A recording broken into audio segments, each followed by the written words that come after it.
Even the what? The Arabs. Their team. America. What does America? America doesn't know anything. This is what the census is not some sort of a scientific. No definition of anti-Semitic, but not the definition of white. Hello? Can you take the no definition? Okay, man, finish. Let me invite some people to it right now.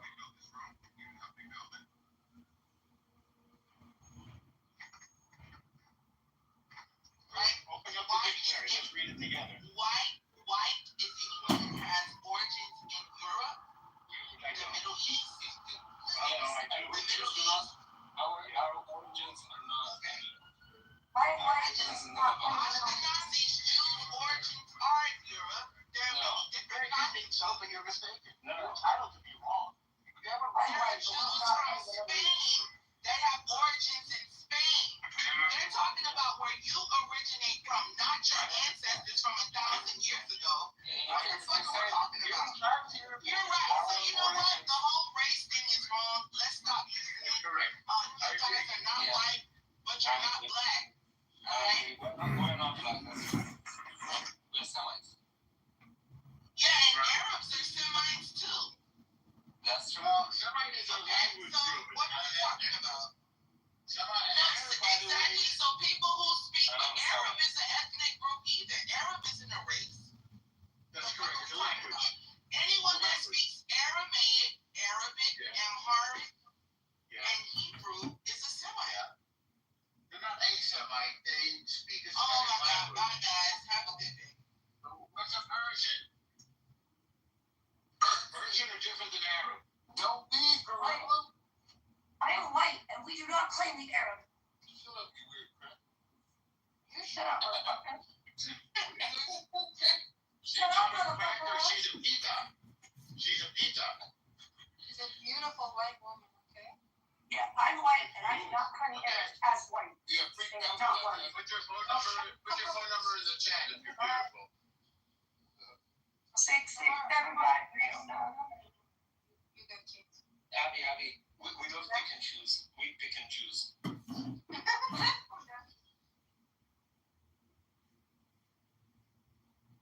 One name this, one name that's just. No. Oh, for blacks, I'm definitely the white. Do you like my title, comedian? Yeah, I mean, you know, inner gossip, I guess. He's a very $100. I don't know. She loves the bets. So Who's the bet? they were betting like 1 or 2 years ago that Donald Trump will or will not win the presidency. Diane said Donald Trump will win, and she said no, any other person will get the presidency. So obviously, That was a hard one to call. well, she lost and she admits to it, but now she's running away from paying it, even though she did admit that she would pay. But yeah, she's running away, and that's not nice because she always promotes responsibility. Well, then we should. Yeah, but you know what the thing is? She's hot. And when you're hot, you can do whatever you want. That's Okay. Well, have you seen Diogenes? He's even hotter than her. No, he's not. Well, I don't fancy the lads. But if he is, I'm happy for him. He is very hot. No. Okay, I'm glad you're getting something out of it. That's lovely. Thank you. Hey, let's say rabbit if they took Shut up! I will kick you a from my room. live action I will movie. kick you from my room. Yeah, okay. How come people never You- talk you- about power? Go ahead. No, Abuela, Ryan. He lives My with brother, grandma. Arabs that look like Mario, so I don't take any of his opinions regarding. Mario's better looking than rabbit. Sorry. No, I don't think so. People never talk about the power differential when it comes to people being hot. Being hot is a tremendous superpower, I think. It is a tremendous superpower, and I don't think she's that hot, but You're like speechless? I think you are in the Matrix. Yeah, no, we're not. I'm in a mountain. I'm sorry. Oh wow, what are you doing there? I'm having a fantastic time. I just went to an amazing art show, and I've got like Oh, really? all these. Yeah. This was really great.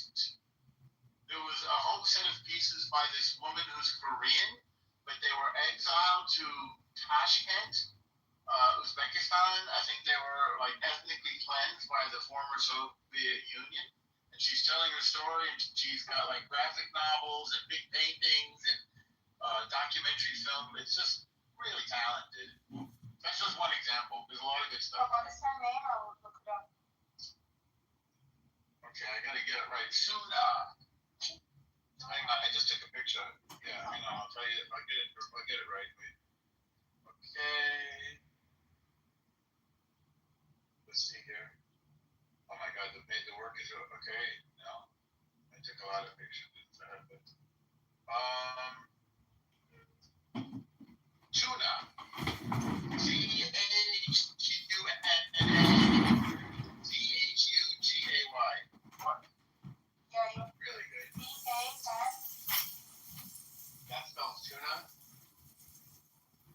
Just write it in the text. Tuna. Hit me up later because I don't want to go so public with it anyway. Alright. Let's do that. Let's do that later.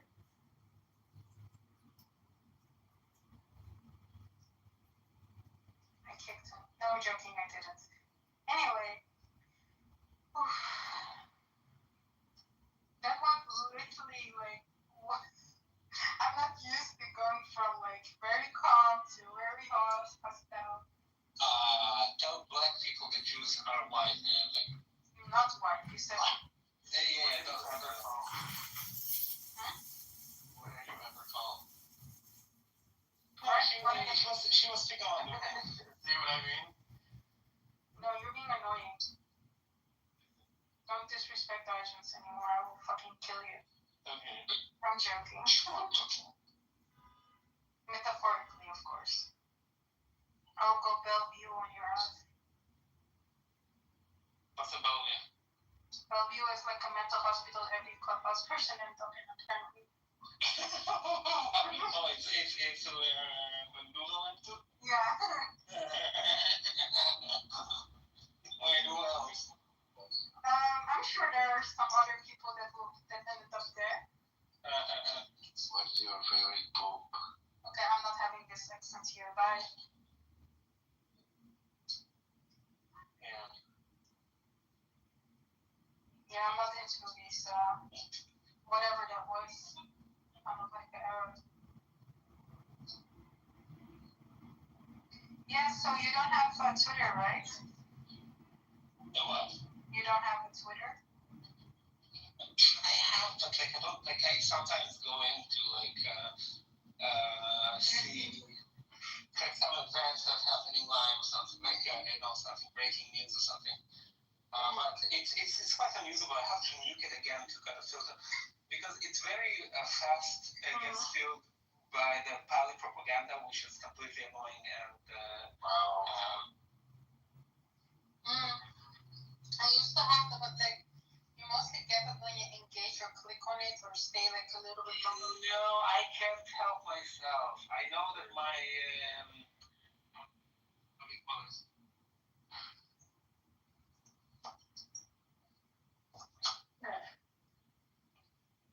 myself controls with all videos. People telling me that I'm talented and beautiful and the best person who has ever been on this planet. What, on Twitter? On Instagram. Oh, are you uploading like feed pics and stuff?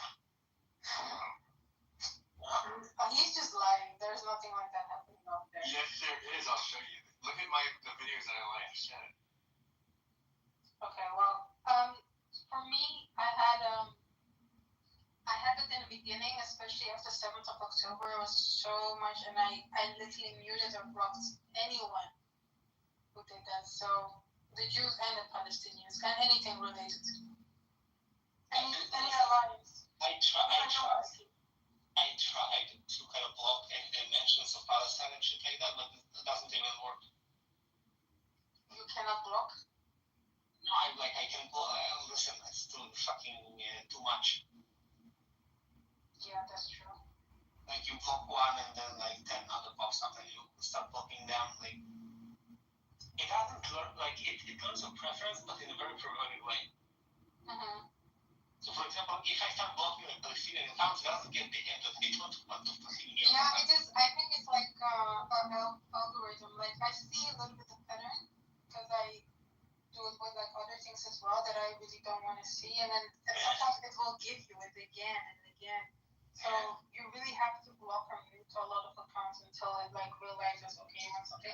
like stuff that you actually want to see or repost or reply to, then you will see more of that profile. But if you're really gonna engage in stuff like Palestinian person posting something, or even a non-Palestinian posting about pro-Palestine, and you comment on it for like argument reason, you will see more of that. That's why I try not to, because I don't want to see it. I don't want to see these people. It's just not my thing. So yeah, I'm trying to, and also I follow almost no one. So I'm done. I don't want to fuck up my timeline. When you will have time, I'll try to set up my account. Yeah, it is difficult. I would say like mostly about macroeconomics and the AI stuff and programming and literature maybe like.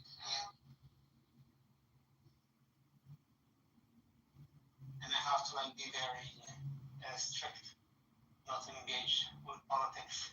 Mm-hmm. Yeah. Like I had like a burner account which I don't have anymore because I don't know the password. But I tried a thing like where I only want fashion related stuff. So I only like certain stuff, and it only shows me that in like I didn't even mute or block a lot of things. Nice. Yeah, so you can adjust your algorithm.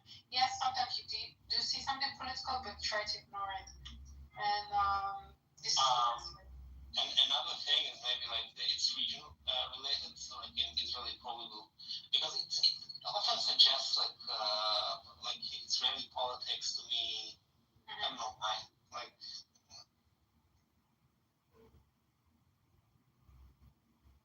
Oh, yeah. Yeah, no, I'm saying anyway, like I'll probably just eventually I'll set up. Yeah. You know what's frustrating? My Grok is not working on my computer for some reason. Oh, really? That Grok? Weird. I don't really like it. Why is everyone like, oh wow, it's good, but it is quite good. It's a good no, model. it's not. Like, I don't know what it works. ChatGPT, Perplexity, or Grok. But I tried Grok. Grok usually gets like its information from I guess from the tweets. Not only it can do searches, it can do thinking, it can do deep search, like deep research. I don't know. I tried like the same question with 3 different models. I mean, ChatGPT and Perplexity is not really different, right? It's good. And it depends what model Perplexity is using under the hood. The normal one for now. I haven't paid yet. No, but I don't know what they're using. So they're using Perplexity. They don't have their own model. They're using either ChatGPT or they're using R1 or they're using Claude. But each model has strengths and weaknesses. What do you know? Nothing. I remember last time when we were speaking, you were like, let me see. Sorry, I was doing something in the background. Are you paying for ChatGPT? No, right now I'm not paying for anything. I want to subscribe to something, but I'm not sure which one. So first of all, get into Gemini and try their deep research feature because they give you like you said 5. something like Google first. Yeah, Google Gemini, they give you 5 for free. And if you have like multiple accounts, you probably can do like 5 deep researches. Like each query takes you like 1 use, right? Okay, let me write it. Get a pen.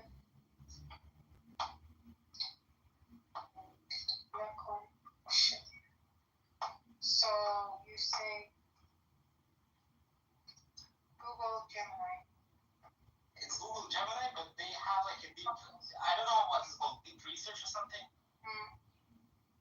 It's like a specific toggle that you have to press, and then you like tell it what you want it to do research on, and then it will like go online and start looking for. It will first like make a plan of the research, and then it will go and look for sources. Okay. And otherwise? Grok has that feature as well.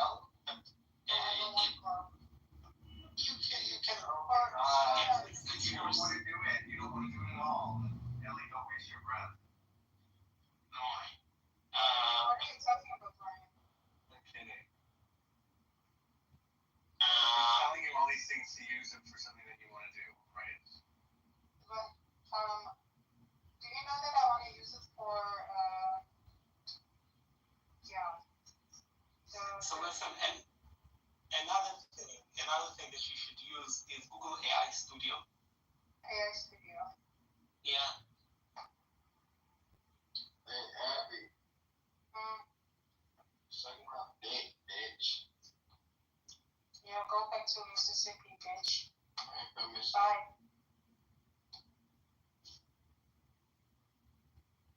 In the Google AI Studio, they have like the latest offerings from Google for free. So you said 5 deep research? Said 5 times deep research. Yeah. I think from each Google account that you have, if you have multiple, you can like do Oh, okay. five from each. How much do you have to pay for it? Zero. The deep research from Google now is free. Oh, okay. It's free. But you can, What about the ones where you get only 5 of them?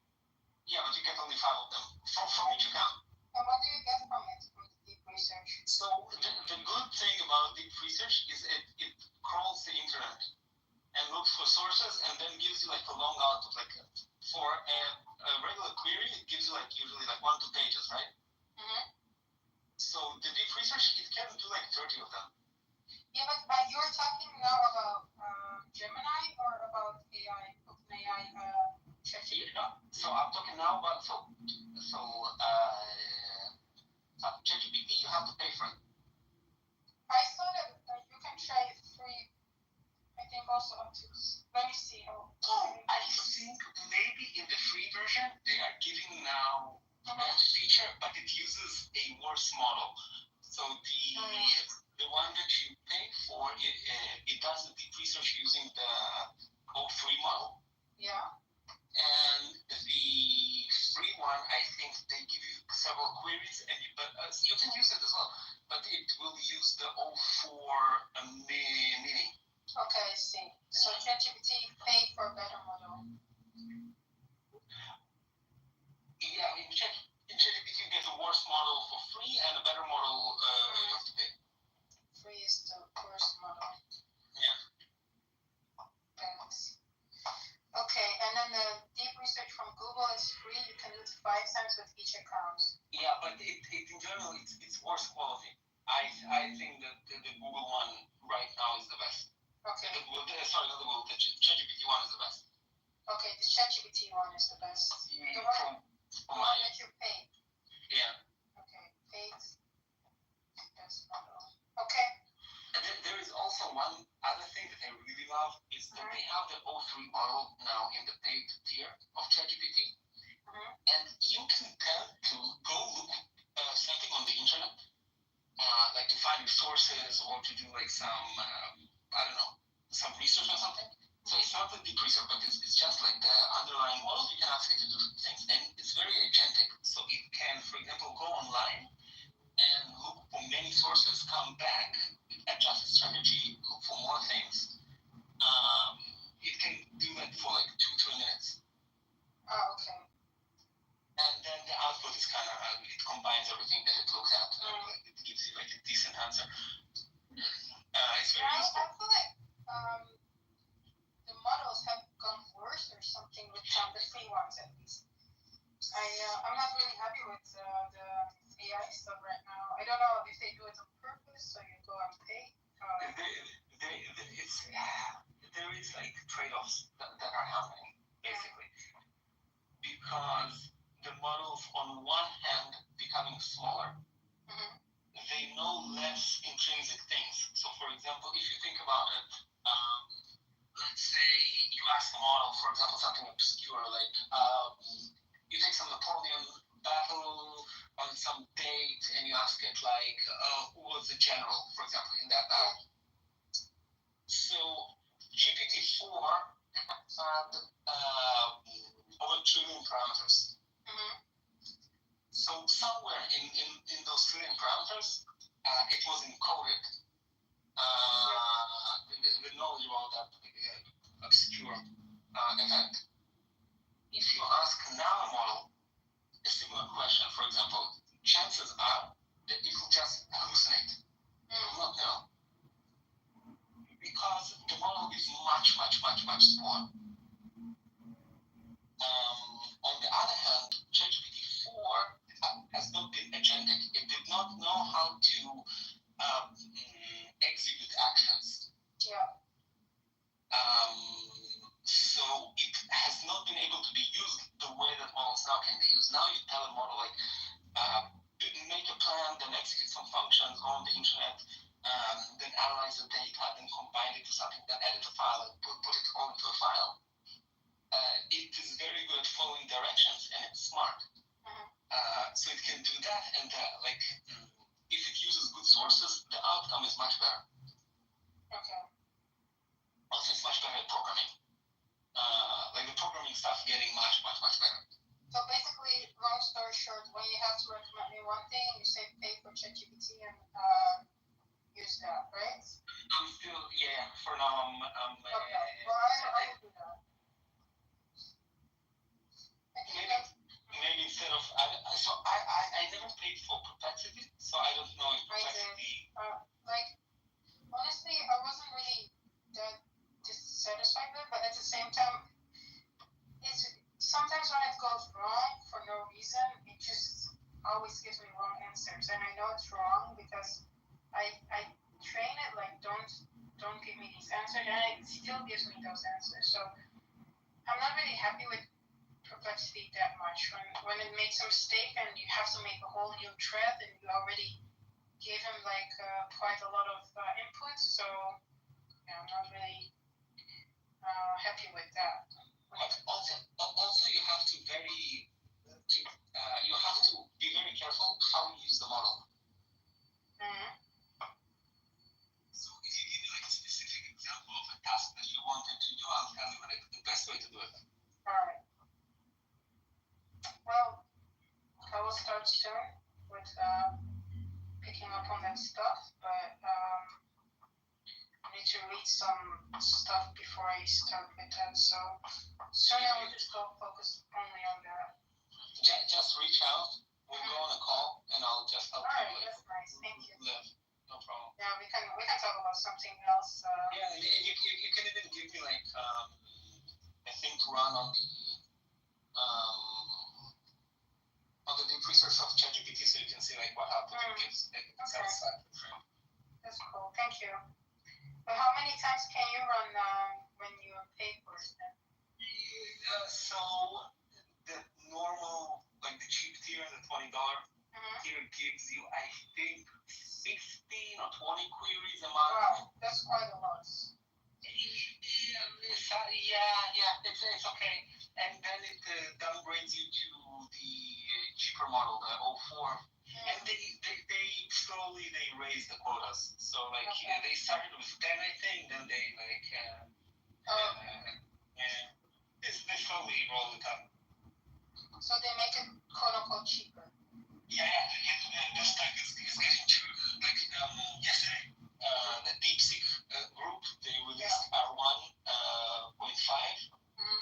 So they upgraded the DeepSeek one, and it's on par with the latest OpenAI model, the 03. Yeah. Which basically means that OpenAI don't have an advantage over a open source model that is cheaper to run. So they are always struggling to lower prices, give more features. They have to make it appealing to pay the 20, 30, or $100, $200. Yeah, I know that. What's his name? Luke? No. Lou had that. Lou. Yeah. I even forgot his name. That's not how I say Luke. Yeah, Luke Skywalker. Yeah. Other than that, have you been on Clubhouse a little bit? What's going on with Clubhouse? I come to Clubhouse, but it's boring usually. I don't know. There are no decent conversations usually. I go to Russian rooms, Russian speaking rooms, sometimes. Sometimes they're decent. Spoken to some Oh yeah, I was thinking of you when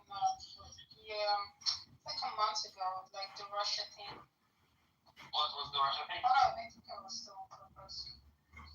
No, I was thinking, I wonder what you're thinking of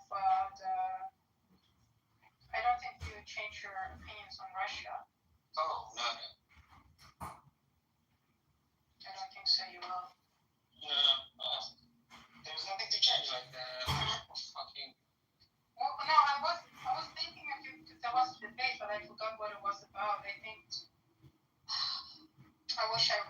honestly. I was like, no, there's no way. Maybe it was with Rattler, which is okay. His name's Angelo. I think he was saying that the Jews were maybe pro-Russia more. I said, there's no way. No. Jews where? For Russia. No. It is. I forgot what the debate was. So everything I say is gonna be like, I'm not sure. So maybe it's better if I don't talk on it. But when we got to talk, maybe I can talk with him. But he's like a nice person, so you will not have any issues with him. But yeah. Also, so what was the debate that I had with him? That I was saying like, okay, maybe you should get like a Ashkenazi perspective on a person from Israel who lives in Israel, and then but I forgot what the debate was about. It's fun to call it Ashkenazi perspective, not Ashkenazi, just speak German. Huh? Can you speak Yiddish, by the way? Yiddish, no. Why not? In my family, I think only my great grandmother knew Yiddish, and the parents of my great grandfather and grandmother, like basically 2 generations, have not been speaking Yiddish. Okay. Yeah, I mean, I wonder who still speaks Yiddish, aside from like those who live in Belgium. Oh, in Israel, the Haredi community, the Hasidic community, yeah, they speak Yiddish. Yeah, it's if you go places like Mea Shearim, you will hear Yiddish on the street. Okay. I didn't really expect that, honestly. Other than that, no one. In Israel, at least.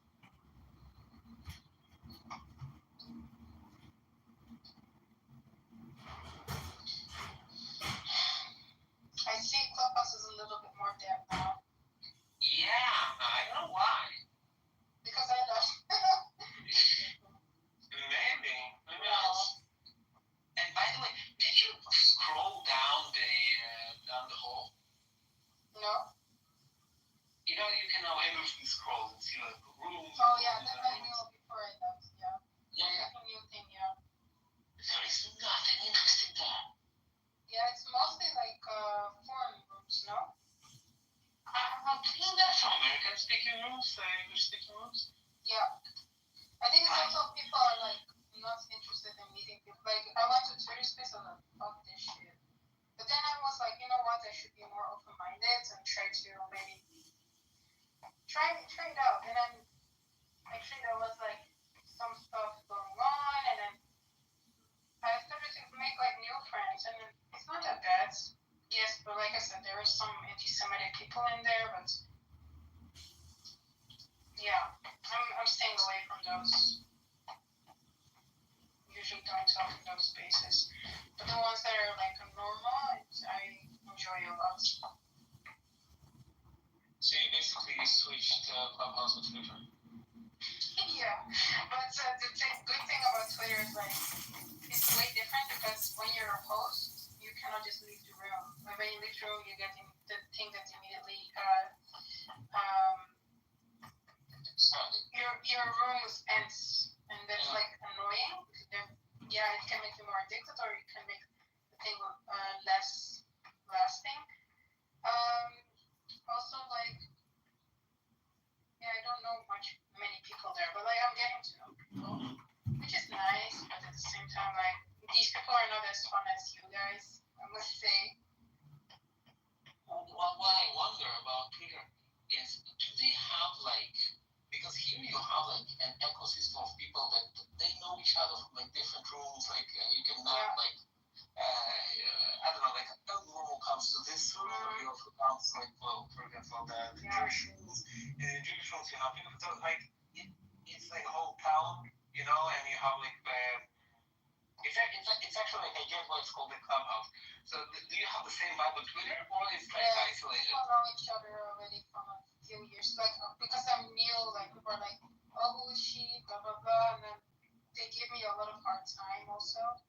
But depends on which rooms you go. Like, I know some people from Clubhouse already, so I was quite lucky with that. But at the same time, also can work against you. Do you remember Andrew Meyer? Say again, what you repeat some nursing Oh, I'm saying like I know some people from Clubhouse and this could work on your benefit, also go against. But yeah, it's a Kabbalist Jew. He was very popular on here. Not many people liked him that much, but at the same time, some people did. And depends on. Like, to be honest, I don't really have an issue with him, but yeah, he's like a quite interesting person. Not many Jews really liked him on here because he was promoting the Zohar to read for anyone. And people didn't really, like the Jews didn't really appreciate it because to read the Zohar, you need to know 40 years of, what's it called, the Torah, right? You need to read, yeah, you don't care probably, but. It's something even that I don't care.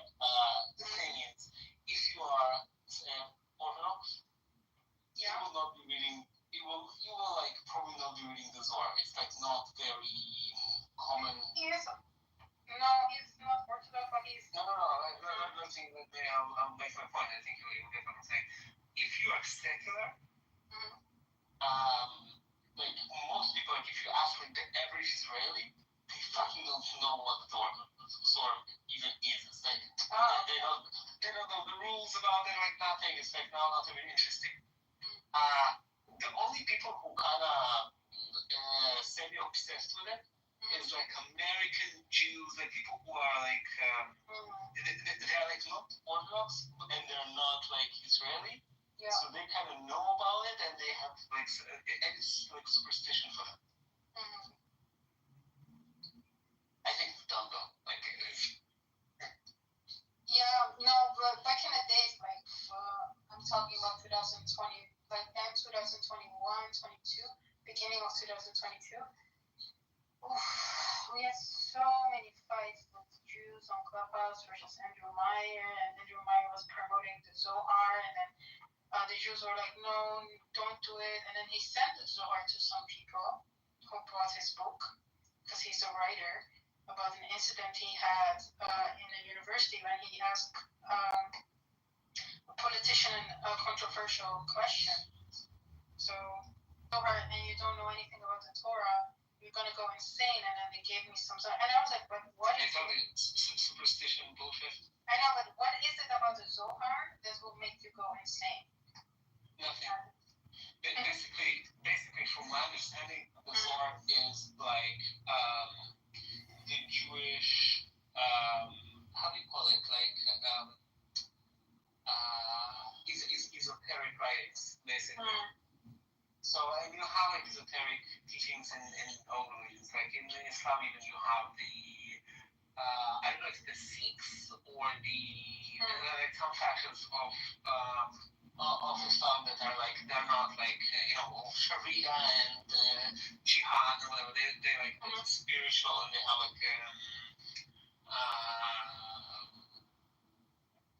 like consciousness and like all sorts of like levels of godliness and I don't know like metaphors for God and shit like that. Christianity, I think, also has it. Yeah. Some of it is even like in plain New Testament. I think like Revelation or something is like a very esoteric. Yeah. So basically, because it's esoteric, at some point they start running like legends about, like for example, you know the Golem from Prague. Yeah. So basically, like it's like the Jewish Frankenstein monster. Yeah. And I remember. So he was made using like again legend obviously, right? But he was made like using tools of Kabbalah or something like that. You would not read the Kabbalah, or you would because you're interested, or you're like, fuck that. It's not about waste of time or not. I'm just totally not interested in Jewish esoteric teachings. Also not like zodiac signs. So, wait, repeat the question? The astrology. No, I'm not. Listen, for me, it all starts and finishes with like Hindu Buddhistic teachings. And zero is esoteric. Like as soon as they start talking about like reincarnation, blah blah blah, I'm like I fall asleep. I don't care about that shit. Like I'm like non-duality speaks to me, but I think esoteric teachings are like basically just for dumb people that need people who need like miracles and supernatural powers. It's basically like for religious people. Okay. It's more of a satanic. Do you believe in Satan? What do you mean? If there's books that this Somebody studies the satanic book, but I said, do you believe in Satan? Satan doesn't mean it's opposite. But because it's a gateway book to the Talmud, and the Talmud is a gateway book to the Kabbalah, and they have rituals in them, animalistic rituals. Then there's some events that are making it. How about you gain some sources? Claims. How about if you have like GPT or some shit going on? Yeah, do that and read from GPT.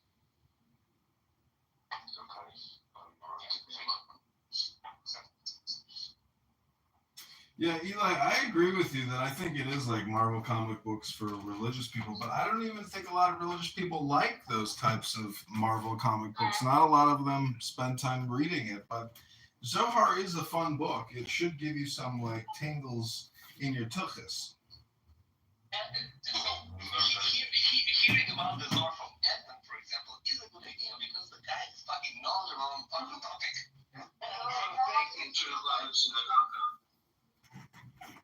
He says tangible limitations from the Talmudic authority to occasions challenging Jewish law practices that conflict with Babylonian calendar. Mystical substitution for traditional Judaism does not have mystical interpretations of commandments such as meanings.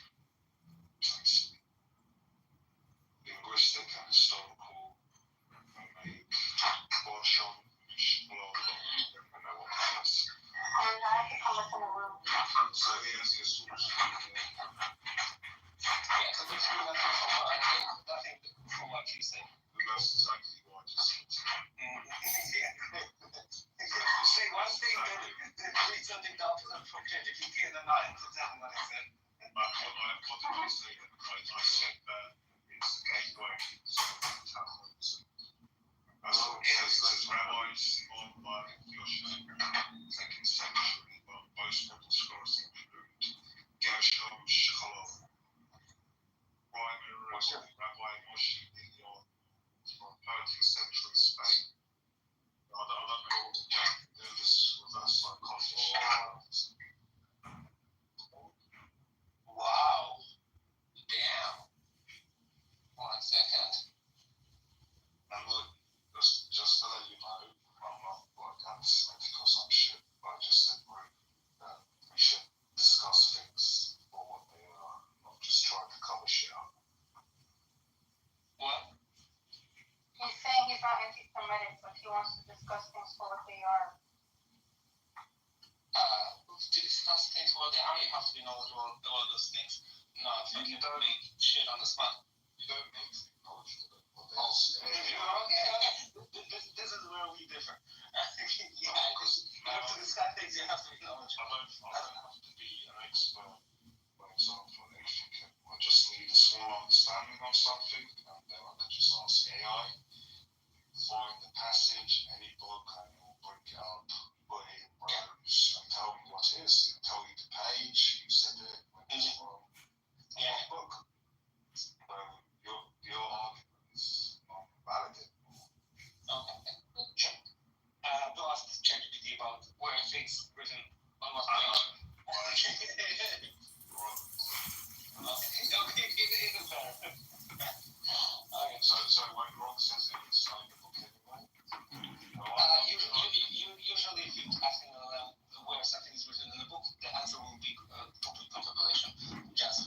much. No need to technically say. No? Okay. Try. Okay, then you want to talk about time books? Oh, Describe 10 worst things in time books. No. Like, something that I feel like, yeah, there are some things written that are maybe not good, but like in the end of the day, I don't think any one of us really care about the Talmud. Okay, but in the Zohar, there's Talmudistic rituals in the Zohar as well. Well, I don't know much about the Zohar in order to say yes or no. But I don't know anybody who's wrote in the AI, showing me where it is, what it says. I'll look at that page. 9 out of 10 it will be complete manipulation. No, why would it? What are you talking about? Because the way the Talmudites are trained, they have no way to remember where is something written. Because general shit, when you try to press it on a page, it has no idea. No, that's Okay, false. Okay, argue with me. Okay, that's false because I've got Super Grok 3. It has deep search and it's got a functional thing, so it downloads a whole book and it will find the template and everything and it will put it down and it will tell me what it's referring to. It will find me the connection points for articles as well. If you do not upload it to document, it will have no idea where it is at. It downloads it itself. I'm here. I don't know what are you for sure because I don't know. But 90% will not download any files from it. I think you're just. If it has an access to like an HTML version, maybe PDFs, it will not download it on parse. You're just saying stuff out of the arse. Okay. I don't know about this. Who are you by your profession? What's that got to do with anything? Hello, moderators. I'll say why. Moderators. Who are you by your profession? Moderators. It's still not going on this defense attack thing. No, it's not defense. Just who are you by your profession? What's that got to do with what? I will explain when you answer my question. I will tell you what it has to do. No. What does that? Okay, thank you. Okay, this conversation is over. You just be very please. Okay. No, very unreasonable. Ask is a profession you refuse to answer. I say something.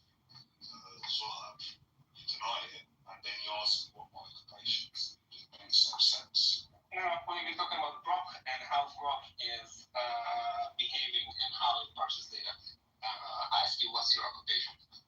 I removed him from the room. He's a waste of time. Thank you very much. Well, I will not leave. I'd like to read the Zohar. Oh, we got Zeus here. Very exciting. So it's like fat people talking about losing weight or talking about going to the gym, but never actually going to the gym. They just talk about the gym. No, I just worked out and I have a copy of the Zohar with me. And guess what? The room title is called Reading the Zohar. So let's stay on topic. Oh, why did you change it?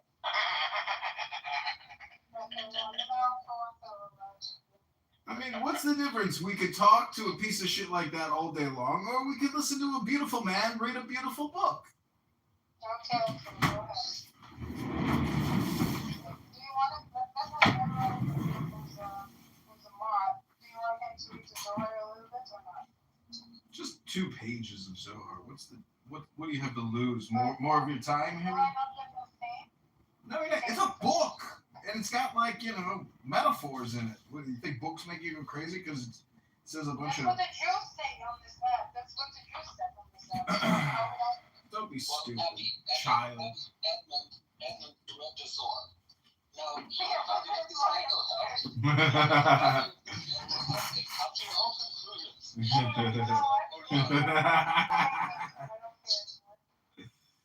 That's funny. Okay, go ahead. I'm listening. Okay. Okay, this is called The Secret of Sabbath. So this is a meditation. Take the deepest breath of the day. The secret of Sabbath. She is Sabbath, united in the secret of one, to draw down upon her the secret of one. The prayer for the entrance of Sabbath, the holy throne of glory, is united in the secret of one, prepared for the high, holy King to rest upon her. When Sabbath enters, she is alone, separated from the other side, all judgments removed from her. Basking in the oneness of holy light, she is crowned over and over to face the Holy King. All powers of wrath and masters of judgment flee from her. There is no power in all the worlds aside from her. Her face shines with a light from beyond. She is crowned below by the holy people, and all of them are crowned with new souls. Then the beginning of prayer to bless her with joy and beaming faces. Berechu et Yahweh ha-mevorach. Bless et Yahweh, the blessed one, et Yahweh, blessing her first. That's called the secret of Sabbath. So there's a feminine aspect to the Holy One. And what do you think your average fundamental Islamic jihadist Muslim has to say about the divinity of femininity?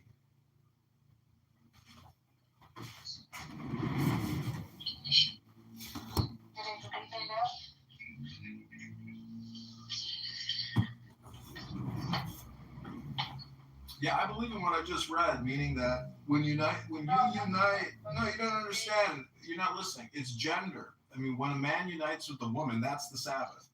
It's not that God is a woman. It's that when man unites with a woman on Shabbos, it creates a presence. And if it's not joyful, I mean, this is the problem, Abby, in your own life. Like when you unite with a man, that is when the presence of the Holy One appears. So if you want to be with joy, you've got to get with a man. If a man wants to be with joy, he's got to get with a woman. That's what it's saying. Oh, okay. I will try. And by the way, just Sabbath. Yeah, Sabbath is It is Sabbath. It's a fornication day. Yeah, it is. It is. Friday night is Venus, and Saturday is Saturn. So what do you think happens when you fuck a woman on a Friday and you wake up with her on a Saturday? You're like, oh shit, I just fell asleep with the devil. I'm crying. See, that's there's so much knowledge in the Zohar.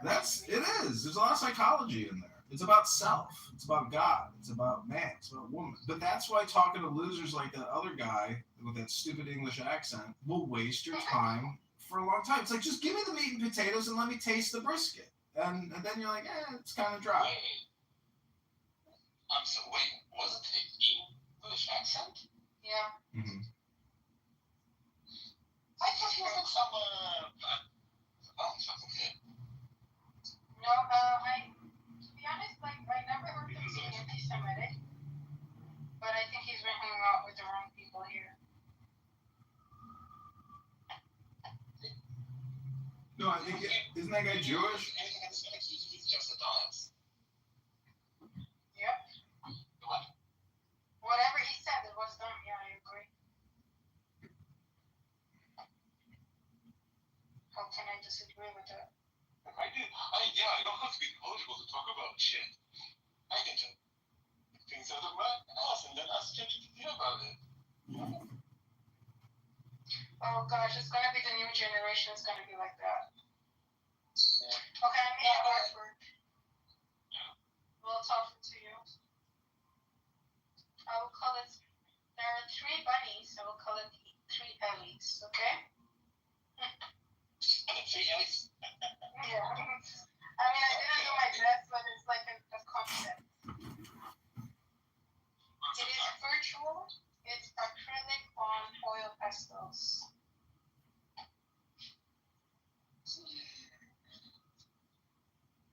I don't really like it that much, but whatever. And I will add one more color. you decide to name it using my likeness, and you don't even like it. How about you make It's it a like, market? How about you make the masterpiece, sell it for like $1 million, and then I'll draw the name of it. the thing is, like, I just made a concept, so it wasn't really meant to keep it like a masterpiece, But I'm happy with the concept of it, When I start a real painting, I'll do better. Well, give me one more color, and then I will add to it, and then call it Ellie. What I have? Give me a color. Maroon. Okay. By the way, I have no idea what color is maroon. I just know that maroon is a color. Maroon is like Blue something? yeah, like purplish, purple blue. I have to find it.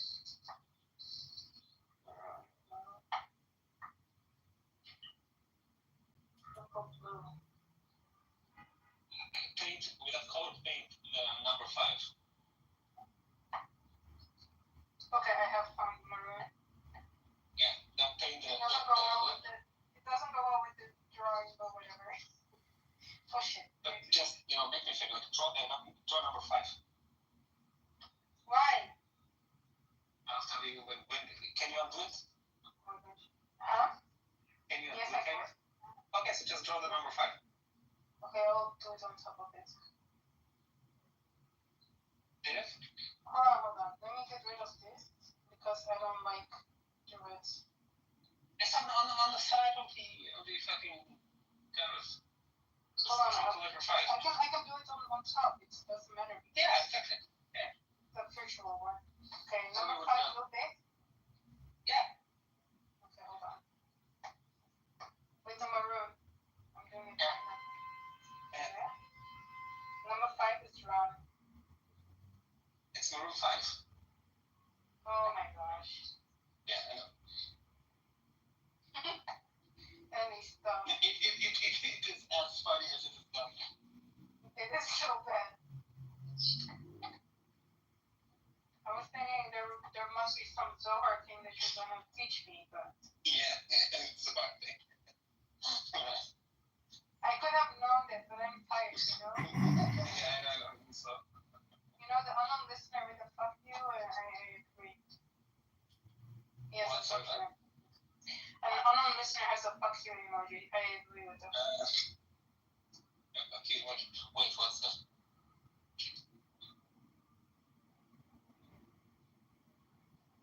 Okay, I added some maroon to the painting. Alright, it's not bad. Okay, I will send you a copy. It's gonna cost you $5. No, I'm joking.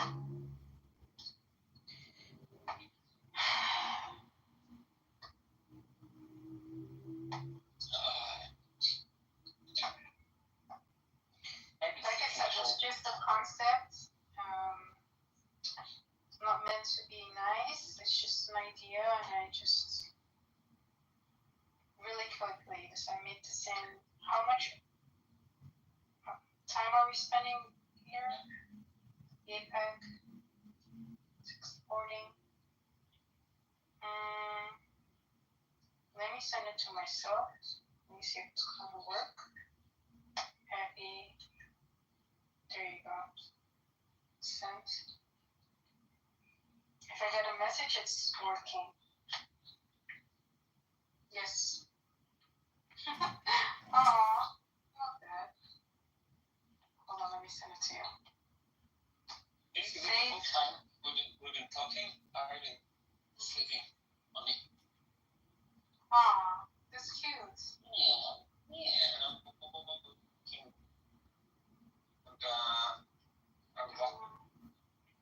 hardly hear.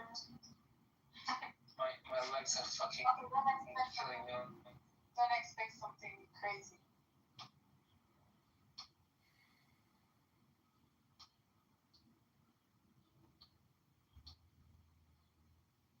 Just for practice reasons, how to color and stuff.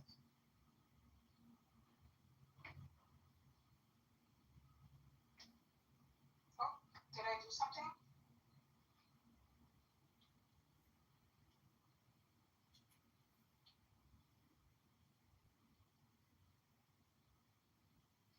Oh damn man, 4% battery. Okay, well, I don't know how long I'm gonna stay. I'm going home. I'm going home. Screw you guys.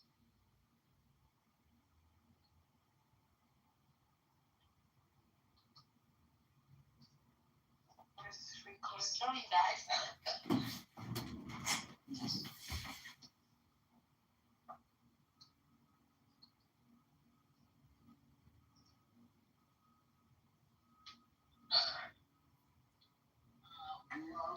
So I sent it to you. You can check it later. Where it talks, when it comes to like fair tax, like progressive taxes. 1 second.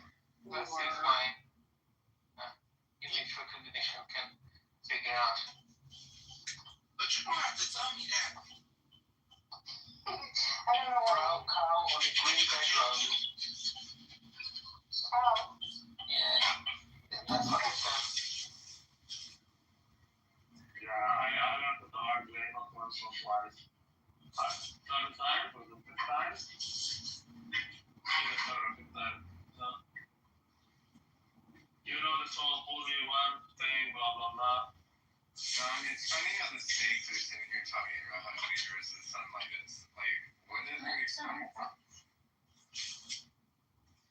Well, I understand. Fool me once, fool me twice, blah blah blah. I've been fooled like 7 times, so it's definitely that fault. Not even blame.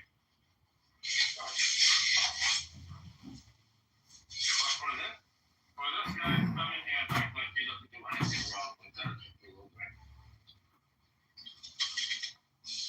You're giving him too much attention. That's what he wants. I know the studio is a Muslim too. Very, very Well, that's the thing. I become the anti-Smith completely, but it's anti-Smith is fitting. also apologists on the show. Oh, you know he was that long. Yeah. Oh, yeah. Well, I mean, I think it's Dismantled the entire department. They had to I do- think I brought this up in one of the previous room. May not have been in this room, but it's like the clubhouse Calvinists are like, yeah, so God created everything, and then I'm like, okay, so God is an ontology of ontologies. How does that make sense? You know, so because I just, for me, I have trouble with the logic behind that, but I think it's interesting. Have you gotten any of the Calvinists in here? How has that worked out? They never. It's really hard for me to engage with Calvinists. I've even tried to go in their rooms, and they'll kick me and stuff without even saying anything yet. Yeah, no, they stay in their own little safe space. They allow me to go in there. I just go in there and say, hey, how's the Calvinist today? They never speak to me or anything. So, okay, bye. Why is it difficult to even talk to atheists sometimes, or even to talk to people in this room sometimes?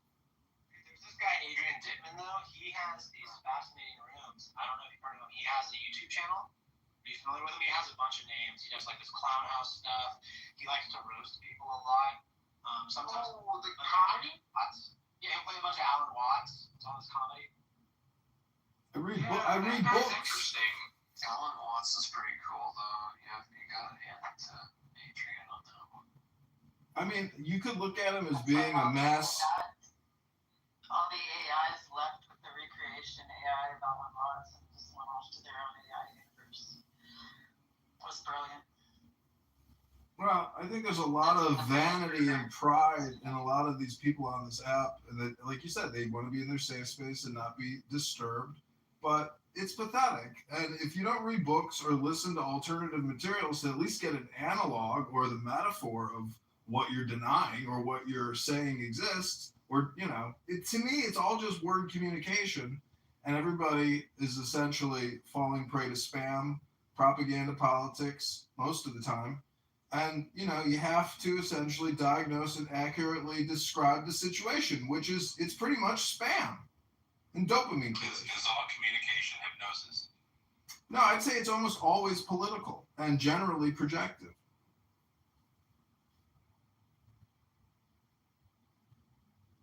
Are you Jewish? My father's Jewish, my mother's gorgeous. I'm a cashew. What are you? I don't know. I mean, that's the point is, I'm not what my parents are. I am a man, and I like books. If you don't like books and you don't read scripture, it's to your detriment. It's programming. Pick up a program and run it through your software. Enhance your hardware. It's optimization, personal development. If you improve yourself, you improve the world. Do you get books, bro? What's your top 3 recommendations for literature I should pursue?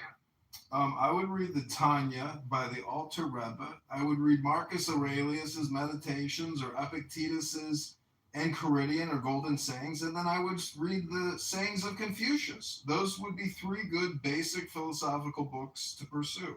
The Tao Te Ching by Lao Tzu, The Way of Zhuangzi. These deal with psychology. The Tanya, it's a Jewish esoteric book by the Alter Rebbe or Menachem Schneerson. It's Chabad's secret little manifesto book they don't tell you about. Tanya Voss? Tanya, Tanya.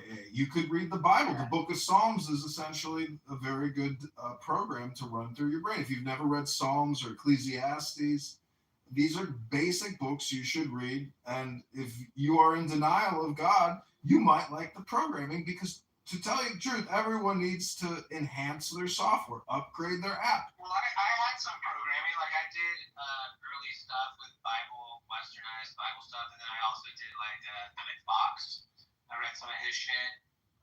There's a lot of programming out there, man. I've read It's essentially Gnosticism. This is like Neoplatonic philosophy, meaning that I think if you do Gnostic work, meaning you chant sacred texts and maybe have a glass of wine on a Friday night, it could be therapeutic for your psychology. It could be better than spamming people with your bullshit politics on this app 24/7. It's my opinion.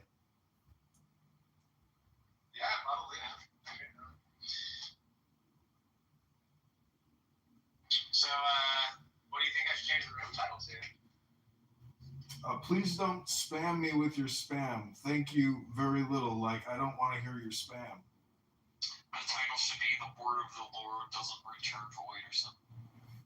Doesn't what? That's too long, never mind. But the Word of God is perfect or some shit. I don't know. Change it to Biscuit came to me in a dream and he declared that he was God. And then I dipped the biscuit in the honey and I ate it. There you go. I didn't even think of that, dude. That's funny.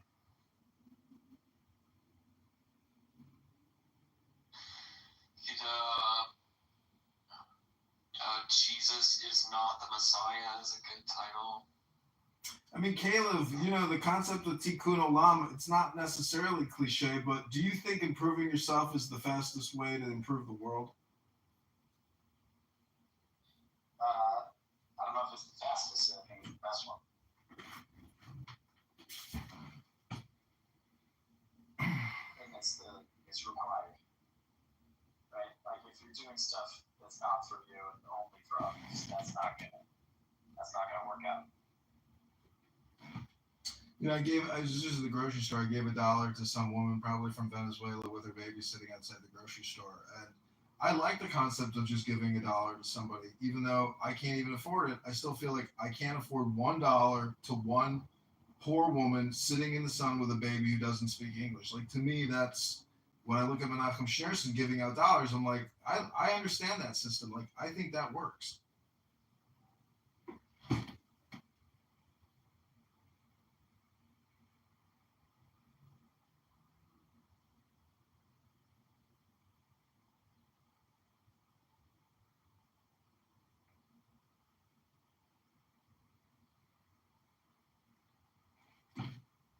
And so what I'm trying to say is try to read a book, everybody. This app is just spam. We can have a book club discussion too. And we could go through like philosophy papers, all kinds of cool stuff. That sounds like a good idea. Should come on DVD.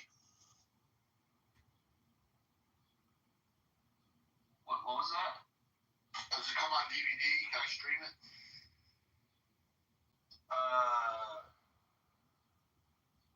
I guess you could. I mean, there's a lot of podcasts out there, so stream it on YouTube.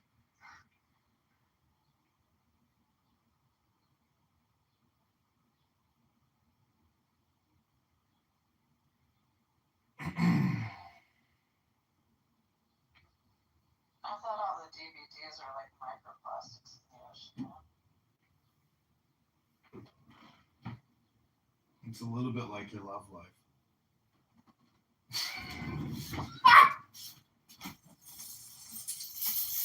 should have been Dragons versus Dungeons, right? If that's what you need to think to make you feel better, you know. But believe me, I'm not saving myself for you. Sorry.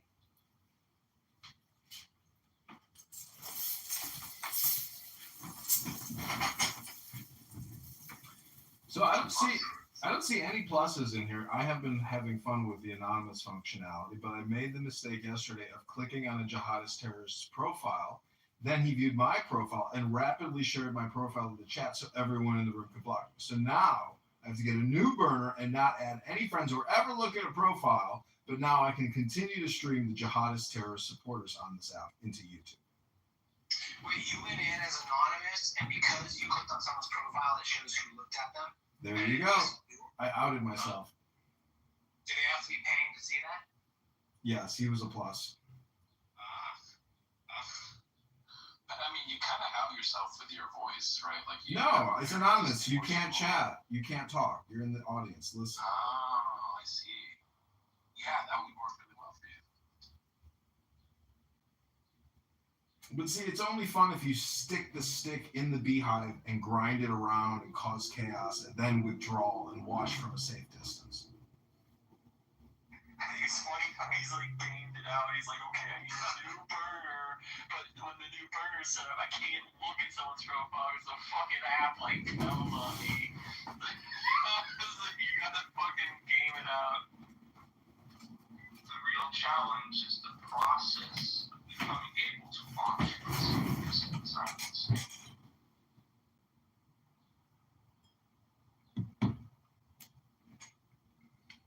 So like that person who's in the audience right now, you know, like it could be Adrian, right? Yeah, I do that too. I mean, I'll go into a room, then stick the stick in, wiggle it around, and then use my Anon account, as the backup to catch the audio after I've caused the chaos.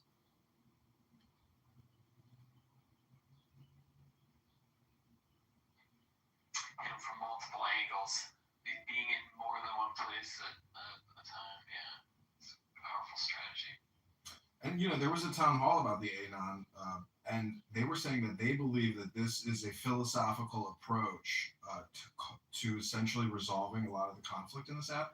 And I'm laughing because I'm like, I don't know if they know who I am. I doubt it. But the fact that they know that there are essentially terrorists supporting propagandists on this app, this Anon in a way does really take the vinegar out of their stew, I suppose. Like, by having somebody in the Anon, they're aware that there is someone random that they can't identify listening to what they would consider sensitive speech, because they know that in the Trump administration or in the present political climate, they could be labeled as hate speech and terroristic threats. So they do know now they have to be careful with what they're saying.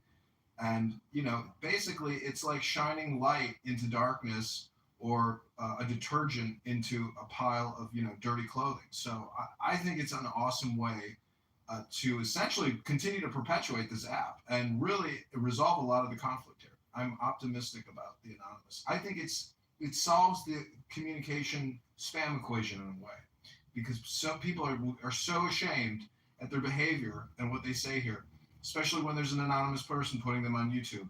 It course corrects them, and they're like, and then it just makes them. You see what I'm saying? It solves the. It's a solve.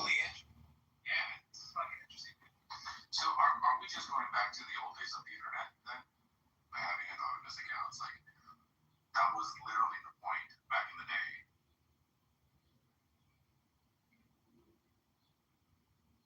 Well, see, X Spaces is, they're not going to kick you if you go into this, some type of terrorist supporting anti-Semitic hate speech rooms. Like there's too many people in the room. They don't really screen the way they do. This is a much smaller communication universe.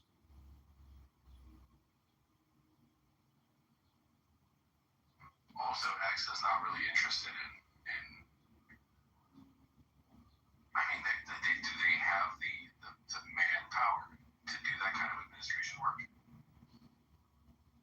No, I think this app too. I mean, I reported somebody for calling me a faggot kike on here earlier. I doubt that they will give that person a party hat, and make him create a new account. I mean, they just don't care about, bigoted hate speech here.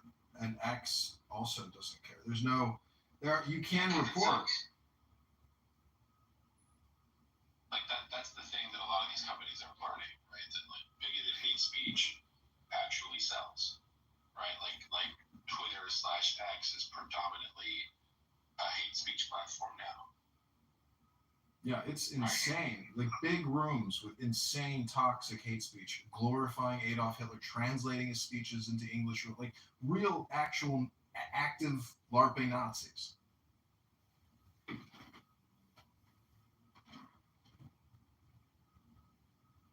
It's intense. I've never, seen Jewish hate propaganda like this in my life. I mean, it's actually very concerning in my opinion.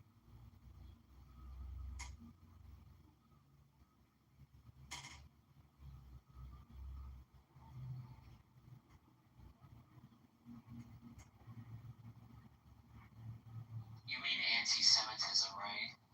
Yeah, anti-Semitic Jewish hate propaganda, which essentially is almost at the threshold of calling for, constant death threats. Like it's that significantly toxic because it specifically isolates one minority on a major platform. Like it's infecting people's minds. I was just at the park. I heard two girls chatting, and like you hear crazy. The park is like the real world, but this is like this very exclusive club, Clown House and Social Audio. It's like there's not a lot of people doing it. Many people just are unaware of the fact that people have these pretty intense anonymous conversations, or they do identify themselves. But the park would be the example of like people gathering together to have a conversation in the public square where a random person can be listening in, and then they don't feel comfortable if they're within ear's distance. Is this anti-Semitism use, is it coming from a particular group or from like just the noise? Like you're just passing some girls in the park or some people talking, and it's, anyone could be some anti-Semite. I don't know. You have to listen to what they're saying. I mean, the girls at the park today, I heard them saying some like ridiculous things, but I couldn't follow what they were saying. But they could have been virtue signaling for all I know. I mean, it doesn't matter. Okay. The point is, social audio is the mass communication distribution. Yeah. Okay. So there's this propaganda that you call it, where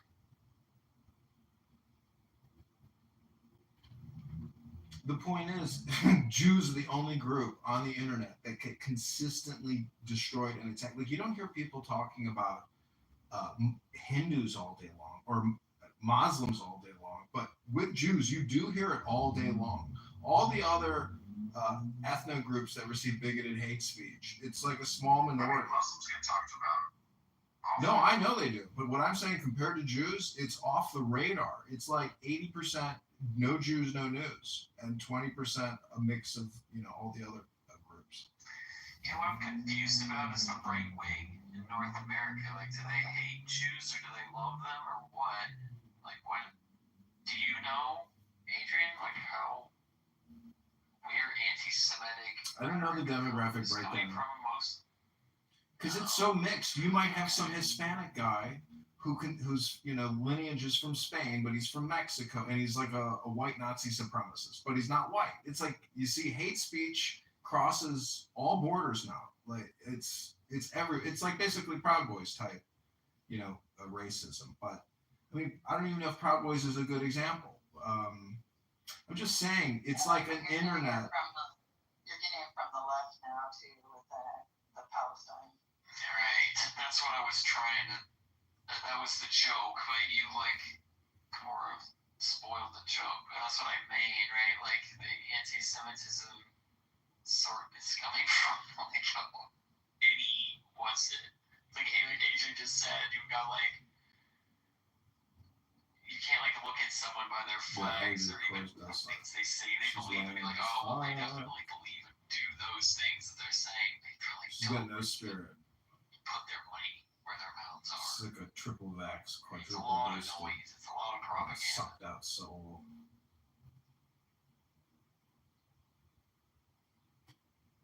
It's hard to believe that this is God's perfect world, though, isn't it?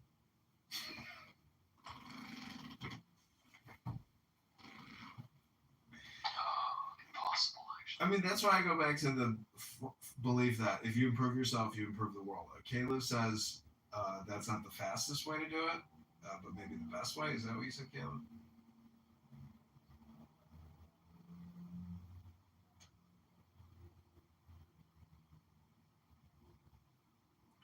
But my premise or my hypothesis is that the only way to truly improve yourself is mind and body. So that means books and the gym or exercise. Don't forget healthy eating. That's important. A good chunk of people. So that would be three things, I mean, diet, exercise, and books. Otherwise, there's no other real way to improve the world unless those are the fundamental ways. Well, human is barely. Yeah, but therapy's in the books. No, I agree. I'm not talking about reading bullshit. I'm talking about reading sacred texts, reading about stuff that deals with psychology. Yeah, but I mean, also a therapist is trained to help you through those psychological issues, where sometimes metaphor might not. Well, what I'm saying is a therapist can't do for you what a book can, because a book is software that you're running through your hardware to optimize yourself. You can have a lot of conversations and do talk therapy, but until you run the script, the program through your software, your hardware is not going to change. That's a theory. Well, no, the therapist is like an error correcting code. Yeah, so you just rely on the books you're running it. No, there's a bias though in the therapist. I agree there's a bias with the books too. Program of your already maladaptive behaviors. Well, there's so many books. You're running the program through potentially corrupt software, right? So that doesn't help. That's why people need the error correcting code that therapy provides. I get it, but therapy is a word which basically becomes like a cliche. I'm saying if you go to BetterHelp and you see those YouTube commercials versus picking up the Torah or Marcus Aurelius' meditation or the Tao Te Ching, that BetterHelp consultant who is an LGBTQ, superstar and is trans isn't going to give you the same kind of therapy that a book on God can. That is my opinion. It's my hypothesis. I'm sticking to it.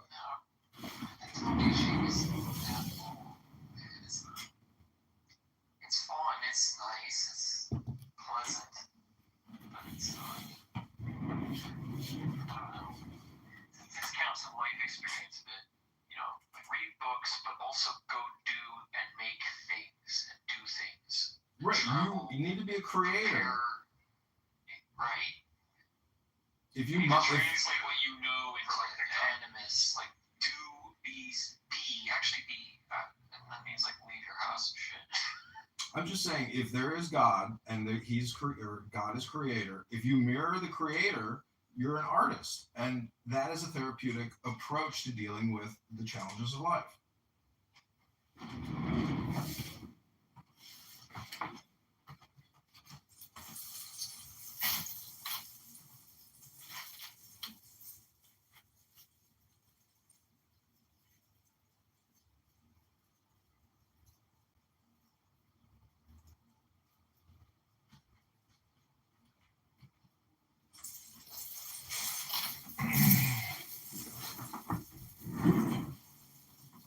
I will also add, if the United States government ever issued a minimum basic income, it would help facilitate the therapeutic process for so many more people so much more quickly.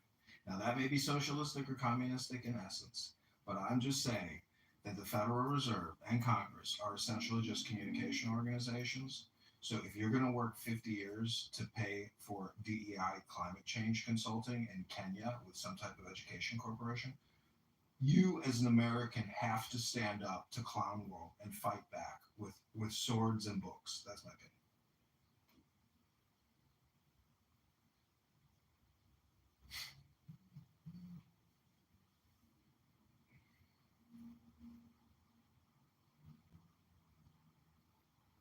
I mean, everybody here thinks debt is forgivable, right? I hope you guys aren't like never forgive debt type people. That's all right. Yeah, I mean,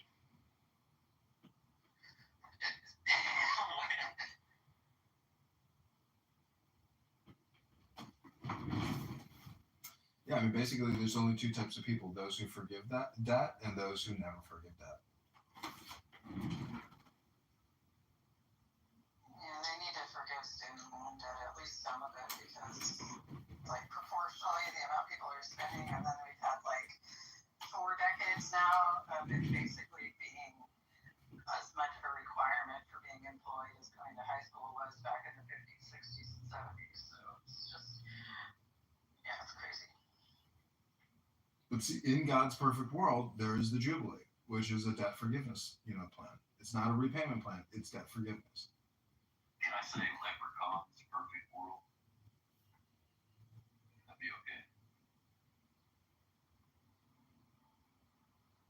Yes, phonologically it would be different, but otherwise there's no difference between. I mean, you have a lot of syllables you have to fucking deal with leprechaun, whereas God is like a real simple guttural, like ape-coded noise that you make with the back of the throat, the hard palate, and then like a really nice aggressive where you punch the back of your teeth with your tongue and you go God, oh long oh. It feels good to say, oh God, but you could say leprechaun and literally accomplish the exact same thing. So yes. Oh my leprechaun, dude. Oh my fucking leprechaun. I can't believe this shit. See, the thing about God is, Yiddish, it says, alles ist God, all is God, but that includes spam. But the point is, if you go to a buffet, you're not going to eat everything at the buffet like people do here in Clown House. You're going to eat just like the primary pieces of the best quality of food and leave it at that. You're not going to overindulge and eat too much. So I'm just saying all communication is spam, and therefore God is also spam. But God is also a comedian. And that's a comedy routine when you go on stage. That's actually just like a hypnosis for like 5 minutes to an hour, whatever your routine is. So make it the highest quality spam that you can make it, and you will essentially achieve more than others who can't achieve a high level of spam.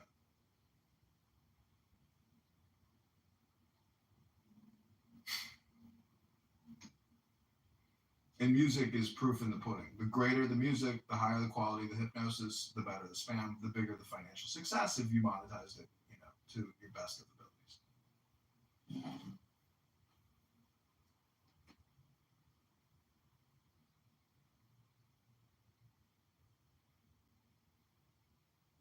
What do you think?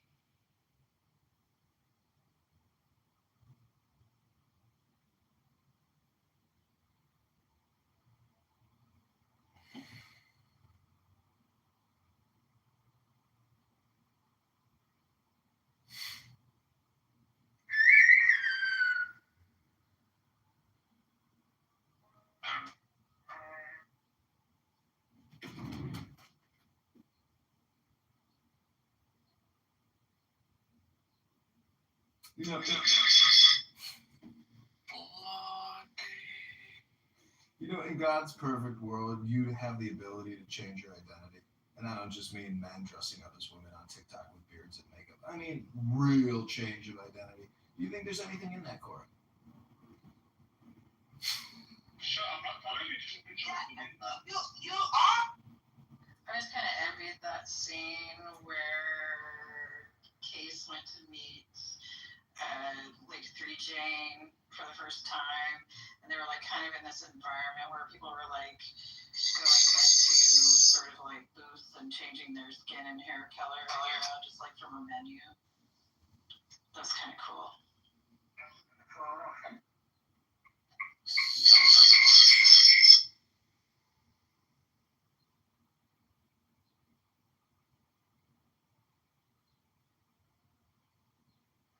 But that's not always. Okay, that means you. And when I say changing their skin and hair color, like I want to have iridescent pale blue skin and violet hair, sort of shit. Like an Avatar. Exactly. Everyone's like an anime person. Man, we should already have that with like augmented reality. We should be able to just like wear avatar clothes and other people see it. VR chat. VR chat. I saw some people doing interview. Like, how long have you been in VR for a single session? Some of the responses were insane. Just like, I watched it in VR like 18 hours straight, 27 hours. Everyone just casually like, yeah, I just get plugged into VR chat and I don't come out.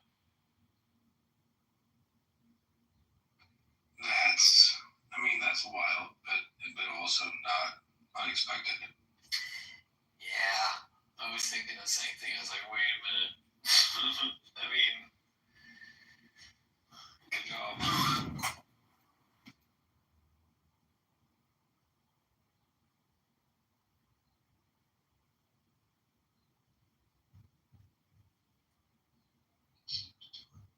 Yeah, like fucking fuck boys of the future are gonna be like, yeah, like I just really like, women to be like, like natural IRL beautiful. Like I don't really care what their avatar looks like. Or vice versa. What was the question again? I'm sorry. Basically creating a court from a criminal court specifically for people who don't have citizenship. Yeah. I think part of our system already has that, if I'm not mistaken. We get raptured instead and have like a glorified heaven body. Come on with Jesus and shit in heaven. Sit in his chair or whatever. So I don't want to think about digitized psyche or what the consciousness of a human really is, because I need that shit to work for my death, my fear of death. You son of a bitch, you fucking tempting me with your worldly sciences. I'm gonna go pray now. I'm gonna fucking pray.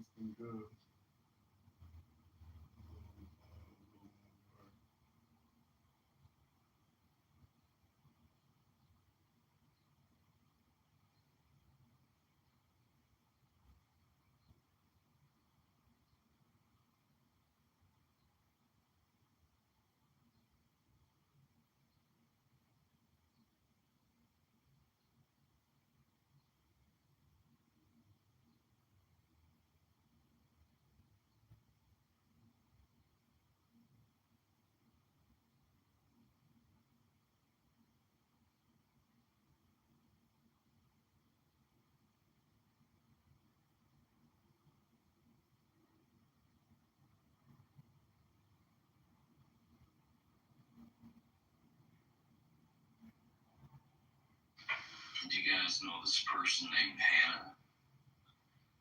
She said she was booted from, sent me a message, said she was booted from this room. What? She was booted from this room? It's me that Nargis and Daniel Nero and a few other people, even you, Honey Badger, in cahoots to try to stifle her from telling the truth. And Who's this person? Hannah. H-A-N-N-A-H? Yeah. She said that I'm trying to what? Stifle her? Nargis and Daniel's heroes, mostly. And she said, and I was just booted out of Honey's room. So he's in on it. I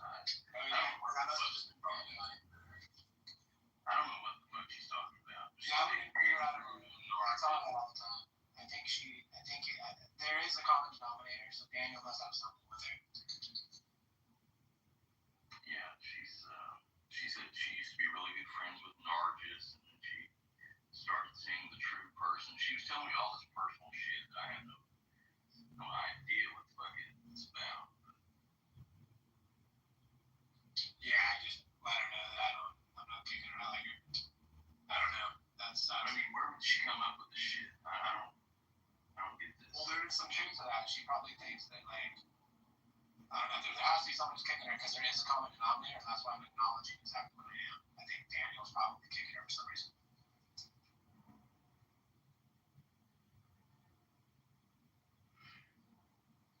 Yeah, I don't know why she messaged me.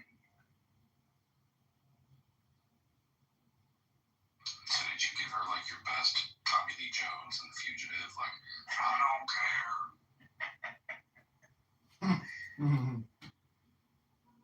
I just remained unknowing. I said, I don't know anything about this stuff. So I had a hard time believing it, but I don't know.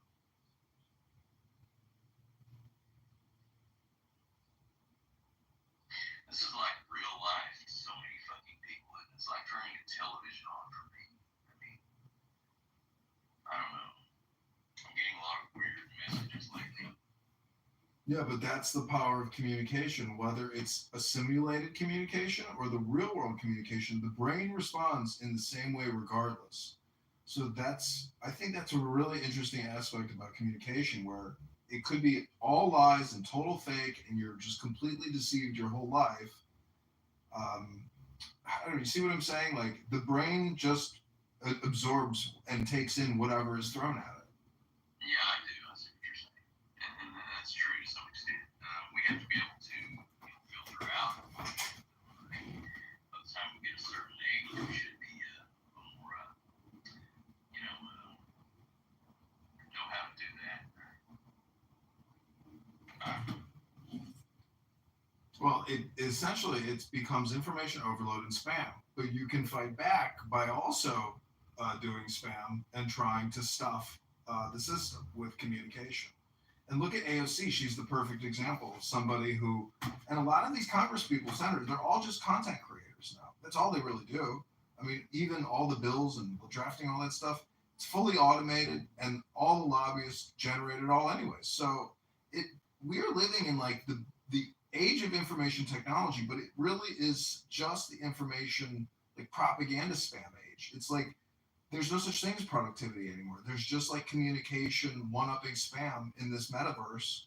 Zuckerberg is at one of the key nodes. I mean, the guy's worth, $400 billion, $500 billion. Like, if you find yourself in one of those nodes as being the source and exchange of mass communication hypnosis, I mean, you're extremely rich. So it is like this communication information technology spam industrial complex.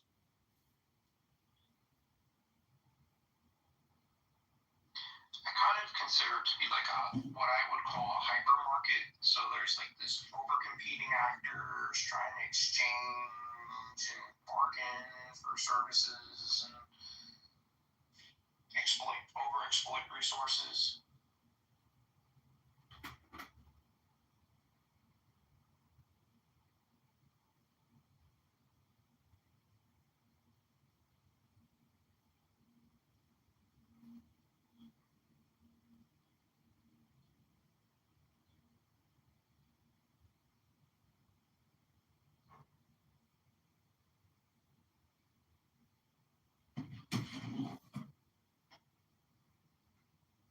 Well, like look around the world and you'll see, in villages, like billions and billions of people that are not engaged in this off-world digitally connected spam industrial complex. But once they get the taste of it, all these billions of people that aren't even on the internet yet, I mean, eventually the whole world will eventually become this like giant pyramid of social media spam to, achieve organizational power. And it's, I mean, we're like the perfect example of it. It's really any English speaking country is doing it, but all these other countries, I don't know if they're doing it the same way we're doing it, but I think the way that we're doing it, eventually the whole world will be doing communication the way that we as American propagandists do it, or spammers do it.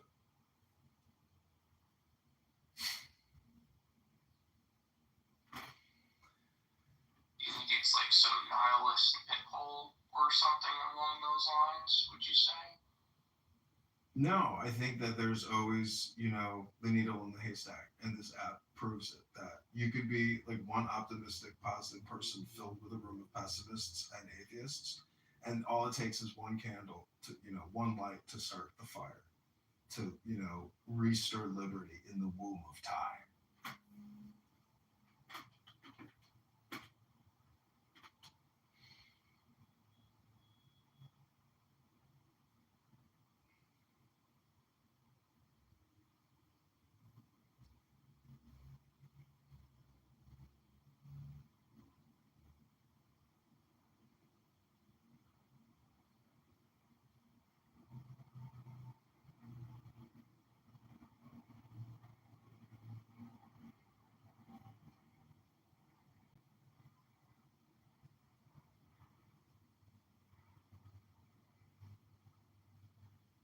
So, like you say, there is no productivity. I guess it varies based on like whether you're just sharing information recklessly or just for the hell of it, or if you're producing something that could be of ecological. Well, it could be ecologically. It helps our environment sort of ordeal, right? So we're not just overexploiting resources, and that's harming our environment and other life around us besides humans.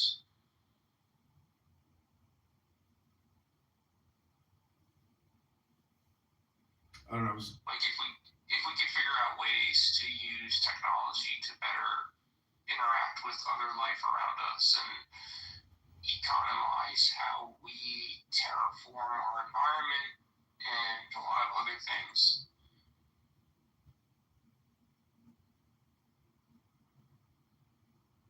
Like, would that not be productive?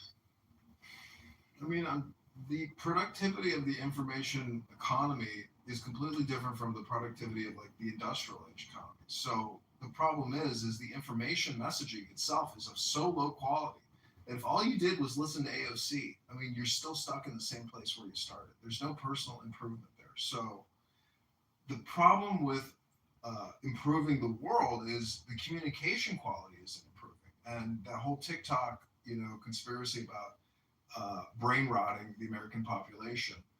I mean, it can be turned around instantaneously. The government can control the information to prison pipeline of spam in this environment that we live in. I mean, but we're not going to because they're such big businesses. But anyways, I'm just saying that. Hey,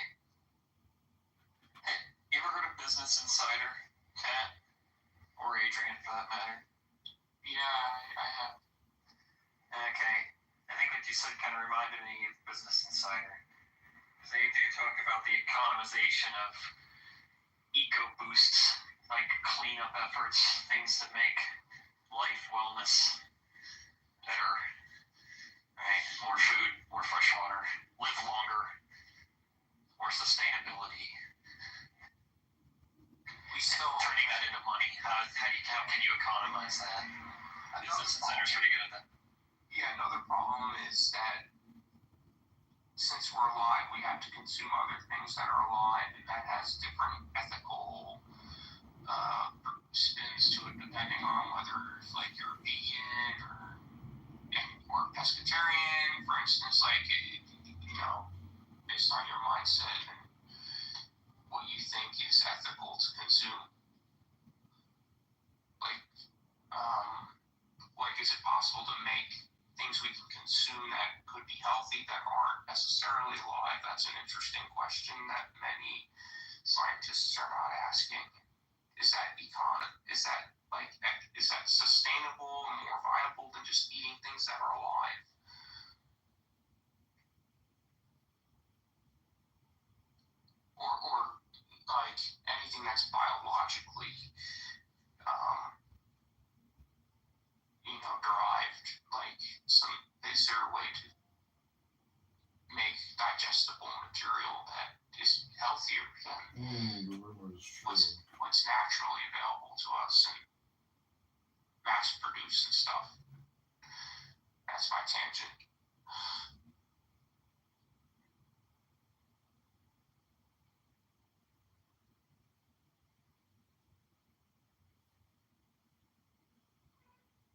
I mean, how do you view communication being the fundamental first step in any type of significant change? So, analyzing the communication or upgrading the intelligence of the communication is fundamental in changing whatever situation this is. Meaning, I think the situation is already actually quite perfect.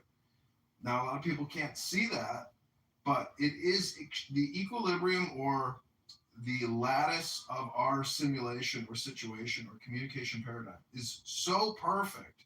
It's almost you'll miss it. You just can't. It's like impossible to detect. But there's this political economy component to communication, which is essentially will to power.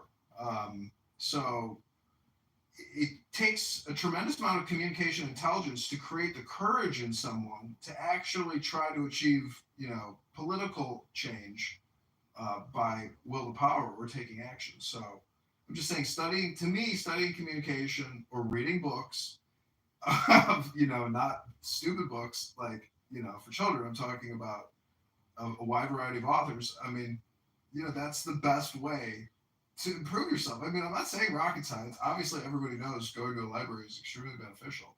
But I'm just saying that on this app, our compression really matters because it's such a waste of time here. So if it matters here, it should matter in the real world. I mean, you should just be talking all the time. You don't talk all the time in the real world. Hopefully, you listen. And then during that silence, especially on work calls, every time I've ever shut the fuck up and you just listen, you're like, okay, yeah, I'm an idiot. I actually shouldn't even be talking. I'm not the subject matter expert on this. Like, let everybody else just get it out and just be the observer, like our friend Benji the Observer. Is this why they're defunding the libraries? Are they? They really should. Libraries are awesome. I love libraries.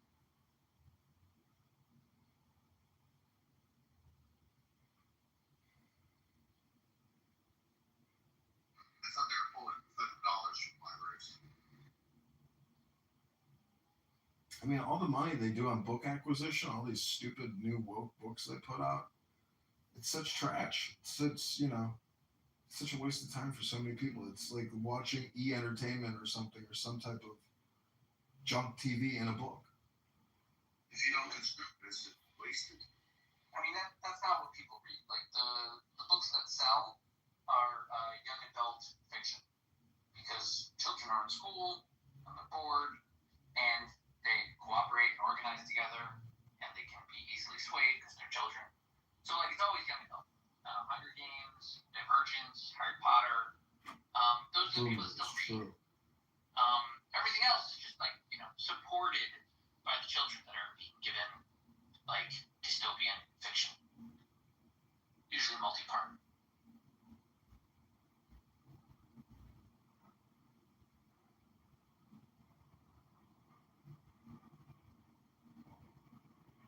Has anyone read the popular children's book series Rainbow Six?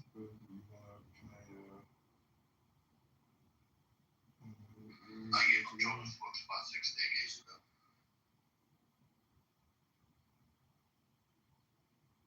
I remember Tom Clancy's Rainbow Six largely as a series of video games. I remember Tom Clancy himself. Yeah, Splinter Cell was a lot of fun back in the day, wasn't it?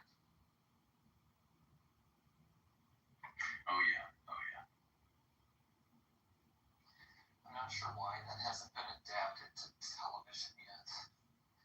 Something Clancy's licensing is really difficult or whatever. Yeah, there's probably an answer. Someone fighting over rights in some way.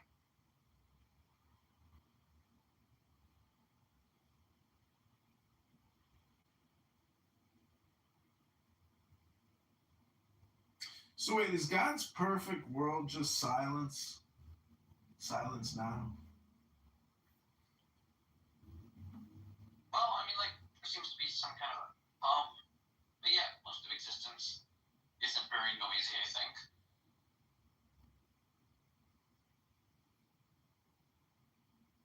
So you can essentially say that politics is noise vibration. Well, politics is a small subset of the noises that humans make. That's just one particular corner of existence. It's important to us, but does Mars or Pluto or Jupiter care all that much? Jupiter's much bigger by mass. Maybe our solar system exists primarily for Jupiter, and we're just like a weird, annoying, sentient byproduct. They say that Moses named Jupiter after the Jewish people. And by they say that, you're referring to yourself in the third person, gender, non-specific they? Like Big Lebowski, he says the journalistic we. I don't know, but said it's a joke.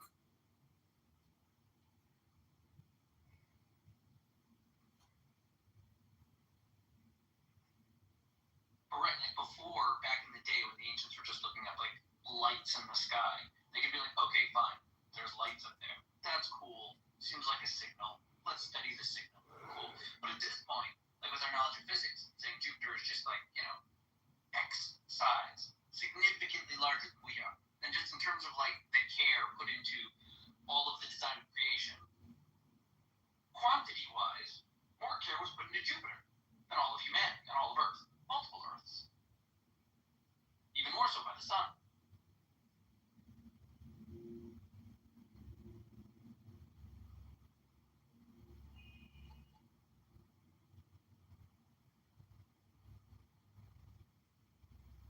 So in God's perfect world, is there conflict? Yeah, I think so. Which God? Gods. I think that God designed man to have a diversity of opinion. I think man designed God to have a diversity of opinion. Boom.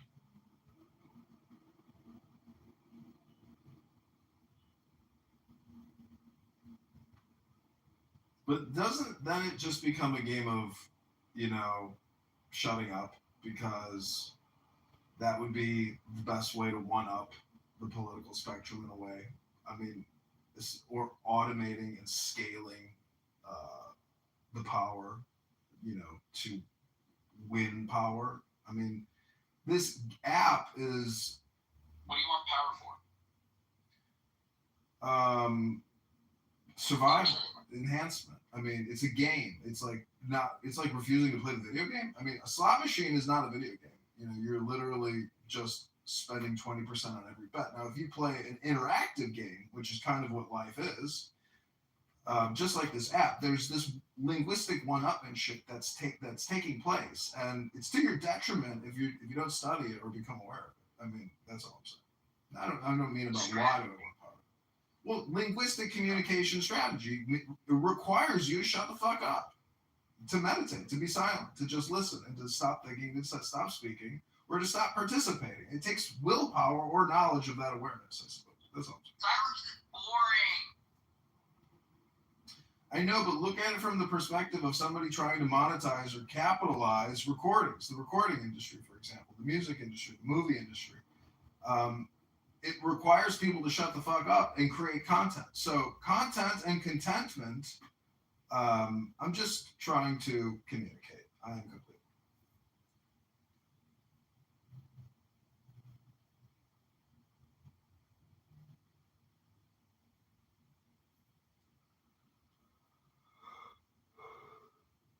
And it's exhausting, by the way, to engage with people on this app that just, communicate, and just talk over you while you talk over them, and you create a bang room. I think it's detrimental and physically exhausting. It sucks your life force out of your being. I think it's just good wholesome entertainment. Yeah, entertainment. That's the way I see it too. Right, meaning if you're imagining any kind of an encounter with two people on Clubhouse, or multiple where it's noisy. If it's multiple and it's noisy, you don't hear anything. If it's two people, they're yelling, they're interrupting, they're all heated, they're barely thinking through what they're saying, fine. The majority of the people are listening, paying attention, because it's entertainment. Right? So I feel like you're empathizing a little too much with the active participant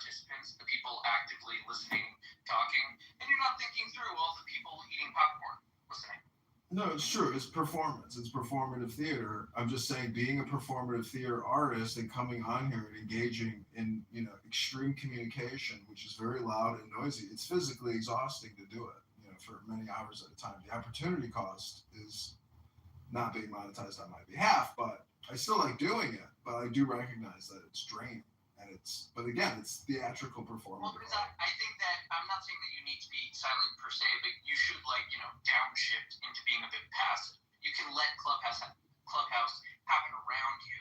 You'll then understand your attachment to it a bit better, and then be able to step away from it. I think. Like I've said, it's like road rage. I mean, we're off in our little hermetically sealed space, and we're doing and saying things we probably wouldn't do in person, right?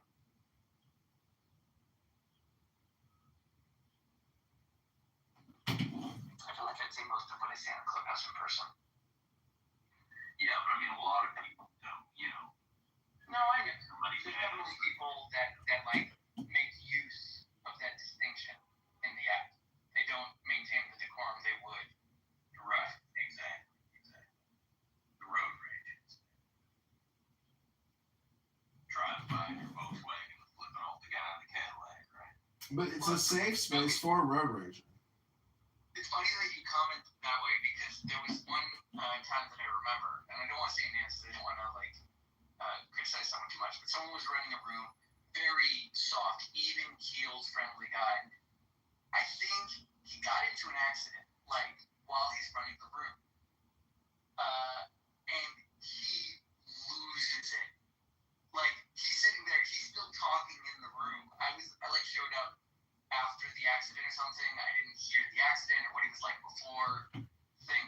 But when it did, he was just fuming at everyone and everything. People that were still talking, trying to give advice.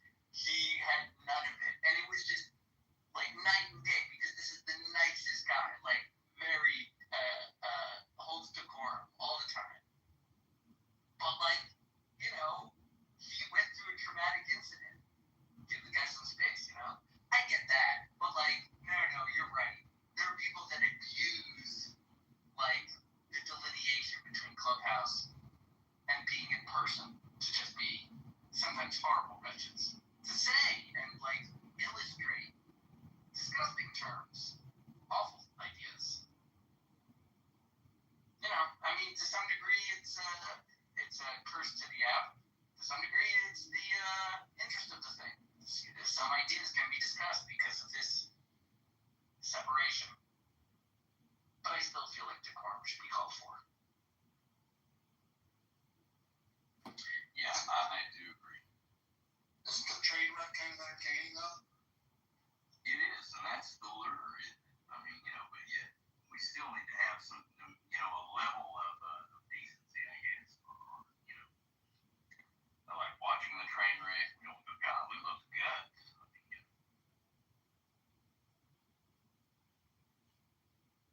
Oh, it's crashing.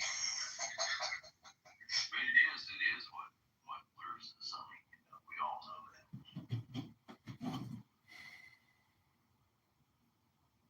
I prefer that when the conversations are not about the drama of the Clubhouse characters.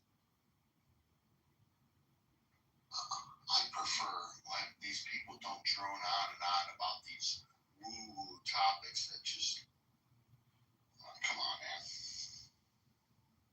What's a more grounded topic that isn't woo-woo? Okay, here's a topic I was thinking through a little bit. It seems to me like there are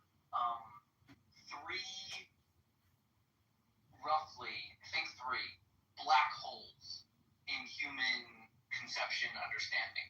Things that draw our attention, we try to understand them perfectly, we fail, and they're just an eternal mystery. Okay, so three things are human intelligence as distinct from the animals. That's one thing. I know people might argue on that one. Two is the difference between living things and non-living things.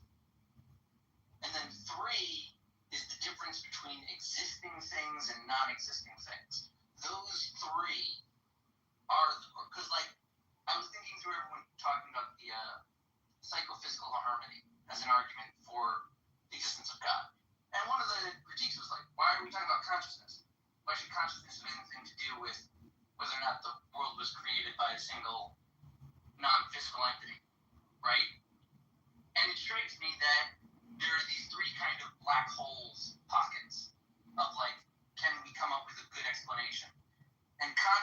like one of them. Like human intelligence, what exactly is that? And the distinction between the living and the non-living. Which is why I think God comes up on those topics, those three. Existence, non-existence, living, non-living, and intelligent, non-intelligent. That's just what I was talking about.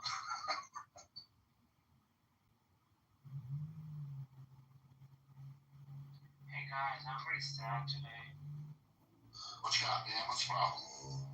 We're here to heal. I just in the morning I got to know my parents were cousins.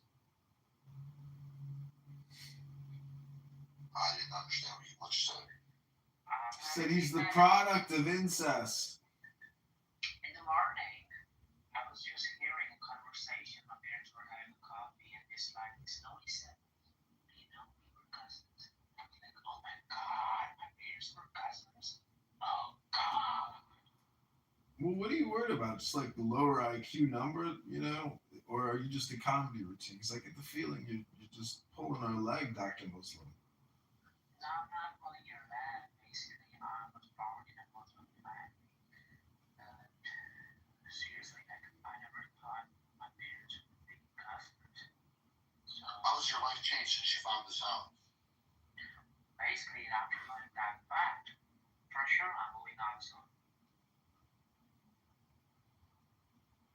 Okay, so you got a plan to grow up. That's a good thing. Oh yeah.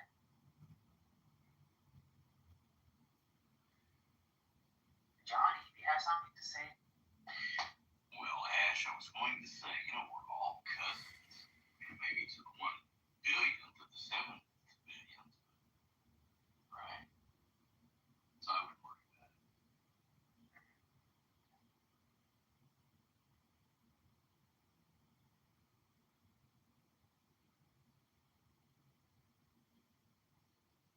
Is there anybody a Muslim so I can have a real talk? You can understand my pain. Okay, well. No, but I can role play.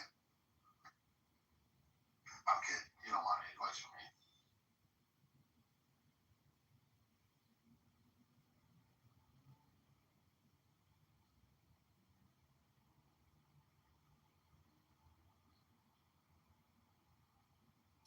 So Daniel, Nira, I'm wondering maybe we could do like a book club or a poetry reading room. What do you think, Daniel? I love it when you read.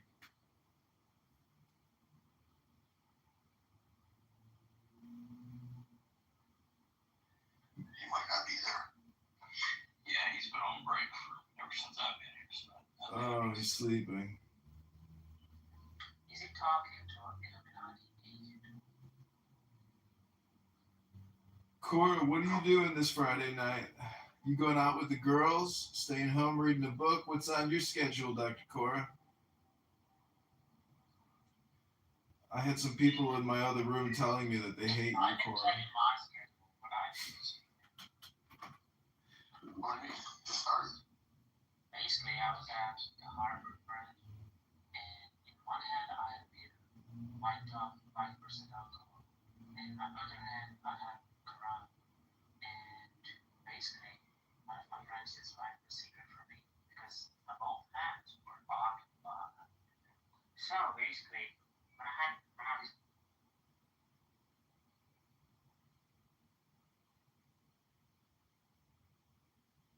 became forward, I didn't.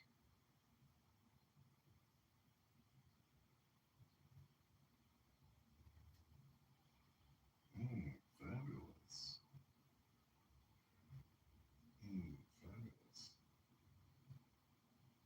Fabulous. Let's do time. Fabulous. Let's do time. Ain't that crust?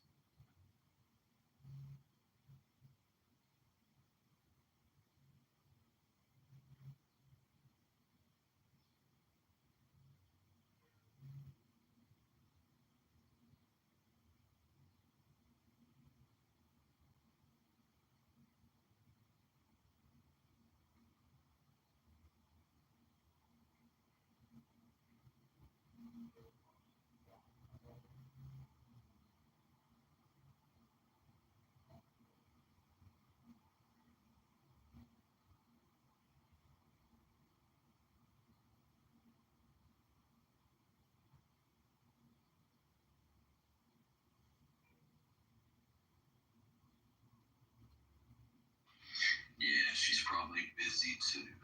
Oh yeah, maybe. Yeah. I don't think so. Are you still harping on Issa? You think she's gonna pay her debts? No. I was like, who's this John? Look, those are my two mini-me's right there. Let me see. Jonathan and Andrew. Yeah, those are my little mini Jewish cousins, John and Andrew. They look just like me. I'm the larger, more handsome, intelligent version. No, you're because you're the whiter one. Oh, they're cute. Yeah, they're gay midgets. Nice. Wait, how tall are they? 4'11". They're twins. They're like icons in wow. Chicago. They organize all the beautiful women in Chicago. I call them. They're technically Jewish pimps. They're Jewish? Yeah, they're both hardcore Zionist Jewish pimps that organize women and drug distribution. And they called me a faggot kite. That's funny. Isn't that funny? No, I mean, that should show that that's funny. No, I Look reported at it. you. You look so young and skinny. Nothing's changed. No, you don't look young anymore. Oh, you're projecting, fatty. Come on.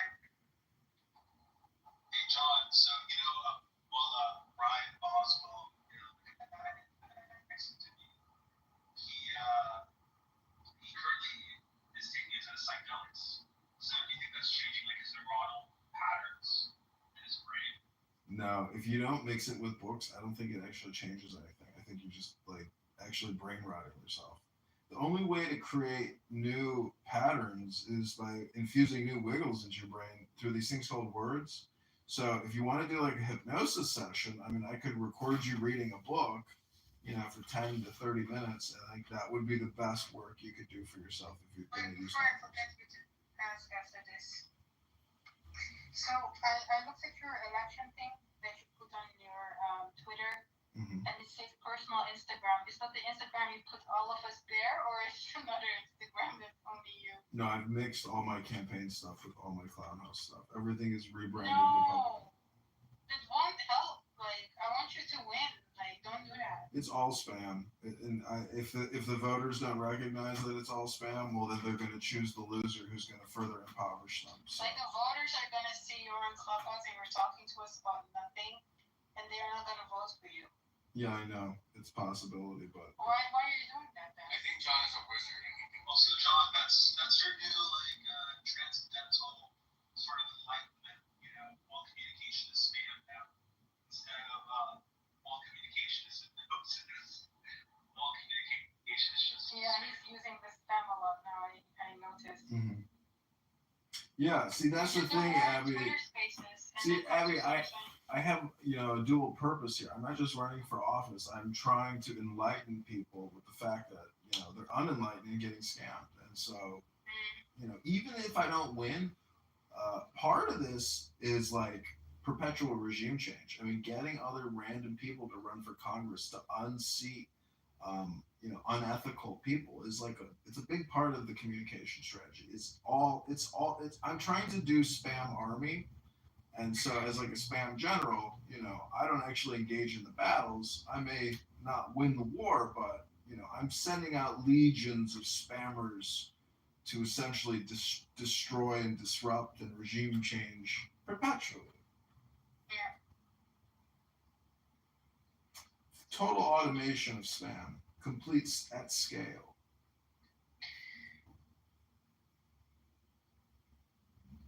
What do I want to say? See, ideas live on forever. You did spam me.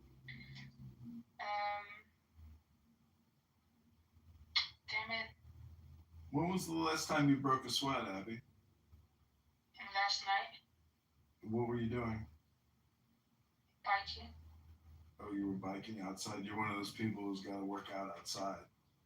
Yes, and I told you. And you're like,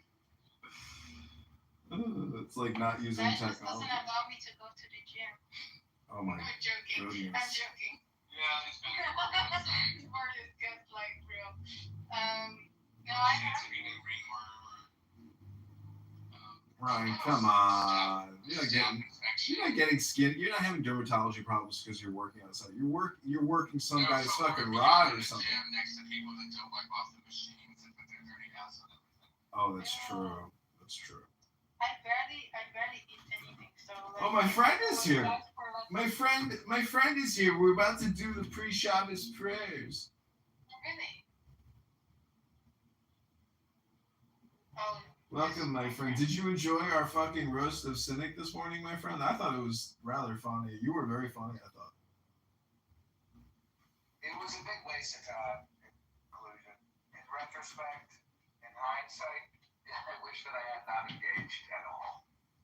I agree, but because we were recording it's at least it's like we created something. See, this is the interesting thing about art creation is a lot of times the mistakes end up becoming the genius gold, where you're like, these unanticipated mistakes end up actually becoming something interesting because it was a mistake, and it's part of the exploratory process. What was the funniest part of that? Because I just thought that whole thing was just fucking maddening.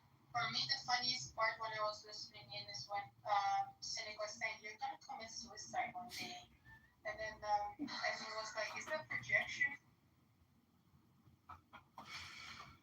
That was a good one. Yeah. I mean, that when you hear somebody say, like, is that not just like a pure projection statement? But anyways, I don't know. I mean, it's Friday night. The feeling is right. And I feel like the Shekhinah's coming tonight. Finally, not my friend. No, my crisis actor is here. Danny, can you say that Darren LaHood vaccinated you and your baby and killed your child with a Pfizer Moderna injection? No. Wait, you're right. I did get Pfizer. How did you know that I did that when I was pregnant? Where am I? Hello? We can tell. Hello? Is it really hell? We can tell the way you're talking. It's like we're talking to Pfizer. Yeah, I did have a Pfizer. Me and my son. So what happened to my son? When he grows up, probably he will sound like you. Listen for real, Abby. So do you have a new catalog of all my pictures? Do you miss your mother? Yeah, do you miss your mother? I saw her today. Do you miss your mother or do you miss your father more? I saw her today, but And like, then I don't know. what's up with like me abusing my parents and that's why I'm in a mental hospital? Are you projecting? No, someone told me that you killed your parents. That was the rumor that someone made about you on here. No, it wasn't me. Someone on here said that you killed your parents. Oh, pussy? No, I don't know who it was. It was someone random on here that had said that you had killed your parents. Yeah. All right, everybody, welcome back to the Shabbat Kabbalah. This is the Andrew Meyer Magic Effect Show. Abby. I really want to meet Andrew Meyer. Like, that's my dream in life. Did you tell me, like, Zach, you never answered me? Did I upset you? What? You said something, and then you never answered.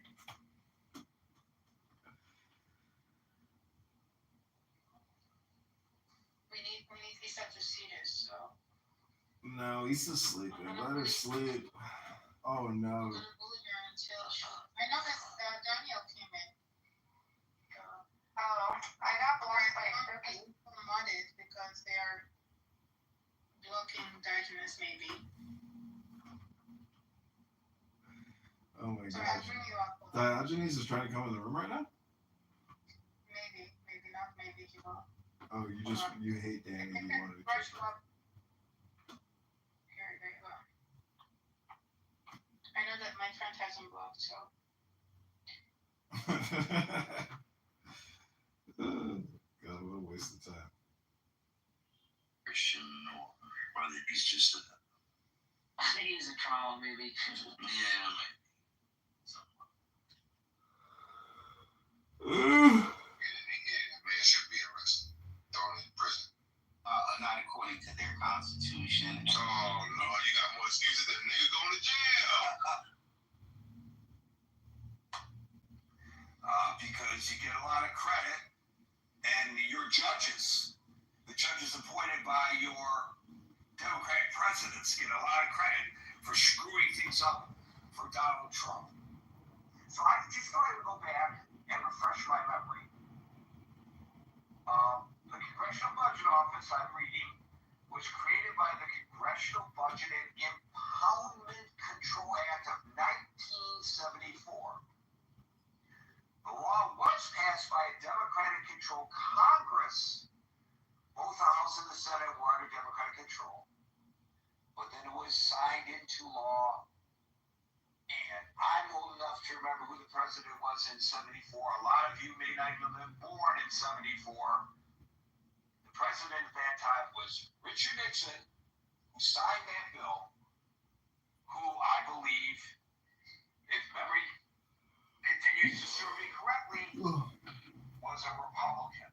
So to be dismissive of this analysis because it was a Democratic-controlled Congress that created the Congressional Budget Office, and therefore the veracity of anything the CBO comes up with that may not be seen as positive by a Republican administration must be dismissed is obviously ludicrous. But okay, let's just say the CBO, even though it's not true, I don't believe, is controlled by the Democrats and they're just trying to embarrass Donald Trump. Well, there are others who have analyzed this. You got any other budget model?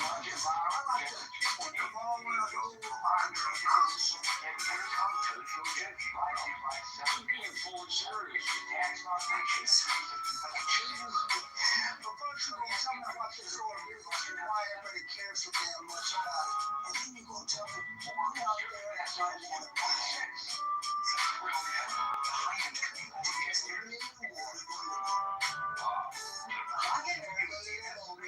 It's about $3 trillion.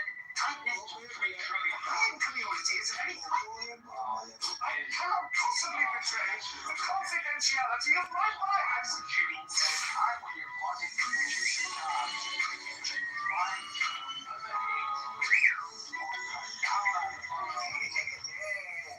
now, whose hand is inspiring you? Increase. Got any other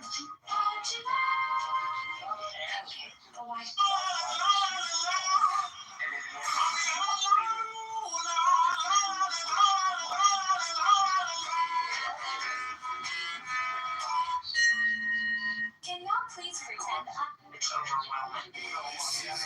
Yesterday, I'm not trying to talk down to anybody. Sometimes we have to remind ourselves of this. When they pass a bill, there are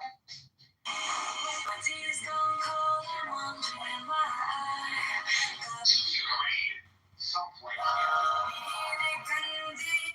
So when we talk about this bill, and there's been a lot of coverage about this bill, it's always about the money, right? Well, they slipped into this bill something that has nothing to do with the money. Light is shed upon the righteous and joy on the upright. In particular, the Supreme Court can do. Joy. Because if the court wants to sanction anything that's done by government in the future, according to this bill, the funding for that isn't there. Now, that's a little bit of a complicated way of getting to the bottom line. So there is a great Newsweek article that talks about the hidden provision in the bill that would limit the ability of courts, including the Supreme Court, from enforcing their orders. And it offers, this Newsweek article does, a kind of explanation. It actually quotes from the bill. And when you read it, and especially if you're hearing it orally, it's confusing. But let me jump past the actual verbiage of this portion of the bill to read one paragraph that Newsweek published in an attempt to explain it to people like me who may have trouble contemplating it. The provision, Newsweek writes, would prohibit courts from enforcing contempt citations for violations of injunctions or temporary restraining orders. The main types of rulings that have been used to rein in President Trump's administration. Something that really happens with citizens. So there are those who have gone further to opine, and I thank Marshall for posting something that brought this to our attention overnight in the Critical Thinking Forum chat on Facebook Messenger, which is linked to at the top of the Clubhouse room right now for you to participate. Just click on it and join. Which says that this actually leads to a demise of democracy if it is passed, because you lose the checks and balances inherent in the Constitution, to which we have an extensive conversation yesterday. Now, this led me to want to scratch an itch. When I researched this further, found this Newsweek article, and published it to the chat after Marshall's contribution yesterday.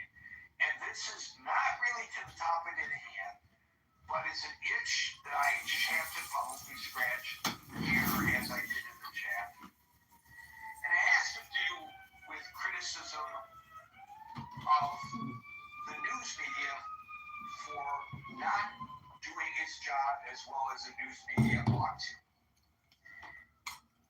You know, the Republican Congress, there's an oversight committee right now that's been established to investigate the possible, and I don't know that it's been determined, at least publicly I don't think it has, but everybody has their opinion. Reduction of the mental acuity of the previous president of the United States. And who knew about it? And if so, if it's true. And they're hiding of it from the public. There's a congressional committee right now that is actually called 4 or 5 staffers, and they want Joe Biden to come and testify potentially as well. And if those staffers who supposedly are in a position to know don't agree, and they're in negotiations right now, they would issue us subpoenas, haul them up before Congress, and make them spill the beans.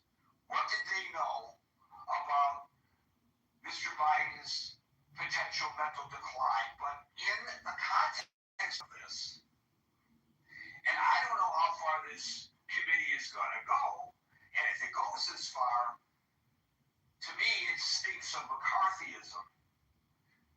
They are talking about looking at, now again, this may just be political hyperbole and it may never reach the committee officially, the quote-unquote cover-up, that's the term that they are using, of the president's decline by the mainstream media.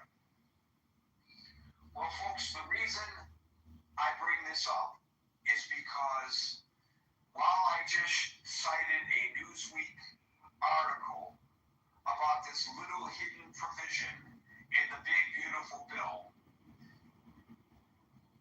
in all likelihood, most of you never heard of this before today. And I hadn't heard about it until Marshall pointed it out in the chat overnight. Which means, and in my searching, my conclusion is validated that this has not gotten a lot of coverage. It's gotten minimal coverage. A provision provision of the bill that could potentially result in the demise of our democracy as we know it, because it would eliminate the checks and balances, not substantially covered. But nobody's calling that a cover-up. So the itch that I'm scratching is the use of the term cover-up. The mainstream media covered up Joe Biden's mental decline. In fairness, I think the reporters saw exactly what everybody here saw and reached whatever conclusion they reached, which I'm sure there was disagreement among them, as there would be disagreement among us about what was going on with President Biden. Some people are certain that it was a decline in his mental abilities. Some people say it was not. Whatever. That's not the point. The point is, there was no cover-up.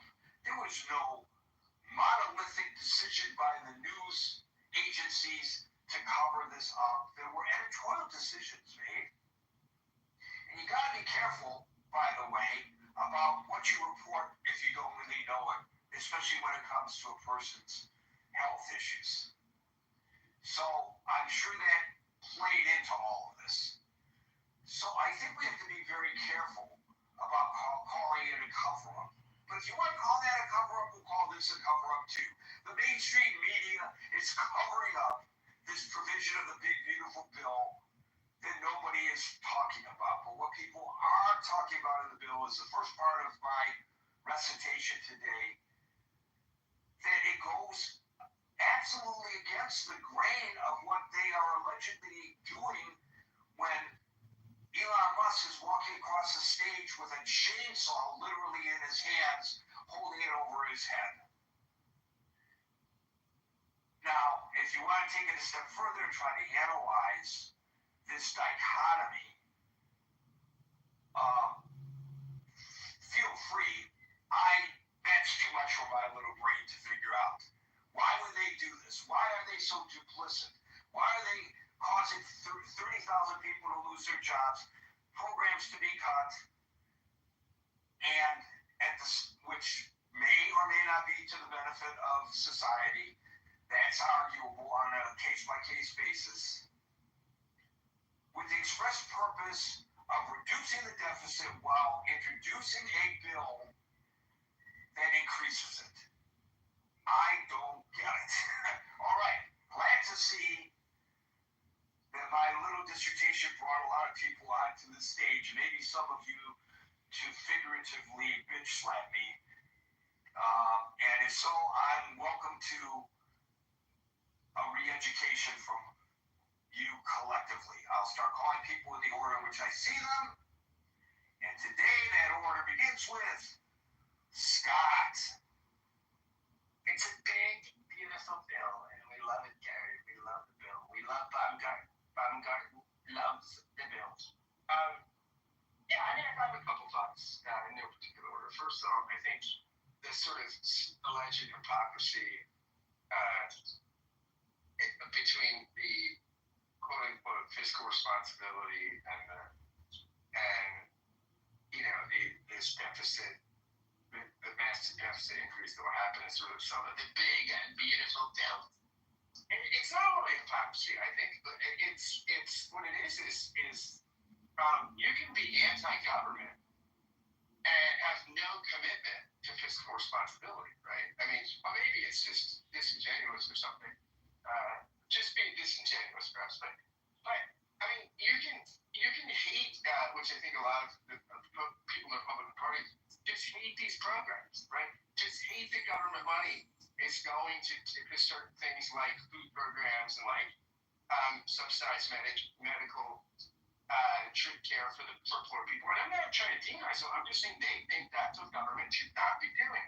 The government should not be about the business of this, right? That government is it's not the federal government's role, right?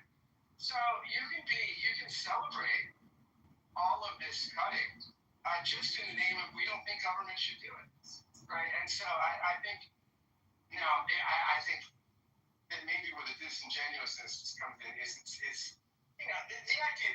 responsibility. I mean, that's just how they smuggle stuff through customs. It's the same thing with anti-Semitism, right? That's how they get the goods through customs. You know me, Gary. There's nobody bigger on the stage defender of Israel or issues, speaks out against anti-Semitism more than I do, critique it in my own party. But this anti-Semitism stuff at Harvard, that's the way you get the goods through customs. That's the dogs. And then really shut down the institutions you want to shut down. The fiscal responsibility, that's how you put the window, we're doing it in fiscal responsibility. That stuff is really about shutting down, about curtailing the government, right? About restricting the role of the federal government. It's, I'm not saying that Trump is taking all of his marching orders from Project 2025 or anything like that. It's clear, right? I mean, Project 2025 wasn't panned on the right? I mean, it's a window into what mainstream Republicans think right now, right? Not all Republicans, but a good part of the party. So, I mean, I think that this idea that, hey, we just hate government, and it might have, we might even increase the deficit, but we're still going to cut the stuff we don't like, just because we don't think government should do it. I mean, that seems to be what's going on there. Yeah, it is a fact that, look, both parties have had deficit problems, right? But it's also a fact that it's worse among Republicans, right? I mean, not the Democrats don't increase deficits, but we've only had surpluses among Democratic presidents in the past 2 decades. They've tended to go down under Democratic presidents, right? The other thing is, Obamacare and the Inflation Reduction Act, probably the worst piece of legislation name-wise ever. A big beautiful bill is at least kind of funny. The Inflation Reduction Act was paid for. It was paid for with tax cuts or with tax increases. Now, people might not like tax increases, right? And you can say, taxes can be this, that, or the other. But the Democrats had the intention of paying for that, as did Obamacare was paid for by tax increases. Now, what happens is that one of the reasons I think Republicans are worse on the deficit is because they're allergic to raising revenue. But very, very, and also allergic to cutting a lot of the kind of spending that would need to be cut if you're going to be fiscally responsible. So what they do is they cut taxes, refuse to raise them no matter how much it's needed for deficit reduction, and then just keep spending. I mean, they spend like drunken sailors.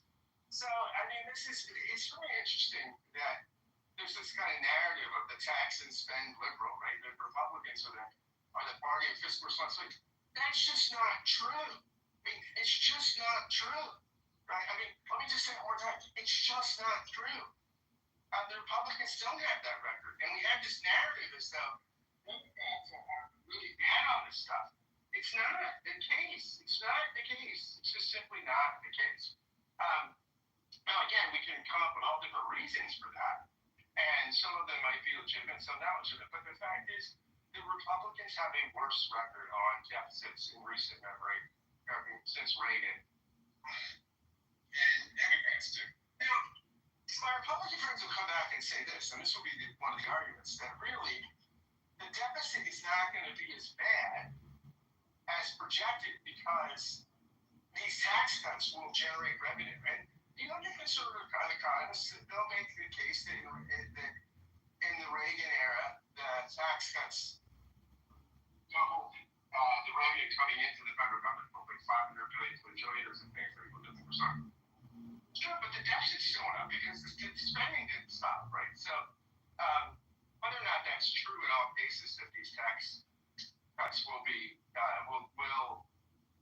offset to some degree because they spike the economy and the economy is more productive, and then that productivity gets taxed, and then that increases the money that Congress coming into the federal government. Maybe, we could debate that, but that will be the argument that that's what's going on. So, one other thing, two other things. First off, I'm not against all tax cuts. I think tax cuts can be really good strategic things. Especially, the time to cut taxes, right, is when the economy needs it, when the economy is slow. Here, it seems to be the opposite. We're cutting taxes, going to drive up the deficit, which is going to be non-stimulative and probably contribute to a recessionary effect. So it's sort of like it's actually using tax cuts to do the opposite of the usual desired effect.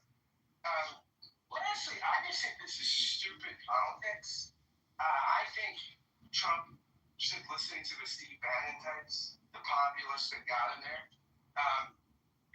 Trump said a lot of things. I remember when he was running in 2016, he said, I'm not going to cut Social Security. I'm going to save Medicare. Not a very Republican thing to say. I mean, Trump ran as a different kind of Republican, right? And he was not anti-entitlement. That he was not this Reagan supply side guy. He should take that mantle back up. He should listen to Steve Bannon and the populists in his own party. I mean, Bannon has talked about taxing the shit out of rich people and doing stuff for the working class, right? That's real populism. But this bill is just a return to the kind of supply side conservatism that the party had rejected, right? And people, the voters had rejected in Trump, and saying that no, we want a different kind of, we don't want the establishment Reagan supply side. So I think the embrace of this thing is just, I think it's going to be not a great bill. And it's also bad politics because it's the biggest transfer of wealth, I think, in legislative history from poor people to rich people. You're taking people's food stamps and Medicaid, and with that money, channeling that to tax cuts for the 1%.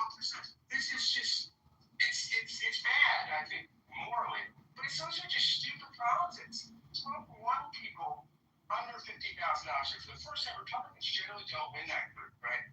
So what do you do? I mean, stick with the one that brought you. You're going to screw the people that helped get you into office. So on so many levels, I think this is just bad. It's a bad bill, I think. I don't think it's big, and I don't think it's big, but I don't think it's beautiful, Gary. But I think it's just stupid politics. So, but, what do I mean? Thanks. Thank you, Scott. Marshall. You gotta come back and do something. Okay. We'll now go on. Marshall's my guy. Marshall's planning. He's on Amazon spending his tax cuts, his Republican tax cuts. He's already got them. I see. John.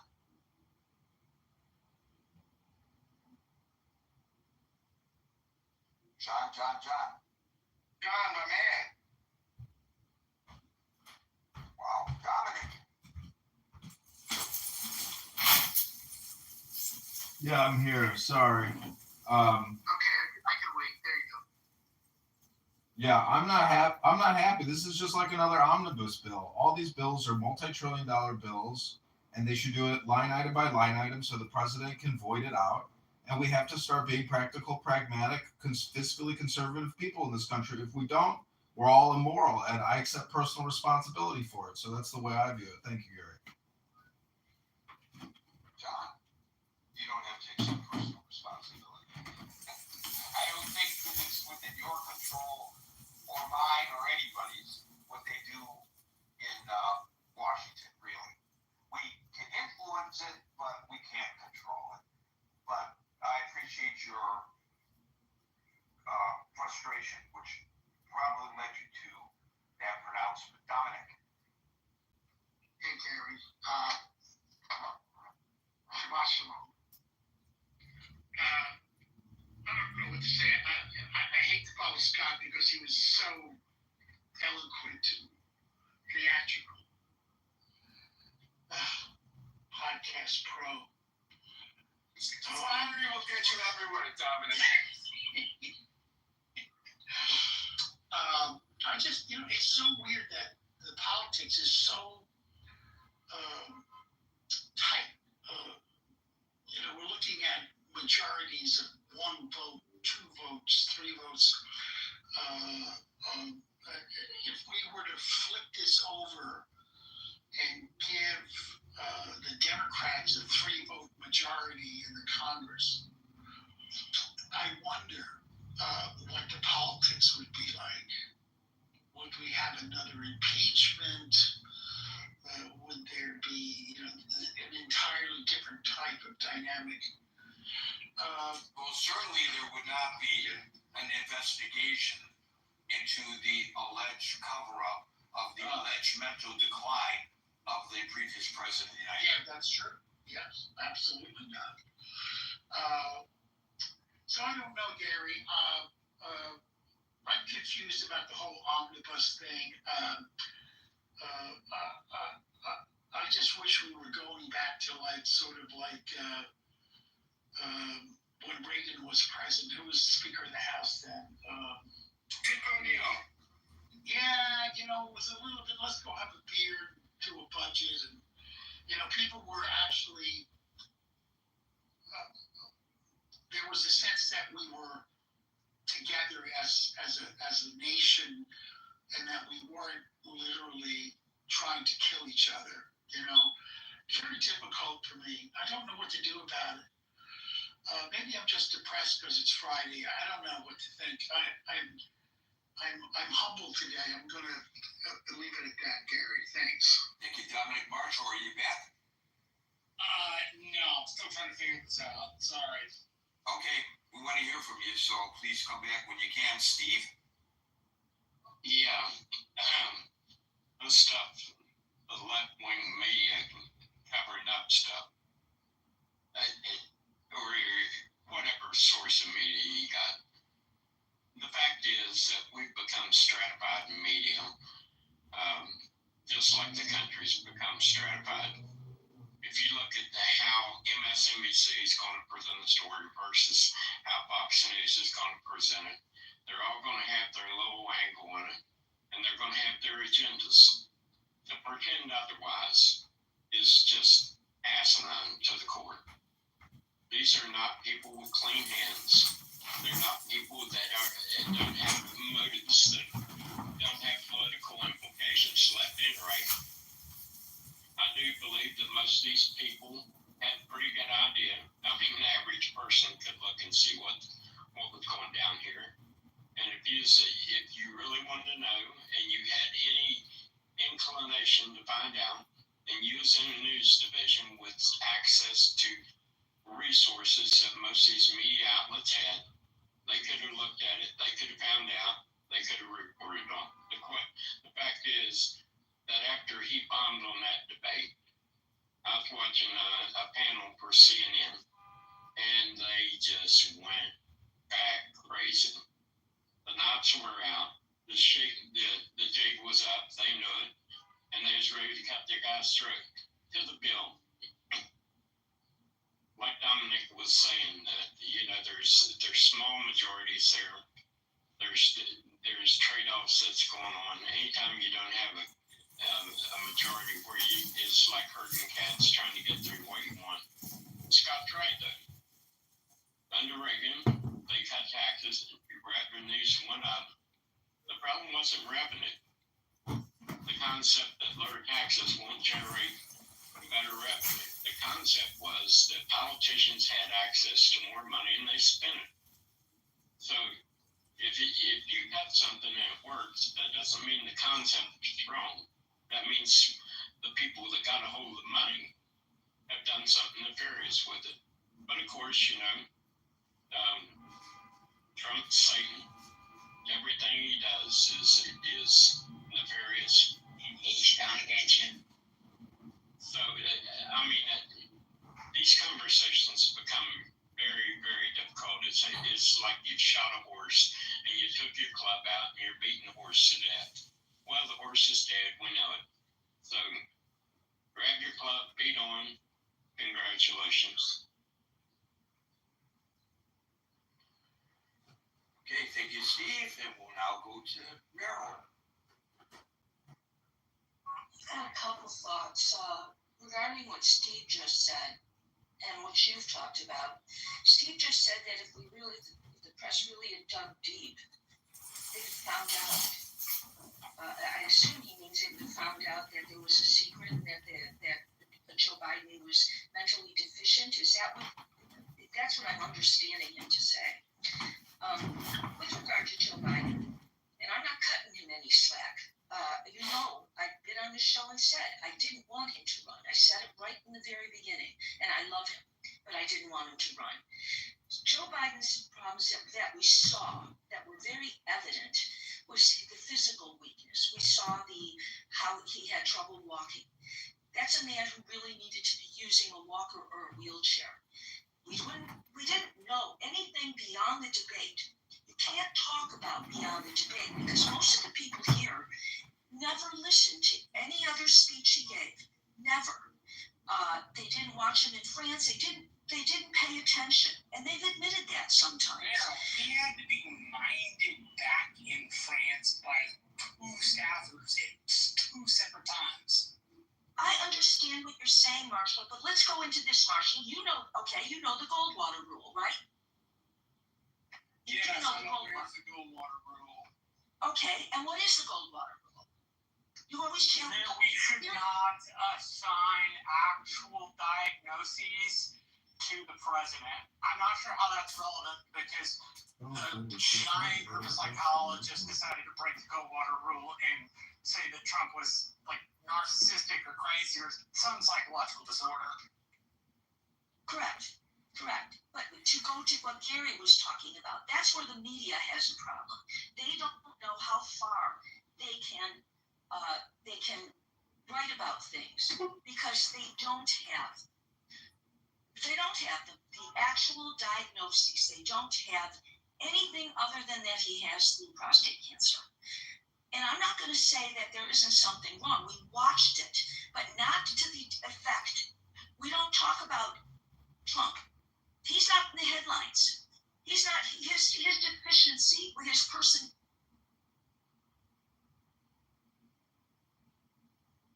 Not in the press. That's not.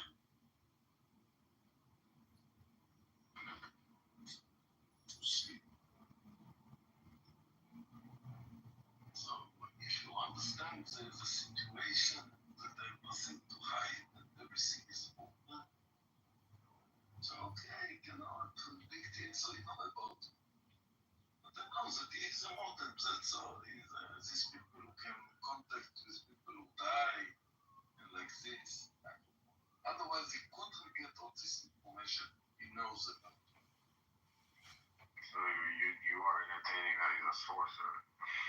Well, that means I'm important. It says that I exist. It says that there are people who want to waste a lot of time and then be also money about knowing details about.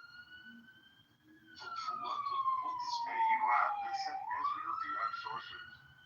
I don't know. If it's true, it sounds to me a little bit crazy. But the government will put a company to check information where my grandmother comes from. I don't know. Seems to me that the only information is available as a price with the right access. So somebody told me that you can arrive to this information. I don't believe it, but maybe it's true. But even if it's true, so what? Well, Cynic is in some type of a terrorist tracking database. So what? Then why are you caring? No, I don't care. I really don't care. He's got no problem, Cynic. He drives a bus. He lives on a kibbutz. His life is, pretty basic and calm. I mean, it's you, Dr. Cynic. You're the future of schmucks. I mean, if you unfuck yourself now, maybe there'll be a chance that your future life is unfucked. John Kitover. John Kitover. Ribono Shalom, good Shabbos, Dr. Amos. The comedy. Okay, comedy with a new name. Okay. Comedy down with Well, even if I didn't have a new brain and I had brain rot, it would still be more intelligent than Cynic's brain. That guy is total brain rot. What do you think, Amos? I think that I want now some Jewish some Kanis to come, like Shimi Beaton. You know Shimi Beaton? I want people like Shimi Beaton now. I have enough Palestinians. Now I need the Kanis. And then we sit together, Kanis and Palestinians. Someone blow the shofar. Let's bring in some IDF Kahanists in here, some real Zionist patriots who can fight these anti-Zionist propagandists. You want somebody to Let's hear your best blow.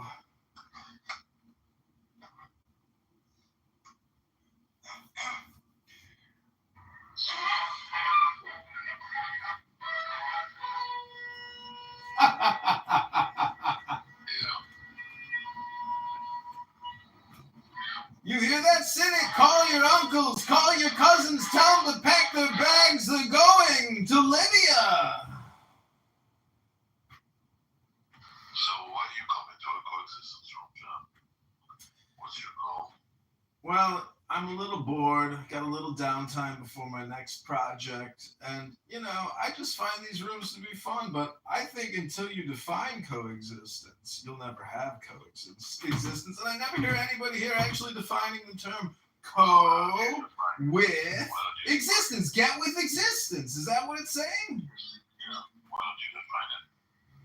I think co is with, and then existence is to exist. So get with the flow of things is what it's saying. Which means obey the law. Stop being a murderous, terrorist, propaganda supporter. Stop supporting and promoting terrorism.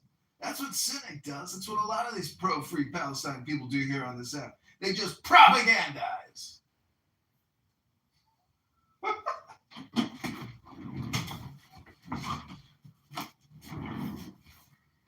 kind of response would you expect from what you just said?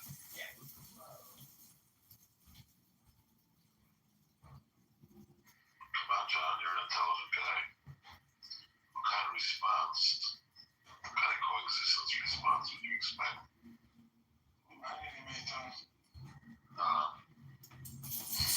So, you're not saying anything hostile, John. You're not saying anything wrong. No, I can hear you. I mean, I just told you my spiel. I don't understand. What are you asking for, Dr. And that's pretty much all you have to say, isn't it? That's all he has to say. It's my shtick. I mean, everybody here's got a shtick. You got a shtick. Amos got a shtick. Cynic got a shtick. We all got shticks. Why are you asking me about my shtick? It's different from your shtick. You expect everybody's shtick to be the same? Yeah, it's all slaps, isn't it, John? Okay, when a room is called something and your intention is to do something else. Why people that I don't know have me as a friend? I don't get it. You're a nice guy. You know how many of you I have that's my friends? Why you have so fucking many names? Can you stick to one? Because you can follow what rooms they're in. It just leads you to other, conversations. It's not like it doesn't have to be weird. People love you, Shimmy. No, they don't. You bet on me. Yeah, we just wanna hitch our star to your wagon. That's all. My gosh.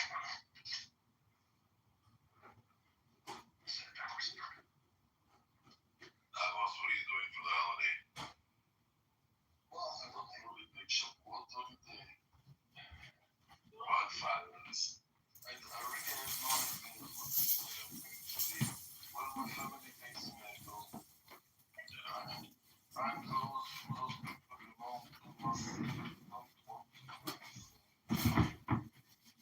They go there, he goes there, they go there, I go after everybody like going with the wind. When the wind is blowing, I'm going with the wind. I think holidays that we can do barbecue are more fun. I mean, listen, if you can flow with the wind, you're like a skywalker. It's like being an angel. It's a good place to be, Dr. Amos. It's true. I always try to be a good place.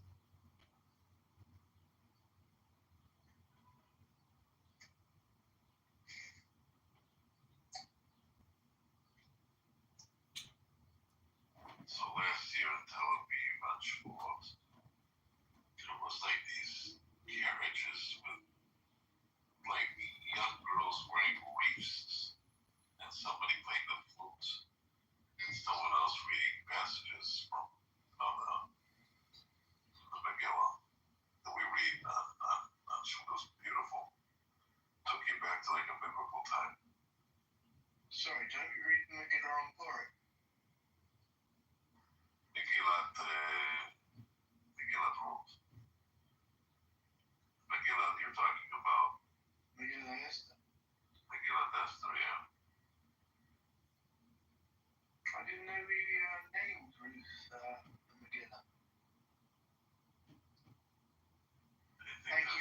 teaching me something. Oh, yeah. Thank you for I mean, Eton, why can't the world just be like Skokie, Illinois?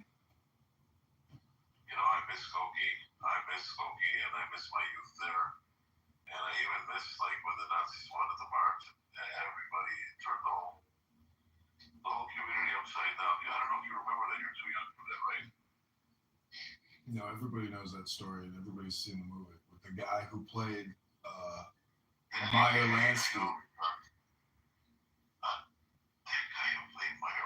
From Godfather 2, the guy that played Meyer Lansky is the guy who did the movie about the march in Skokie. No, wait a minute. Cool. Let me check this out. No, there's another movie that the one I'm talking about is called Skokie with Danny Kaye. Oh, maybe, yeah, okay. George Sunza was like the Nazi guy. You know what I'm talking about? He was in one of those police shows, Law and Order or whatever.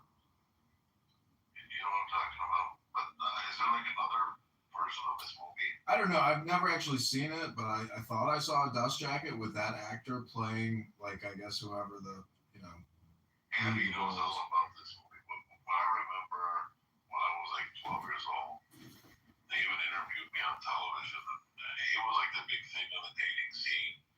Where do you stand on this? And calmness and everything, banners on the windows. And it was a big deal, you know, that the Nazis marched. And he thought he was going to win either way. If he wins, you know, you remember this one, right? If he gets the march, he gets the march. If he doesn't, he thought he was. Yeah, well, if it's 2025, they would have just come on Clown House and created a coexistence room or a Free Palestine room with Amir or Edward, and they would have marched on the social audio platforms as they do today by the thousands, the hundreds of thousands.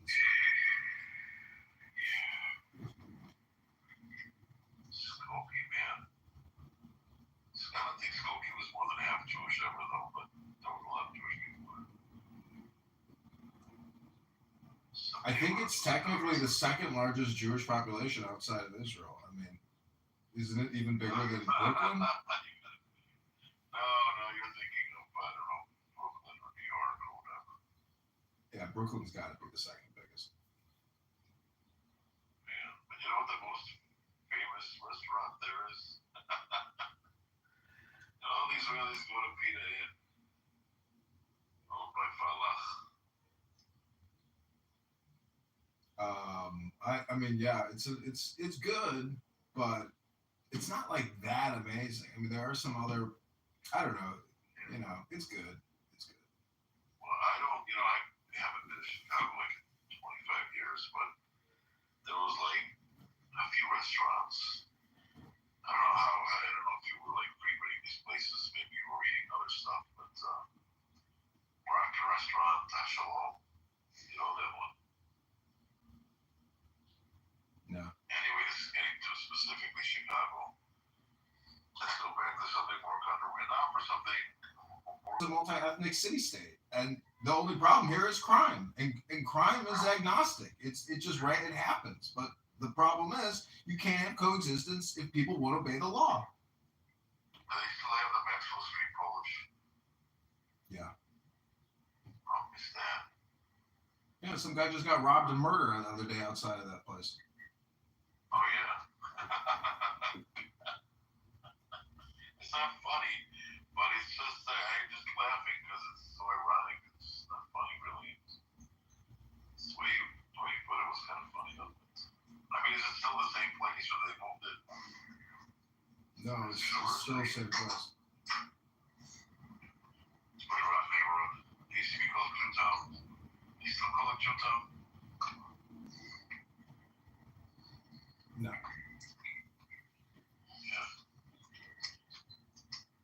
But there's a lot of vehement anti-Semitic Jew-hating pieces of shit that sit on the city aldermanic council, and they have no problem espousing, essentially propaganda and death threats against Jews. I didn't know any of that. Yeah, they wear the keffiyeh. I mean, there are literally jihadists in the city aldermanic council. Yeah. Well, I left Chicago, so I'm not there anymore. Yeah, this town sucks. Spilling over for Michigan, John. They're everywhere. I go to the park, there's women in burqas. It's unbelievable how many Muslims have infested America, the cities. I mean, That's what happens when there's 2 billion of them in the world. I'm taking a walk right now in Brooklyn, and so many niqabs, full face covers, everything. It's crazy. everybody's speaking Arabic. It's unbelievable. What does those street beats look like? All these jihadists playing tight. I recently saw a woman in a niqab watching her husband and son play in the lake while she stood there in 90-degree heat, sweating underneath a black sheet. She couldn't go in the water, so she had to watch her son and father play from the distance. It was very sad. I felt so bad for her. And I could tell she didn't have enough water as she was essentially cooking underneath a black flannel in 90-degree heat. What a sacrifice for Allah. Truly, her faith is divine.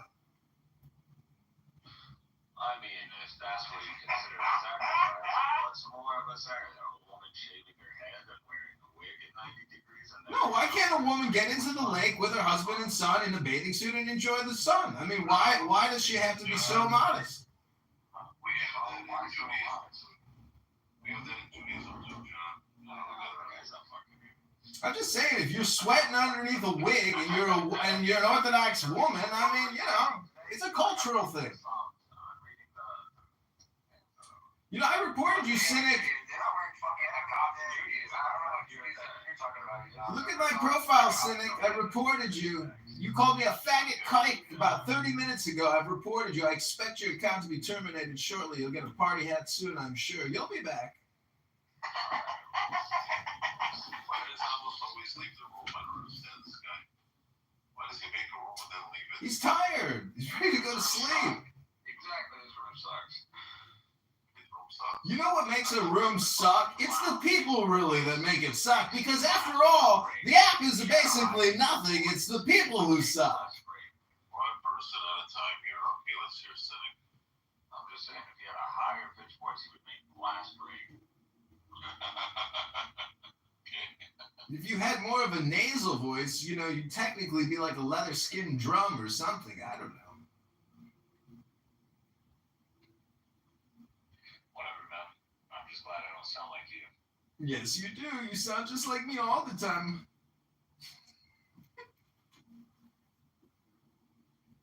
Cynic, have you ever been accused of being Jewish with that nasally, raspy voice you have? I'm sure you have. Not really. People don't associate Middle Eastern look with Jews. You've got a Middle Eastern look? What makes you look Middle Eastern? If it's on walk down the street, must have been, you know, he looks like in the video. People are not going to assume he's Jewish. They're going to assume he's Middle Eastern. Oh, well, Jews are Middle Eastern, so their assumption would be correct. They see sandals, they know right away it's not Jewish. Well, this is California, everybody. That's because Jews have grooming standards with regards to clipping nails. Cynic probably has toe fungus. They're probably all yellow and dirty at this point, and he's got these cheap plastic sandals that he wears. He only repairs laptops, and he's here 80 hours a week, so he can't actually be pulling down a decent salary. Are we right, Cynic? Damn, he just cooked you, bro. Woo! Hey, I'm gonna get a fire extinguisher. They lit him on fire. Seriously. I expose more ignorance. Are you kidding me? This loser's here 80 hours a week trying to free Palestine. This guy, he's entertaining. Johnny, if you can visit him, Like, that's the kind of person you are here. You're kind of fucking. He's more entertaining than you'll ever be, bro. That's the funniest part about it. You can't say shit, bro. You're the most boring fucking person on the planet. Loser. I'm a loser. You're the fucking loser. Like on this set. You're on this app 80 hours a week. Damn, that sounds like a great life. chill. You look like a retard? Well, I'm sorry that you look like a retard. All right. Guys. You don't know what I look like, so how would you know if I look like a retard? You can tell by my voice I look like a retard. You hear this, guys? This is ridiculous. This is the education motherfucker right here. Education got into Gaza when he was there for the second intifada. Yeah, how old were you during that intifada experience, Cynic? And did you get a quesadilla? How old were you when you lived in Gaza, Cynic? Please tell us all. What memories of the intifada do you have, Dr. Cynic?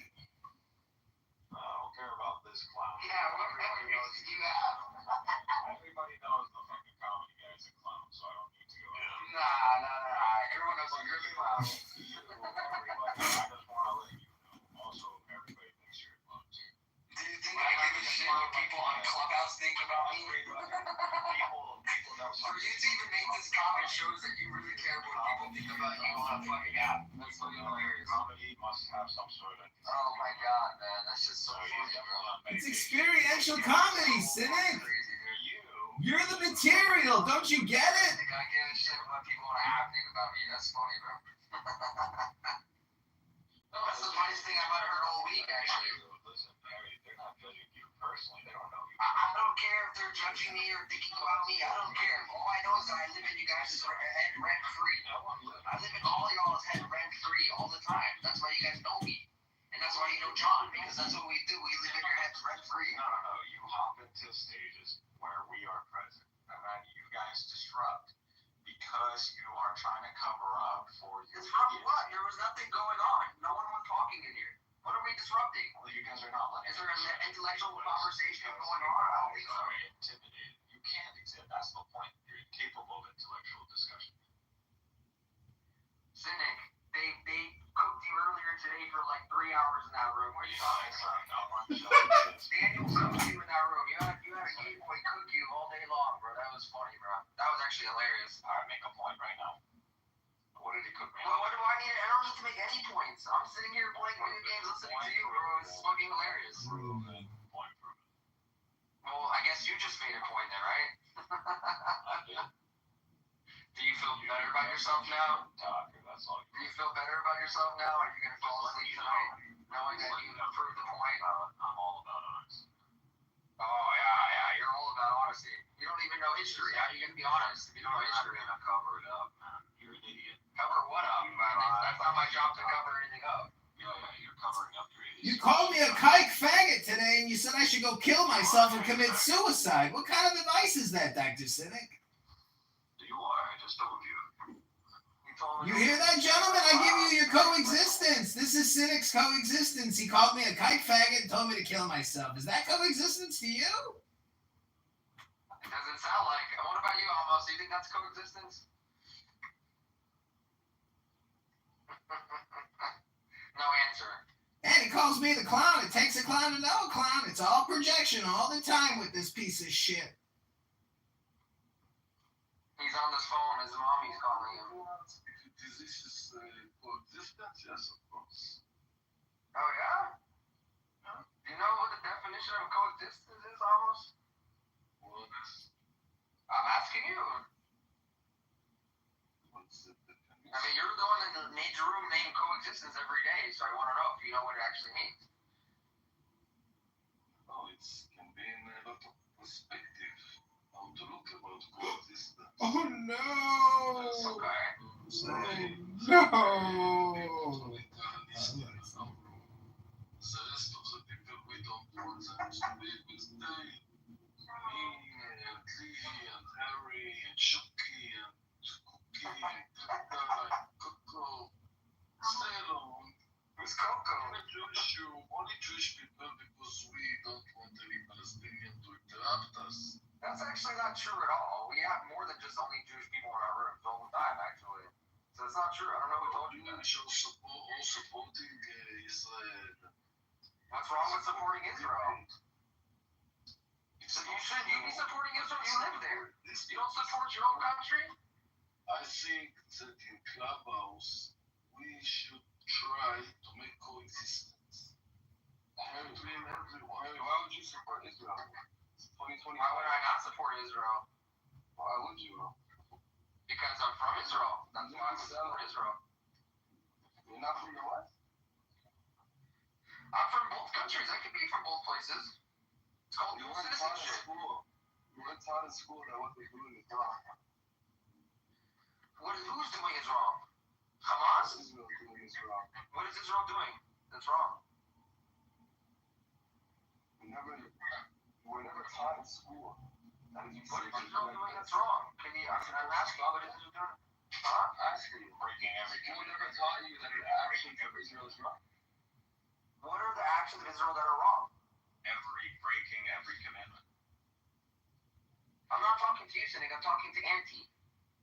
I can talk about whatever the fuck I want. Shut the fuck up. Yeah, so I'm not gonna say whatever I am. Harry, It's so cute that my buddy's attacking me. Oh, that's so cute. They're breaking every law. He has to answer for you. You're gonna let him answer for you, Auntie, or you can answer the question yourself, like a big boy?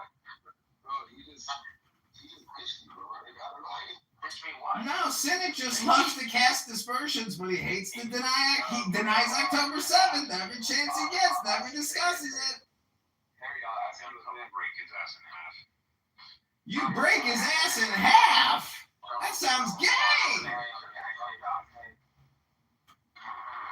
Harry, you were never taught in school that, a nation like Israel is, not a good nation and it's evil and wrong. It's not a good nation and it's evil. Brother, this is a coexistence room. Take your anti-Semitism to the hate speech room. How would you know if it's evil or not? It's conduct. Have you ever left for line with what we call Islam. What state are you from, Auntie? Listen, I asked you a question. All I asked you was, did you not learn? Cynic, you're eating your own tail. You're an Ouroboros. You're like a self-eating snake. In high school, that's not what we're talking about. I went to school in America, so I don't know where you went to school. What were you taught in America? You were taught that if you want to take somebody's land, you're allowed to kill them. That what you taught? Who's America? Let's Are you taught that in America? Are you taught in America? You sound like you think that you're smart, but actually, I'll I'm just asking you a question. I'm just asking you a question. You really are. Go ahead. All I did was ask you a question. Let's talk about it. All I did was ask you a question. Okay, I'm answering the question. Who took whose land? Were you taught in America that if you kill I somebody for already their answered home, that question. How many times are you going to talk What was about the that answer? question? What was the answer? Who took whose land? I told you, we learned about it in school here that Israel was not an aggressing country and it's not evil here in America. So I don't know where you heard that information. That's not even what I asked you. All I asked you was, in America, are you taught that a nation English? Are you learned?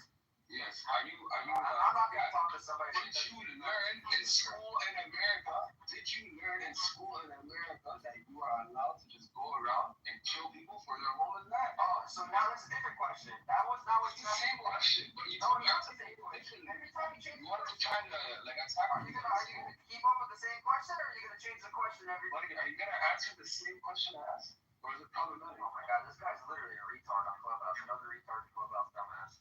Okay, so what school taught you to kill people for their home? Do I kill people? Where have I killed anybody? Bro, buddy, Where did you go to school to come on Clownhouse and ask these difficult questions over and over and over and over and over and over and over again? That's all. Why am I acting friendly with you, bitch? All I asked you was, so they don't do anything wrong. Want me to say another 5 times? No, let's hear you lie again. You're saying they don't do anything wrong? Oh, let's hear you lie again. Is that what you're trying to do? That you think that I'm lying? Say it again. That I want you to say that you believe Israel does nothing wrong.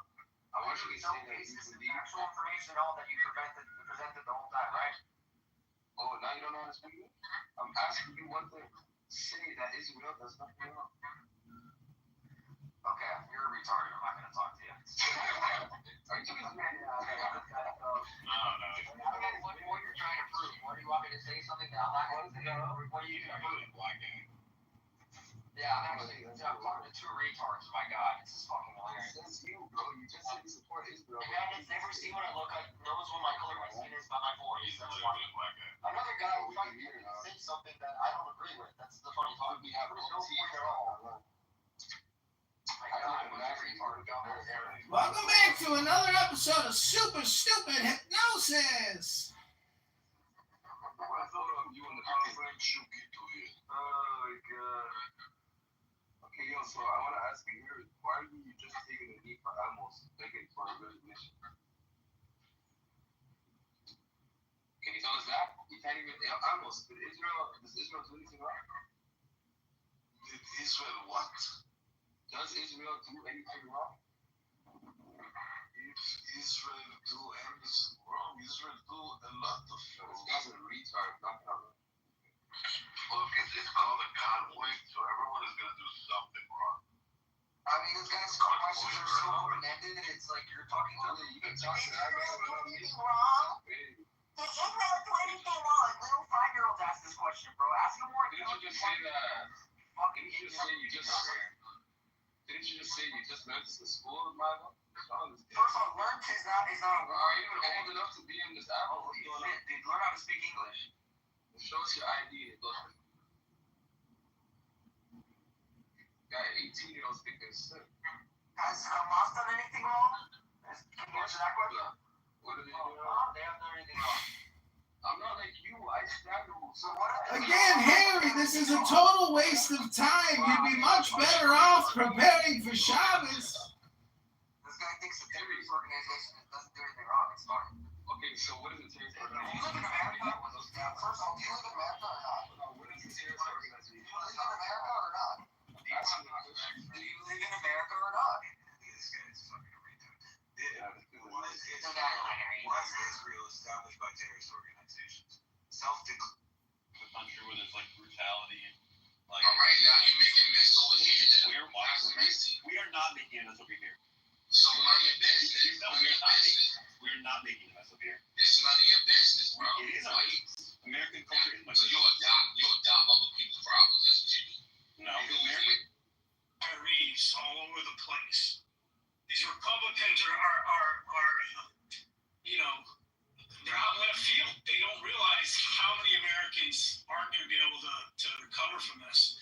And with 50% of all bankruptcies in America tied to medical expenditures and bills, that's only going to go up. So, yeah, and the fact that Elon he went around and like I said, he's going to put all these programs in the wood chipper. He went after the IRS. The IRS, this tyrant's was going after the money that is owed this country. And they're talking about massive amount of revenue now not being able to be collected.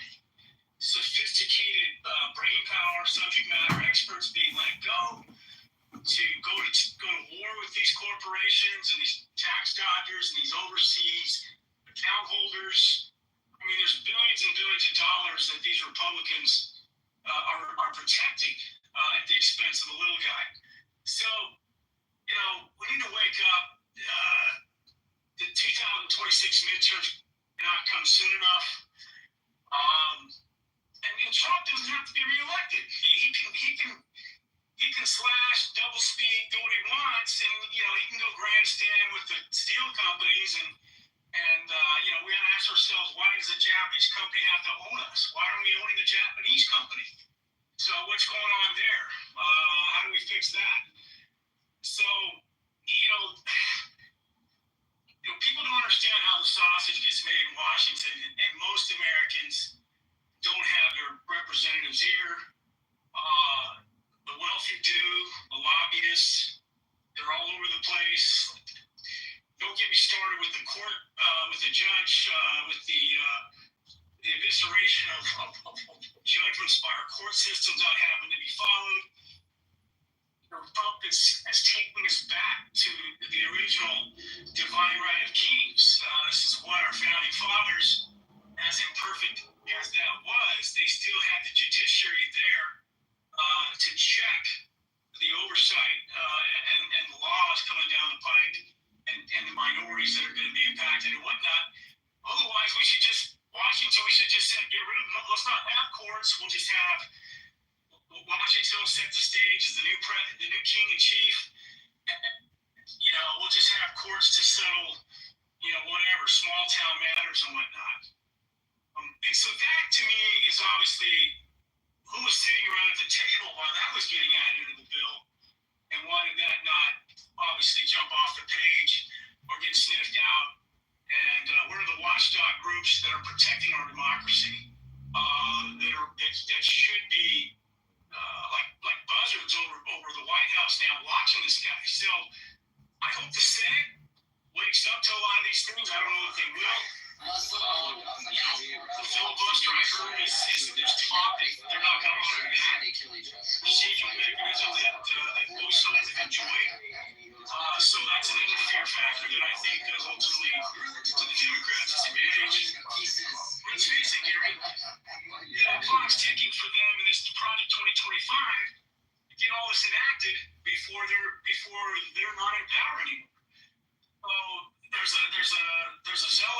there that I think is catching a lot of people off guard, and we're all gonna suffer the consequences. And I'll land here. Thank you.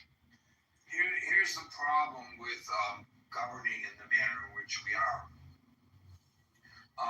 and both parties have done it, and the proof is in the pudding.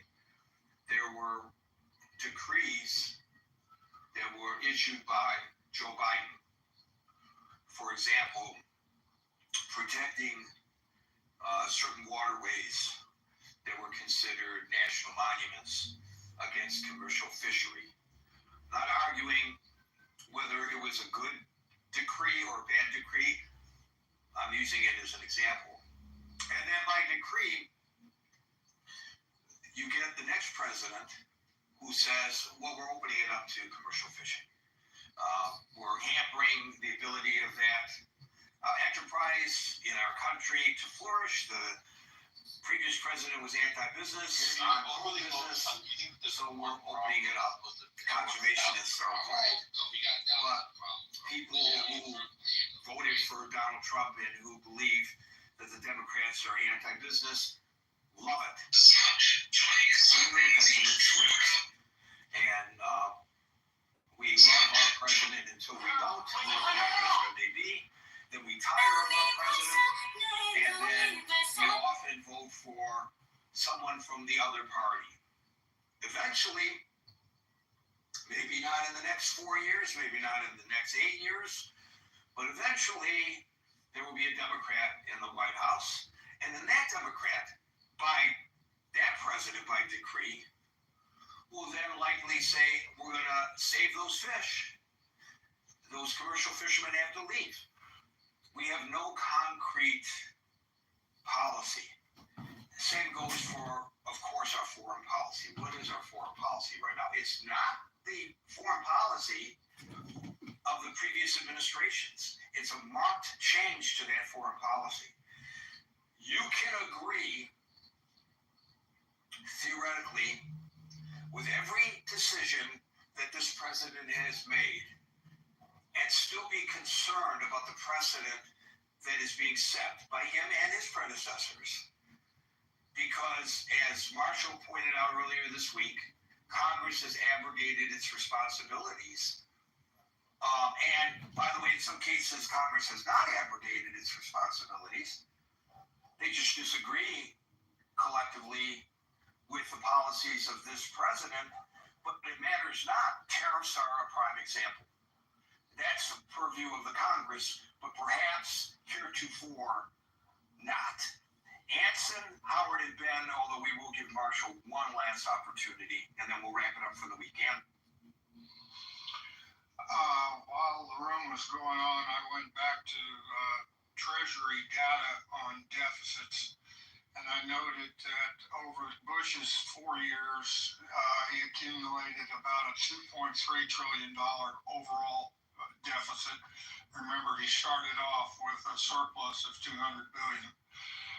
The Obama administration accumulated about $7.6 trillion in overall deficit. That was 8 years. Trump accumulated a deficit in 4 years of about $5.5 trillion, and Biden over 4 years accumulated a deficit of a little over $8 trillion. If nothing is done, if the big beautiful bill is not passed, then the trajectory of deficit spending will continue on the upward, and we will be looking at $10 to $12 trillion at least over the next 4 years, not 8 years. $10 to $12 trillion unless something is done. And the first attempt to do something is to reduce that rate of increase such that the total accumulation is only about 3 point whatever trillion.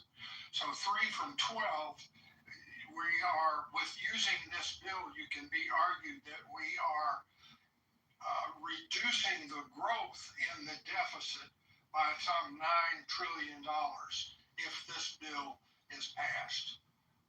And if the bill is not passed, then we're looking at double-digit deficits over the next 4 years. Neither party knows how to fix this.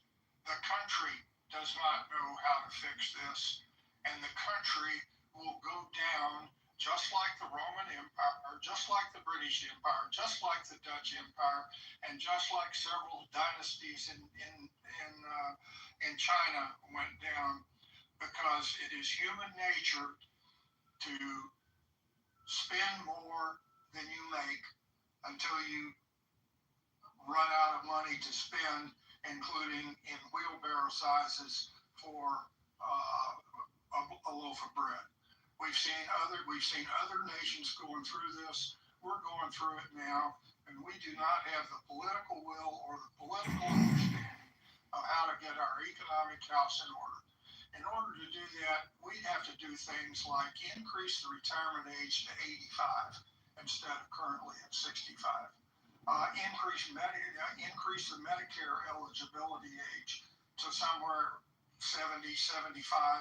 I mean, those are the kinds of things that are going to have to be done if we're going to regain our economic stamina.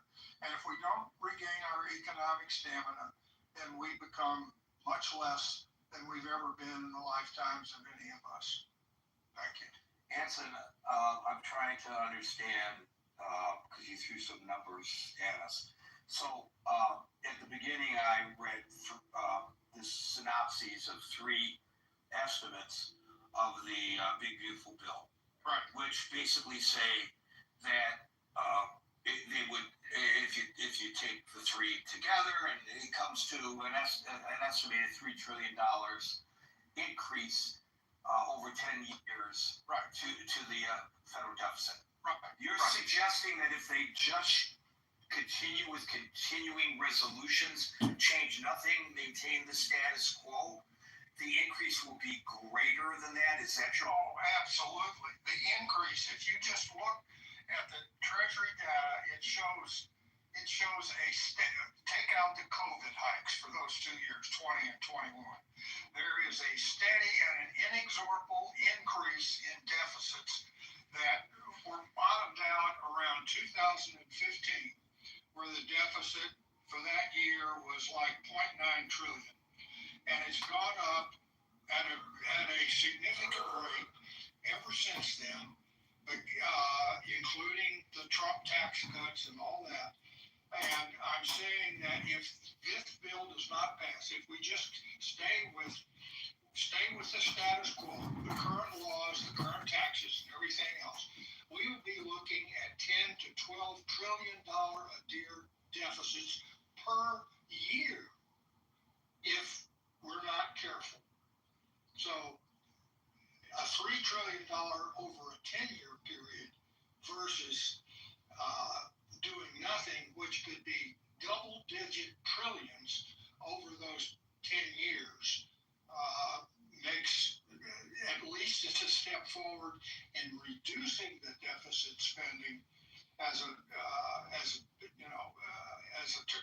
measure of spending more than we make in revenues every year. But be that as it, we have got to raise taxes. We've got to raise taxes back to World War II levels. We've got to bring social programs back to where they were when I was living in the 1940s and 1950s. I mean, that's the kind of drastic measures that have to be taken by an empire in decline to regain the toughness to reestablish itself as a leader in the world. And we're incapable of doing that. So I'm not challenging your numbers, but I want to suggest that taking your numbers at face value, and they may be spot on, they may be off a little bit, doesn't really matter. The point is, the overall point is, this bill reduces the increase of the deficit from your analysis, which is significantly. Yes. So I want to point to a massive character deficit on the part of the president. Or maybe it's just because this is the way he fights coming into New York and just the way he thinks. because it's always a battle. It's always somebody trying to get Donald Trump. It's always the enemy of the people. It's always the Democrats. It's always the judges. Instead of responding to the CBO analysis and saying that analysis is accurate, America, and it shows that we are doing the right thing. And here's why it's doing the right thing. It's going to save us $10 trillion. I'm just using that figure based on what I remember you're saying. Let's just use that figure for the moment, just for the argument. He could have said it saves us $10 trillion over 10 years. This is a good first step in the right direction. And so the CBO analysis justifies the desire to pass the big, beautiful bill. But that's not what he did. He said, oh, the CBO, it was created by Democrats and it's controlled by Democrats. Come on. The people of the United States, by and large, are willing to listen, as we're listening to you, to fair arguments in support of the bill. That's an argument that you just presented. Never hear this from the administration, not just from him, but even his surrogates. I haven't seen any of his surrogates pop on television today and run to the three major networks with the message that you just gave. That's a really, I'm sure. Thank you, Hanson. Howard? Yeah, hello everyone. Hey, Gary. No, excellent point, Gary. And, even just coming back real quickly, because it was brought up a couple times, the whole photo op today with U.S. Steel, it is really insignificant at this point in time in our history. Back in the 1950s, U.S. Steel carried like 50% worldwide market share. It has like less than 5% market share. It's not even the largest steel producer currently in the U.S. That's Nucor. Essentially, U.S. Steel, you can basically do a parallel with Sears Roebuck, how Sears was such a dominant retailer. Now, if we that Sears is being sold to a foreign entity, at this point, who cares? It's already been destroyed. Question that I have, and I'm just interested in what the sentiment is. Do we believe that Bill's going to get the Senate's going to pass it? Who the hell knows? The Democrats are going to do everything in their power to prevent it, and the conservative, it's an odd coalition. The Democrats are going to oppose it, probably because the president is so much in favor of it. There may be other reasons as well. And the fiscal conservatives in the Senate might oppose it. Whatever they chop it up into smaller bills too. Listen, Marshall and Howard, if they chop it up into smaller bills, and I'm in the U.S. Senate, I might vote for all of those bills, with the exception of the one that takes the power away from the judiciary. They can go to hell for doing that. Right. And where I'm going, Gary, just connecting to a comment I made yesterday, I believe this administration is going to get to its tipping point, meaning the honeymoon period's over sooner than it realizes. And if it gets to that, I got to believe it's just going to add to the frustration. And it's not only, yes, we want to be more fiscal responsible as a country, but there's also just the other emotional side of power in the executive branch, specifically power in the office of the president. And if that continues to get neutered, I can only imagine that there's going to be an inverse correlation with frustration, and I'll leave it there. And couple that to my argument, if you don't mind me attaching my horse to your wagon, or my wagon to your horse, that it's too myopic and to suggest that this is all about Donald Trump. It's about future presidents. So even if you are a huge supporter of Donald Trump, you have to think about what happens when the next president is diametrically opposite in ideology from the one you support right now. Something that Americans need to think about, but I don't think that they do, because they see everything as an attack personally on Donald Trump. And maybe that answers my question of why he didn't come before the public and parrot what Anson just said. Because he needs to show it's us against them, or worse, them against us. They are the enemy of the people. And it works. It works with his base anyway. Thank you, Howard. Marshall, do you want to try now? This is your last opportunity. You're calling that in. Okay, I just have one question. The piece of the bill is supposed to like get rid of the judiciary. Does it just end the judiciary? The reason I'm asking is because I don't think congressional law can end what's explicitly written in the Constitution. Oh my God, you're the one who brought it to our attention. And you're asking me. I'm not bringing it to anybody's attention. Did you not post a video of a guy articulating just what you just said? Maybe, I don't know. I don't know. Maybe I'm giving you credit for something that you don't deserve credit for, Marshall. You should just accept it. Maybe very much. Coming from me, I don't give credit to anybody for anything.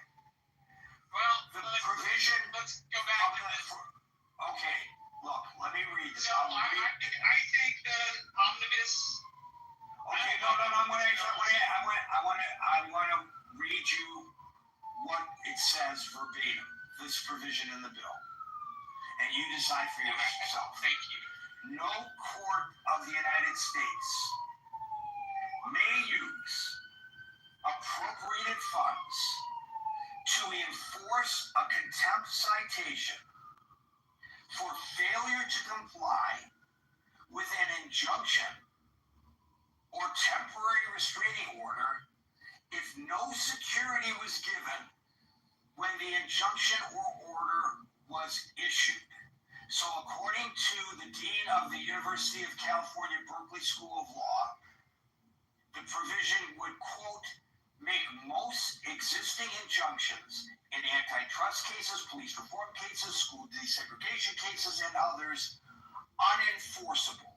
It serves no purpose but to weaken the power of the federal courts. So that would include injunctions against the executive branch. It would get rid of injunctions and TROs. Yeah, I don't think that's a good idea at all, in any way, shape, or form. I also, just as a general practice, don't like omnibus bills. It's just like kind of my thing. I think the Senate and the House should work in regular order, and they're not. So I guess that's kind of my thing. Apparently, the president, I read something earlier today, said the president through means not going to Congress has had the largest tax hike since World War II or something like that. I have to find the exact article and send it to you. Anyway, I'm not a fan of omnibus bills. It's too easy to say there's awesome stuff in it, and it's too easy to tuck in stuff that's not very good for you. I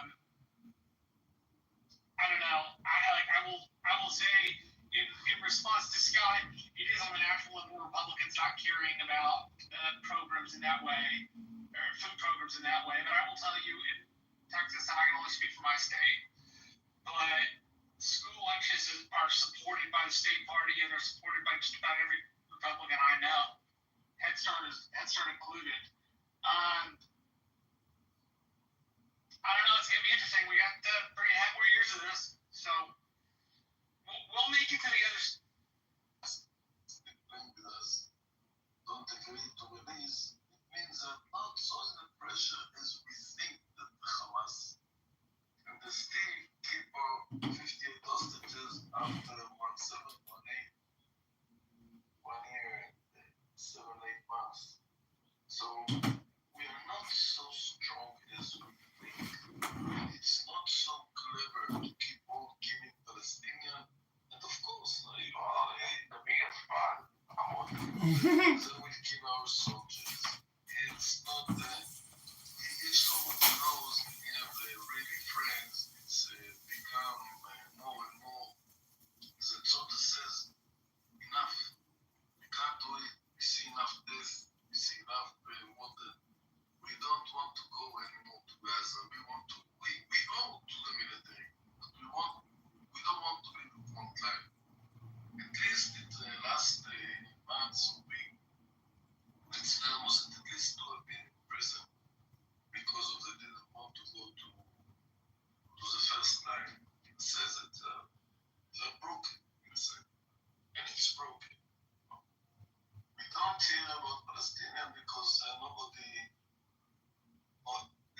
much more from the situation in Israel, 10 times it's over in Gaza. Everybody knows it. What's going on? The picture coming out. The starving. It's good. They all need to die. Shuki, I changed the room especially for you. I remind you. Almost. Do you like Amir Fitzwani? Are you a fan of him? Harry, I changed the room only for people who was about me, and I didn't finish. When I will finish, you want to ask. Change what room? I don't understand. What do you mean by change the room? It changes so you can bring it down. Everybody can go in, then he must raise his hand. So I don't like to throw out or just move No, Amos doesn't throw out. He just pushes you down. That's it. Yeah, I put down people who interfere. Like, say now, Ilya want to cut, I invite to speak, let's see, who is Ilya? But you didn't answer my question. What's your question? Are you a fan of Amir Fitzwani? What do they do here? I like his room. No, the Israeli professor, Amir Fitzwani. Do you know who he is? You're talking about Chetzori the satellite. Yeah, the lefty, like you. I thought you'd be a big fan of him. Yes, of course. Are you? Almost the one that got the chair for his head. Yeah. He was the one that they threw the chair on the video. You don't remember with the long hair? Oh, I remember that guy. He's a big troll. Yeah. He does videos with Palestinians, and they say how Tel Aviv used to be 80% Palestinian and all this crazy thing. He was on the Wookiees on his channel. This is no, wait. I want to finish and mute everybody. In the end, there will be the agreement. It depends how many will get killed.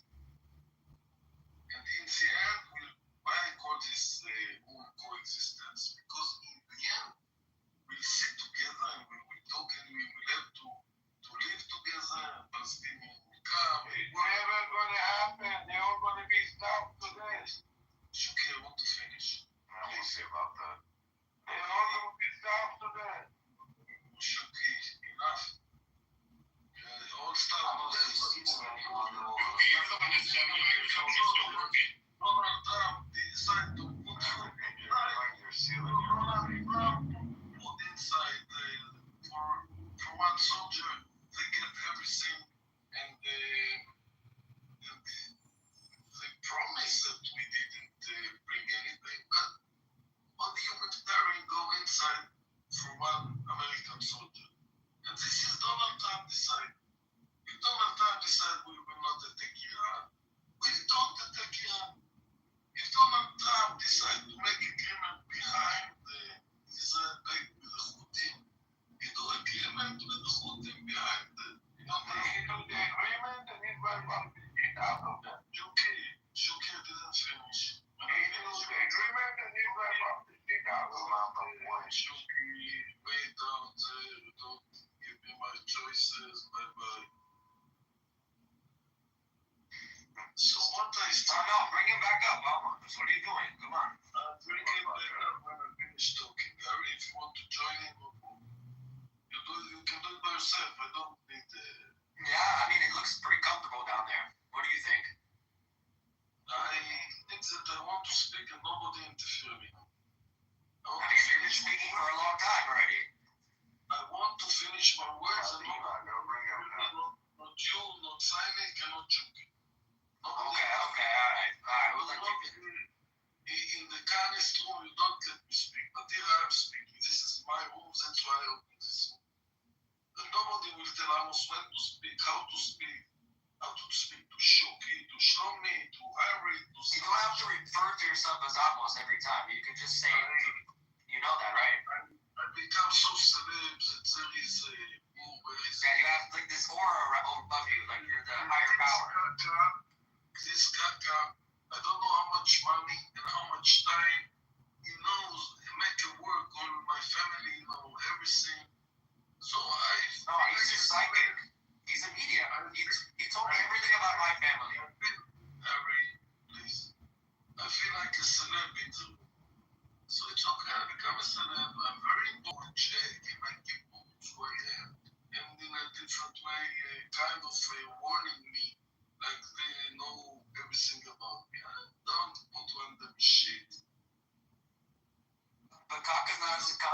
What do you mean? So what I tell you is that in the end, you will have to sit and talk together. So it's better if we do it before and not after people get killed and all the coincidence that come from the word WAR, war. Enough of war, enough of bloodshed. I did the same. Menachem Begin said. Okay, now if Harry want to ask me, Sally want to ask me something, it's the time now. Here Amos is speaking. Shuki, you can come up if you want. If you don't want, it's okay also. But with me, it doesn't. You can come here and sing Amos Ben Zola and to be a singer. My thing is almost like, didn't you realize from history already that they tried to coexist many times and it hasn't worked? So I don't know if you think it's going to be different now. And I've told you this many times already, and I still don't understand how you don't understand. No, Siddiq, your name's not Amos. Your name's Siddiq. Your name is Siddiq. Let Amos talk. Siddiq, you speak to me, please. Amos, I'm asking him for a detail. Give us Siddiq, after I finish those He gets so mad. Siddiq, what are you talking about? Siddiq speaks to me and I want to answer him. You are triggered, Siddiq? I'm not triggered. I don't know details, you retard. Details, I said. Details, you retard.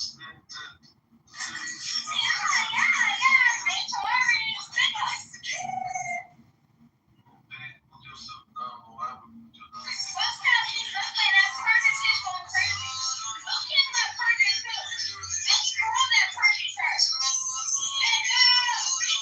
Yeah, you like taking perks. Just look at them. I don't know who is more. Just come to interfere. I'll answer you, Harry. In front of us, there is the same blaming they blame us. Everything what you blame them, they blame you. We try, but you control us, you genocide us, you said that. And I don't know for sure that I don't agree with accusations they do on the settlers and about Smotrich and Ben-Gvir that they settle. Even, you see today in East Jerusalem what Oadei Betar did to the two pastor Arab drivers. Somebody get arrested? No one. So there are always two sides to the coin. Always there is two. Yeah, but you're talking about on a any Arab. That should happen to any Arab. If you're any Arab, Palestinian Arab, it doesn't matter. Any Arab should be treated like that. That's the only way that they understand. You can answer Shuki. Hold on. The problem is these people are all I got for you. I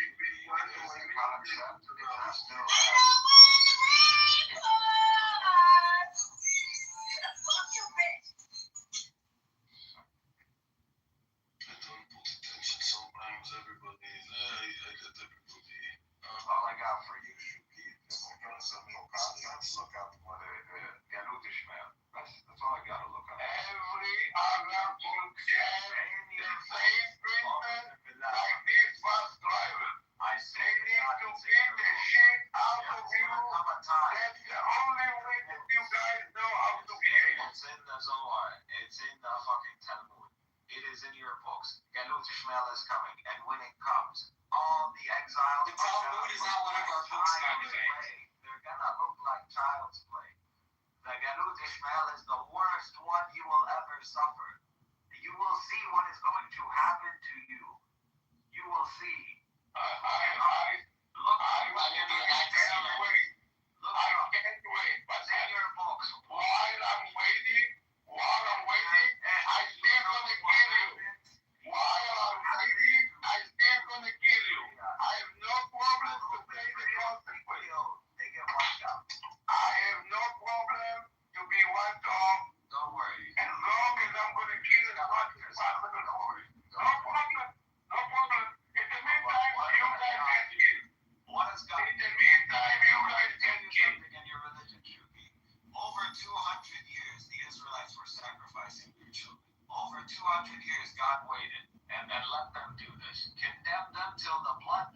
started drowning up till the it's not Palestinian. It's not Palestinian children. Hold on, it's not Palestinian children that were sacrificed.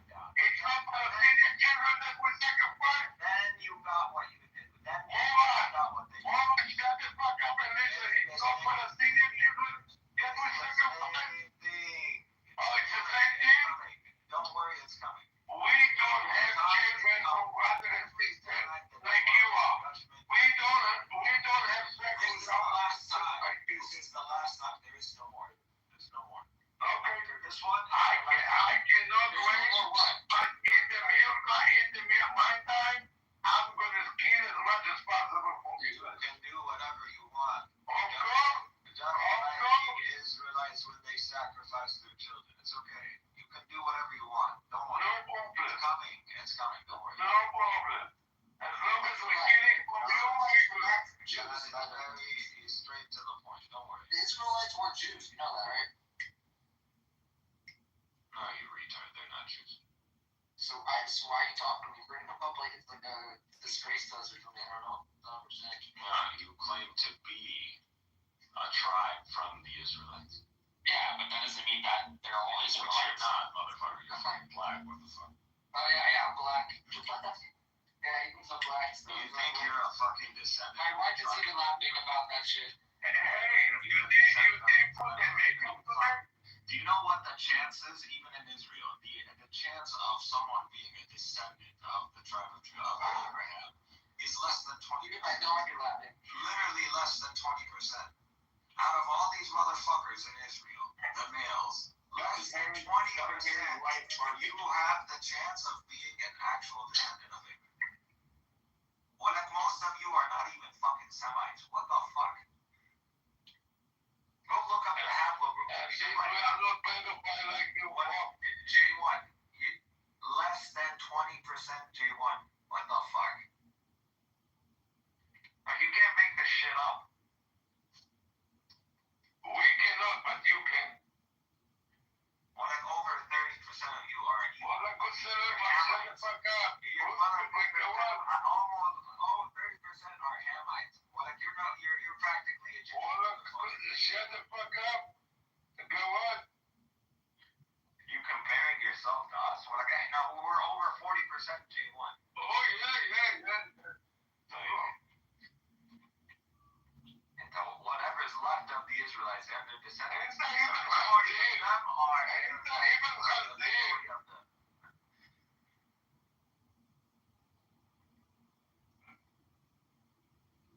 If you're fucking talking to the real deal. You're a fucking pretender, that's all. If we pretended, how come we fucking you up? Fucking wearing black suits and black hats and that little small hat you fucking put on your head, fucking all 18th century nonsense you made up. Your fucking whole thing is a cult. You don't even know it. Well, like if an Israelite saw you, they would think you're a Martian. They would think you're a fucking alien. Little hat, motherfucker. Where do you make this shit from? Where do you get this? It's out, kid. I put a little hat on my head. I put a the fuck. Cynic, what kind of Hamadiyya are you? Like no one wore a little hat on their head. No one was wearing. Cynic, what kind of Islamist are you? Cynic, you lived back then to know that no one wore a hat on their head? Really? Can you fix something else that happened in the past? The origin. So I want to know what else you saw. See, you learn a lot when you listen to me. No, I actually didn't learn anything. I feel like I lost my brain cells listening to you. Obviously, you don't know where the kippah comes from, but yeah, you're just like I said, you're a retard. We don't. You're a retard. Just look up the history of the kippah. This one. It's all over the Talmud, bro. Every rabbi would sit, and before they ate, they would cover their head. Yeah, in a little hat. What is the difference between a kerchief and a hat that cover your head? Have you ever seen a yarmulke? Have you ever touched a yarmulke? Of course, he's planning his next person, his next Jewish person he's going to kill.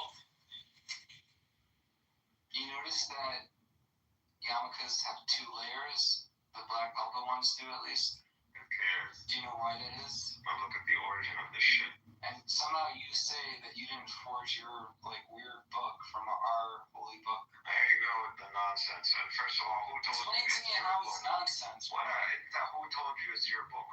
Just because you hold to this book today, you don't know that you trace back to people from ancient times. You don't know this. How do you know? How do you know? Because we have a generation to generation tradition, We have DNA evidence, we have geographical, anthropological evidence. Okay, What the more do DNA you need? You sound like you get some. 3 million witnesses. Oh, they go out there, it's only one motherfucking piece of shit witness. Well, every academic on the face of this planet, biblical scholar, knows your book is fucking made up. It's not even written by one author. Everybody knows this. So do you want to take on the documentary Before we go into that one, just really quick on the genetics, you seem like a reasonable person. Do you know the paternal breakdown, the haplogroup breakdown? I know that your claim is that no more than 20% of people that purport to be Jewish are actually Jewish. Imagine if I said the majority, I'm asking you a question. The majority. I asked you a question. I asked you what kind of Mahamadiyya you are, and you didn't answer that. The Cohens, you know the Cohens? Yes. Okay, who are the Cohens? Just real quick, I'm not testing you. I'm just like, because I want everybody to be on the same page. They're specifically the children of Aaron. They are not the entire tribe of Levi. Okay, but because of that, any genetic marker that the priestly class has will not be found in their uncles, in their brothers. Moses is not going to have it. I got it. So, your brother, does he share the same? I'm asking you a question. I asked you first. Let me go down my line with the DNA because that's what we started with, and then that's not what we started with. I started asking you what kind of Muslim you are. I'm a Sunni Muslim. Okay. All right, my turn. Is there a Go for it. Okay, so the Cohens, you said Aaron. Aaron is the brother of Moses, and they're from Isaac. Isaac from Abraham, right? Yes. Every special genetic marker you find in Aaron, you're not going to find in Moses. You're not going to find in. So here now the second question. So I know the second question here, right here, real quick, no problem. Your brother, does he share your paternal haplogroup? Yes or no? Yes, he does. However, and this is my necessity. You ignored the caveat I laid for you. Okay, so your brother can't have a different paternal haplogroup. That's right. And according to you, Moses and Aaron should not have different haplogroups, right? Yes or no? Yes or no? Sorry, go for it. According to you, Moses and Aaron should not have distinct haplogroups because they share a father, correct? Yes. However, being that the kahuna, the priesthood, didn't start until Aaron came along, there is magically enough to well, we're talking about religion, right? At some point, you can be as rational as you want about the development of religion, but at some point, there was a new priestly class. Go ahead. At some point, if there was a new priestly class, they're going to have DNA that doesn't exist in their father, uncle, brother, sister, etc. So you're saying the priestly class are not actually from the lineage of Aaron? They are from the lineage of Aaron. Okay, so if they're from the lineage of Aaron, if they're from the lineage of Aaron, they should share the haplogroup of Aaron. I'm not. Okay. Listen. Yeah, Moses was not a priest. He's not going to have that. I'm talking about Aaron. Right, but Moses isn't going to have. He's going to have the same paternal haplogroup as Aaron. He's not. If we buy into religion, if we buy into the religious idea that Aaron was the first priest, he was like Gershon Itzgair Katsuchinola Dami. Convert that becomes Jewish is like a newborn baby with its own distinct genetic characteristics and markers. So God just transfigured him into a different lineage. If we buy into the idea of the priesthood being innovated with Aaron, we must say that. You must say this. Why must you say this? Because they're going to have a unique characteristic that. I explained to me. So you're telling me he has the blood of Abraham, and then God decided to make him something else. He transfigured him. He transfigured him into a Hamite. That's what you're telling me. Transfigured him into Hamite. Why are you going to claim that Hamites have this? No, I'm just saying that. I mean, maybe he transfigured him into a Turk. I don't know.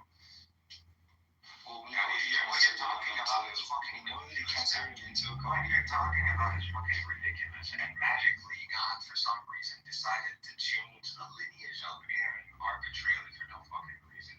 And it's fucking ridiculous. And I think like some. I think that this is the part. Now let me say it, man, because you're a clown. Clearly, magically transformed him. Anyways, so if you look at the religion, if you look at anything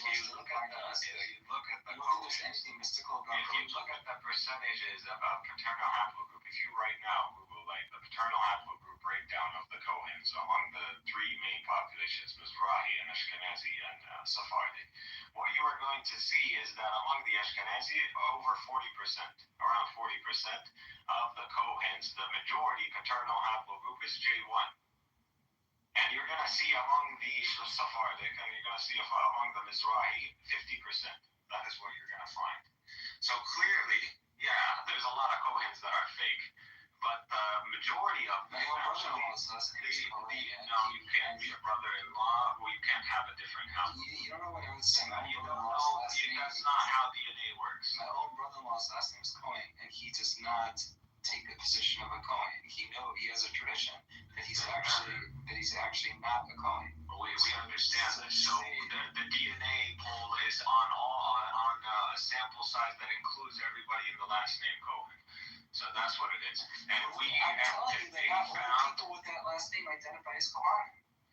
They don't need to identify. But you're talking about a sample size that they do have the chance of actually being Kohens, as in from the Levites. But when you say that it's only 40% or 50%, you're not accounting for the amount of people with that last name that say we are not Kohanim.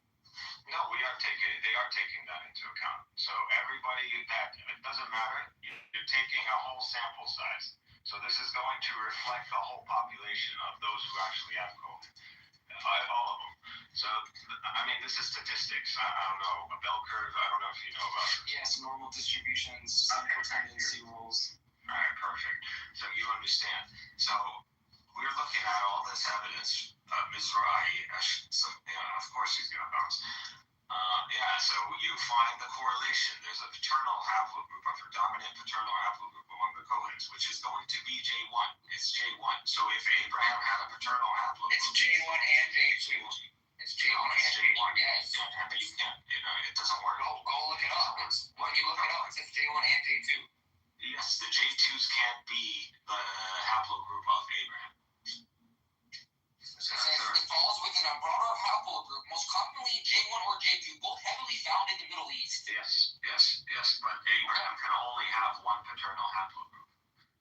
And paternal haplogroups go to the extent of like over 20,000 years. So definitely even before Abraham.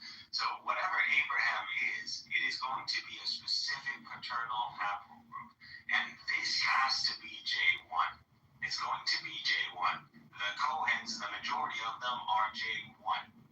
That's what it is. So if you are actually a descendant from the line of Abraham, you have to be J1. If you are not J1, you are a convert. That is what you are. I don't know exactly what time period. We know because if you are E1, B1B, yeah, you're a Hamite, but you're probably a convert earlier than someone who is R1A, which is a European.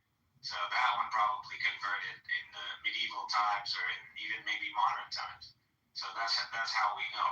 So we know that the majority of Jews today are not the descendants of Abraham. It's impossible. You can't be the descendant of Abraham if you are not J1. And out of all the populations in the Middle East, in Israel, the males are the lowest. They have less than 20%. Jewish people are actually, you're right, it's Jewish people. 20%. Less than 20, where do you get that number from? Where do you even see that? Look up the paternal haplogroup breakdown of Israelis. I did. I never saw anything which says 20%.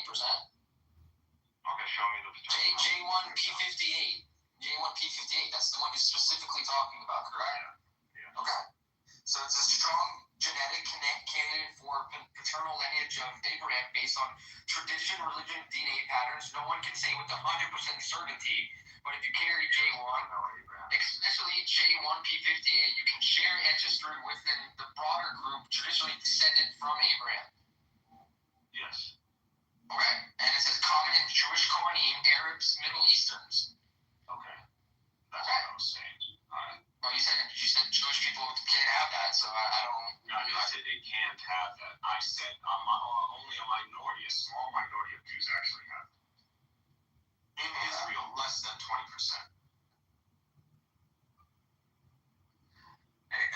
The Palestinian population, 40%, over 40%, average 40%. So less than 20%, we're over 40%, 40% on average. The majority of Arabs pretty much in the Middle East, forget Egypt, because Egypt are actually Hamites. The majority of the Egyptians are Hamites. They're E1B1B. 40%. However, for the middle, the Arab world, the real Arab world, which is, the Arabs and the Semites pretty much, we're J1. The majority of us are J1. So we definitely, for the majority of us, we are descendants of Abraham. Or we have the chance of being descendants of Abraham, or even the descendants of the Israelites themselves. And we have that specific claim that you talked about. We have. Yeah, it's also J2 as well, but I mean, J2 cannot be the lineage of Abraham. It definitely can be. Yes, it can. Okay. Like you said, like I said earlier, there's no definite proof. Like you said, because they don't have the body of Abraham. Okay, go look up the predominant population. You still haven't proved anything. You are gonna see the Greeks have J2. They have it's that and I forgot. It says about 20 to 25% Jewish people have J2. So okay, sure, whatever. It's not just Greeks. Yeah. I mean, I'm just reading you what I'm searching out. Okay, if the Greeks have this haplogroup, and it's one of their main dominant haplogroups, are you telling me that Greeks are Semites? I guess. I don't know. I don't really give a shit, to tell you the truth. Yeah, they're not. So J2 is a foreign haplogroup. Yes, we're related. If you want to go based on, maybe you can describe them as the descendants of Sam, but they're not the same. They're not Jews or Arabs. They're not J1, or they can't be from the descendants of Abraham. So we have J2 because this comes from Southern Europe, this comes from the Caucasus, this probably also comes from the Persians themselves. So that's what J2 is. And out of proximity, yes, we mix in. Yeah, you had the Persians come over and you had the Greeks come over. And they took over this region for quite a while. So of course they're going to leave their paternal haplogroup. But nevertheless, they are not us. So we, as descendants of Abraham, and as Arabs, as Israelites, we would have to be J1. Anybody else would be a convert. That's pretty much it. Or pretty much slipped through the ranks for some reason. They either got... Jews are viewed as traditionally descendants of Abraham through Isaac and Jacob. That's why. So, and you guys are through Ishmael, right? Yeah. Okay. So, I mean, I don't know what... That's a good argument. I mean, it's not. It's not at all. What is your point? The point is that's why we share the same DNA markers. That's the point. It doesn't matter.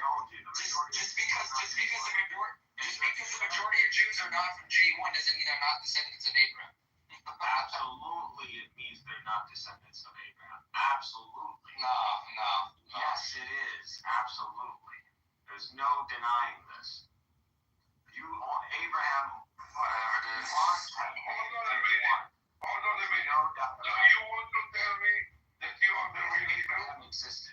You want to tell me that you are the real Jew, that you are the descendants of Abraham? I have a much higher stance. Okay, so why you don't keep the Torah? And why you don't keep the Torah? And why you don't keep the Torah? I don't keep the Torah because God sent the final religion. It's called Islam. No. God read the Torah. Yes, God does not change his mind. God does not change his mind. No. A new covenant. I just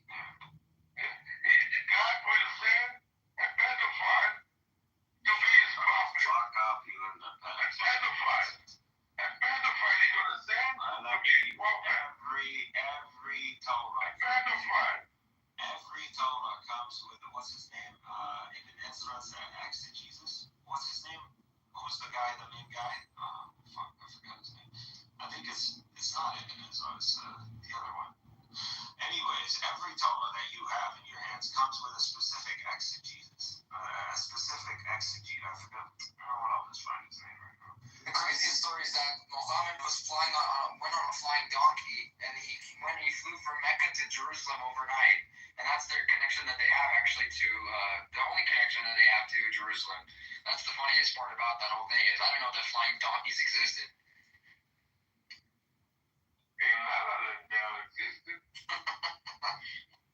First of all, I'm not even gonna respond to that 'cause it's so stupid. I'm here once. I mean, is that not true? No. Maybe it wasn't a flying donkey, flying horse, whatever you guys want to call it, but I've never seen that in my life before. So. You've also never seen the sea split. It was okay, it's a dumb argument. It's not even worth responding to. Of course the sea split. How do you think the Jews got to Israel? Rashi is your exegete when it comes down to How do you think they left Egypt? That's a miracle for a horse to have wings and fly?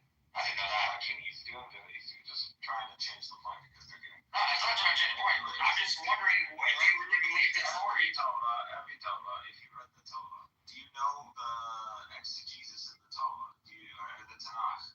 Who's giving you the exegesis? And anybody who reads the Torah regularly, the Tanakh should know this. Who's your exegete? I know you clowns don't actually care about religion, nor do you read the Tanakh. But it comes Actually, not for real Jewish. They're just like, We're just fake Jewish, right? It's just, We're just Jewish. because exactly. Actually, the that's basic thing about Judaism, we don't know it. Yeah, you guys know it better than us, so go ahead and tell us about Judaism. Yeah, so Do in some aspects. Alright, go ahead, give us the lesson. I definitely do. Let Roland give us a lesson. He knows about it. So Shuki can learn something. Rashi is your main exegete. Every Torah pretty much comes a copy. The explanation is by Rashi. That he's the one. That's not necessarily true, but that's that is pretty much the overall. Okay, go open right now. Go find your local Tanakh. If you have one, go see if. I'm just gonna go to the local library and find one. I don't think you actually own one. That's why. And you also think that I'm black, so you don't know anything, Cindy. If you own one, then it should come with an explanation, a commentary. What is the commentary? It's gonna say commentary by whom? Who is it? If you have a Tanakh at home, go ahead, look at it, check it out.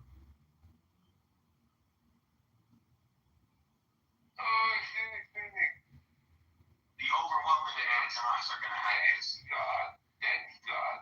Commentary by Rashi, that's what it's gonna say. And you go to the point where it talks about Isaac and Rebecca. You're going to say Rashi is it actually does say how Isaac married Rebecca at 3 years old. Now, Shuki, shut the fuck up on that one. God made you guys. Which we don't believe that. We don't believe Isaac married Rebecca at 3 years old. But you believe that, so that's enough. And Rashi believes that. And who the fuck is going to come and tell Rashi that he's wrong? I want to see the man among the profanity. I don't care. So now that we established that, just that quick comment from Shuki, so I can put him in his place. But like I said, for you to be, if Abraham truly existed, and the Arabs and the Jews come from Abraham, and if the Kohen lineage is not just a miracle, it's a coincidence. All this indicates, without a doubt, that if there was a progenitor, descendant of Abraham. And this is why they don't really allow or encourage you to take DNA tests. Why? Because once you realize your true paternal haplogroup, you are going to see that you are either a fucking European, or you are going to realize maybe, to your, which you might dislike, you're a Hamite. You might actually be a Hamite. So this is why they don't want you to take these DNA tests.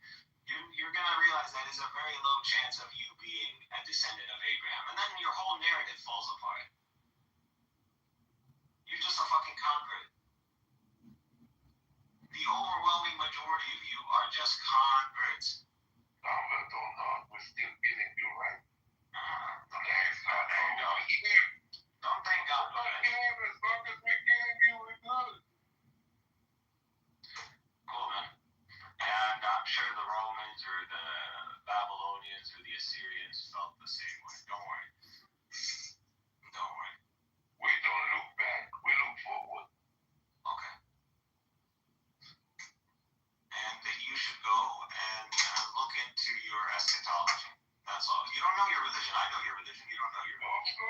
there's no certainty that it can trace back to Abraham, Isaac, Jacob, Ishmael, any of that, because none of their bodies exist or ever existed. No one can find their bodies. So how can you trace that back to something that doesn't exist?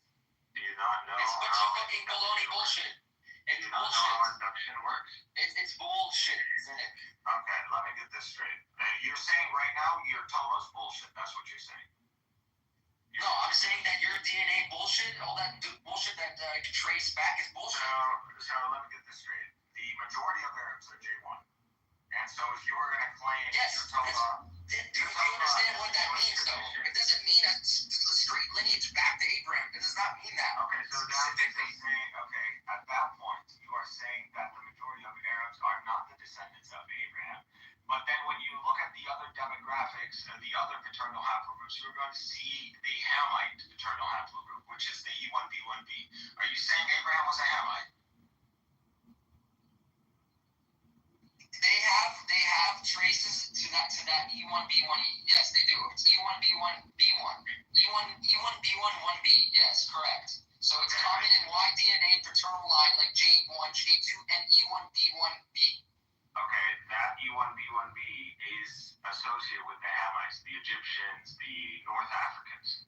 Okay, well, I mean, do you understand that we all share?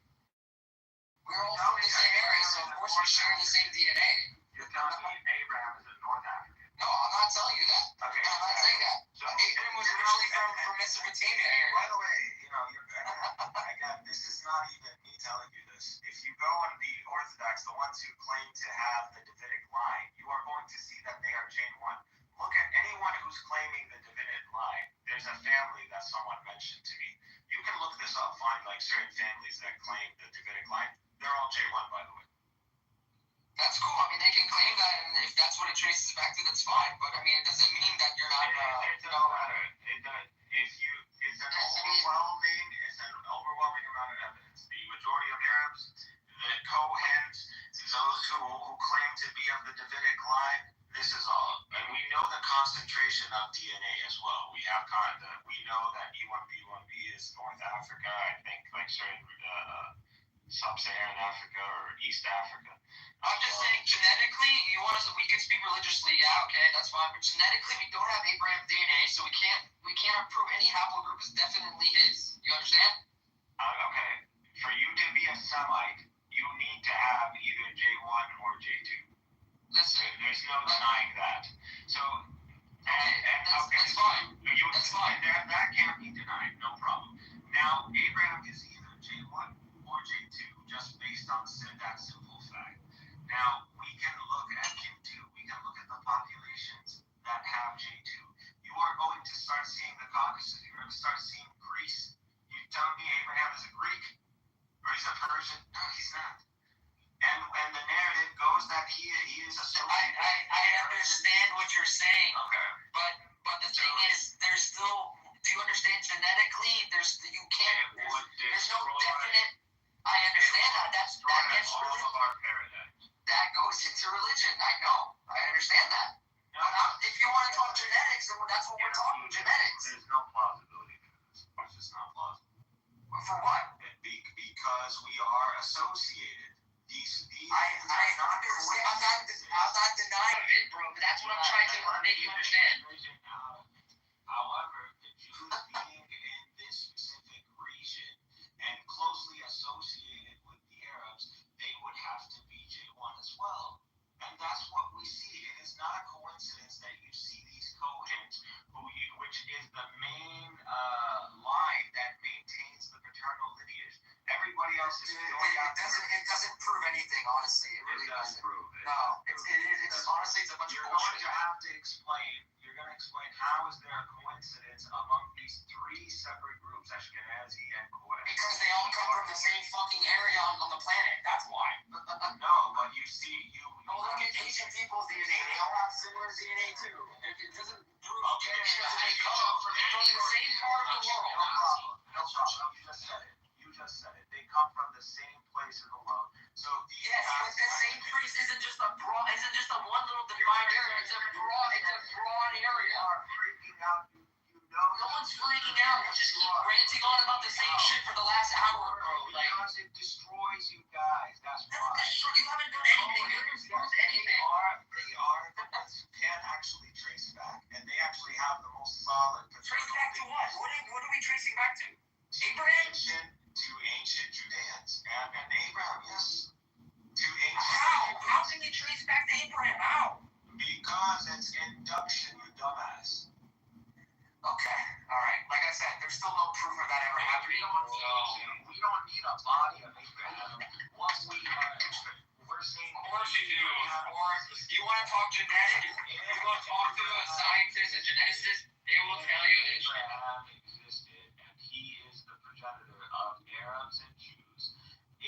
existed, by necessity he would need to be J1 because the majority of Arabs are J1, the majority of the Cohens are J1, the Davidic families are J1. There is no denying this. And the population disbursement of other paternal because they've got it DNA from archaeological evidence. They took the DNA. I understand how it works. It's not fucking complicated. But there's still no proof that it goes directly back to fucking Abraham. Okay? If you want to talk genetically, that's what I'm talking. Now religiously, yes, there's proof religiously through the Torah, through the Bible. Yes, there's proof. But other than that, no. So to try to eat Harper. What's up, Suki? What's up, Suki? Long time no talk. Harper, can you tell us what's your name, where are you from, what are you doing? I'm from Nueva York. Yo soy puertorriqueño de Nueva York. And I've been living here my whole life. I live a boring life. I have 4 kids. That's it. What do you want? You have your social security number also? Yeah, I'll give you the last 4 and my mom's maiden name. That works for me.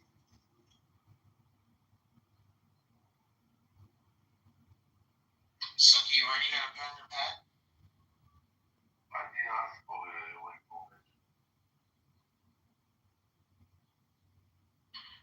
What I'm telling you can't be. You got something to ask me about Jesus Christ, Suki? Y'all can kick rocks. It's the facts. And your Orthodox guys literally say the same.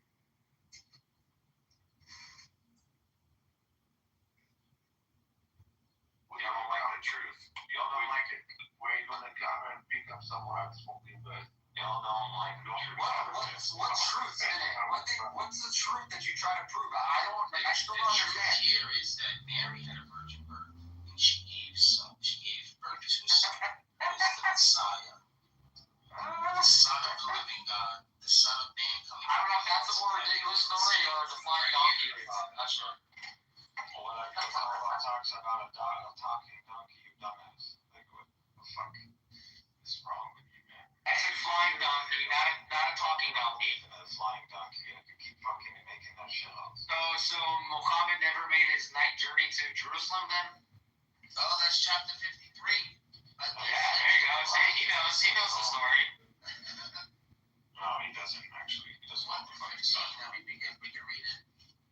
Please read it for us, Harper, if you have a bio. No, I don't. Not a journey, no problem. Sorry. Well, we don't believe it was a document. It's something called the block. If you're interested, you can. And what is that? Can you explain to us what that is? You see how the Sphinx is? You see how, like, the Samaritan animal that with the wings and kind of like. Like from Harry Potter, you're talking about? You see that. The ones that are on the side of the market. You see what's in yes, you see the Babylon and all that. You see that creature. Yeah, that's what a block is. So, exists in you ever don't think is there any evidence of that ever existing? Don't think of civilizations as in, they didn't have a message from God, or they didn't have God dealt with every nation. And so everything they left behind, there is clues to God in all of this. But again, there's not a person of religion, not a person of faith. Anything beside the point. I think it's been clear. Oh yeah, so I was gonna show Suki one last point about the covenant. Yeah, I forgot about that. Oh, listen. This is in, what is it called? Tanakh, Jeremiah 31 to 34. Behold, days are coming, declares the Lord, when I will make a new covenant with the house of Israel and with the house of Judah, not like the covenant that I made with their fathers. So it's going to be a different covenant than the covenant of Moses. On the day when I took them by the hand to bring them out of the land of Egypt, my covenant that they broke, though I was their husband, declares the Lord. For this is the covenant that I will make with the house of Israel Israel after those days. I will put my law within them, and I will write it in their hearts. And I will be their God, and they shall be my people. And no longer shall each one teach his neighbor and each his brother, saying, Know the Lord. For they shall know me from the least of them to the greatest, declares the Lord. For I will forgive their iniquity, and I will remember their sin no more. And this is talking about a new covenant, a different covenant from the law of Moses. So it is very much plausible, and it aligns with the scripture, the Tanakh, and where a new covenant is going to come. And it is going to the Israel and the tribe of Judah specifically, which are the Jews for the most part, are going to join in this covenant. And that is what already happened. The majority descendants of Israel and the majority descendants of the ancient Jews, the tribe of Judah and the kingdom of Judea, are today Arab Muslims, the majority of them. And if they're not Arab Muslim, they are Arab Christian. And it is the second group. Oh my God. This can't be denied. Where did you read this shit from? This is in the Tanakh. Oh my God. I just read it for you, Jeremiah 31, Can I read 34. Go read it. Go read it. And I already told you the DNA evidence, the Cohens, the Davidic families. It all lines up. You live in the right? Yes, Shukin. Are you getting social security for your stupidity? I'm not as old as you. No, for retardation. They pay social security from 8 to 0. Well, you got the I just schooled you from the Tanakh, and I schooled you using DNA evidence. You did not school me with what you. I schooled you. No. You guys getting clapped. No, you did not. You're just an idiot. You can't refute anything I'm saying. I'm not even trying because you can't. Don't exaggerate. Don't exaggerate. You can't. Are you? Facts. Yeah. You're right. Okay. All right. So this is chapter 5, 116. And you beware the day when Allah will say, "Oh Jesus, son of Mary, did you say don't care about Jesus? Why are you talking about your Jesus? mother, you and take me and my mother as deities besides Allah?" He would say, "Exalted is you," or would you say, "Swallalay walaykum wasallam." It was not for me to say that to which I have no right. If I had said it, you would have known. Listen, it's multi-personal, I don't know. You would have known. You know what is within me and myself, and I do not know what is within yourself. This is not the room. It is you, all knower and all seeing. I know this shows like two powers in heaven here, man. Why are you so offended sitting by him talking about his religion? I don't understand. Is that something like in your Quran? You can't listen to other people's religion? What do you think is wrong with that? Go ahead, bro. Keep preaching, bro. No problem, dude. Keep preaching. We don't care. You celebrate your religion. We celebrate our religion. All the Russians here. All the Russians only they care about other people and other people. You don't know shit about Yeah, you know everything, right? You know more than everybody. Yeah. I know honestly way more than you do. Just because you read some English translation, you think that you know it. Yeah, that's funny. What the fuck? What do you read? Are you telling me you read Hebrew? Yes, I do. Are you sure you understand Hebrew? Yes, I do. Okay. Just like כן, אני רוצה לדבר, זה לא מטומטם, זה חכם. זה האימא של המטומטם. מטומטם שלא פרש, אתה. כן, אני יודע. סנק, אתה רוצה למצוץ לי? הוא אוהב למצוא את אני לא מדבר עברית, סנק, הוא רוצה למצוא את You sound like a fucking American.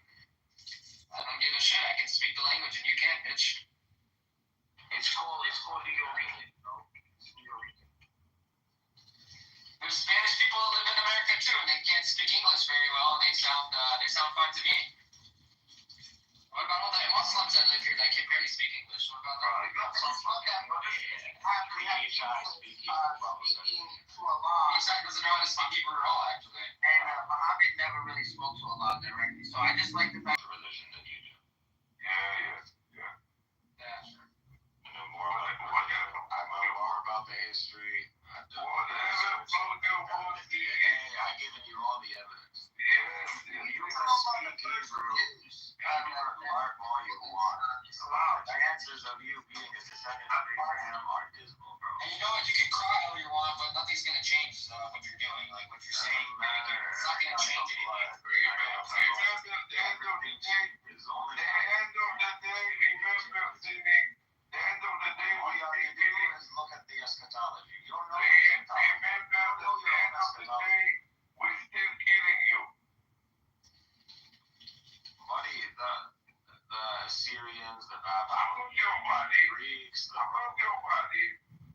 you think Israel is the worst? They love saying Israel is the worst thing, and you think Zionists are the worst thing we faced? What we defeated Crusaders, cannibal Crusaders. Oh my God. People who ate human flesh, we defeated them. we got empires at the time. Like the Persians, the Romans, we ended Rome. You ended the Byzantines. You ended Rome, and now look where you guys are at. The Empire is Rome, you fucking dumbass. Bro, do you realize the Vatican is its own The seat of power, the empire, the lineage, all that, this was in what you call the Byzantine Empire, which they didn't call themselves the Byzantine Empire. They called themselves the Roman Empire. We use this term to distinguish between the ancient Roman Empire and the medieval one, and the Christian one. So that's all. We describe Byzantine as an Eastern Roman. They are the Roman Empire. This is the empire. We ended this empire. We ended 1,000 years. I mean, look how much we defeated Crusaders. I mean, all of that. We took Constantinople, for God's sake. And you did all that, and you still can't defeat little Israel. That's the funniest part. Israel still standing. Israel is only because of the United States. It's the only reason. Only because of the United States. Yeah.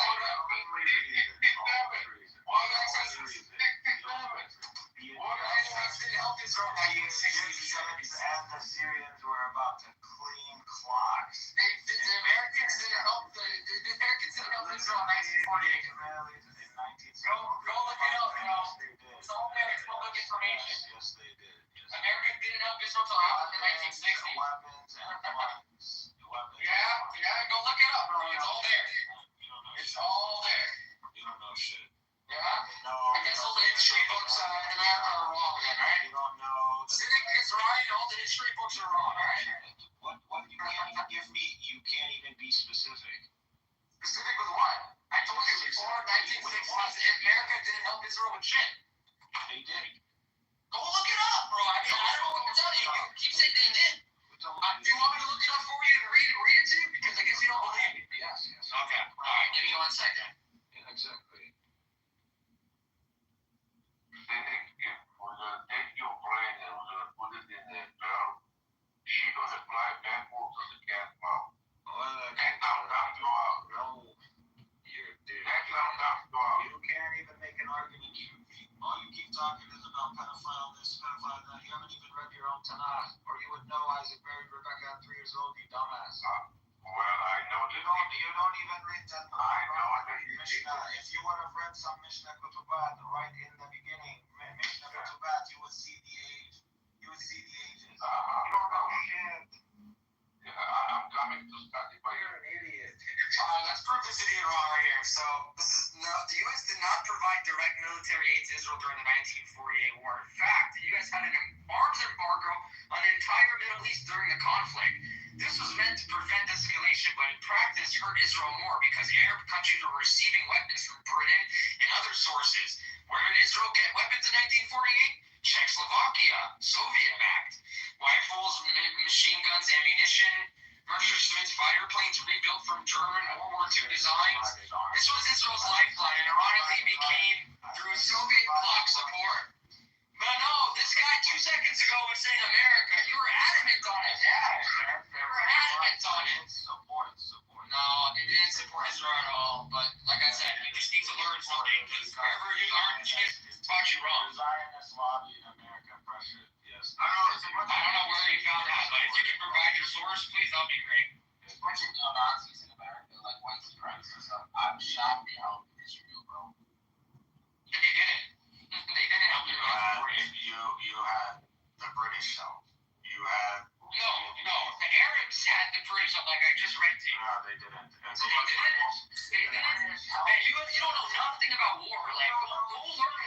history. And go look at the weapons and type of planes they had.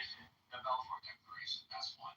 Two, they helped and set up a lot of these paramilitaries, by the way, which ended up just becoming terrorist gangs and ended up later on The attacking. British gave no weapons to Israel, by the way. They did help train them and facilitate them, and they No, actually, them in the police in Palestine, yes, and they gave them preferential treatment, absolutely. You don't know what you're talking about. Yeah, unlegally, no. And the British pulled out, and they pretty much take over. It was all coordinated, it was all prepared. So now obviously he doesn't know history because the British government actively opposed the creation of Israel during that time and did not want to help Israel at all during the 1948 war. So I don't know where the fuck you're getting your information from. But like I said, you're just a fucking retard on this app. You don't know shit. Just make up history in your head. Balfour Declaration is who? That doesn't mean that they helped Israel with the Balfour Declaration. Yes, they did. That was in 1917. We're not talking about 1917. Who helped immigrate Jews into Palestine? The British. All the Balfour Declaration was threats of British support for a national home for the Jewish people. That's all the Balfour Declaration was. It wasn't to give Israel weapons or anything like that. And it was in 1917. That was 31 years before 1948. After 1921, it was impossible to emigrate legally. Yeah, they still even illegal migration. What did you say? What? Illegal migration to where? How would there was a quote unquote illegal migration because there's no alternative, and it wasn't exactly coming in waves. It is illegal. It wasn't a real country at the time, anyways. It wasn't a state. It wasn't a foreign country. So it would technically, there's no laws of the land, is there? Do you even know what a mandate is? Oh man, you don't even know what the Balfour Declaration is, bro. Yeah, so you just read it, you dumbass. Yeah, because you didn't know what it was. That's why I read it. Yeah, I don't know. Fucking retard. You didn't even know what year it was.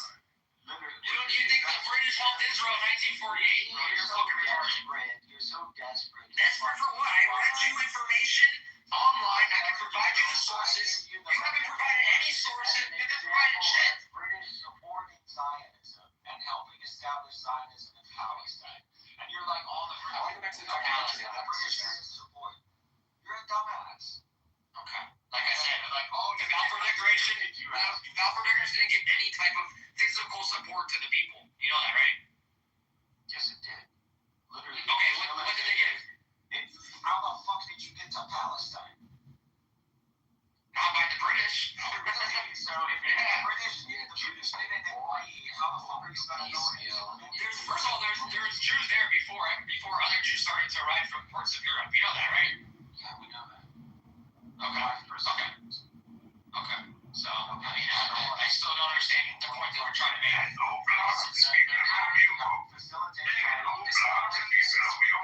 Facilitating a fucking hard concept. Who blocked the Jewish people to come to the British? Who is this drunk guy? Come on, I don't know. Have you been speaking all these hours? Come on, take a breath. Then go sleep or something. Bro, you haven't said anything informational at all. You just come on here to criticize. If you have something to add in, Golden, please do, because you seem like a retard also, and you seem like you don't know what the fuck you're talking about. So if you have something to say it, and let's go ahead and debate. Slavery got destroyed all day. You want everything. There's nothing left. Then it got destroyed all day by multiple people. He loves getting destroyed. So that's it. You know. Getting your ass cheeks. No, actually I'm not. Yes, you are. Why do you like asses so much? Are you okay? You right there? You like ass. The capital of homosexuality in the fucking Middle East. You don't even know what the Balfour Declaration is. It's fine. Just shut the fuck up already. You fucking ass, you retard. I literally brought it up. Oh my god. Yeah, and you don't know what it is. That's the funniest part about it. Money and physical support to Jews through the Balfour Declaration.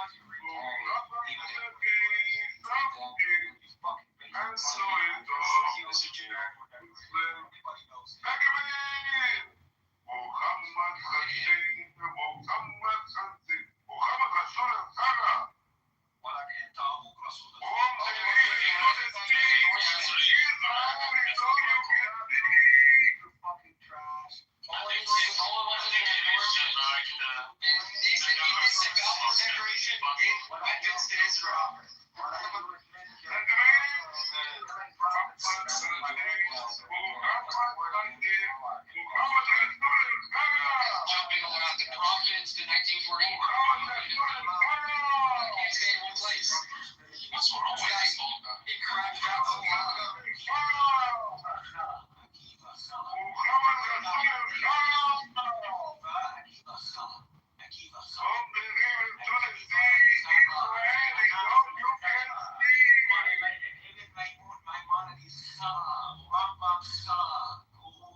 descendants of Abraham. Fuck Yeah, we're not descendants of Abraham, but you guys are, right? Don't even try to Fucking retard. You guys saw me talking. What is your You're just mad that you got fucking proven wrong. That's what people do.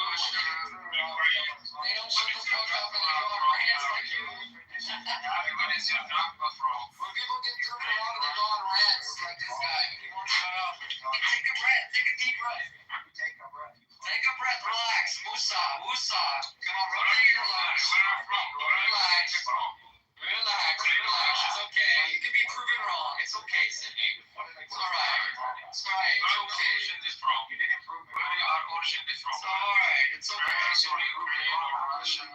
alright. You're crashing out so hard. I'm laughing, bro. Not crashing. You being a semi-Muslim.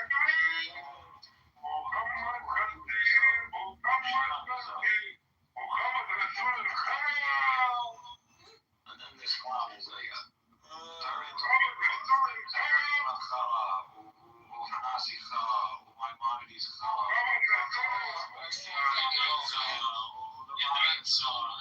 all of them all your rabbis are challah. Oh, I'm so offended. I think I'm gonna cry. Hakadosh Baruch, we got the Holy Spirit. Our rabbis are inspired by the Holy Spirit. You guys sound like bastards. Can you borrow me $50? This fucking tradition brought us Christianity. This is what this tradition brought us. Where are you originally from? You don't know. It's Ukraine, Russia, or Poland.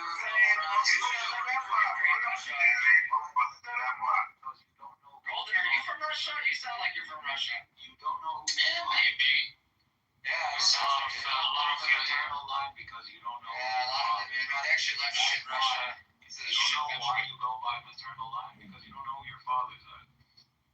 Yeah, it's did you think it could run there? Yeah, calm down. Can you borrow me $50, please? Honey, can you borrow me $50? Yeah, you come wipe my ass, I'll give you $50. Who in the civilized world goes by maternal line? Who in the fucking civilized? You're talking to yourself, I think. No one's talking to you. No, I'm talking to you. This guy's talking to himself. No. I have this thing. Say your boyfriend. Yeah, let's give my $50. I got some cute couple, Cynic and Golden. I do a couple of times. Where did Cynic and Golden meet? They met in the coexistence room. Aw, cute. They're fucking Zionists together. They're great people.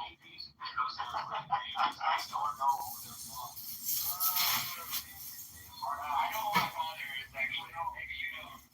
Maybe you don't, actually. When people say this type of stuff, they project their own problems onto other people. That's usually what happens. When people say stuff like that, usually it means that they don't actually have that. That's what it is.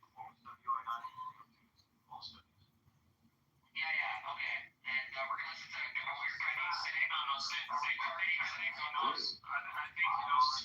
Just what he said. Yeah, you proved it. You sure proved it.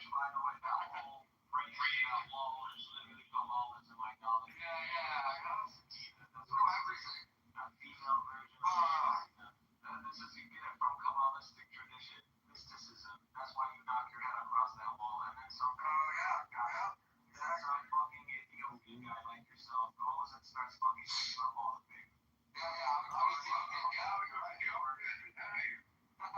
He's from Ethiopia, that's right. Don't trigger this all the guy. It was so singing again. Like, how many bottles are on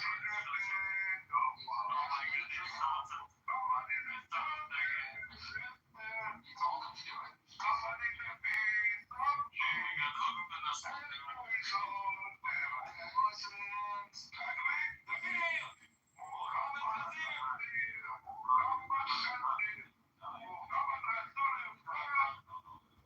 Oh my god, they started with the flashlight.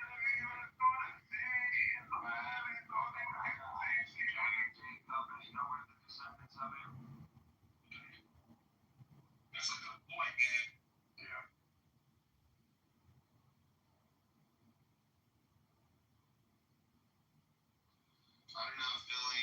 speak, but obviously Billion is an OG. And I wanted to welcome Sunshine. Hey, I have a voice. Oh, hi. Hi. Hey, Marco. It's been a long time. I know. COVID ended and we all went back to reality. I don't know how that happened, but it did. I know. It's like I kind of missed the conversations and the clubhouse changed so much that it was like, it's all keep up with this shit. Don't ever admit that, Blaine. You're always yelling at her. No, they did. Billion, they poisoned our well here. We became too successful at this whole networking, helping, loving on each other, and suddenly they poisoned our well. Yeah. Yeah. We're getting back up. Here's something I'm so proud of. My grandson joined the Marine Corps. Oh, he did? Fine. Yeah. Yeah. Officers training. What's he gonna be doing? He's in Quantico? Yeah. Yeah, he's going for 10 weeks in Quantico. Yeah. If you have any questions, Billy, I graduated from OCS in Quantico. I went through it twice, long story short, but if you have any questions about how OCS is run or what he's facing, feel free to send me a DM. I think he's on Clubhouse. I'll tell him he can contact you. Are you still in the Marine Corps, Joe? Yeah. What do you do? What kind? H1. Helicopters. Oh, really? Yeah. Oh, CH-53s. Oh, and F-18. F-18s too. Yeah, heavy lift. Cool. The heavy lift helicopters. CH-53 is the most expensive monstrosity we have in the fleet that needs to do. Are you in Virginia? I will not tell you where I'm at, but the last place I was with was HMX, so I was in. Oh, gotcha. Oh, I'm sure you know people I know. Yeah, my grandson's in Quantico. He left last Sunday. You know people I know that are generals. Not you, Billy, but Darva. Oh, cool. If he was at HMX, I know he does. Cool. So, yeah, he's talking about making it his career. Good for him. So, well, are you excited for him? I am. I mean, he's a real level-headed, conservative kid. Where'd he go to college? He went to Cal State San Bernardino. He was majoring in kinesiology. Cool. And then he just he's been talking about the military for 2 years. And I kept discouraging him because of all the shit that was going on with all the DI crap and stuff. And when Trump started changing things, he went down and signed up. Is he underground or law, Billy? And then I won't ask any more questions, but do you know? Is he what? What's he gonna do? Yeah, he's guaranteed 1 of 3. Ground or law. You know what? I don't know because he's got another semester of college to finish, but he's going. I don't quite understand. I guess it's some kind of a boot camp thing for the 10 weeks. Yeah, he's doing what's called PLC. Okay. Then he comes home, finishes his degree, and then once he gets through the basic whatever he's doing right now, then he goes back, finishes his degree, and then goes to officers.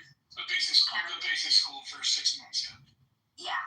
So when I talked to him last, he hadn't actually decided on what's it called, an MOS. Well, airground or law. Yeah. Yeah, I don't know if he. Yeah, officers don't get MOSs, but yeah, you'll get 1 of 3 fields, and they'll make the selection after he graduates. But it's either air, so he's going to do aviation related. He's still got time if he wants to be a pilot to take the ASTB, but ground or law, those are the. Rabbi. Because I'm cool like that. You guys are not. Rabbi Nasi is the one who compiled the 10. He's the reason you. So you can sit here talking about rabbis. I might get ahead while I'm on Clubhouse. No problem. You don't know. Exactly. Go get. Yeah. Yeah, I will go. No problem. Go right ahead. It's a great She said to him, my teacher, this is for Shubi. She said to him, my teacher, at what age is a woman fit to marry? What age is it appropriate for a woman to engage in intercourse? Which would therefore be the appropriate. I don't know. Ask Muhammad that. Ask Muhammad that. Ask Muhammad what age it is. Apparently 9 years old is okay for you guys. No, we're gonna ask Muhammad. How about that? He must be at least 3 years and 1 day old. That's what he said. Rabbi Yehuda Nasi. You'd see me further inquire, and at what age is she? I mean, I don't give a shit what a rabbi said. Your prophet fucked a 9-year-old. That's all I know. Of course you don't give a shit. Rabbis are not our prophets, so a rabbi can do whatever the fuck he wants. This is what proves to me you don't know your religion. It's not even don't know our religion. Just means that you don't know the religion, actually. Yeah. You don't even know what Hakadosh Baruch is and what does it do and what is its religion. You don't know. You don't even know how to say it correctly. Okay, correctly. We don't give a shit. I'm making fun of it. Well, I mean, if you want to make fun of something, you should be able to say it correctly. You literally believe in the whole. Yeah, that's why you say Muhammad correctly. Muhammad shouldn't be fucking 9-year-old. Why you can't even pronounce it? Why do you say you can't pronounce it? You have some phlegm in your throat. You gotta pronounce it like that. Well, I can tell you sound like a cracker speaking Hebrew, man. Well, like you go hear a Yemeni, you go hear a Yemeni. Give him a couple of books. It would like this guy. I doubt you ever heard a Yemeni Jew speaking Hebrew. I doubt it. Yeah, they'll sound very Arabic, by the way. Yeah. You don't know shit. You never heard them speak in your life before. You can't say any of these letters because you're not a fucking Semite. Yeah, I'm Ethiopian, like you said, right? Yeah. I'm black. Yeah. Yeah, good. And at what age did she?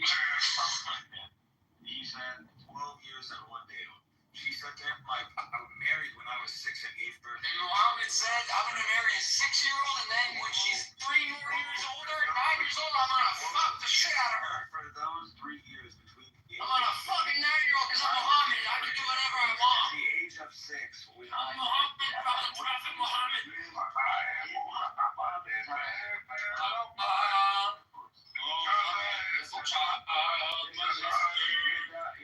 Talk over this.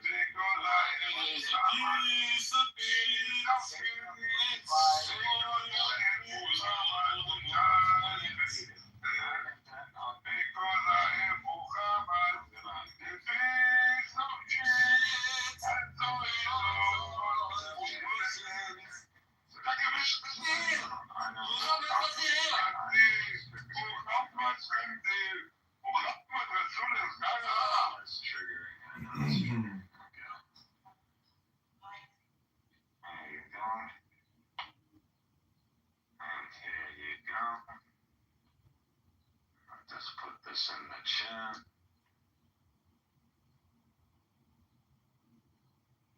White and green. It's really good toilet paper. It really does nice on the ass, you know? So you guys should just... I keep them back.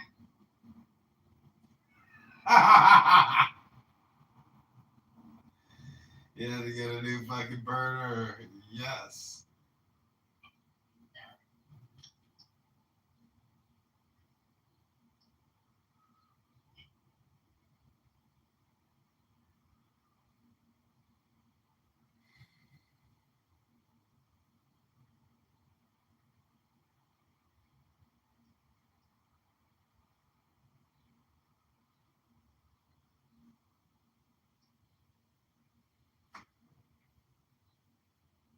Is there some special thing you need to do? Like lives with like no views, right? I don't know. I thought it used to mean that you needed like a certain subscriber. Or someone anonymous. That's true. So I've been not allowing normal on my stages recently, and it's been really good for my mental health. That's good. He's fucking annoying. What do you mean he's annoying? What exactly do you mean that he's annoying? Right. So Sam, you wanna try streaming it for me or not? present tomorrow at whatever time the debate is and be involved? Yeah, you would. Well, I can look at my calendar and see what I'm like. Am I doing anything tomorrow? Send you the debate card. I'll just send you the time. Study a minesweeper. Alright, Here you go. I love sugar mumbling on YouTube. It's low IQ.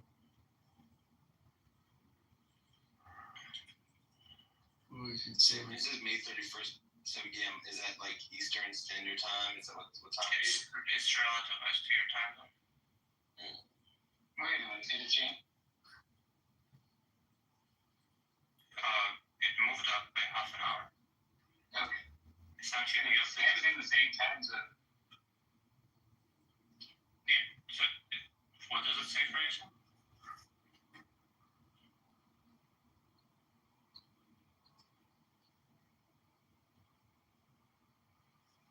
Right.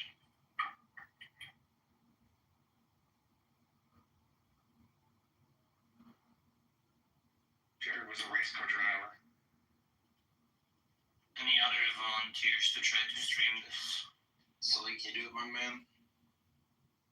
I would have to figure out how to, well, to be honest, I probably can't do it at the same time whilst I'm judging for a number of reasons. Yeah, I think that's fine. That's correct. I'm not going to be sort of. You want someone to have stream access to to your YouTube? computer. What? You want someone to stream to YouTube? Yeah. I can send them the document and then they stream it.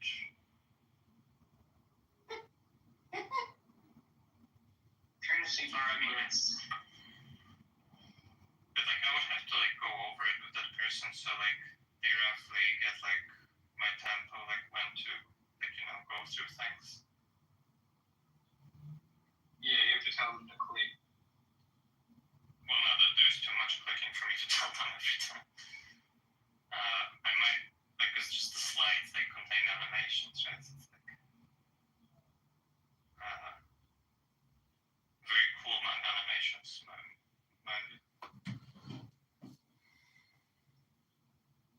It's like there's like a guy throwing stuff on the electric.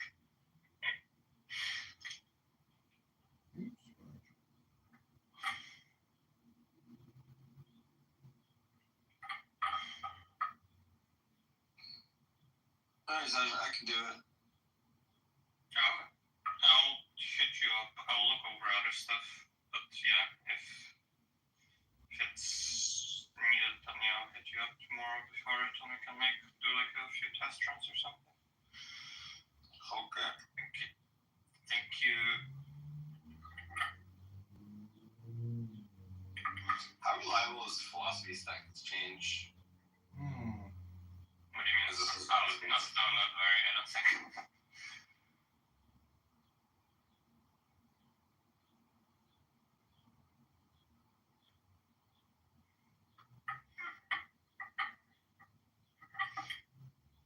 You guys know Nathan Ormond / Digital Gnosis? Yeah, no. Yeah, he actually was best friends with him. Wow, not best friends. Okay.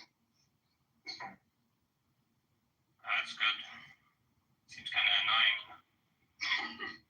Who, me? You can be agreements like Danny. Digital Gnosis. Seems kind of annoying.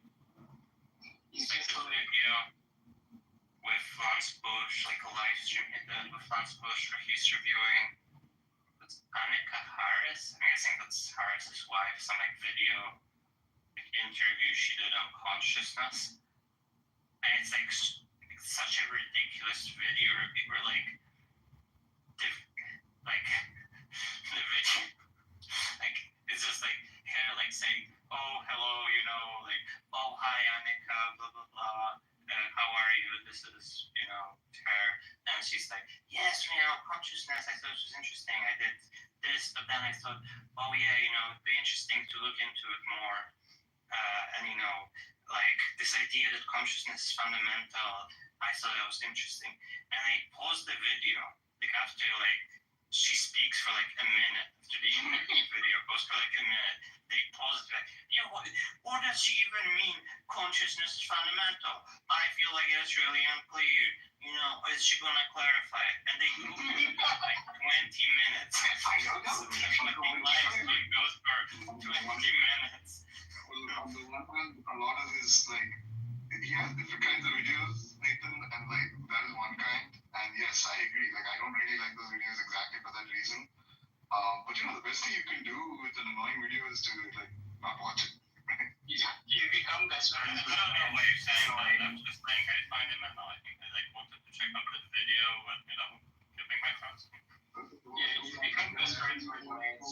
He does a lot of the same kind of stuff that Lance does. Like, dude, I watched Lance a few weeks ago where he was reviewing, like, the video he was reviewing was, I shit you not, like 2 minutes long. Like, the whole thing, like, and he managed to inflate his response to that to like 45 minutes to an hour. Like, because he's pausing it like every 5 seconds to stop and then say the same shit. He's an insane yapper. To the boat. Japanese. Oh, I meant Target on the way to the boat. Like, I tend to agree with Lance on a lot, but I do think he needs to be more concise. Like, he posted this he posted his responses that he's always commenting, he's always replying to comments everywhere and like posting his replies so that everybody could read them. And it was like, you know, he said, maybe I'm getting a little too harsh with people or whatever. It's like this paragraph that he wrote to this guy, and I was like, yeah, you know, this could have just been shortened to like, that's a straw man pleb, basically. And that would have been the same. I also feel like he's just like, I talked to him like recently. It's when I had that like talk with Danny after somebody snitched. That was shit talking down. I know, that was bad timing in retrospect, right? Like right before Danny becomes like ultra famous, you were shit talking him. Like, I don't mind. It's like I have this conversation scheduled with him, right? Like the problem of evil. Like he's made. I mean, that's gonna be alive. Over. Yeah, I think so. I mean, just you know, I gotta get this fucking Crimson Night thing over with. I have a few things at the beginning of June. You definitely want to try to hop on that Danny wave quickly.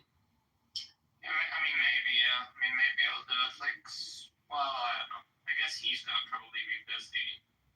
Scottish as well, Sam. But, yeah. I mean, June might be good. I suppose I have some fucking debate with Michael as well during the summer. Might have like a time into. And there's like the debate with Sam I'm supposed to have at some point, right? What else? So now this summer I'm gonna probably be helping Venus with his paper. In April, summer. Are you gonna be deflecting his defeaters of his defeater deflectors? Yeah, we might be balancing the defeaters between us, deflectors. I just imagine you're in like Star Trek ships. Defeaters, deflectors, Send defeaters to 9. Fire proton defeater.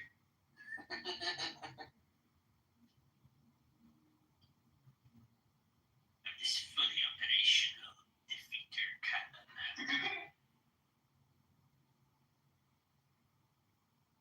Something, defeater, deflector, something, company.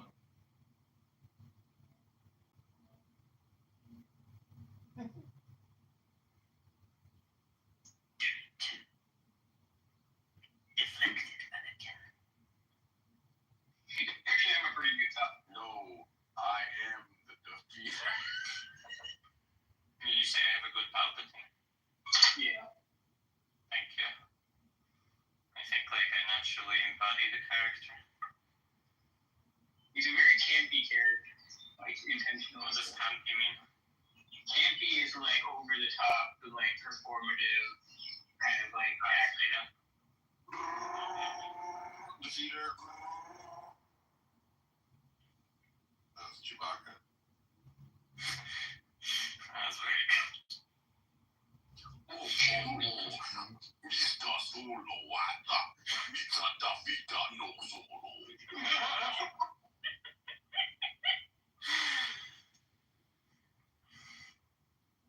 That's funny.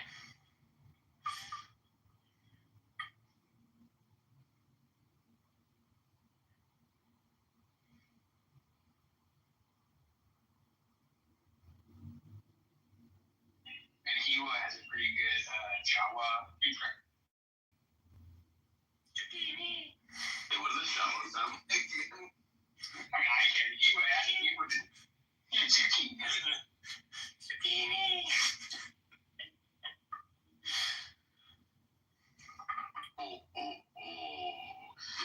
Sully, you was something to be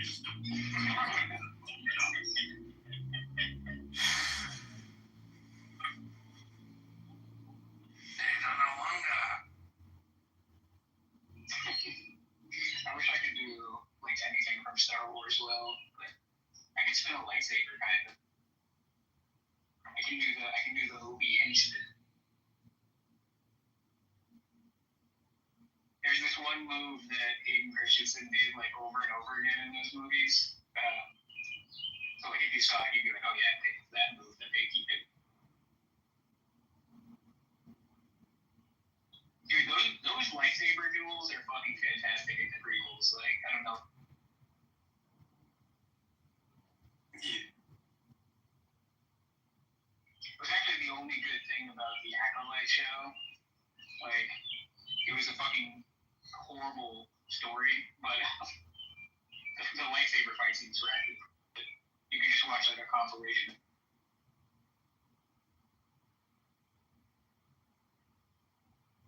I do think that the Jedi should have been doing more creative stuff with like turning off and on their lightsaber and like turning off their opponent's lightsabers with their mind and like doing shit like that fuckery. You know what I mean? I guess it takes away the spirit of the lightsaber duel. I guess it's like I don't know. I always imagined it that they're having basically like a lightsaber fight alongside like a mental like force battle, you know? So it's like they're both like launching their defeater deflectors against trying to shut off each other's lightsabers, and so it's like they're like more evenly matched. It'd be kind of funny if the way that Jedi lightsaber battles worked is they just like looked at each other for like 20 minutes, really focusing really hard, and then like eventually one of them just like slices the throat of the other. Like it's just like he loses the like whatever game of mental like prediction of your prediction of your prediction. Yeah, I think they did that in. Have you seen Star Wars Visions? No. I'm pretty sure that so it was a anime series, but like each episode was like a sort of people were allowed to like do whatever they wanted, sort of creatively with the IP, and it was a different anime studio for each episode or whatever. And I guess like the first episode might be one of the other ones, but I think that there is one where like basically the fight is playing out like in their heads, and then like when it happens, it's like over immediately. Yeah, that's good. Can you invite up Buster? Apparently, it's like not letting me invite up Buster.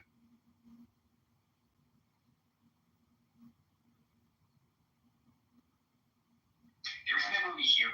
I think they did that in that movie too for one of the. Yeah, it's a pretty good movie. Jet Li. Yeah. There's a lot of like lightsaber lore in the canon of like this type 1 style, type 2 style. Yeah, the forms, the lightsaber forms. There's like a dueling style. There's like a flip form. There's like a fucking super defensive form. Yeah, that's just like all like super silly to me. It is in the lore. Dude, they fucked up that Kenobi show. That had some serious potential, and it was like. The one scene, okay, there's been 2 really, really amazing scenes in all the recent Star Wars shit. One was Vader on that ship, like, destroying, like, 30, like, guys shooting at him, like, yeah, like, the rebel, like, tearing through the rebels. That was, like, fucking epic scene. And then when Luke Skywalker was, like, rescuing. Are you talking about in Rogue One? Or. Yeah, that's Rogue One. And then in the whatever the show with the Mandalorian. Luke saves Baby Yoda. That shit's fucking epic. Yeah, the Luke scene at the end of season 2. They kind of shit the bed after that, unfortunately. Because they had the Boba Fett show, which was like complete trash, and they did like season 2.5 of The Mandalorian during the Boba Fett show. He gets Baby Yoda back from Luke, and it's just like, what?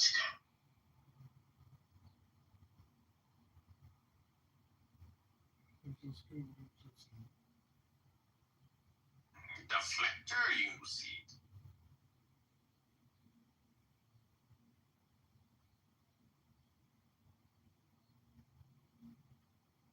We don't want to defeat the defector. No,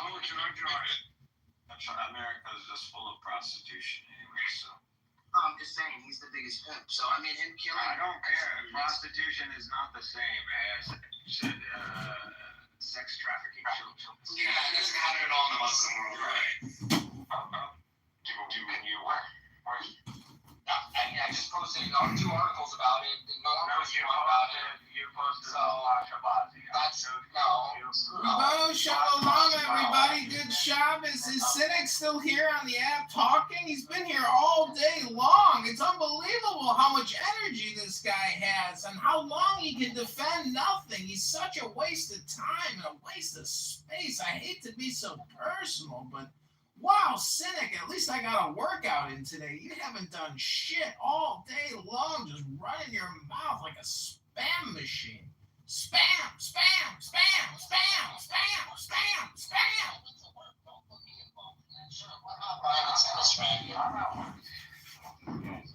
Anyway.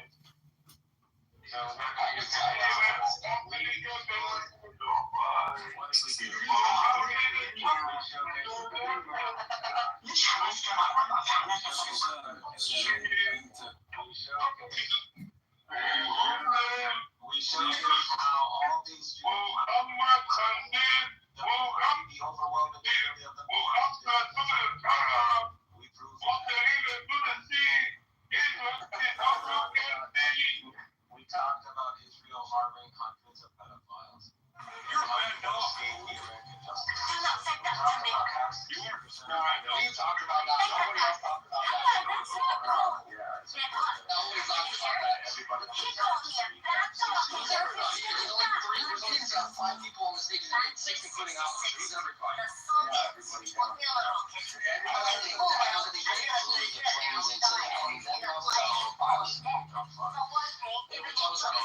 How you know that? We're talking about how Jews pretty much started transgenderism. Champions of homosexuality. We talked about that? I don't remember talking about that. Yeah. We all know Hirschfield, or whatever his name is, in Germany. The first transgender center in Europe. Okay. In the West. In the world, really. We talked about Muhammad being a pedophile. That's what we talked about. We forgot about that. We talked about child sex slaves. We talked about how Palestine never existed. We talked about the bathroom decoration that you didn't know about. We also talked about the 1948 war, how America didn't supply any weapons at all. You guys were girls were built in back then. You didn't know about... We talked about how you don't pray to Muhammad every day at 5 a.m. We talked about that. You didn't know even about Amram Stern. You know about Stern gang. You don't know that. We talked about how you don't wake up at 5 in the morning to pray to Allah. You tried to reach out to Hitler. We talked about how you're not even a real Muslim or a good Muslim. You didn't know about paternal haplogroups. And then we had a Jew. We talked about how you drink alcohol and claim you're a Muslim. We had what's his name? Guy who talked about that God transfigured magically Aaron into having a different... We talked about how Muhammad flew on a donkey to Jerusalem. On a flying donkey. Yeah. We talked about that too. You believe in a talking donkey belong.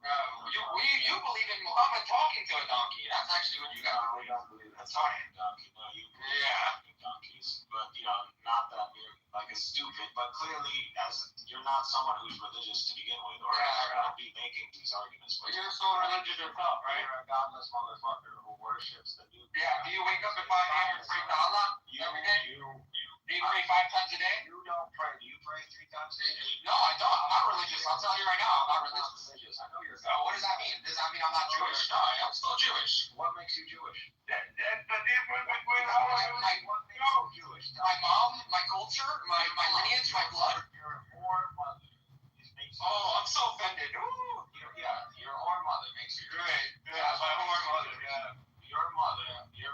At least I know my mom. Does she practice Judaism? At least I know my mom. Oh, really? Oh, wow. Amazing. Do you know your mom? I don't know. Maybe because I know that you must have had like 6 different wives. So do you know actually which mom you come from? So which one is it? Which woman do you come from your dad? Do they lie to you and tell you came from one mom and not the other? No, it's like you're not religious. Or were you a child sex slave from the Taliban? Which one is it? Were you bought in sex slavery? Were you bought in the child sex slave market? Is that why you're so hateful, cynic? You're mad at your religion? Judaism was outlawed. Well, by the way, the majority of slave trafficking is 16th, 17th century was done by Jews. Comes from the Jewish people, we know. Everything is the Jews, we know. Everything comes from the Jews, Well, yeah, it's not like you guys are actually one group or one people. Come on. Yeah, you're right. We're not just one group, one people. You're right. Just a cult. That's a. Islam is perfect, right? Alhamdulillah. Much better than much better. That's why. Alhamdulillah, child sex slavery is perfect. Harry, the majority of. Alhamdulillah, our prophet fucking and I doing this perfect. Alhamdulillah. Alhamdulillah, dying for 72 virgins is perfect. Alhamdulillah. Let me fly a plane into the World Trade Center. That's perfect. For Islam, for Allah. I mean, it's the craziest shit in the world. Religion. You don't believe in religion. You know what I believe in. Just because I'm a religious doesn't mean I don't believe in religion. Of course I do. I believe in God. Of course I do. What are you talking about? What's there to be? I know it's confusing to you, right? You weren't expecting that answer, right? What is there? You weren't expecting that answer. There's a lot to be proud of. Oh, I'm very proud. Not that you're actually a descendant of those people, but I'm actually the most proudest Jew you I met, probably. Child sacrifice? What exactly? Exiles? What? Child sacrifice. We proved that wrong earlier too. What is there to be? There was no child sacrifice. I don't know where you got that from. Genociding, claims of pseudo. Genociding what? Whoa, you were gonna say it. What were you gonna say? Yeah. Genociding what? 7 nations. No, you don't know. What's 7 nations? What? Genocide. 7 Yeah, nations. 7 This guy's retarded. land of Canaan. You don't know. This guy's retarded. You don't know shit. Like all those people they're straight descendants of us. Canaan. We're talking about Canaanites, people that don't even exist anymore.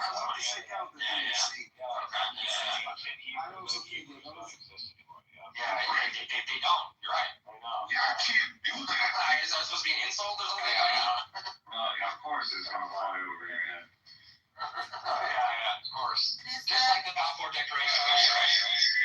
Everybody knows I don't know anything about the Balfour Declaration. You don't. You think that was physical support to a country that wasn't even a country. Yes.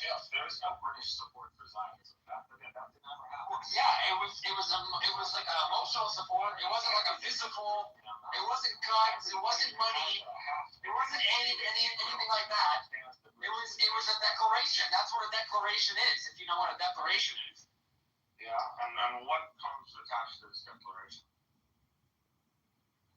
It's pretty much just a message. That's all it is. Oh, that's it. Yeah, that is it. Yeah, that's just the British allowing it, Jewish Zionists and allowing them.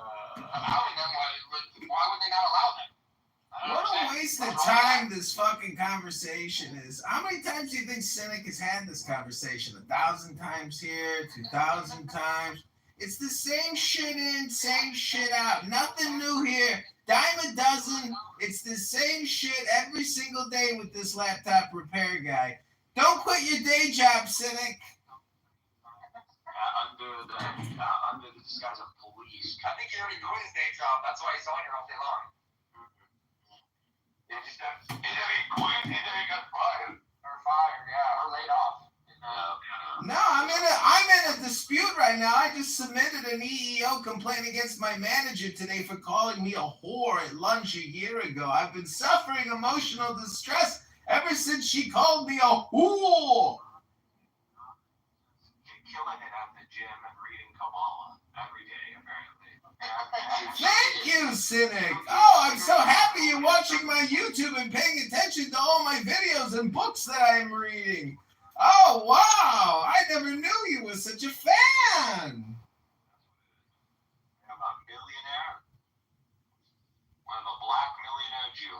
And we got, we have a black millionaire Jew. Fuck yeah. Always fucking, I don't know, an American flag. I don't know what the fuck is going on. In a big house. Hear the echo?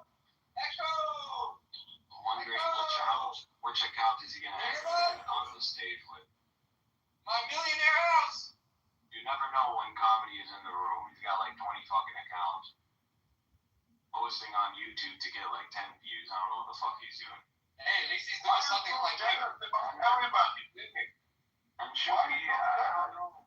And you guys, Cynic is a perfect person. Everything he says is right. He's never wrong. That's what Cynic is, you guys. guys proven they were.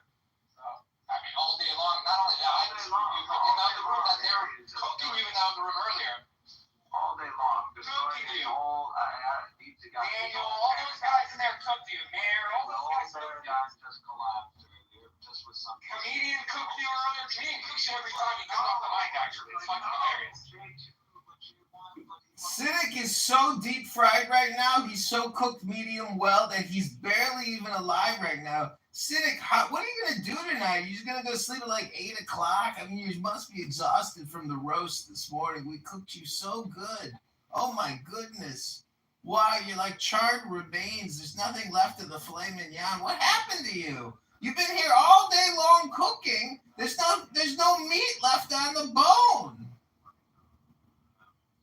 Oh, wait, hold on. I got one person watching us on YouTube. They're asking, is this guy Cynic still on Clownhouse talking? Pinnacle of intellect. Everybody knows this. The pinnacle of intellect. You're communicating with the pinnacle of intellect, obviously, because you are a pinnacle of intellect. Wow, what an awesome projection.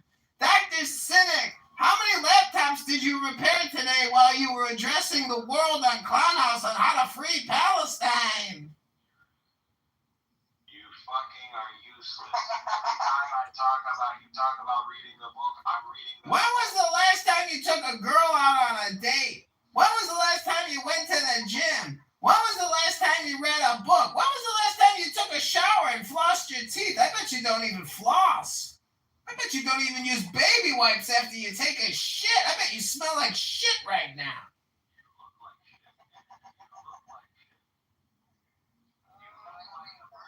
It's an asylum comedy. That's what you look like. A mental health asylum.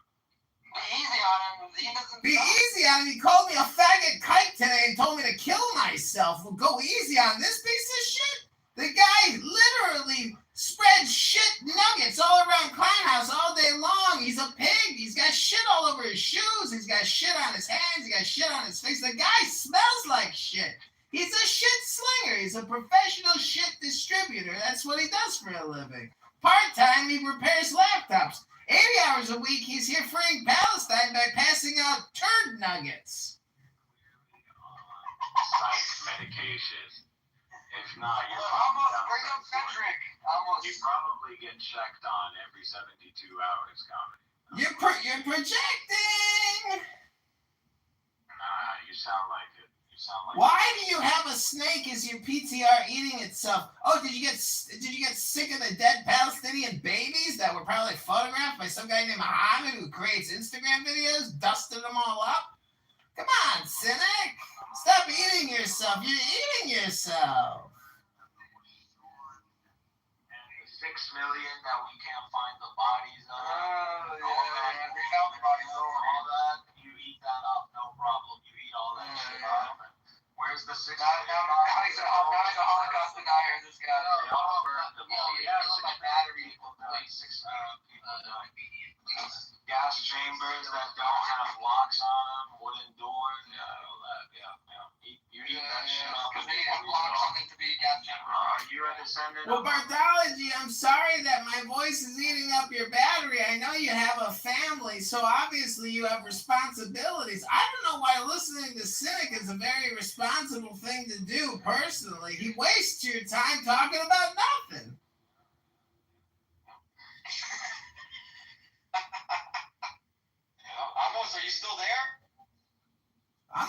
sleeping. Maybe I will drop that. As long as my picture is in, I'm listening to all the rubbish, but I see all the corners. Harry, sugar, cyanide, every corners. And it's no dig, no stuff. Did you say cynic? I don't know if you said cynic too. You just named me Shuki and I think comedian. I didn't hear you say cynic. Or did you say cynic? I said the two other corners, Shuki, Harry, Cynic. Bring up some more people. Sick and tired talking to cynic. Bring up Frederick. He wants to talk to cynic too. Turn the Holy Land into the capital. Raise your hand, Frederick. Raise your hand. Even the most gay-friendly city in the world. A third of Israeli men are bisexual or engaged in homosexual activity. A third, holy shit. Let's give the Frederick A third. Well, if you thought it was a religious practice, you wouldn't be fucking yourself this way. A third. Yeah, but the thing about Judaism is we don't kill our people for not obeying the religion. We're not like Islam. We don't kill our people that call them infidels. You wouldn't be doing it. See, the thing about it is we're ethno religion. You even said this a couple days ago too. That you don't do homosexuality. I mean, yeah, you're right. Hashem said that. You're right. This is how it works. It's not a cult. It's ethno religion. But you even said that a couple days ago too. It's a fucking cult. No crap. Everybody knows it's a fucking. Why did you say it was an ethno religion yesterday then? It's a cult, and Cynic is an anti-Zionist patriot trying to save humanity from this evil cult. Oh, Cynic, you're a hero. Does your girlfriend know how much of an anti-Zionist patriot you are and how many hours you put into solving this problem? Wow, Dr. Cynic, you're doing such great work. You're such an inspiration to the young people, Dr. Cynic. And we're paying the price of this mistake. We're paying the price of this mistake. We should have allowed Heraclius to finish the job and then we come in. Yeah, maybe go back in your time machine and tell him to finish the job then. Well, the problem is, like, even if he did, this cult would have continued and people would have converted into this cult for the same reason they're converting into it. Then what's the point of telling you to go finish the job then? Into it because they want to be part of this, satanic elite. Still riding donkeys in these countries. Tell us what's good, bad. Riding donkeys.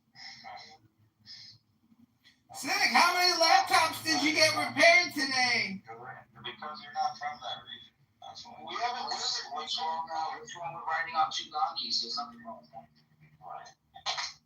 It's a cult, Cynic. It's all just a big cult, isn't it? Oh, Cynic, you're so right. Why didn't I ever see it before? It was right in front of my eyes, and you told me the truth, Cynic. You liberated me from this cult. Are you a Middle Eastern comedian? Habibi, ana bar shway Arabi. All Middle Easterns.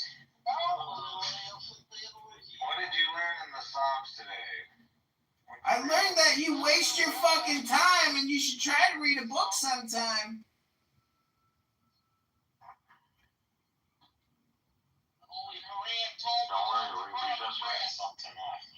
Oh, you read tonic?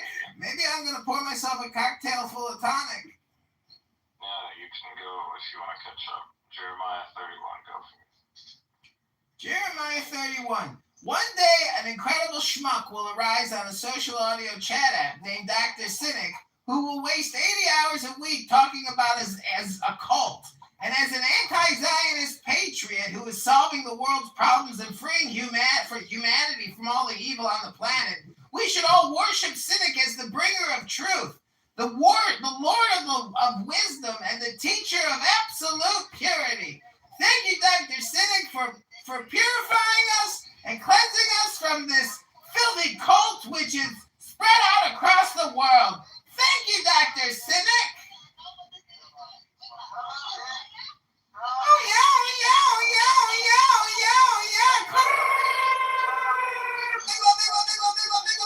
Free Tory.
think something's wrong with it. Now we want to know why I'm wrong. My wife would kill me if I was screwed. Your wife is a big bitch. She sucks your dick. And there's a filter in here. Fuck you, bitch. Call the police. That's it. Please kick this person down. Can't hear it screaming. Big Love, don't you know this is a coexistence room and Cynic has declared that the Jewish people are nothing but a cult and he is an anti-Zionist propagandist trying to solve the world's conflict?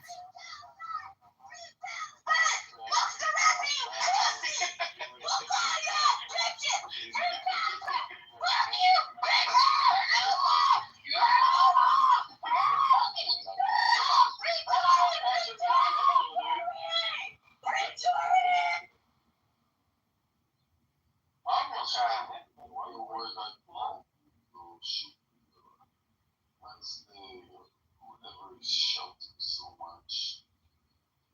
Shut the fuck up! You're half asleep! Am I awake? Am I awake? Am I awake? Shut the fuck up, bitch! Somebody else talk! This nigga's a bitch! Next! Next! Next! Next! Next! Nigga, I'll kill you! You don't fucking get me! I'm gonna start dropping bombs! I'm gonna start dropping bombs, bitch! Thank you. Holy shit.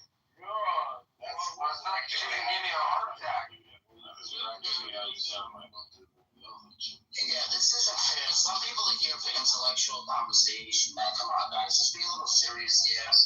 We were getting into something serious before. Shuki or Harry? What the fuck? Either one, man. We can try. We could try. What do you mean either one? I wasn't screaming like a fucking crazy girl on the top of my lungs like that bitch was. I know, it's No, crazy. Cynic, your new name is retarded, actually. Actually, that's your mama's name. Oh, good comeback, bro. That was actually your mama's name. That's how you gotta think about it for a second, so you just resorted to the mom joke. That's so funny. Cynic is a troll, guys. He's schizophrenic. No, he's not a troll, guys. Stop it. Yeah, he's just a retard, we know. I know that he's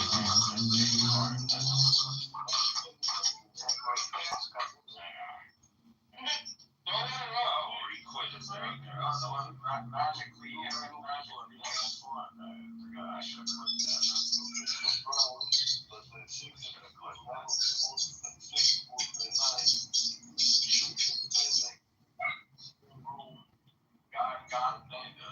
God made Aaron a different paternal haplogroup, so now all these Jewish mutts can claim to be from the line. I forget. So Cynic, you know, since they did the Inquisition, right? Okay, so don't disappoint me. Or I didn't feel so you went to home. If you give him leaving. Yeah, exactly. Like a bitch. Oh no! It is a cult! Cynic is in the cult now!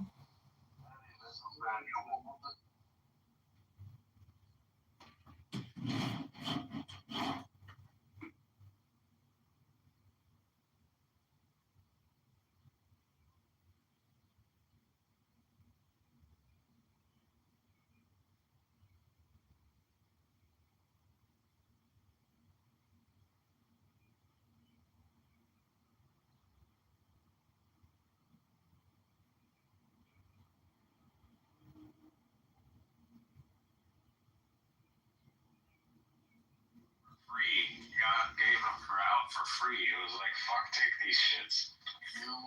Support me before you go to sleep. You're gonna tell me, oh, you want to listen to comedian or Harry? Come on, bro. I mean, not. You're a. So Cynic, let me ask you a question. I want to say, you're a respectful guy. I feel, Amos. You're not the. I think. Amos is amazing. Isn't amazing? what is it? You're older in age, you have memory problems, but I think you're a reasonable person. When people use power not for the good reason, when people use power not with a good reason, so we didn't wait that I would go out of the room. Go. Yeah, keep going, yeah. Yeah, keep going. That's what he does. Don't worry, I'm gonna let you finish, but I got him next. Finish, I You got want to run the room? I don't want to run it, but I'm gonna tell him to huff to in his face. He's a bitch. He's a pussy. You know what I mean? He's a pussy. Yo, listen. Amos, you're good. Amos, you're cool. Cool. You, Amos, cool. I'm saying you're cool. Yes, I'm cool. I'm cool. Yes. Give me the green thing. Give me the green dot. I say simply about it. Amos, you're cool, man. We accept you in the Catholic Church, bro. You're awesome, man. I'm from Canada. What the fuck? I don't give a fuck about these Americans. Hey, yo, listen. Amos, fuck these Americans. I'm Canadian. Fuck these Americans. I'm Canadian. Do you really care about you guys? Like, you know what I mean? Like get this American. Like, You let the room turn into a circus. I turned this cornfield into a party. Big up. What's up, bitch? The fuck you mean? Pussies. I want to close the room.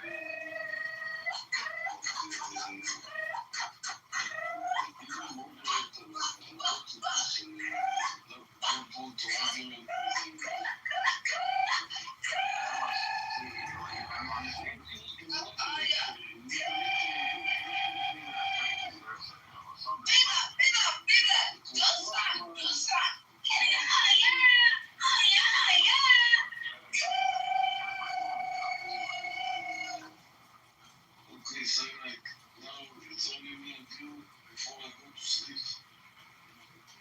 What do you want to tell me?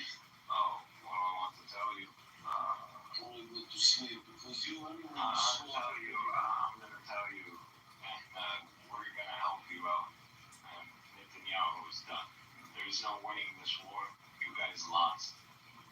And all this is just a bunch of nonsense that's happening right now. And killing people, killing women and children, and destroying buildings is only gonna backfire at the end of the day. And we're not going anywhere. And when the day comes, we are going to make sure that the mistake we made in history isn't repeated.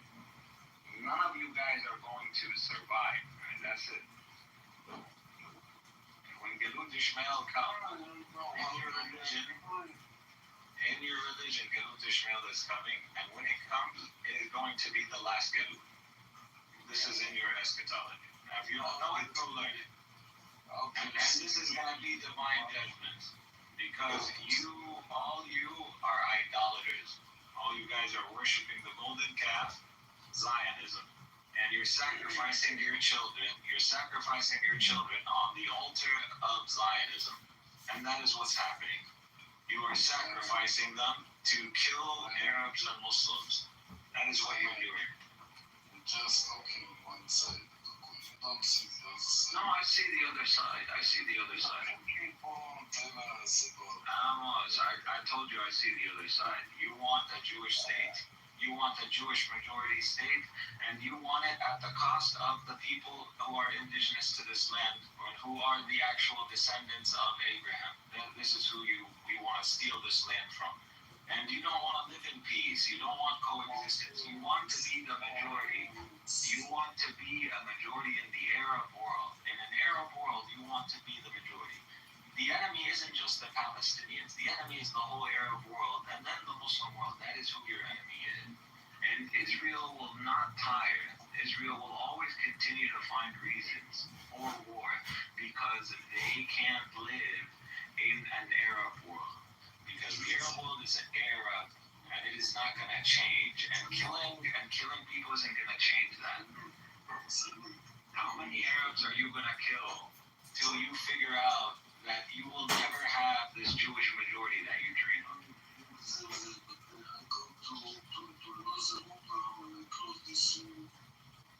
See, Amos, you don't want to have the talk. You don't want to have it. This is the facts. You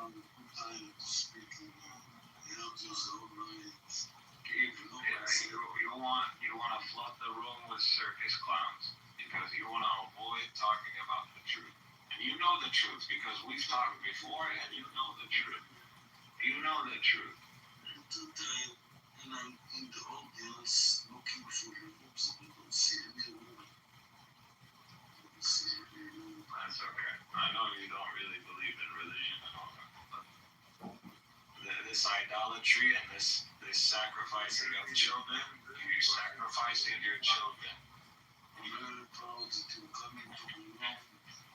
You're sacrificing your children. That's what's happening. Just to kill us, you want to sacrifice your children. Okay. And we're gonna make sure you don't sacrifice children anymore and no more idolatry. Wait. Everything that's happening the price is gonna be paid. Why? Because this is God's law. This is God's law. Okay? You're not sure book aside for a night. In your book aside for a night. No, the Talmud, it says not to act for literal. Your Talmud, you can go use it as toilet paper. Why do you talk like this about sacred objects? It's not sacred. If you believe the Talmud, it's the Talmud prophets using. It's a YouTube channel. No, I'm seeing like in the joke. Yeah. And so he has this all these cartoons of how Noah built the ark and it's a game show. Is this a play on the Jesus saves postage stamps joke? Is that no? The joke about how it's when people I forgot who said it first, but the idea that to club all atheists together and say that atheists do this and atheists do that, to create a category out of atheists, it's kind of like saying there's a category of non-stamp collectors. Okay. Oh, you know. I love that. So this is where it comes from. Oh, hi, Edward. I'm gonna record your room later. I hope you enjoy the recording on YouTube. This is almost like a Russell's teapot somewhere, right? It's just like almost an intuition pump. Are you?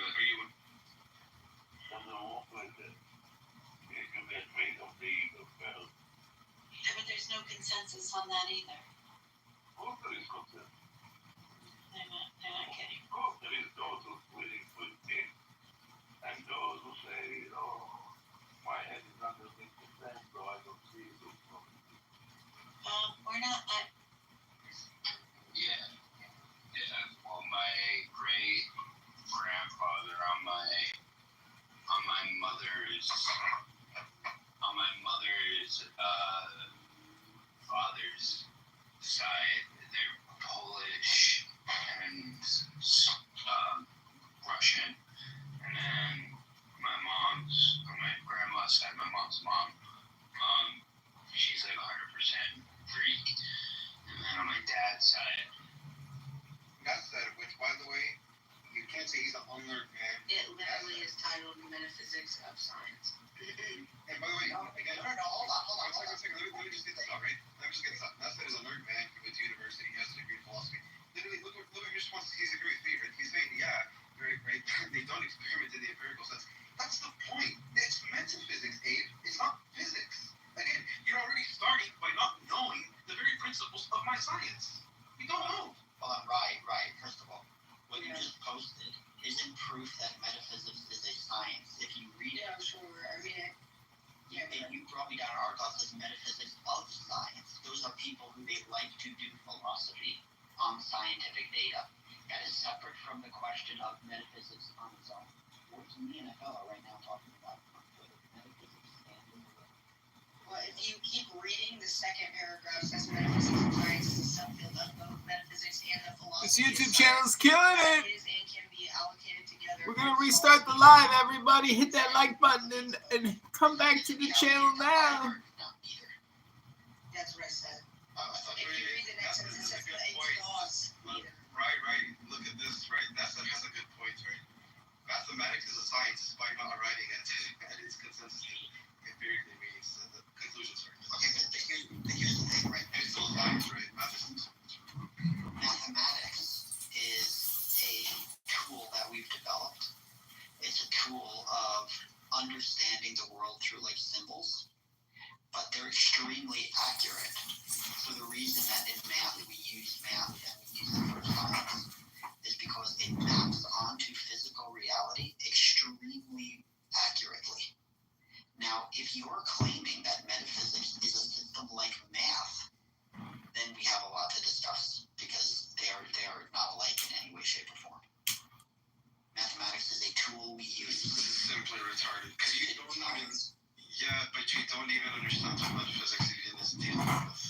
So again, how can you critique a system you don't know at all? I do know, and I reject. But hey, how do you ever get to like 2 + 2 = 4 without affirming logic? Facts. By the way, logic is not empirical. By the way, it's not something the senses. By the way, Jesus, don't even try to say logic. The messianic prophecies, it's just like the interpretations say Jesus, did anything resembling like the messianic prophecies. There's no way he fulfilled a single one of those. It's so it depends on what your goal is. Like I'm a liberal Christian. We oftentimes discuss like with conservative theology people about these things. But if your goal is like to turn them atheist, like it could work, but I guess it shouldn't. Like if you go and see someone that there are problems with the Bible, like that doesn't necessarily mean that they're going to turn atheistic. Just accept liberal theology. Like we do accept that there are problems with the Bible, and we're still Christians. Yeah, and on the other end too, what I find is that with an external critique is they can always go back to like, even if the science doesn't make sense, even if the facts don't make sense, they can say, well, God can do, and like God is miraculous, God is supernatural. It doesn't matter, for instance, like with the flood, right? There's a million scientific problems with the flood, like the heat problem, the problem of the world actually being submerged in water for 40 days and 40 nights, the idea of like where the water went, where it came from, all this, kind of just really devastating stuff, the idea of a worldwide flood, but even if the science doesn't make sense, a lot of Christians in the end, if they're back into a corner, will just say, well, God is, miraculous. God can do anything. God could make the water disappear. God could erase the heat problem. God could, just poof the water into existence and then poof it out of existence, right? I mean, it's like not a problem for them, right? These external critiques, because they just say, well, miracles can explain anything, right? Or the supernatural can explain anything. So it's kind of hard to get anywhere if you do that. But I find that like the internal critiques. So Zeleny, you said you're like a liberal Christian. Do you believe that Jesus was the Messiah, that like he actually fulfilled like the Old Testament messianic prophecies? Personally, I don't care about that, but I think like a lot of liberal Christians probably will have some general kind of view that God was active like in Jewish history and kind of promised them some sort of Messiah, and that Jesus is the guy, but they're only going to take some sort of like kind of, I don't know what I would call it, like very precise and funny, like let's dissect like some prophetic book and see like it's fulfilled in Jesus. Like they're just going to have some sort of general faith. These like Old Testament.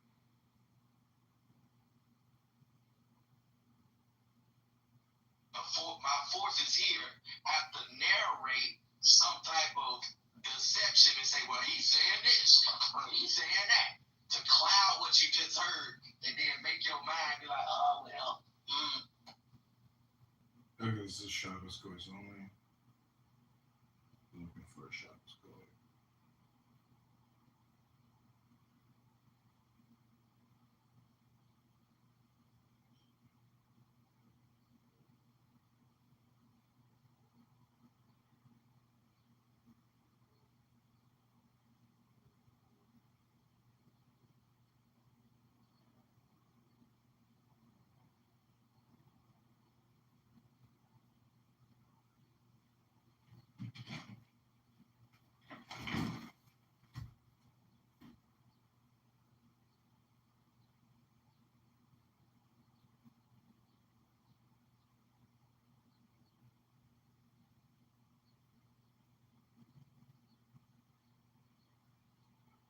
Learn about them. I'm just going to the bedrock.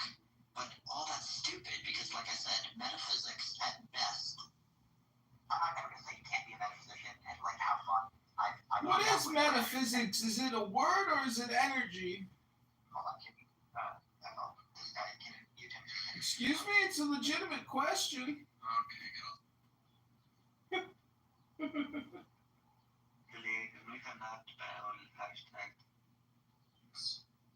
In Matthew, Mark, and Luke, Simon of Cyrene carries Jesus' cross, whereas in John, Jesus carries his own cross.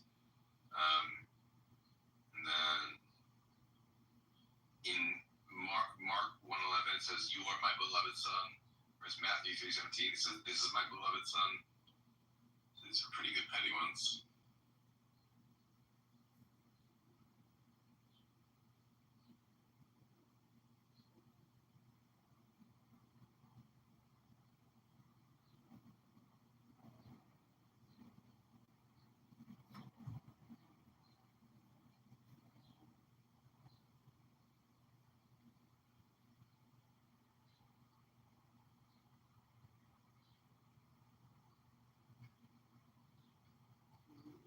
Maybe I'm wrong.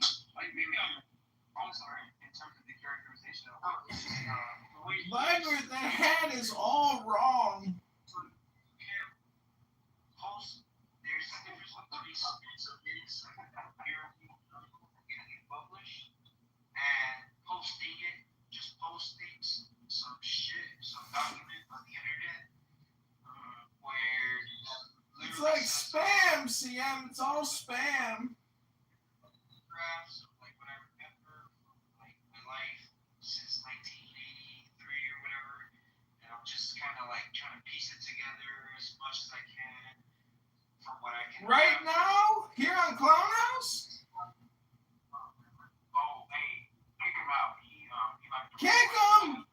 Kick him! Kick him alert! Kick him alert! Kick him! I'll just come back in an anonymous account and continue to record the room. Who wants to kill John? And King Herod is distressed that John gets killed. But then in Matthew, this gets changed to Herod wanting to kill John the Baptist. But then, out of sync with the beginning of the story, he is distressed when John is killed. So the latter part of the story is copied from Mark, the first part is changed. So it's like, it has a discontinuity. Oh, there's also another one too. Where what happened to Jesus after his baptism? Like in most of the Gospels, right? After his baptism, he goes into the wilderness, right? He spends 40 days and 40 nights in the wilderness and gets like tempted by the devil.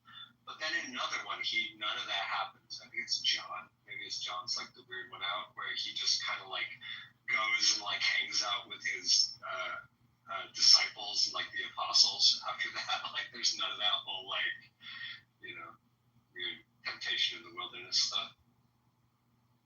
I mean, most of those discrepancies are traditionally explained just by the fact that, or the claim that different authors are focusing on different parts of the story, that you should just like mash them in a single story.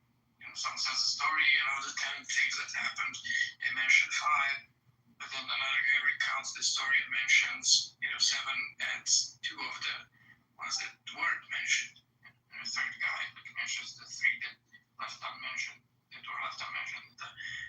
two stories. That's kind of the approach taken. Yeah, almost a troll Polish thing on April Fool's Day, like 2022. Why are you talking about it? I'm sorry. But again, he has, according to him, again, and according to some people, there could be something in there. I don't know. It's just he's not going about it the traditional way. Because again, he's publishing. You can't publish something. You can't write a paper and submit it, and in the paper you say, I kind of don't remember the fucking I'm claiming I proved this theorem, and then in the proof of the theorem, I pretty much say I kind of remember that I proved this part, but I don't remember it right now, so let's just skip it, pretend I proved it, and continue. Like, every fucking journal would reject that paper on, you have to prove your theorem if you want to get published in a math journal. And same would go for a physics journal. I mean, you can talk about Isaac Newton, you can talk about Charles Darwin, you can talk about the thinkers of the golden age of Islam, Rushd or Avicenna or whoever. And, they were, scientists who believed in the metaphysical realm. Okay, do you want me to say why that's not relevant, or? That was your proposition. You're saying that the only reason you metaphysicians talk about this stuff is because you're not in science. But there's so many scientists, proper scientists, who believe in metaphysics. First of all, those scientists you're talking about, even though I greatly respect him, he was a brilliant and genius physicist and mathematician, but he wasn't brilliant when it came to God, right? He made a mistake. Because his beliefs in supernatural, whatever God was, or stuff like that, were not backed up in the same way he backed up his scientific claims. The scientific claims he backed up with evidence and math. And that's why we know he's correct. Whereas when he believed... Anonymous! Hey, Anonymous! He was just wrong. He was just mistaken there. Because his alchemical claims were wrong. You can't make gold out of metal. He was wrong with that one. So wait, so do you just think that we can't know anything about non-physical things? What I'm saying is, by definition, number one, I don't think non-physical things exist, because when we use the word existence, can you define physical and existence? Yeah, in this universe, we're talking about things that are matter and energy. That is what exists. Okay, so anything that exists is necessarily spatio-temporal. So you don't believe numbers exist? Numbers are a tool that we made up as humans, yeah. But they don't exist? No, they don't exist out there. Neither do thoughts or the mind. No, your mind is being generated by your brain. But it doesn't exist because it's not physical. Well, it exists. It's in your brain, but it doesn't exist outside your brain, no. Can you point to the mind? Can you tell me where the mind is? I can just say your brain is generating your mind. That's what's happening. Generating your mind, which makes you're making a distinction here. Your brain is a physical thing, it's made up. But you're making a distinction between the brain and the mind. No, I'm not. I'm just using it because you used the word. Oh, okay. So you think there's no distinction between the brain and the mind? Yeah, correct. I think your mind is your brain. Your mind is what your brain does. Is what your brain does. So it's not your brain? Your brain functioning is minding. It's doing minding. Okay, so you believe just the brain alone is the mind. There's no separation, no distinction. Yeah, correct. Okay. Well, how would you respond to the message question, Dave, in the comments? That's the question. Yeah. What is it for a thing to be physical anyway? Abe is assuming a physicalist metaphysics which suffers from a myriad of issues. What it is for a thing to be physical anyway? I told you, Pastor, right? It's something that is matter and energy.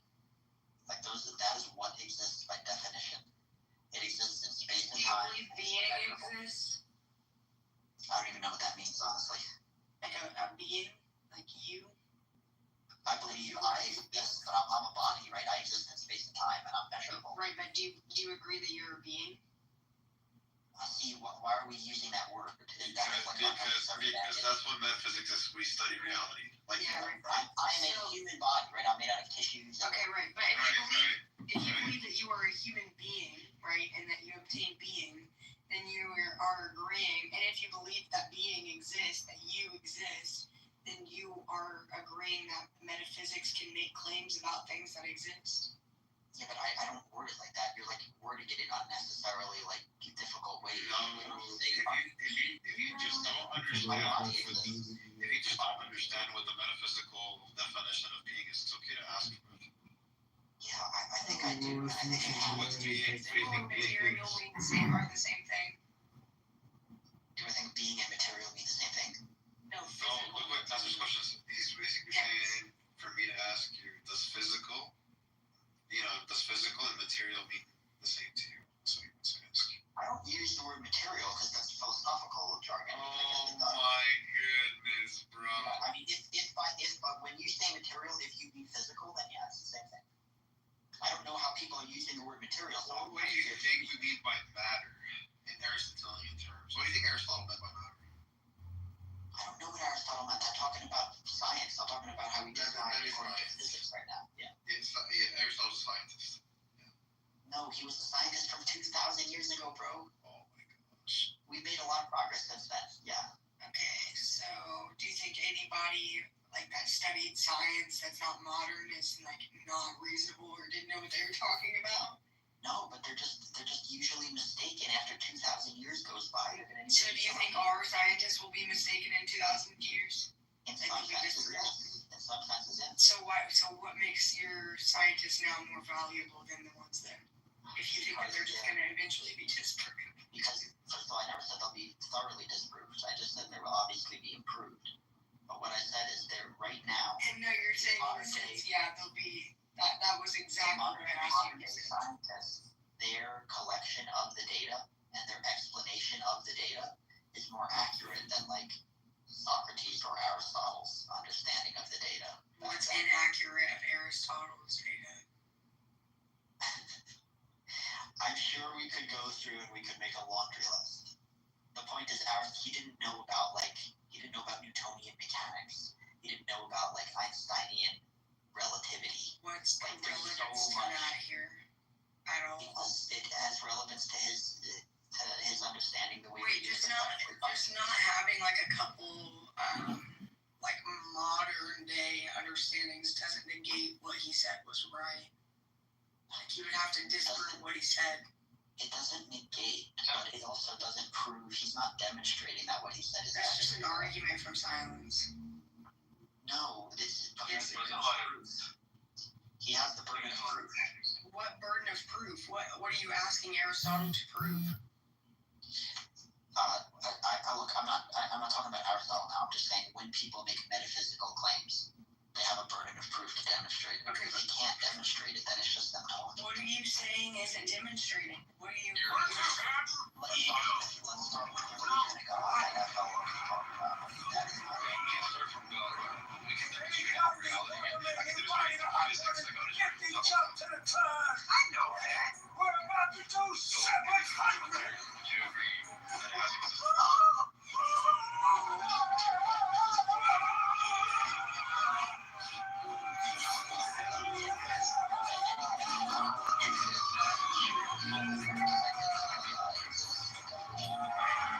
Why is that a weird sentence? You mean to say that you wait for somebody is interrupted? I don't have to tell you. I was in the room special.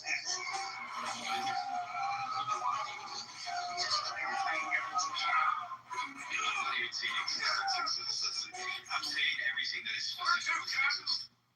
By definition, yes. We can actually be relevant into the 12th century. Angels? No mention before the 5th century. I just don't understand. Like white experience is what we What is the structure of nature or the universe? Not even God. Does not change. So if you turn the human-centric view, it's our perception. Reality is just what you can perceive all our five senses. I can say that it's only that. What I said is, it's only that. We interact and receive And that's how we do it. If there's something that we can interact with in any way whatsoever, then it doesn't exist in the rest of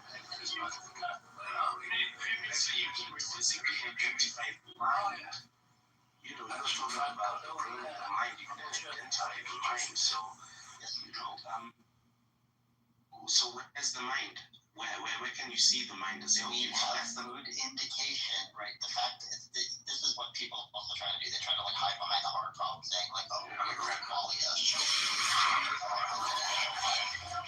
He's a friend, but he's a friend. So the point is this is another question, like another question about whether the heart problem has merit.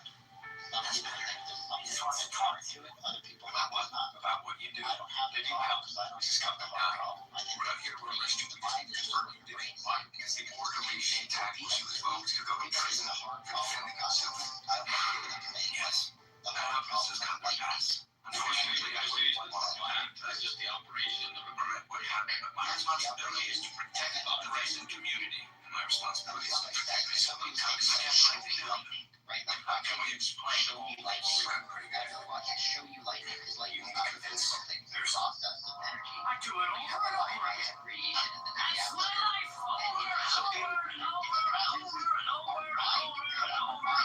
Literally, it's an electrical process. So of course I can't show you my thoughts. I can show you a functioning brain. That's all there is. Dear Lord. Okay, I'm gonna ask you something. So, I want to go about where the mind is. So to you, is the mind just the energy transfers or explosions that happen in transmitter synapse? Is that what the mind is? Yes. What is it? I want you to give it a unit and to identify it. A unit of measure. The collection of your biochemical processes, your organs and your lungs and your heart pumping blood and energy into your brain. Comes and your brain functions. That is your mind. That's sucks for friends. It's not a mystery. But you can't identify it.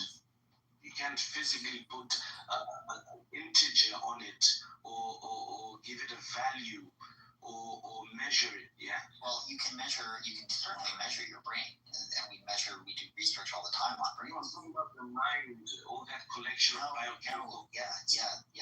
Your mind is just a label. Look, we in society, wait, let me finish.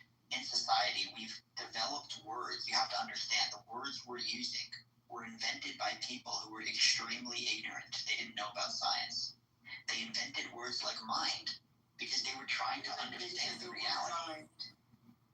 Who invented mind? So your ancestors understand the brain. That's it. Hang on. Your ancestors who Let him answer my question really quick. Who invented the word mind? Ignorant humans who didn't understand the brain. You don't even. Can you tell me the ignorant human? No, language evolved. It's not made up by one human. It was made up by society. So you're just gonna go ahead and assume that this human that you don't know who it was is ignorant. That's what you're doing. Yes, humans in the past were very ignorant. You know what's funny? It's funny, the philosophers, right? For example, before Abe's theories came up, right? They actually had this theory, or actually believed that the mind is just an irrational operation of the soul, nothing to do with the brain, by the way. When did I say that? You said it had to do with the brain. No, but what I never said about a soul. I just want to say that the mind it's an emergent property of the brain. So the brain has got these processes going on in it, and Abe would disagree. No, I think I would agree with that. No, because that's a distinction. He doesn't believe in the distinction. He thinks they're identical. Well, I mean, I'm not sure when you say they're identical. Meaning there's you no can say it emerges, right? No, but you can say it emerges in the sense that it is being generated by the brain. I would use the word generated, but you could use the word merge. The point I'm making is you're not going to be able to take a mind and like put it on a plate and like present it on generating are not the same. I was gonna run this argument on Abe, right? That the scholastics are not atheists, but you know what? I won't even do I won't even do his classic argument. I'm just going to do Leibniz's argument. So I'm just going to use like Leibniz, a logician, right? Which I'm surely you don't think he's retarded, right? I mean, you might, I don't know. But how would you resolve? What do you think? Do you deny the principle sufficient reason? And if you do, this is going to be very interesting to see. But hold on. What? Before we get into the PSR, just let's go back for a moment about metaphysics, right? The PSR is a metaphysical concept.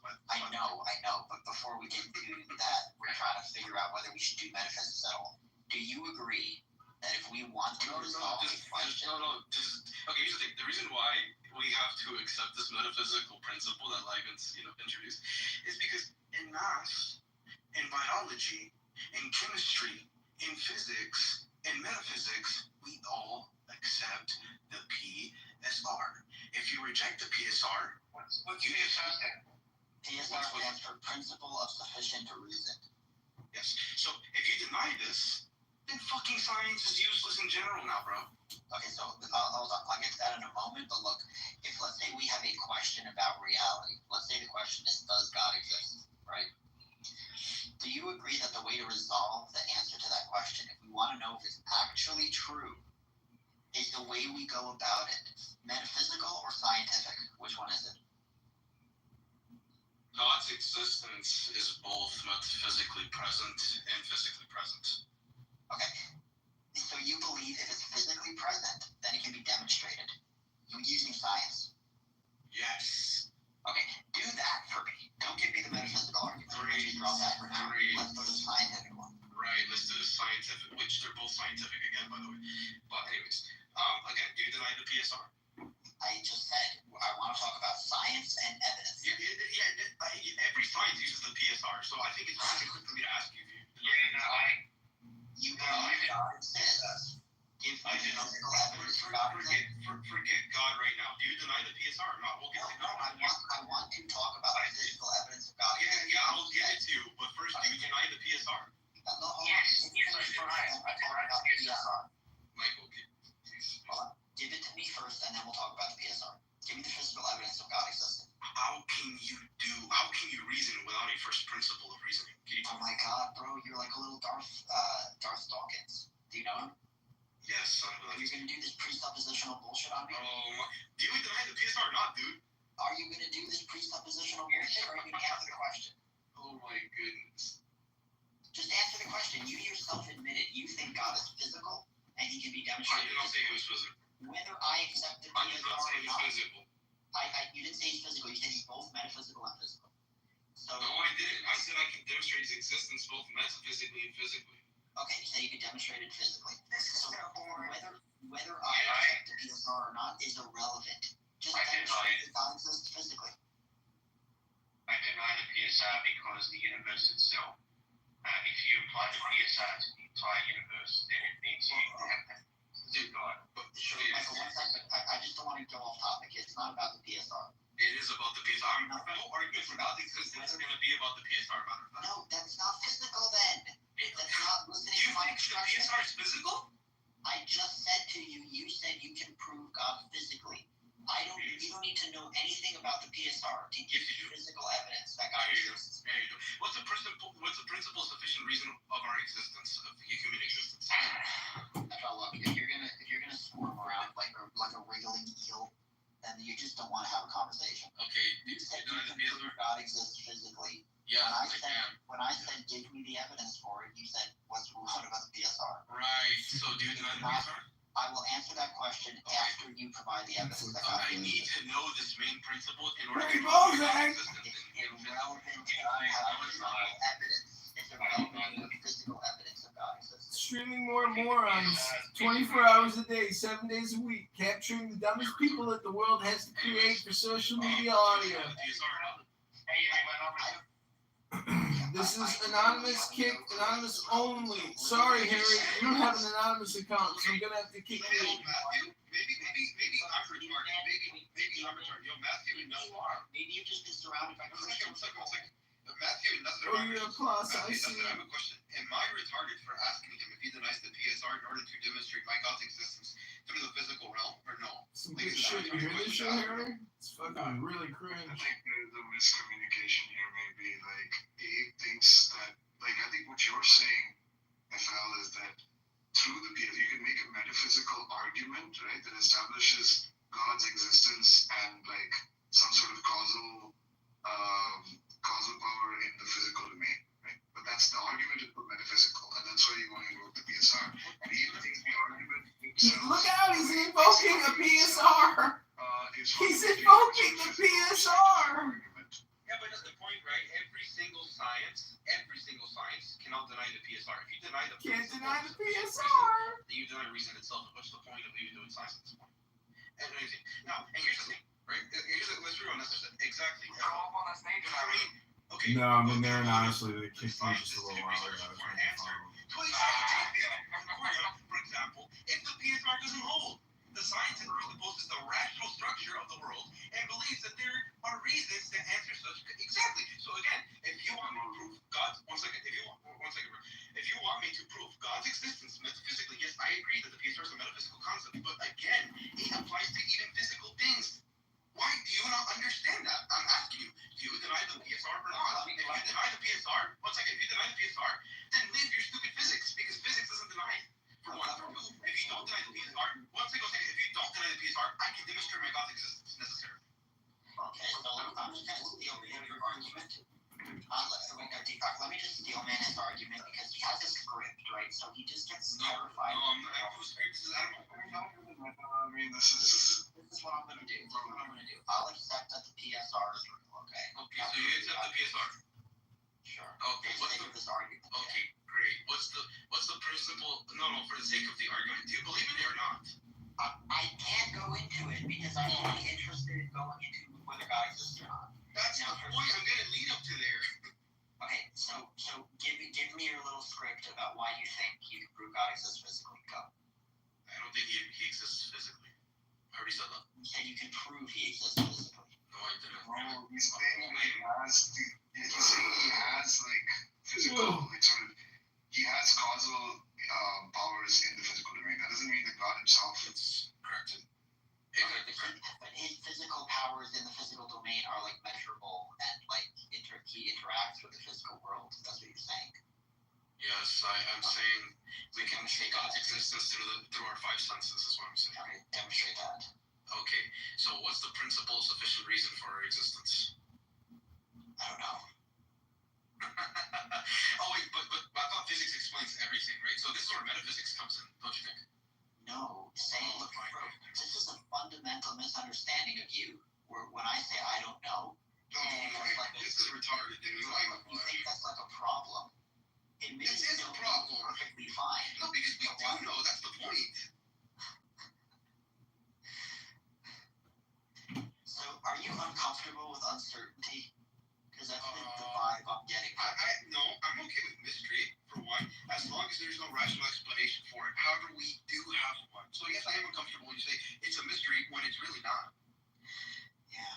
So, I mean, when I'm faced with, like, the overwhelming vastness and complexity of the universe, I feel kind of, like, small and humble, and I feel like I'm very unsure. Whereas you seem to be jumping to a conclusion and saying, oh yeah, we know, God exists. Because I study logic. I want to be a metaphysician and a logic.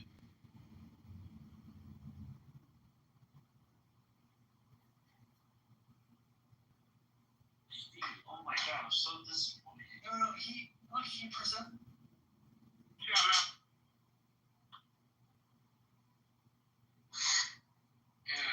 Yeah, like that's the one that I said, when you correctly translate it, it's in fact universalist verse.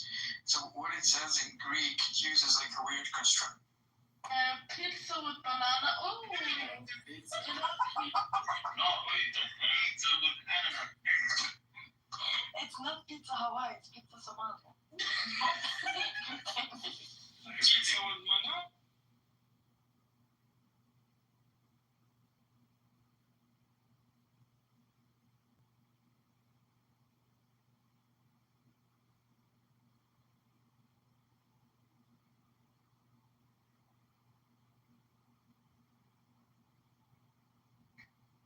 Wow.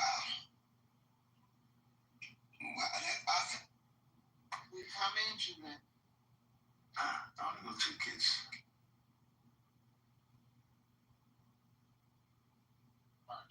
He was saying, second issue of the word punishment, and there's like talking to other physicists by his ideas that he's not completely out of the field. Weinstein did say that, and that's part of his argument.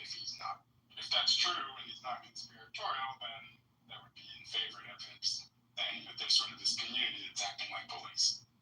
To existence or moving it into motion. Give me one thing in reality. Go ahead. Since you love the 5 senses so much, give me one thing.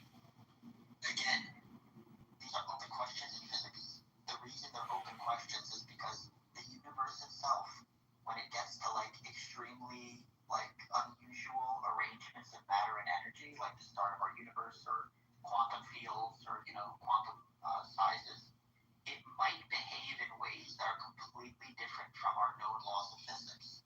That's not contradictory. That just means we currently don't understand fully the laws of physics. How do you want me to continue a debate when you haven't studied other fields of science but physics?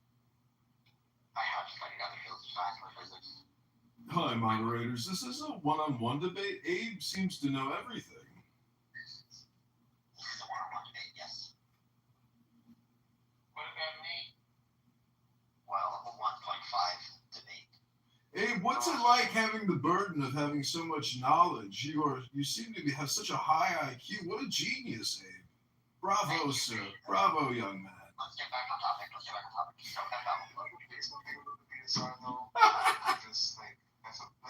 it just seems like, to me, it seems like the reason we think the PSR is true, like so far what you've invoked is a sort of inductive argument.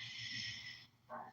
Like, and I think that's all very well, but like, I don't know, to me it seems like to show that to argue from the sort of data that like, all the science rests on like principle where like we're finding explanations, right, for like a set of One viewer! What happened to the thousands of viewers? It doesn't license you to like sort of go outside that inductive base, right? To say that, well, look, I mean, for everything that's physical, it just seems like some kind of PSR holds, right? And that's why science is productive. But that doesn't mean like once you're outside the physical realm, like anything like a PSR has to hold, right? Like it could be like there are other things, there's other kinds of grounding, there's like weak PSRs, right? So I don't know. That seems like you need like a different kind of motivation to believe in the PSR and the fact that like science requires.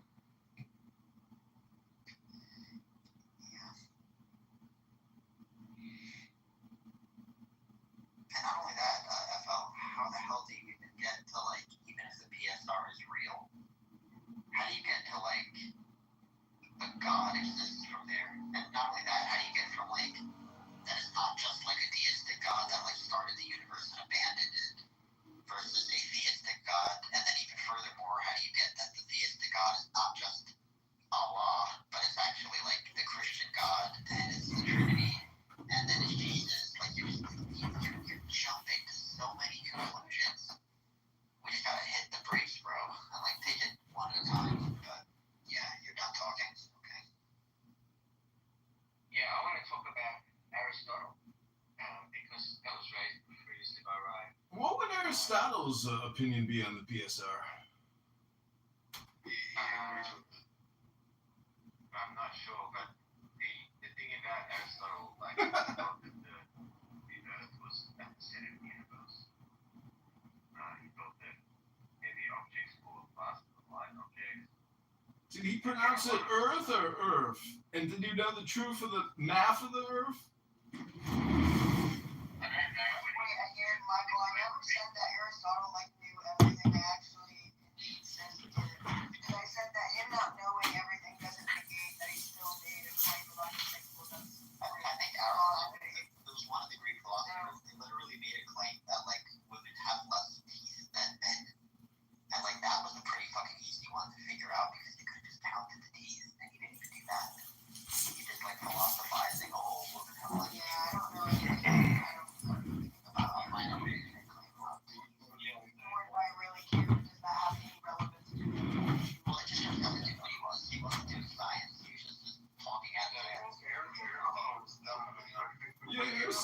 wasn't stupid. I've read Aristotle. It's pretty intelligent. No,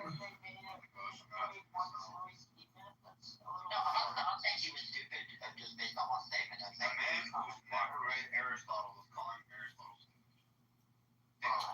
Well, that's just projection. Maybe he's not as intelligent as he thinks he is. Well, what is stupid though is that you can't say like you have less teeth. You gotta say you have fewer teeth. Yeah, so man, again, you can't call Aristotle stupid when you haven't like read anything about it. Look, look. At the end of the day, we didn't even get to like God or homosexuality. Oh my god, like, I have nobody to talk with. Am I like that horrible of a person, friend? Actually, it turns out people are like practicing Shabbos. Shabbos is really like people doing things during this critical hour of, the day on a Friday. Eric's wife or something, and then Eric said, okay, well, let me say something about your mom. And it just kind of showed that maybe there's a little bit of something else going on here, which is what I'm talking about. That's, I think, what that showed. But, Lagareth, where's the party at tonight? I don't know why you mentioned me. I don't know. You show me, man. You show me. That same guy. It's that same guy. It's that low IQ guy who bothers everybody. I don't know why. He comes in every room.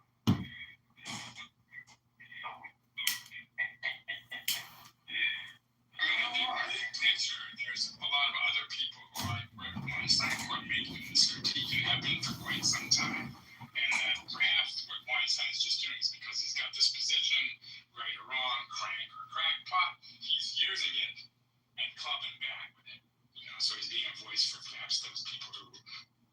After that, she left. She was allowed to leave, or she went on her own. It was either one of those situations, but she left the building. She decided to come back to him that night.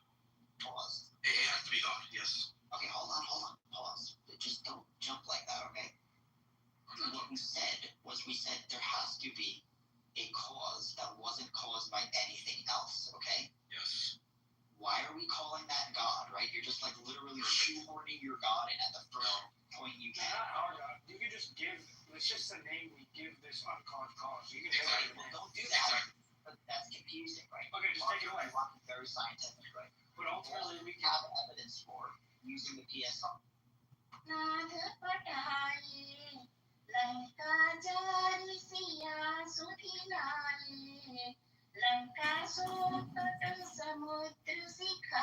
This is Bhagavad Gita chanting. I think I'm just going to become a Hindu because I don't want to talk to people in English anymore. He became a Hindu? Why? Because he had every conversation in the English language 100,000 times, so he abandoned English and picked up Sanskrit.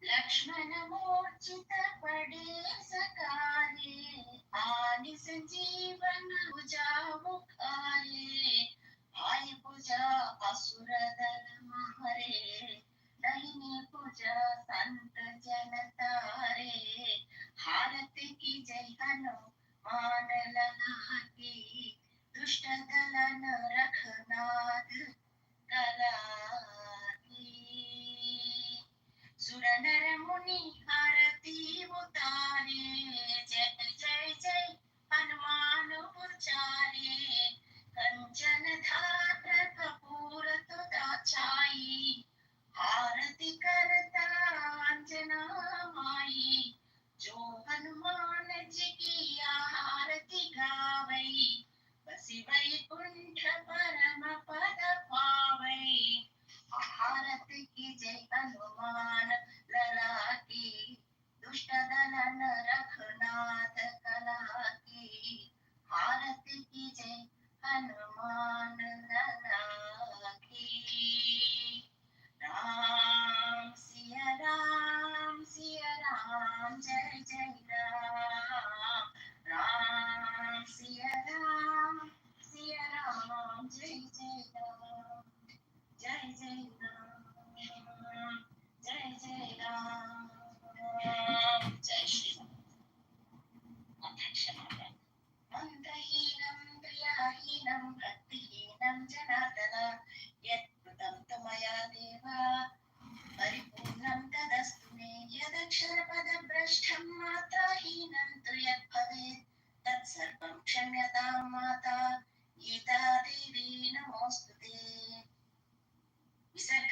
मात्राणि पदपादाक्षराणि च न्यूनानि चातिरिक्तानि क्षमस्व पुरुषोत्तम क्षमस्व परमेश्वर कायेन वाचा मनसेन्द्रियैर्वा बुद्ध्यात्मना वा प्रकृते स्वभावात् करोमि यत् सकलं परस्मै नारायणायेति समर्पयामि श्रीमन्नारायणायेति समर्पयामि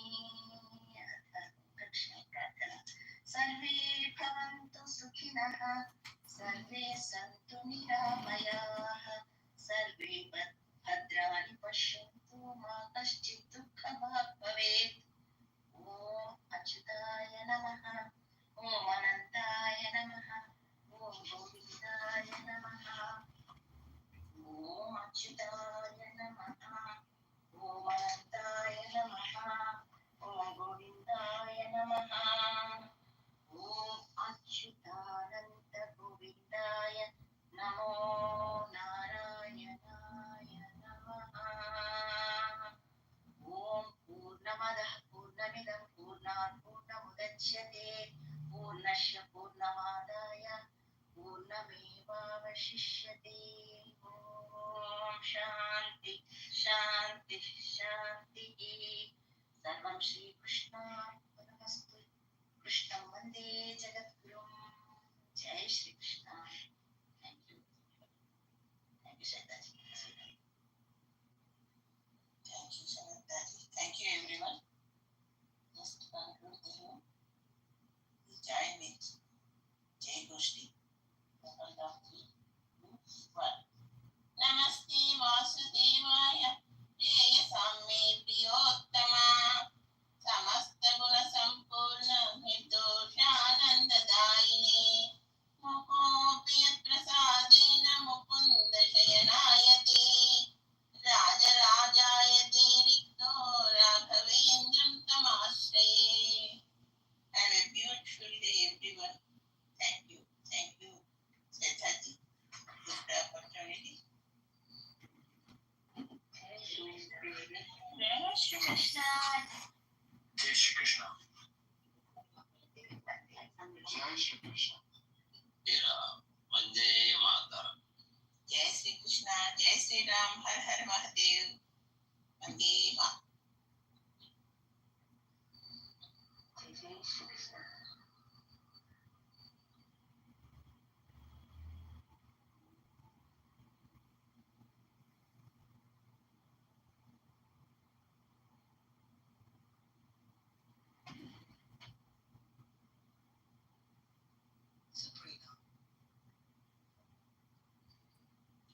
Hey, all you racist motherfuckers! I'm the only white person in here. What's up with your racist ass troll title?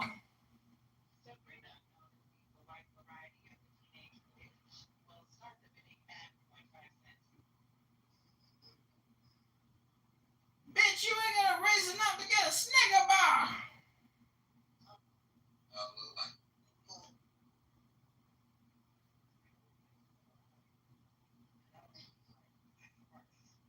Anybody drinking any Hennessy and Courvoisier tonight? Hello?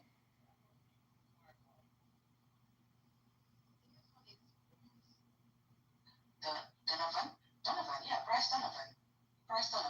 Look in the mic. Bryce Donovan.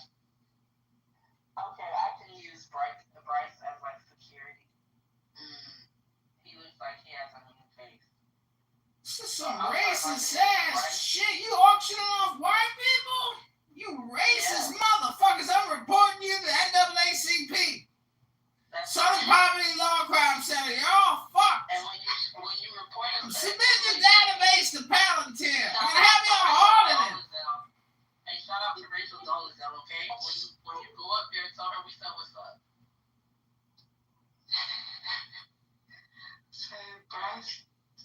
So Bryce is next on the list. Let me see. Bryce, he looks like he could work security, so I'll start my bidding at Bryce $4.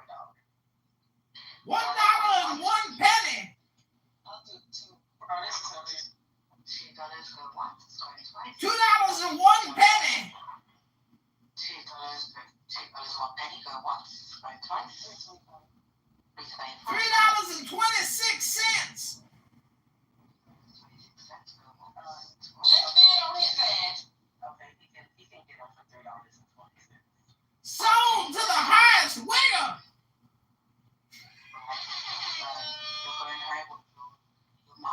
Thank you. All right, next to sell is Dami.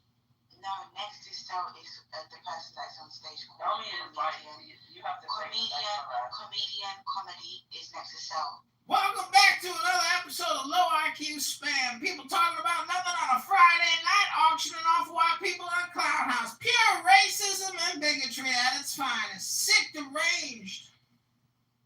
He needs to get out of here. He needs to go home. Sorry. He needs to go home. Anybody owe debt? Any debt owners in here? He needs to go in with someone right now. You should pick him up and clear your debt right now. He wants to buy him. Yeah, you can clear out your debt. Whatever your debt is. There's only two types of people in this world: those who forgive debt and those who don't forgive debt. He thinks too much from me. I don't like that. He talks too much. He doesn't know how to submit. Submit!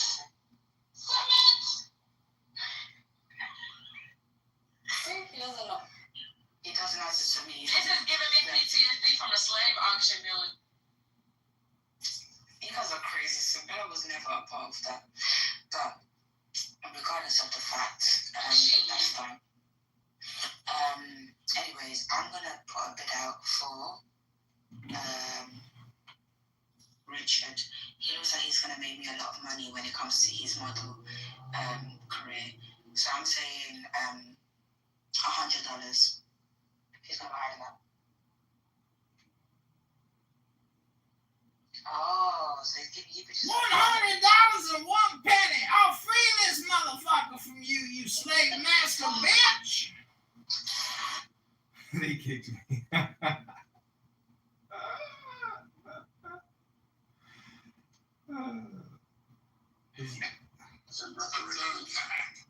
You can fight for it. Probably we can. Oh my God. I don't think you know. In the UK and Europe. Right, but he is a spiritual king, right? His kingdom wasn't a literal kingdom; it was a spiritual kingdom. I mean, Christ, like I could say that. Roivus could say that. Christ, like Roivus's kingdom is a spiritual kingdom of weed and black metal. Like anybody could say that. I'll fulfill those prophecies later, right? I'll do it later, right? Believe me now, and I'll fulfill all those prophecies, like later after I. Yeah, except I think the Jesus spiritual king angle makes sense because it's about various social reformist and ethical values that he preaches that are present in the Old Testament, especially in the descriptions of the future kingdom and how that's going to look like. But yeah, so I think that'd be a difference between someone else randomly today saying, "Oh, I am the Messiah because I proclaim a spiritual kingdom of weed or something." But on the previous thing, I would say there's no confirmation. That's my thing why I would defend Joseph Smith, because I think not only is that there no confirmation of those claims, I think the opposite is true. We can see that when we know more details about his life, that he was actually not a fraud at all. He was a true believer and an honest guy. I'm sorry, man. This guy's kind of a fool's errand to defend this guy. Did you ever hear the story about how? So he used to have what he supposedly found these golden plates, right, that had Egyptian, reformed Egyptian, some weird text that no scholar had ever heard of ever. And he had these seer stones that he could use to decipher the text. And he would put his face into his hat and miraculously be able to see these translations of these stones, right? And then somebody at some point basically stole and destroyed one of the translations and was like, all right, do it again. If it's consistent, you'll be able to do it again. And he was like, well, God doesn't want me to do it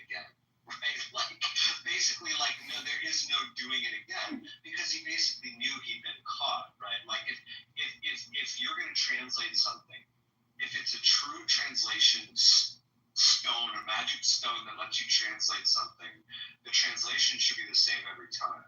And you shouldn't be afraid to translate it a second time. If anything, that would prove that the translation the first time was correct. But the fact that the first translation got destroyed, he was like, no, I'm not going to translate it again, to me is like the ultimate confirmation that this guy was just making shit up. I mean, it's really hard to interpret it any other way. That doesn't make sense to me at all. Like, why would, I don't see any difficulty in interpreting it. In fact, I see a difficulty in, I would jump to such conclusions. Okay, so Zeleny, if I have a text. Wait. So Zeleny. No, hold on. Yes. And he said, when this part of translation is destroyed, I don't want to translate again. How does that prove that he's a fraud? He just didn't want to translate again. So Zeleny, if I have a text, so if I tell you that I can read Russian, right? I tell you I can read Russian. And somebody gives me a Russian text and tells me to translate that text, but nobody else knows Russian, right? And I give you a translation. Some people around me have doubts. Unfortunately, they blocked all my accounts, so I can't pipe them into this room, but this is a fake Free Palestine Anonymous room to see how many people come in here paranoid that somebody's recording them. So it's a trap room. Okay, if you can read Russian, you have the same text translated again. This is Sam from God is Not Real, Woke See if your translation is the same. And you suddenly say, well, I don't want to translate it. Yeah, I'm sick of spending all the money. My God told me not to translate it again. Got enough phones, for God's sakes. Highly Just so fucking blocked. I can't get it to buy one more, make it 155. Enough is enough. It's a me problem at this point, buddy. It's not a them problem. It has become a me problem.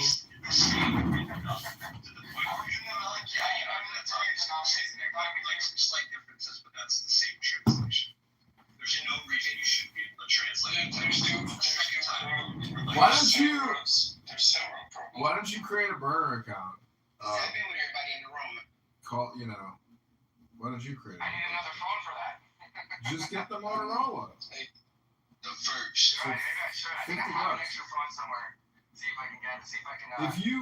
If you can get one of those, create a cell phone for text type of apps or whatever, or even Google Voice, you can create the account off of that. So you don't have to. Yeah, but the thing is, I have to log out of my account on this phone, and then I have the number still, but yeah, I don't know. I could do that. Yeah, doesn't matter. Well, I know it's just fun to make them paranoid, and then they'll blame me if you do it. Clone my account and just troll them with my account. With your picture? Yeah. Go in there with a picture and then put in the chat, someone's recording this room and putting it on YouTube. They're gonna kick me out right away. Oh man. It's just a mind virus. You just have to inject it once, it rattles the nest. All the fucking bees. I was in there earlier, just myself as an honest account, and I was doing aviator mode or GIFs and stuff like that. It says aviator and all this. And they're like, oh, it's that admin guy. He's recording the room again. And they couldn't do shit about it. That was the funniest part. That's why I messaged you. Heard what was going to happen. It was fucking hilarious. They were talking about it for 5 minutes. I did not know that you could do GIFs as anonymous.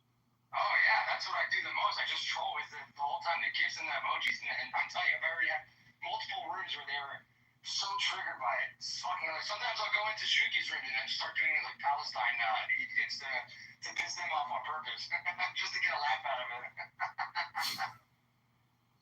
It's so funny, bro. It's the most troll thing that they could have added to this app. Give up its soul for the cause. You get what I'm saying? And it could be very common. Black Clown House is like its own fucking world. That shit's definitely its own world. What you're saying sounds like some shit that a third world country or, you know what I'm saying, or I don't know, you can do that.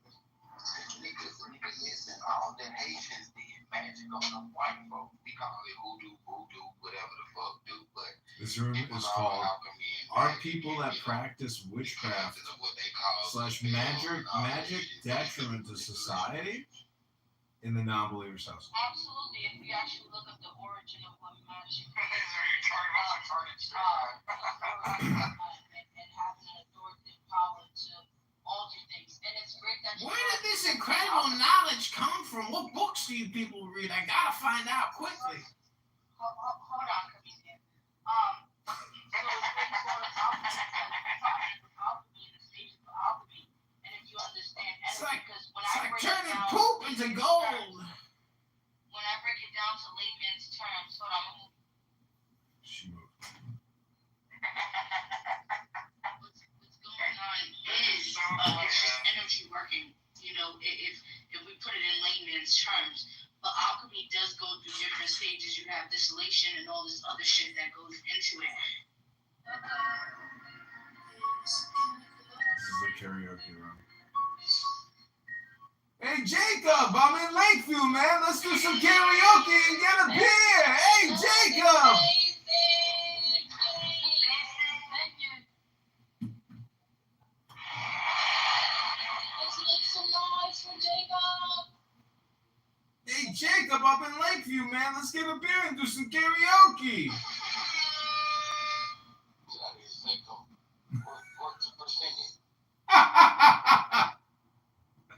But I'm in Lakeview, man. Let's do karaoke in the real world. Let's get a beer, Jacob.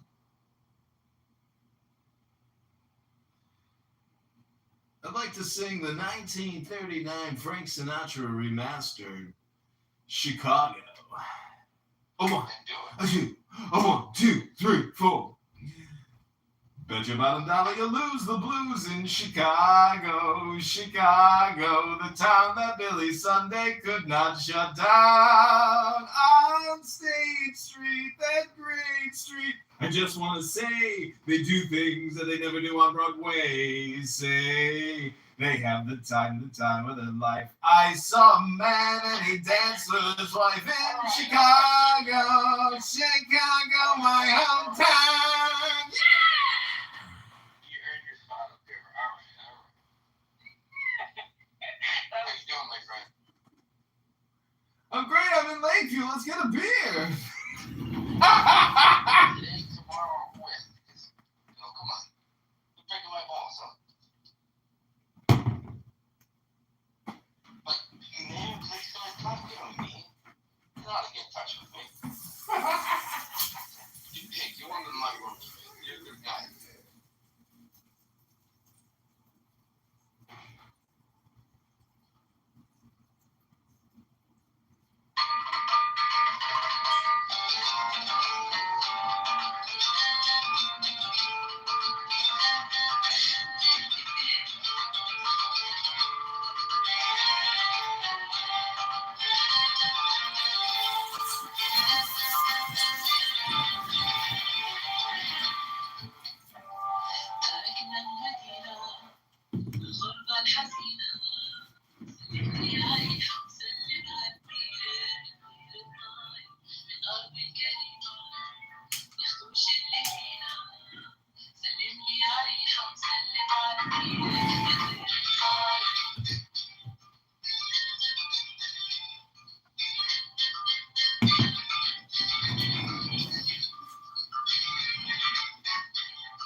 You liked it. That was great, huh? Wow, thank you so much.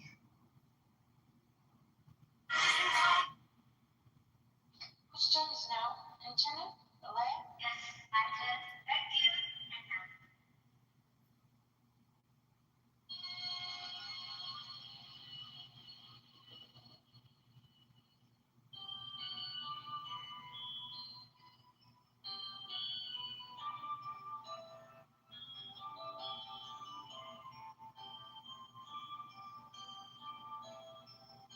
The loss of the 116 pages.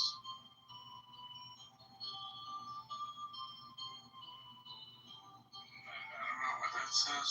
Like you made a lead. Pretty clear. You made a leading. Do you want me to read it again? It was a very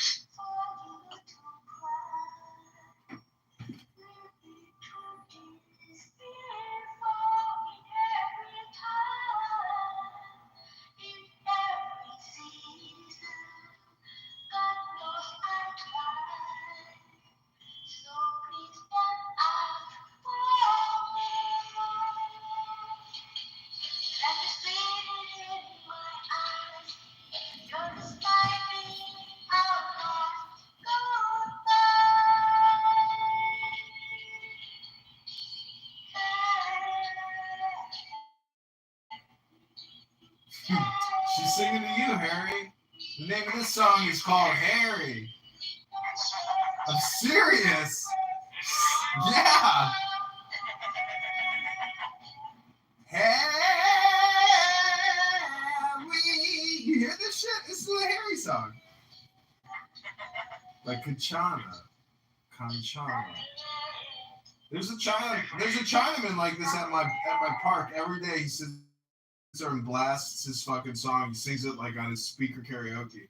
It's so crazy. I want to just go there and like film him one day, and he'll probably like just start like singing, you know, and my videos will go viral. It's so crazy. I'm like, should I call ICE and like have him picked up or something? He's probably American, honestly. Most of the Chinese are. I know. I said to the girl, this hot chick at the park, I was like, so what's your go-to karaoke song? That's like a good pickup line because it makes you think. Any kind of introduction statement that makes somebody have to think is a good way to start a conversation.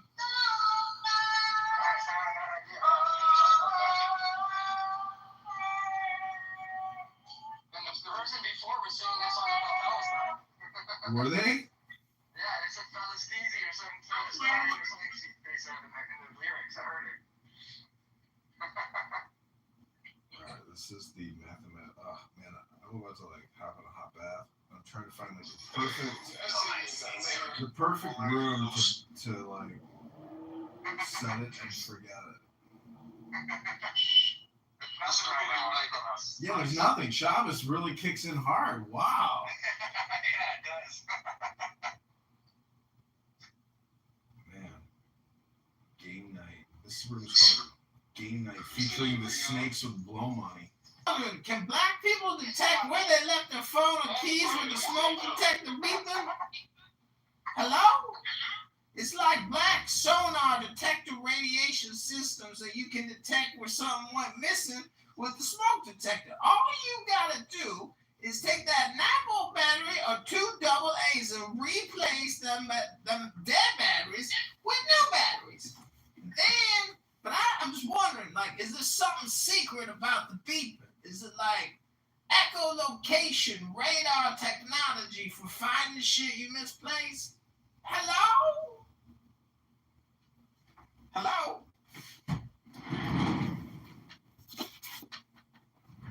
Hello? Hello? Say hello to my little friend, my bell. Hello?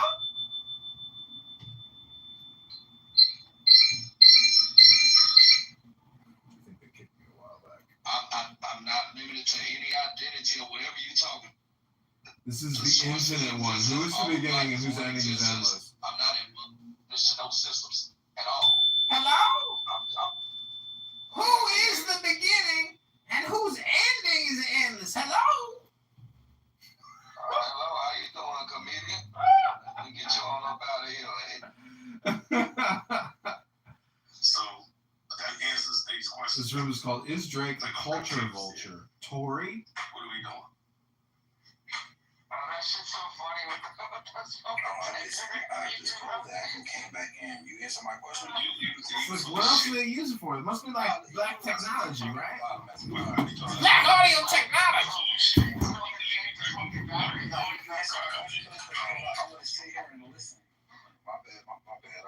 It's like Black Dolphin technology sonar. My shit is overheated.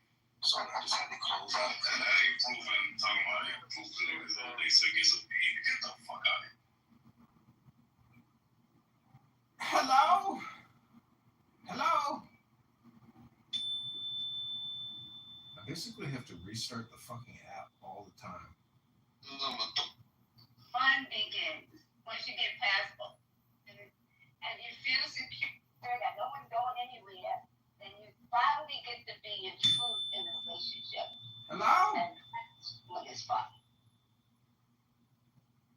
Hi, I gotta go take a girl out and pay for her dinner and then go back home all alone. Is that the type of subscription model you selling? So I have sons, so I tell my sons, learn all the parks in the community because time. You kidding me?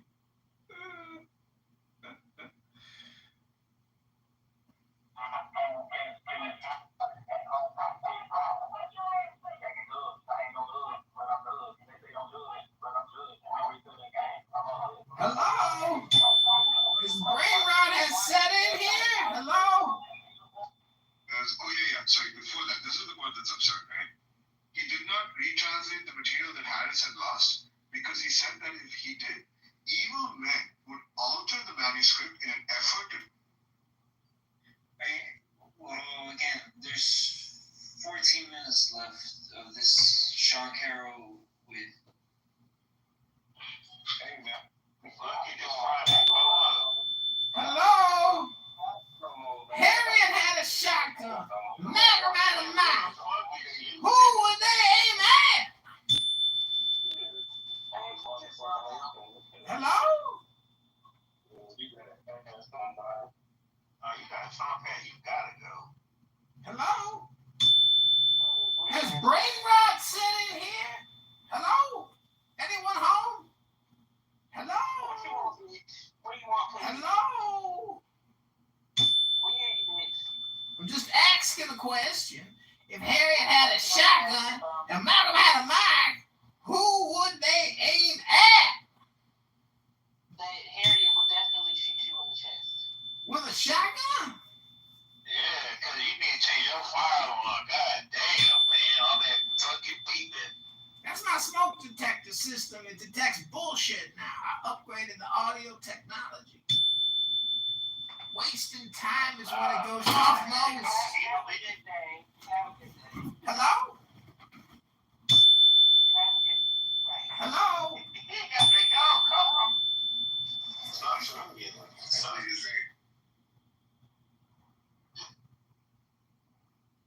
We are really. But no, we gotta start some bullshit. Hello? Anybody got a Hennessy? A Courvoisier? A little Patron on the rocks with a twist of lemon? Hello?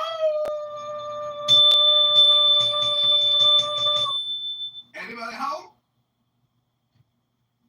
Shut your bitch ass up, bro. Bro, I heard that been like a late Bro, you a garbage ass comedian. You know that? They call me Dr. Trash. I came to make you angry, to kick me. My game is I need you to kick me. Kick it. Let's kick it. Let's kick it and get into flow. Hello? Say what? I ain't missing too.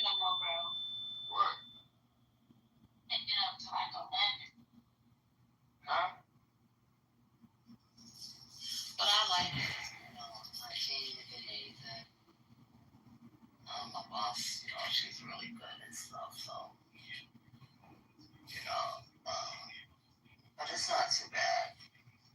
It is like, I know, like when August, September come, you know, you have the new, you know, kids coming in and stuff. So, you know, it's gonna be a lot of paperwork, you know, making calls and stuff like that.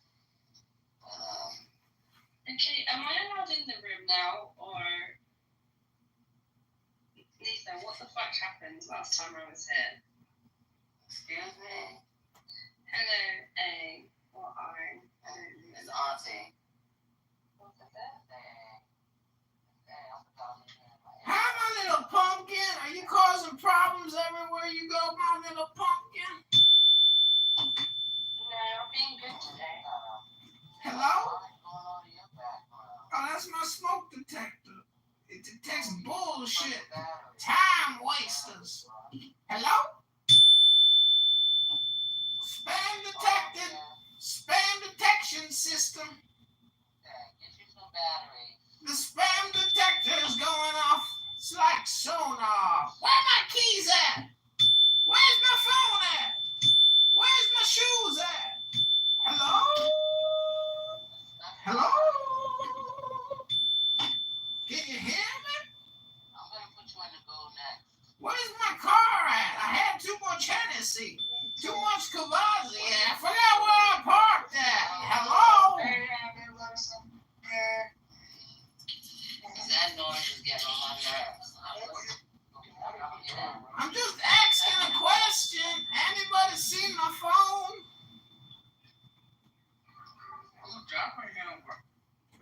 Me. Thank you. I know, but he got the thing ringing and it's ringing in my ear. Like, Maybe he should come back later. oh, you're a comedian? Comedian comedy. Okay. Yeah, I didn't mean to cause any migraines or a blood clot. I'm just saying hello. Happy Friday, y'all. Anybody see my phone? Oh, there's my phone. My keys, where they at? Oh, I found them. Comedy, bro. I'm finna put on my Trump hat right quick, bro. Yeah, let's go. Put that red hat on.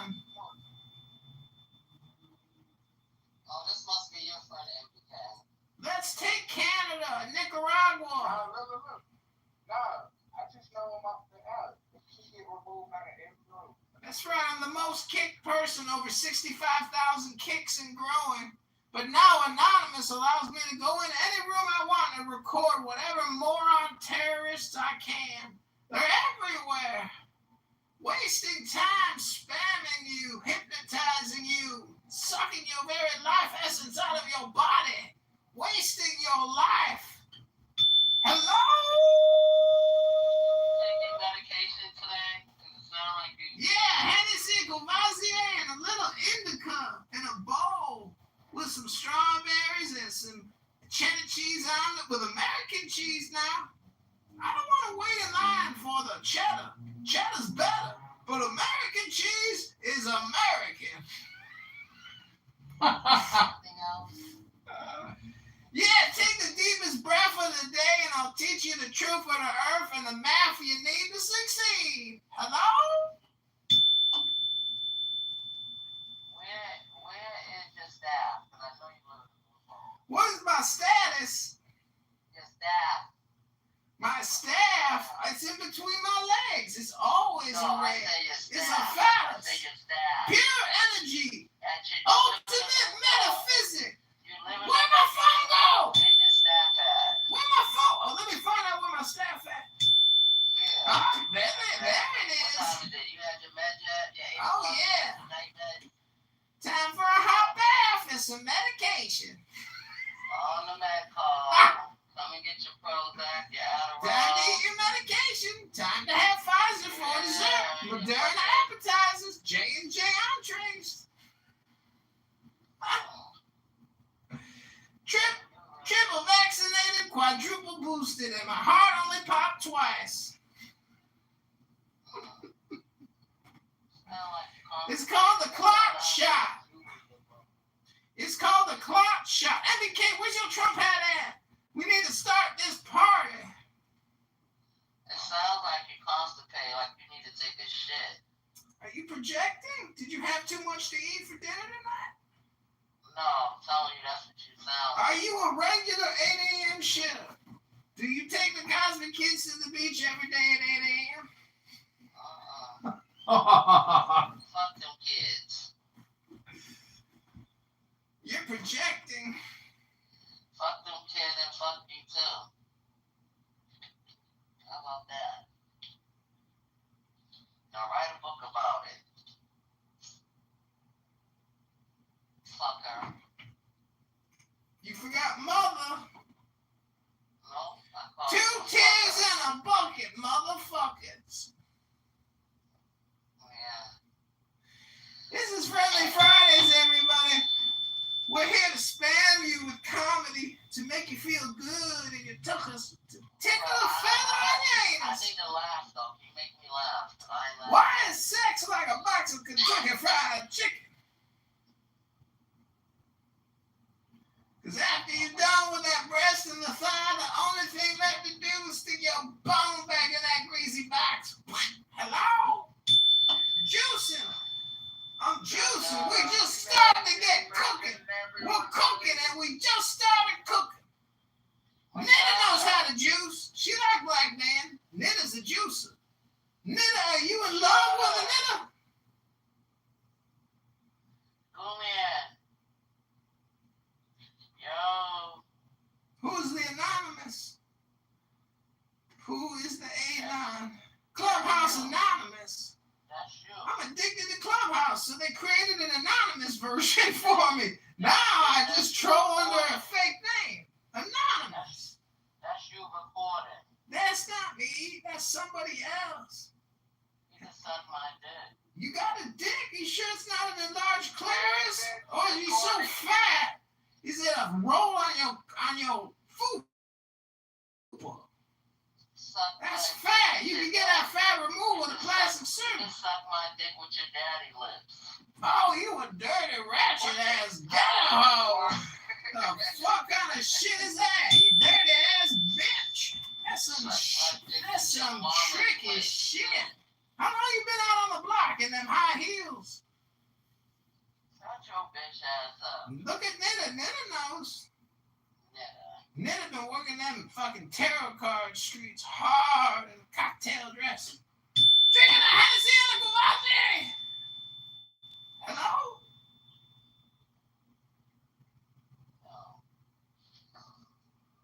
Alright, well, I hope you enjoyed my comedy show. I hope you had fun, but I can't do this all night long. I'm getting tired. Auntie, tell Matada it's not funny. Oh my God, it's Zach. How are you, Zach? Doing good. How about you? What's going on? How's the Price is Right treating you every day at 11 a.m. CST? It's doing great. What's your favorite part of Price is Right? Is it the big wheel or the showcase showdown? It might be the big wheel. Yeah, I gotta say the big wheel's pretty cool. Don't step outside your wheelhouse. Absolutely. I'm down as a girl. Alright, well, I had a lot of fun here. I hope you had fun. Oh my God, look at Adon. Look at Adon doing the Price is Right out there with Patrick, whatever, fucking that crazy LGBTQ guy. What's that guy's name?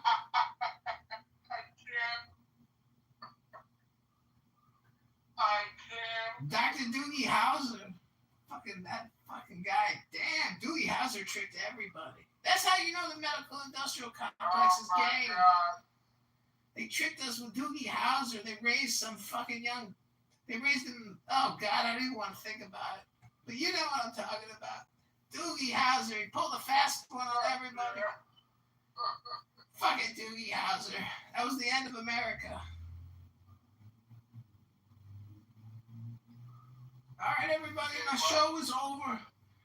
Leave a $10 tip in the tip jar before you leave, and you get an extra old-fashioned with some maraschino cherries.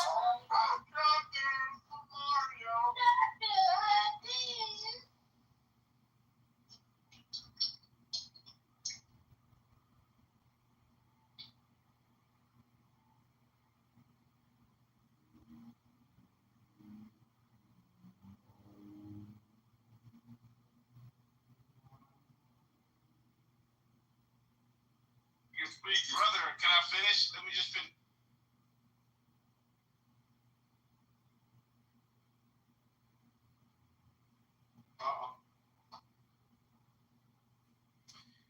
Hey, DJ, pull on that subway. I'm gonna pack you up and put you in my sandwich and cut up the fucking salami, cut up the motherfucking turkey, cut up the motherfucking tomatoes and the lettuce and the jalapenos and put some mayo and some fucking cream and mayo and smash that tomato fucking. Put that motherfucking sandwich in the motherfucking toaster oven and cook you up like a barbecue and take some barbecue sauce, dipping sauce, some ranch sauce, and motherfucking Diet Coke and eat you up and put you on YouTube, make $1 million, and then you're gonna get on Netflix, and then we're gonna buy a house in the Hollywood Hills, have a big old bank account with $100 million, and then we're gonna meet Kanye West. Damn, they going in. The comedian. That's what I call the DJ Pooh sandwich. That's what's the name? I forgot his name. That's Oscar's homie. Yeah. One of hands in his face, I'm calling a bunch of things. Yeah, add me in. You want me to add you? Yeah. You really want me to add you? Hell yeah, get some hoes. Hey, I'm finna add you.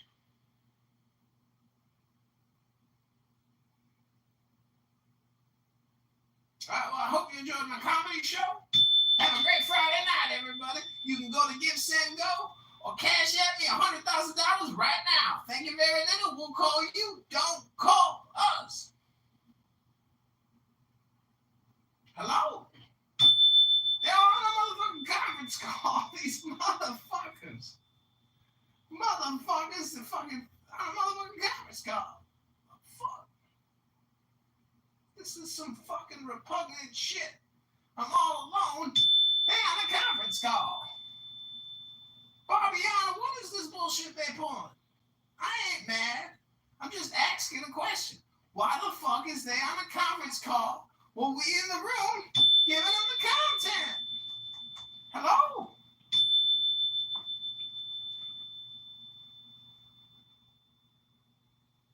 It's like, okay, when a woman does wipe the makeup off, you see what she truly looks like is a jump skin and boo, right? So y'all didn't have to. It's called a clown effect. If you got so much makeup on and you take it off, that means it's like painting a picture. Some bitches ain't cute, right? Y'all don't automatically cute.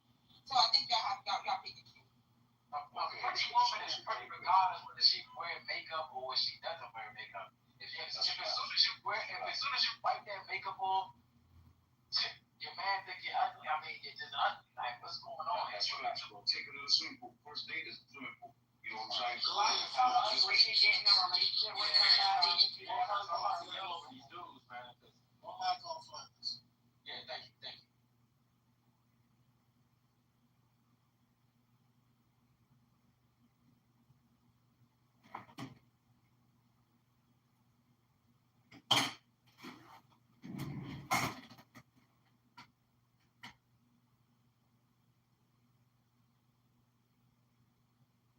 This police officer is afraid of height.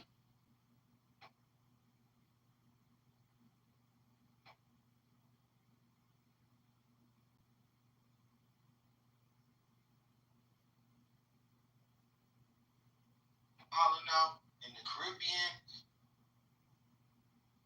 You know why Black Americans act like they so fucking special? You know what I'm saying? I'm done. Last time I checked, hold on. You got no fire. I'm about to do that. Relax. Let me finish. What the hell do you? Wait, hold on. Some racist ass shit. Take lots of that dirty Jew-headed rap from the room. This room sucks. I know Jaguar he don't give y'all the same liberty he trying to ask for right now. He want to be free to speak, unfettered. He don't want nobody coming off their mic while he talking. I know you don't give y'all that liberty, but could y'all please treat him the way? You should be kind. That was a troll question. I was just kidding. You should be kind to trans. Oh, thank God he left. Can I interject really quick? You should know. You can. Hang on. Sam, can you invite Jason? I don't know. I did invite him up, so I don't know. You can invite him up. I think you might have to like hit your profile and do the accept speaker invite button profile. Okay, what do we think about the culture wars? Are they good or bad? And also who's right? Well, I wanted to bring up something about wokeness. You guys brought me up, so I just want to point out that wokeness is like when you guys talk about woke, that's like the right conservative bullshit made up woke. Woke is a black slang term. It means awareness to injustice, specifically racial. It's not LGBT, it's not feminism, it's not trans. It's being aware of the system. So like when you guys use it, just remember where it comes from. Yeah, there's just two different uses of woke. There's the woke as it's used in today's parlance and the original usage. In the same way that bad used to mean bad sort of fatal in Old English, which means hermaphrodite, but no one thinks that bad means hermaphrodites. Yeah, but do you see how that's problematic? Because black people all the time talk about gentrification, and you guys literally do that with our slang. You see what I'm saying? It's like it's problematic. It's like just come up with something else. You don't have to attach it to a completely different movement that it has no bearing on. Listen, it would be nice if we should be able to totally de novo word, but now the word is what it is, and like it's like really slithery and annoying when you try to label people who are like trying to harm you, and then they try to sort of like gaslight you that like, oh, you can't talk about us that way, like, don't notice us, we don't exist. Like imagine if Christians were like, I'm like, hey, Christians have been persecuting gays and stuff. He's like, what is a Christian? And I'm like, well, actually, there's just people who follow Christ. There's people who love Jesus. There's no Christianity. What are you talking about, Sam? I'm like, shut the fuck up. I'm going to call you Christians. I don't give a fuck about how you want to be labeled. I get to label my enemies. How, like, if you're harming me, I get to label you. Suck my dick. There's two emerging communities of speakers. Like they use the term woke in these different ways. Like one with the narrower usage of the longer one. Like, it could plausibly be the case that like when someone says like I hate wokeness, that sucks, right? Maybe like the stretching of a composite bow. Or like let's say you just made an argument, you really convince people that your wokeness sucks. And then they go around and they're like, okay, here's a bunch of people who are saying that wokeness is good, I'm woke, blah, blah, blah. Then I go, those people suck. Right?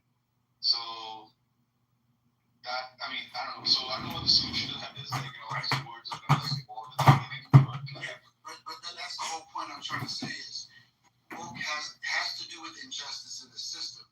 And gentrification would be a part of it. And the word has literally been gentrified. Like, that's the whole point of being woke, is to be aware of shit like that. And then it gets stamped over and essentially gentrified.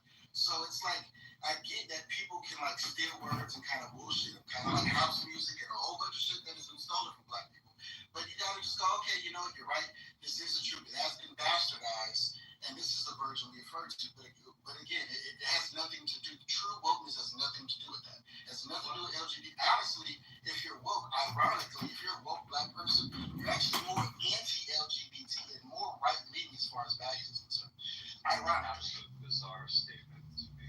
That's actually, yeah, you have more to do. If you think of the conscious community is more associated with that. But again, so you're conscious of injustice, but only when it applies to your particular quote-unquote oppressed group, but you don't recognize oppression in other groups as being valid either. So you didn't listen to what I said. I said specifically racial. I'm asking you a question. Yeah, so gotcha. So just an answer to my question without that. So I'm gonna so I already answered specifically racial, but the conscious community does have a branch of people, but I don't expect you to understand that, right? And that's the whole thing about being woke. It's more esoteric than every fucking blue-haired white girl. That doesn't answer my question at all. If I said it's, I already pointed out what it is. And so what you're missing out, what you're missing out is he's saying, why is it ethical to only care about the injustice about your own group? Shouldn't one just care about justice generally? Is there something evil about saying only my group's injustice matters? That is what he's asking. I think injustice should matter, yes, but again, if you have, that's why there's different definitions for different things, right? I'm not saying anything is right or wrong. I'm pointing out this is what it is. And ironically, in the conscious community, granted there is a spectrum, but there are plenty of them that are very pro-black. There are plenty of them that are like, we're not really for the LGBT, we're for pro-family, which again is generally more associated with conservative values. Yes, there are some that are more left-leaning, but again, the core of it is pro-family and pro-black people organizing, right? And it's being aware of what happens within the system.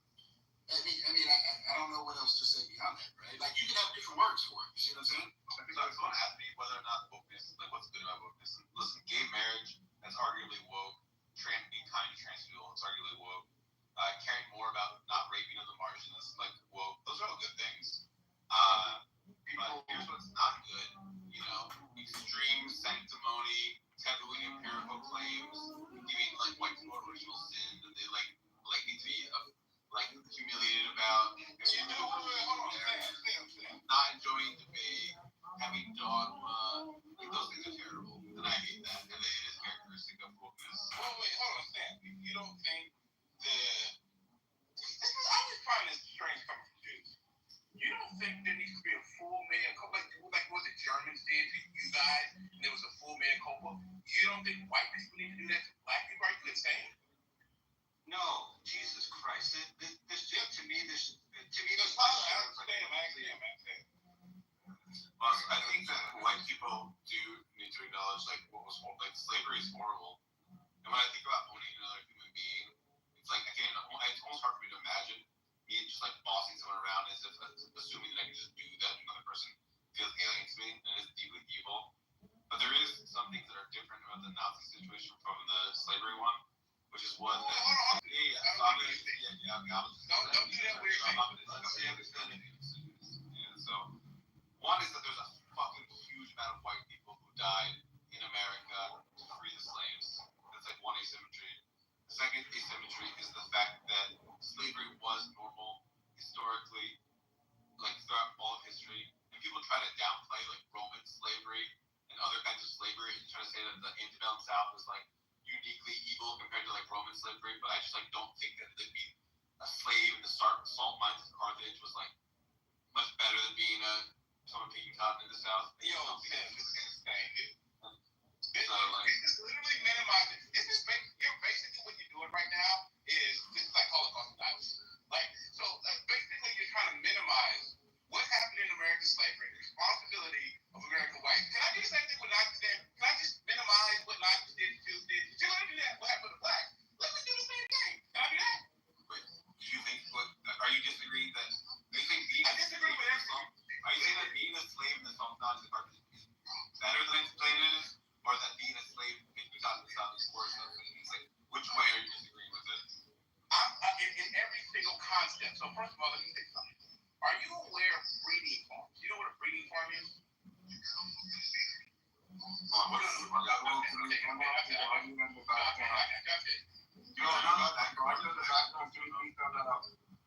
Yeah, I got that. Okay. So for example, right? You don't got it, bro. You gotta turn off the background noise, please.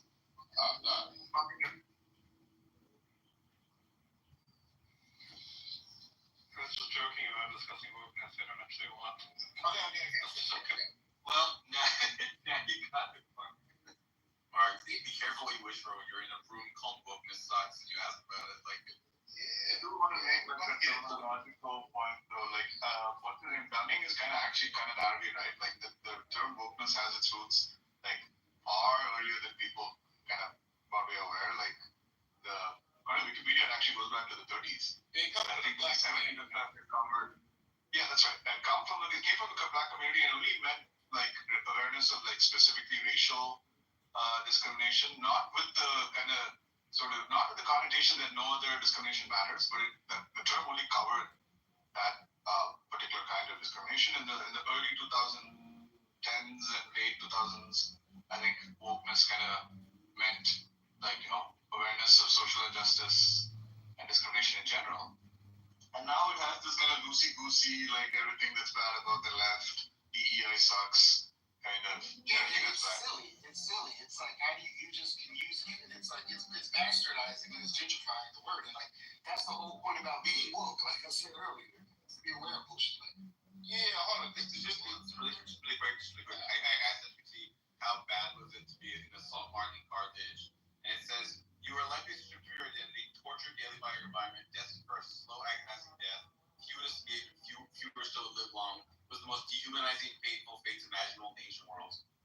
Yeah, okay. Yeah. So this, like, okay, I'm not the same way, Sam, being a Jew in Poland in 1941, right? I doubt anybody would ever choose that fate as well. Wait, hold on. So this is what we mean by, okay, now I'm going to just start calling you guys out, you guys, because this is sounding very racist here. So you guys doing this comparison thing about what's better. First of all, I empirically said it wasn't. But however, that being said, I don't care about that argument. I care about one specific form of the argument. Is what you said about white people apologizing and being a part of the mea culpa, the word I use, in terms of the reckoning with black people. I'm saying this is an important part that needs to be done. You were denying that. How am I hold on, Tyler. So this. How are any of us a part of this? No, Tyler, you weren't even in this country. This is some racist bullshit where you want to do some comparison between Jews and black people in terms of saying which one is worse. I'm saying something very simple. White people need to do a full mea culpa to black people. Do you agree with this, Tyler, or not? No, absolutely. Yeah, you're a racist piece of shit. That's why. No, I'm no way racist. I would argue the opposite, that you're the racist, because you have labeled all white people as somehow being responsible for the plight of slaves. When my ancestor, my family wasn't even in this country until one generation ago. We were nowhere near America. My family was in Eastern Europe being enslaved by those same Nazis that you're talking about. I don't understand how I'm responsible for the reparations to Jews. Black Germans that you pay reparations to Jews. Is that fair to them? Question. Hold on. Was that fair to them? How are my answers? Was it fair to black Germans? No, stop. No. Tyler, was it fair to black Germans? How are my ancestors? You're yelling at me. How are my ancestors responsible for the oppression of your ancestors? It's the government. What do I have to apologize for? It's the government that. What do I have to apologize for? Stop, Taylor. It's the government. Just like the Japanese people when they got reparations. I wasn't responsible for that. But guess what? Black people still had to pay. You want to know another thing? When Italians got reparations, black people had to pay for that. I'm gonna tell you another thing. Black Germans had to pay reparations to you people because they paid into their taxes, even though they had nothing to do with it. You got the Jews got reparations when coming from Germany, and black Germans had to pay that. They paid for the taxes. Are you retarded? Is Tyler Jewish? Even if he's not, regardless, I thought he was. He maybe not. Regardless of the point. The point is that Germans, black Germans, had to wait. Stop, Tyler. Was it fair? But I'm the racist. Stop, Tyler. Was it fair that black Germans had to pay reparations to Jews? Yes or no? If they were part of the oppression and enslavement and extermination They wasn't. of Jewish people, yeah. Black Germans that came out. Were they part of Nazi society? This is retarded. This I didn't know. The point is, I think what he's trying to say is that they were part of, they were in the country. They were probably marginalized with no power. Like they were at the receiving end of Nazi domination, right? Because obviously the Nazis hated black people, right? Like Jesse Owens and stuff. So he's saying that you find that, Well, not as much as they hated other groups of people, I guess. But the point is that,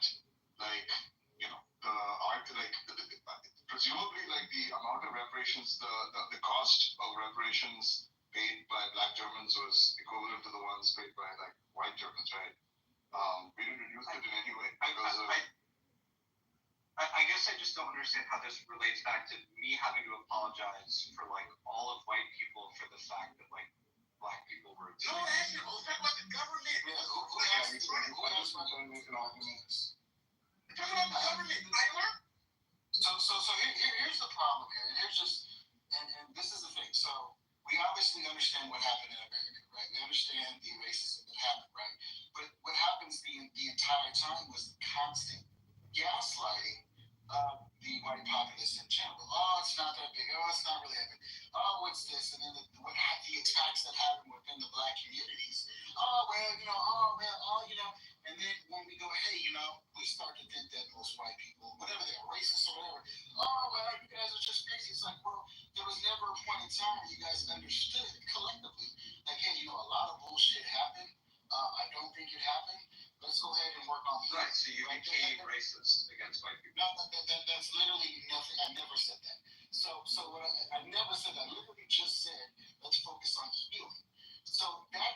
never truly. I agree 100%. So how are we focusing on healing if I somehow have to apologize for things that my ancestors never did?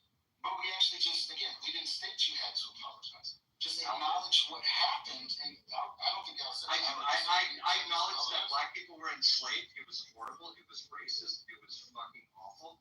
I wish it never happened. I think that it should be corrected, that the historical injustices still persist to this day, and that they should be addressed and corrected. Well, I'm not seeing where the problem is. Perfect. That's it from there. So, right. but do you think collectively?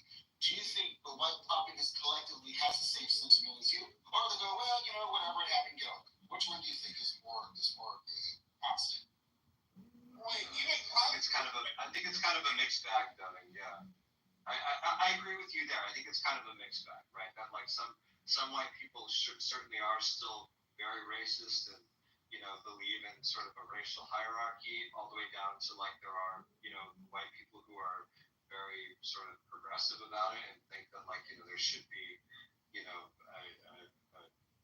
don't know what you call it, like a reorganization to correct historical injustices. It's kind of a mixed bag, right? But yeah, a lot of white people I would agree need to.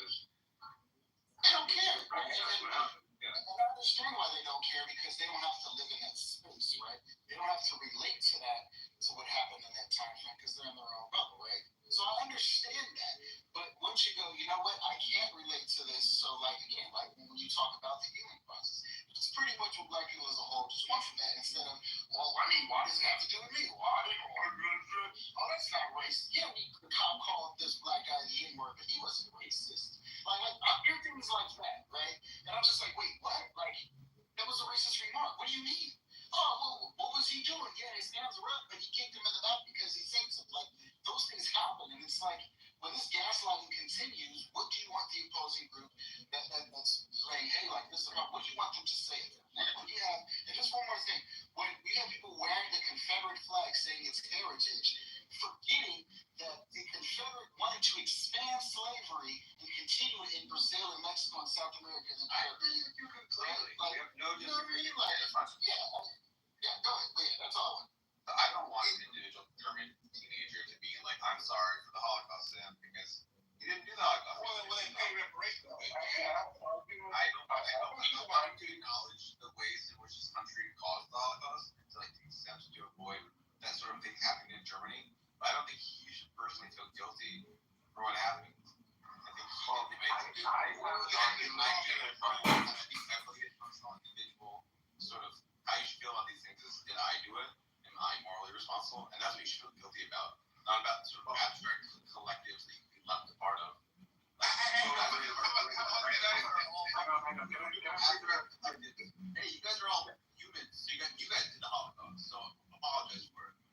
I have an argument that targets the specific attitude of Sam, or not attitude, that targets Sam specifically, right? Because today you're saying that you distrust or you deny these sort of abstract collectives, right? But yesterday, right, you talked about how you do see yourself, part of your identity is being part of the Jewish collective, right?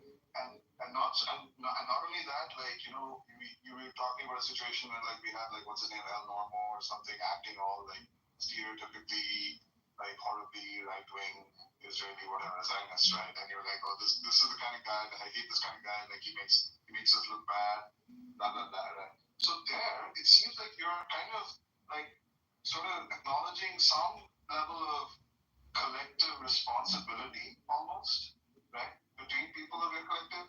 So if you think that that's possible, right, it should also be possible that you have maybe not you, I don't know what your ancestry is, but white people whose ancestors lived here and maybe even profited diffusely from black slavery, right? They also have a very small moral responsibility, at least enough moral responsibility that they should apologize. So with normal versus this other thing is, I'm saying normal right now has a responsibility not to promote stereotypes or harm other Jews. That's something right now that he has a responsibility right now. I don't think I have a responsibility for what some ancient Jew did, or normal leader does.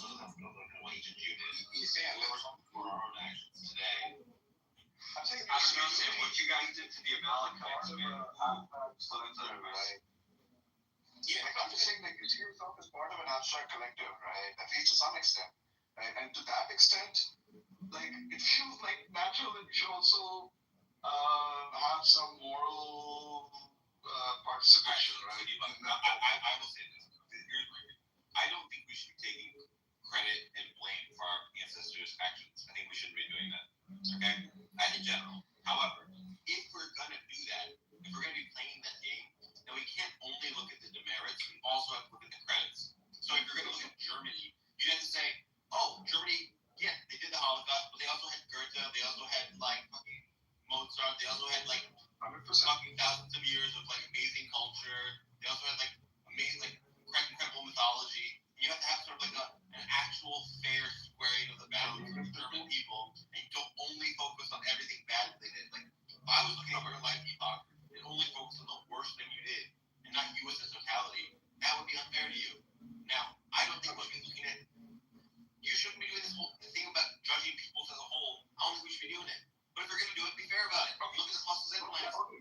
That's fine, right? So the expectation isn't that, like, well, the expectation is you can apologize, right, for your part, for your like sort of diffuse part of, you know, the bad stuff, right? While also like saying like you're welcome for like, you know, great beer and Jägerschnitzel and all that stuff. Yeah. But you know, it's possible to do both, right? Apologize for one and like, you know, take credit for the other. And I don't know, man. I'm not saying I necessarily believe this argument, like, you know, but so there's a few things here. I don't actually give a fuck about whether or not you apologize. This is actually a straw man, actually. Part of the reasons why this conversation usually never gets anywhere because people are not actually attacking the actual argument. All we are asking for is reparations. I don't give a damn if you personally apologize. I don't give a fuck if I ever talk to you again. Like, what? If you never said anything about reparations or the slavery, I wouldn't care less. All I care about is the reparations part. That's it, right? I'm saying it's full stop. 1,000% what Germany did in terms of apologizing and doing a mea culpa for Jews, that was the right thing to do. On top of that, I don't know if you guys know this, but Jewish organizations are actually trying to go back to Germany to get more reparations. But anyway, that being said, okay, I'm assuming, Sam, you're against the Jews going to Germany to get more reparations. You're against that path? Wait, did you ask me about whether, which was ask question and answer? I was reading the chat. There are Jews right now petitioning Germany for more reparations. Are you against that before? I'm against that. Yeah, okay. So Al, my family is Polish. We come from Poland. If you know the history of Poland, there is virtually no country in Europe that has not invaded, oppressed, attacked, murdered, enslaved, or generally been really shitty to Polish people. Who can I give my application for reparations to? Russia, Germany. Oh, they got reparations. You didn't know that? Oh, you don't know your own history? From who? Who did they get reparations? Oh, you don't know your own history. Just Google it, bro. You don't know your own. Sure. No, go ahead and enlighten me. No, it's fine. Just Google. I don't care to. Just Google it. You don't know your own history. Like, I maybe like Polish Jews, yeah. What? It seems like you don't know. Bro, just Google it, man. You don't know your own history, bro. You say you're Polish. Google your own history. You know what happened after World War II.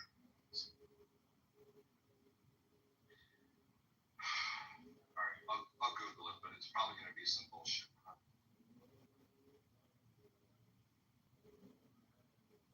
Yeah, look, again, are you talking about the Marshall Plan to like rebuild Europe? What are you talking about? Bro, just Google it, bro. And by the way, just to be clear, if you knew so much about it, you could have just told me. You said was false. You need to research your own history. So here's the thing, right? Because this is the most important aspect to the title. I don't care about you apologizing to me. Let me be clear. No Black American cares about Tyler apologizing. Then you shouldn't have let off the fucking conversation with those.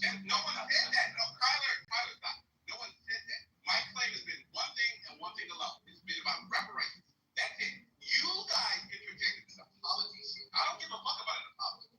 Okay, mea culpa. I've never said that. Mea culpa means I'm sorry. That's what mea culpa means. So you asked what the mea culpa at first. We thought we meant a big I'm sorry versus. You know what? For clarity's sake, I'll give you that. For clarity's sake, I'll give you that. So what I was referring to and what I made the analogy was Germany, when I said they did the full man culpa, I'm talking about everything that they did. That's what I was referring to. But I was more specifically referring to reparations. But that being said, they did a lot more than that, right? We all know they changed their history. Like even in Germany now, like any type of Holocaust denial is like illegal. There's so many different things. Like you want to talk about clampdown on freedom of speech. There's a lot of clampdown on freedom of speech. And I'm actually okay with that, by the way. Let me be clear. I'm cool with that because of the history. You know what I'm saying? So I don't. But see, I'm saying the same thing should be done here in America. It seems like you guys just disagree. So I think if you're an evil thug if you deny the horrors of slavery. Like if you deny that Americans did anything wrong there, that's evil. I think that we have a special responsibility to help Black people in this country. But then whether that means literal reparations checks, I don't know. A lot of this depends on the empirical question of how much will this actually help Black people. And whether it's a good policy depends on the empirical fact of whether it would help. So I'd be down with saying, hey, let's give $20,000 to 1,000 Black people and see how it turns out, because there are sort of windfall studies, and reliably when people get windfalls, it doesn't turn into generational wealth. This is an empirical finding from the social sciences that you can look into, or if you don't believe me, I can just use some studies on this matter. So that if it is the case that giving windfalls doesn't reliably lead to generational wealth, then what is the thing to do to help Black people? You know? Let me just one quick point. No, hold on. No. Just to show that Al is completely full of shit and doesn't know what he's talking about. So I asked ChatGPT, did Polish people get reparations after World War II? Poland did not receive direct reparations from Germany after World War II in the way some other countries did. Example, the Soviet Union or Israel. I can break it down further if you'd like me to. That's incorrect, but he will believe the first lines of ChatGPT when he phrases a question in a weird way. No need to get. Tell me how to phrase it then. You keep saying this, but you never tell me how to rephrase it. Tyler,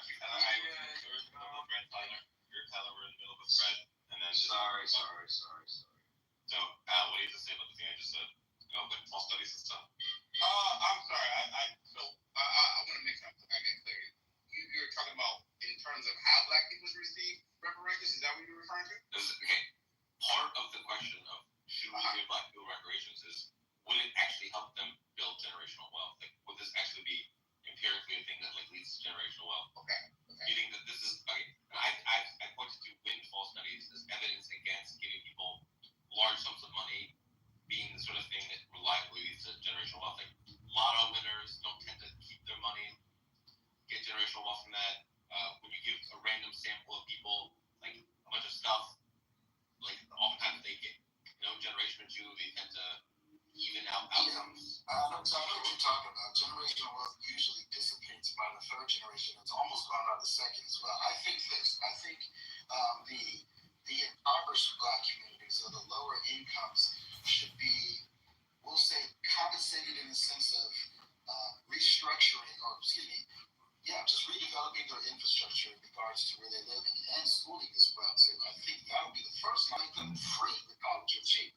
So to me, I think that's a pretty, just a simple, a soft version of reparations. In my opinion, now monetary, I don't know how much more you can do with that as far as money is concerned, but you give them a gateway to college and actually help educate them in school beforehand. That's an advantage already when it comes to housing, because Black people were discriminated in housing for a very long time, which white people have benefited from, and they still actually do. Give them an advantage as far as the loans are concerned when it comes to homes. Things like that is, hey, white people historically benefited, where now we're even in the school. I think that's fair. Yeah, just to answer your question, and I want to hear from Philip, but to answer your question, Sam, so that's kind of a paternalistic question about, okay, well, what are they going to do? Are they going to waste it? So the thing about reparations is about being a debt owed, regardless of what they do with it. That's number one. Secondly, who I think probably is the greatest economist on this particular issue is a guy named Sandy Darity. You guys can Google him. Sandy Darity. Him and his wife have done extensive work on this topic. And they kind of break down the racial wealth gap and particularly how reparations will help modify the racial wealth gap between black and white people. But irregardless of that question, Sam, I just wanted to put that in to directly answer your question. But irregardless of that, black people deserve it. And if we're being honest, it's not just for slavery. It's also for peonage. I don't know if you know what that is, but it's also for Jim Crow laws, also for the chain gang. I don't know why I slipped in my mind what the official term is, what that's called. The chain gang that they did with black Americans as well. So it's not even just that. Black Americans didn't get, true liberation until 1965. You know what I'm saying? So that's an important element to this conversation. Yeah. Now, the reason why I brought up the amount of people that died that are white, freeing the slaves, and the fact that there were so many people doing slavery throughout history, and it was a unique thing to end slavery. I think this is relevant to the sort of how much we think this is. Why do you believe it was unique? I don't think. Right now, there's a house slavery. You said that. Yeah, I mean, before the British abolitionists, it was just basically unheard of. There was a few cases like Matilda of like fucking. No, this is fake news. Francia of like someone in France. No, Sam, this is fake news, bro. You got this is. I looked up. I'll tell you. I don't even need to look it up. I'll tell you right now. So first of all, Haiti was the one that started it in the West, which was led by black. Let's just get that out the whole thing.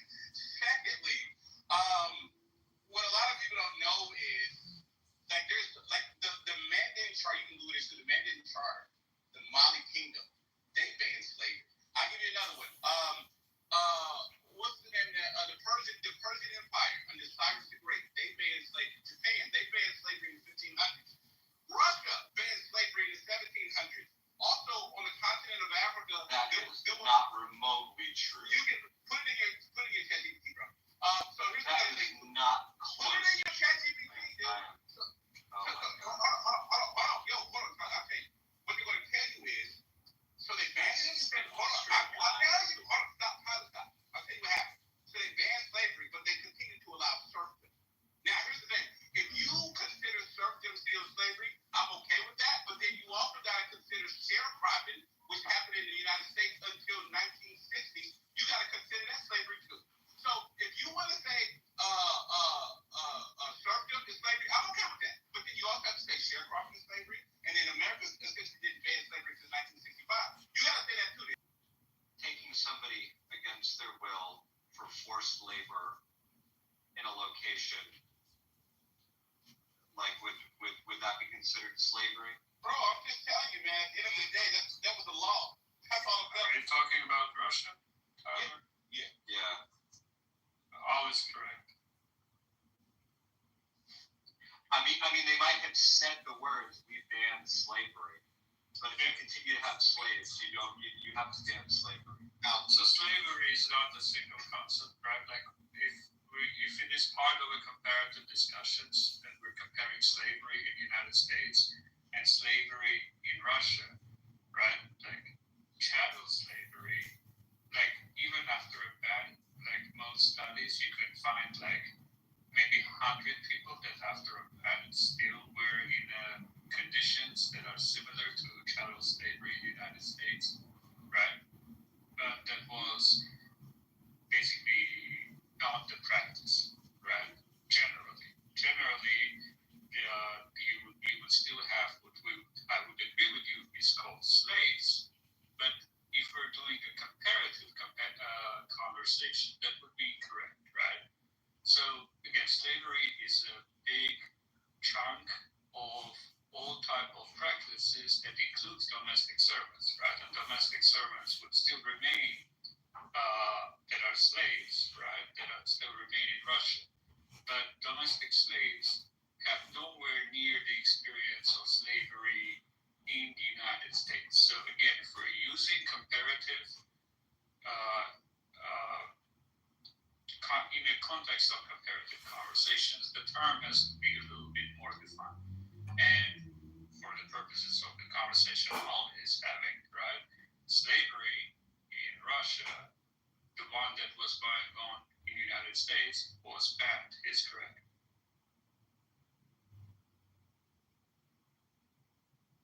Yeah, so the point is, Sam, like this idea, there's a misunderstanding about the Bangkuru people.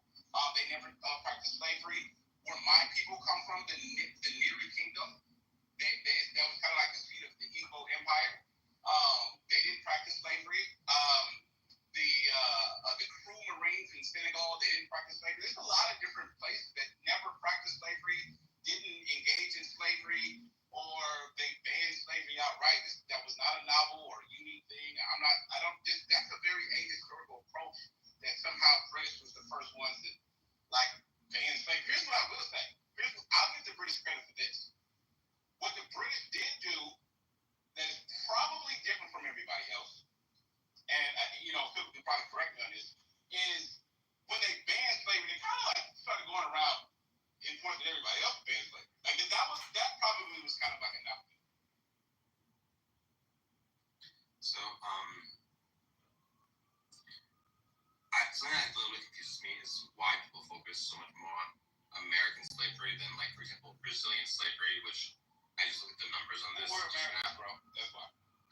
Brazil had 4.9 million slaves in the United States, 388,000, whereas Jamaica had 1 million slaves imported. Like, there's like something strange about how much people focus on the evil of the United States when, like, the United States did not import as many people as Brazil or Jamaica.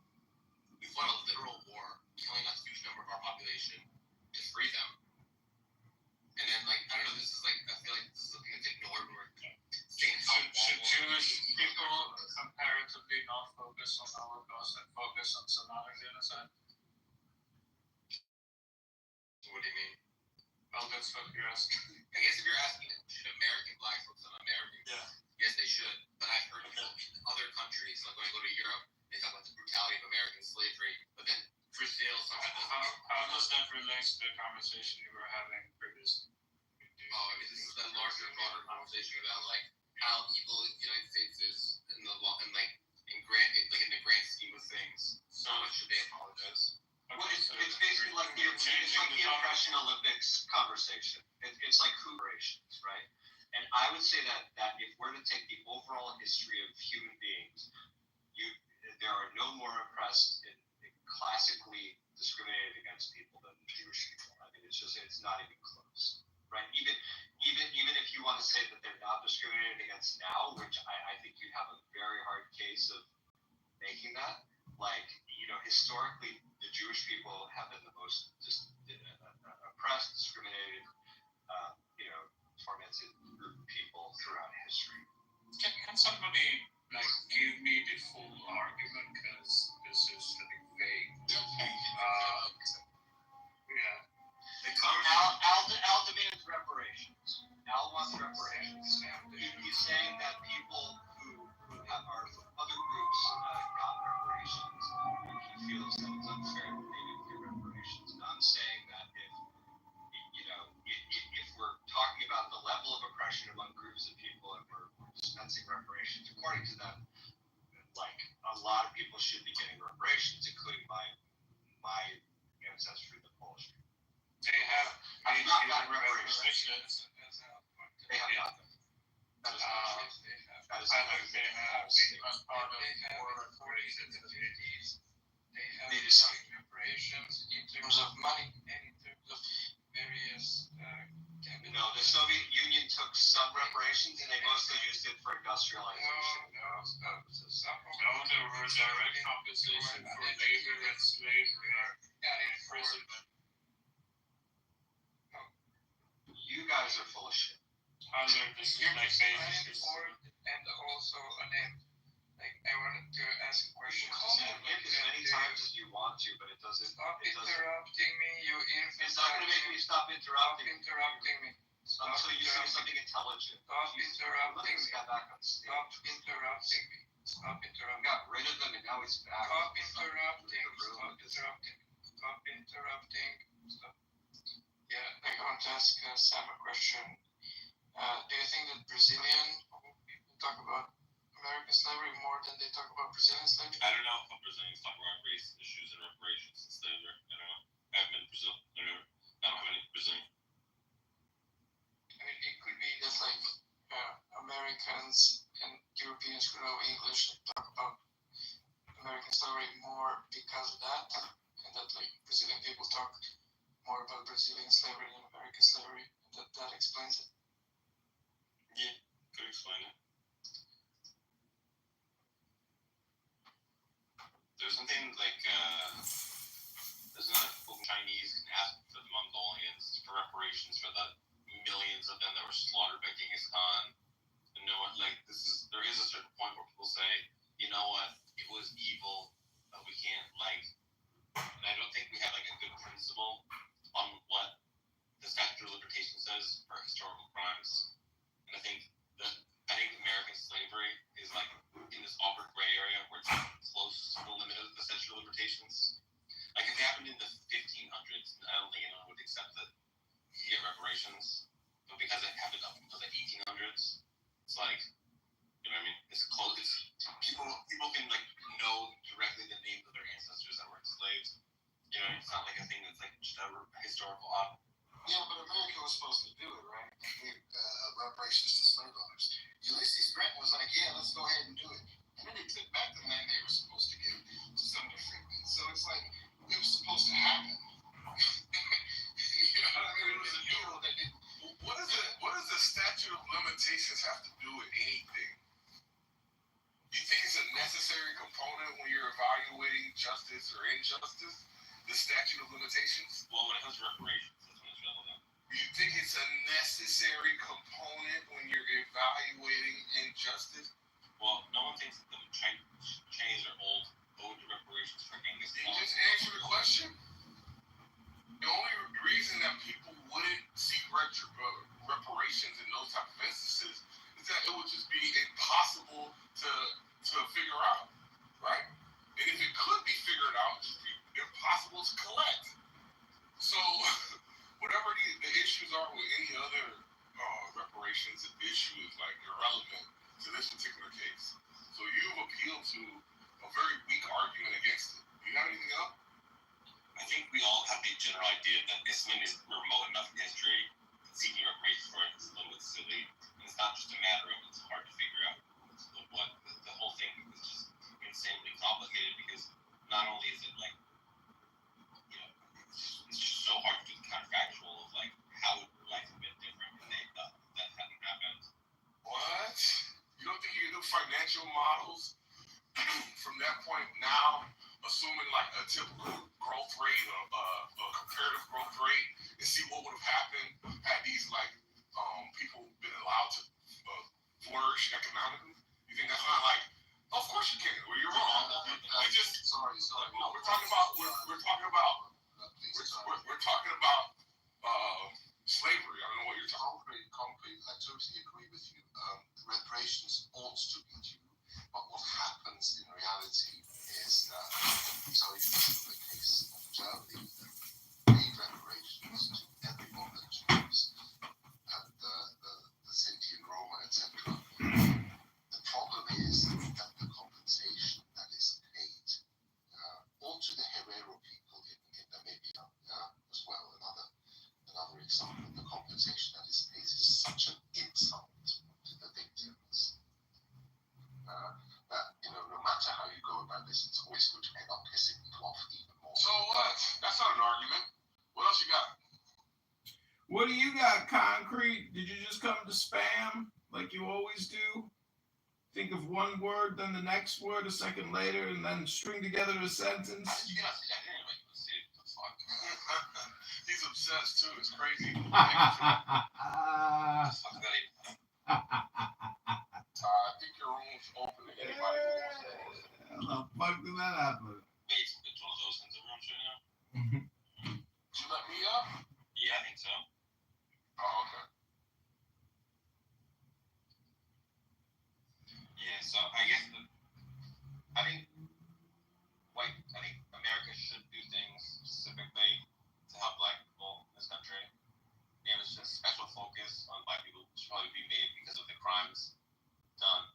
So special focus, yes. And whether or not that should be done by giving them money, I think probably not because of like windfall studies.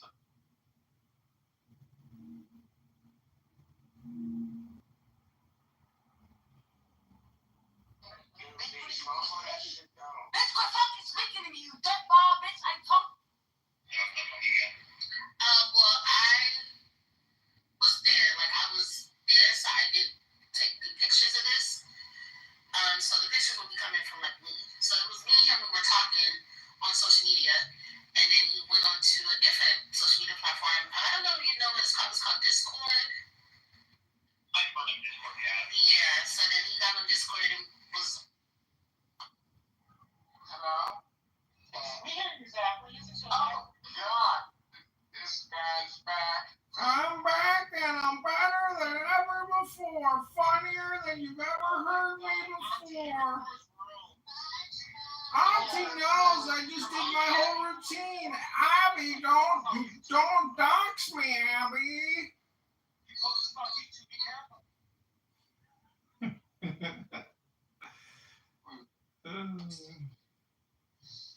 I like to hear that shit.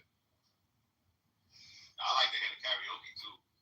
Do y'all sing with the music, just the beat, or like every option? You know what's funny? Yo, Butcher got me off guard. You know what songs Butcher was singing on karaoke night? Halo. No. What he was singing? Rock songs. That's what's up. No. Yeah, it just caught me off guard. Yeah. He was singing freaking pop rock songs. He was over there like, awesome. Hey. When Butcher puts up his old he was like, he can say a million years single and a million years old. A million piercings. He like. Oh shit. That's not shocking. So he dead ass like was a punk dude? I'm telling you, bro. He says he was in gangs and stuff, but he looks like I would know. Yeah. Nobody said you say he was in a gang? He was never no gangs. Yeah, them rock people don't fuck that gang shit. But that's a whole culture. Black rockers. Oh, yo. Thank God, gotta ask you this question. Gang terminology. What do you think stack means? You said stack? Yeah. Gang sign. Oh, okay. Thank you. So everybody from the east said that it's sort of gang signs. Butcher says that no, stacking is only in Chicago. It only exists in Chicago. Stacking means showing your rank as a GD member. I said, yeah, maybe that's what I said. Maybe that's the origin of it. Maybe, I don't know. But I said stacking means throwing up gang signs everywhere else. I said in Miami, we call it stacking. In New York, they call it stacking. New Jersey, New York, all the battle rappers call it stacking. This is a common thing. And he goes, no. That means showing up your rank in Chicago. It means rank. Yeah, showing up your rank in GD specifically.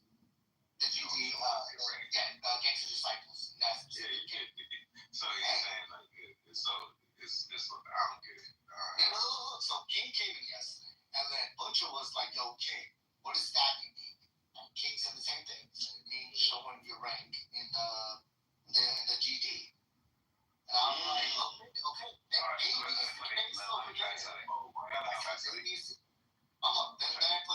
put it in ChatGPT. I said, what is the terminology used for throwing up gang signs? And then it said it's called stacking. And then I was like, and then the whole room went against me. They were like, oh my God, look at Malibu's most wanted. Look at Malibu's most wanted. I'm like, wait. You guys appeal to ChatGPT at every turn.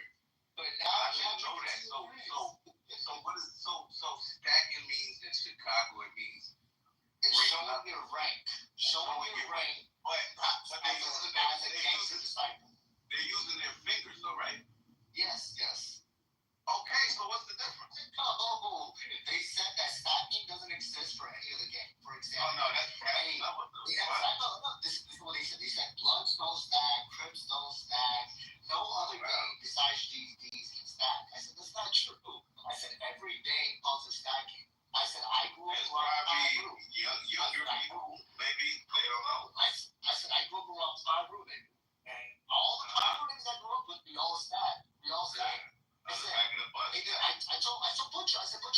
in this room that could probably stack right now. I can stack. Right.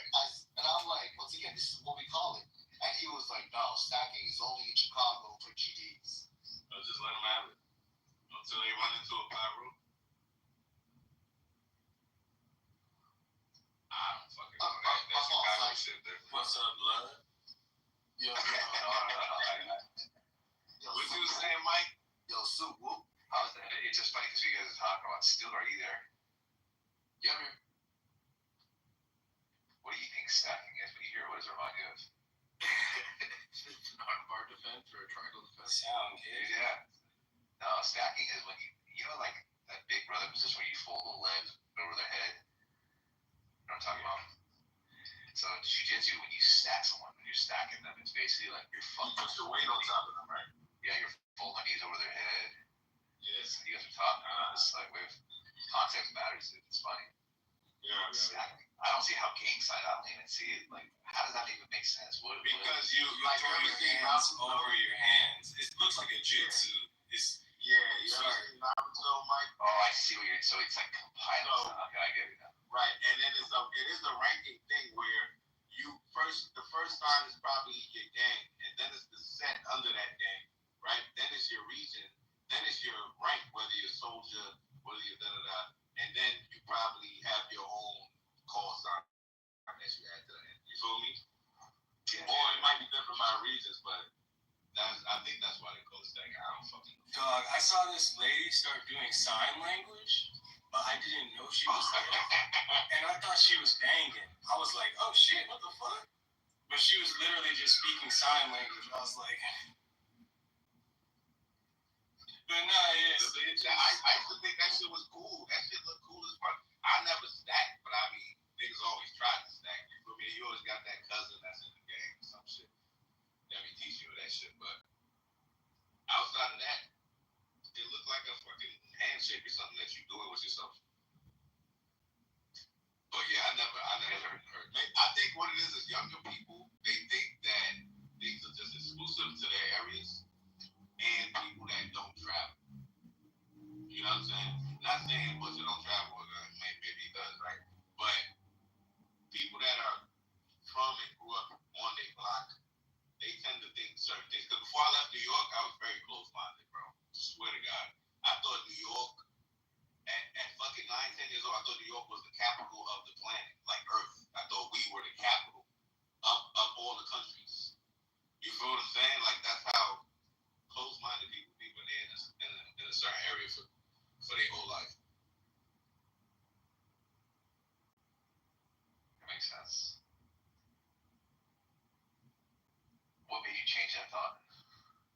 Maybe it could be a moment. Moving, like you move and you think you're from the hardest place on the planet, and then you move somewhere and it's like, damn, this shit fucking tough too. Like, what the fuck? They move down south and you're like, oh shit. So moving, that's one thing, and I think just being around different people.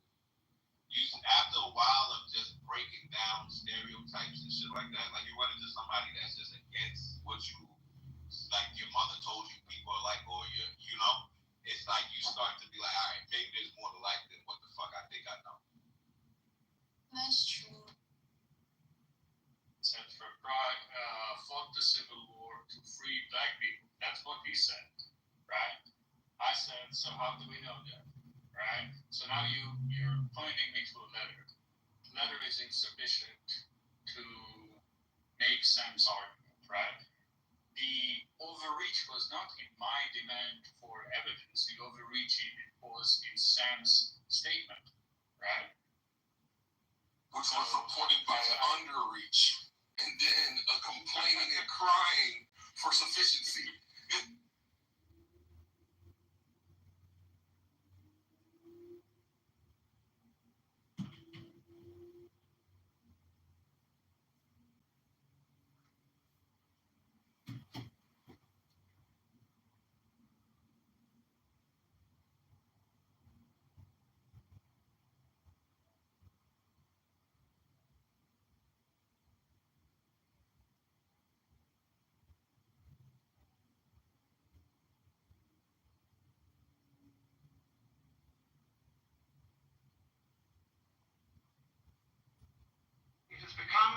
extremely plausible that this trip between the maternity ward and the crematorium is what there is to life.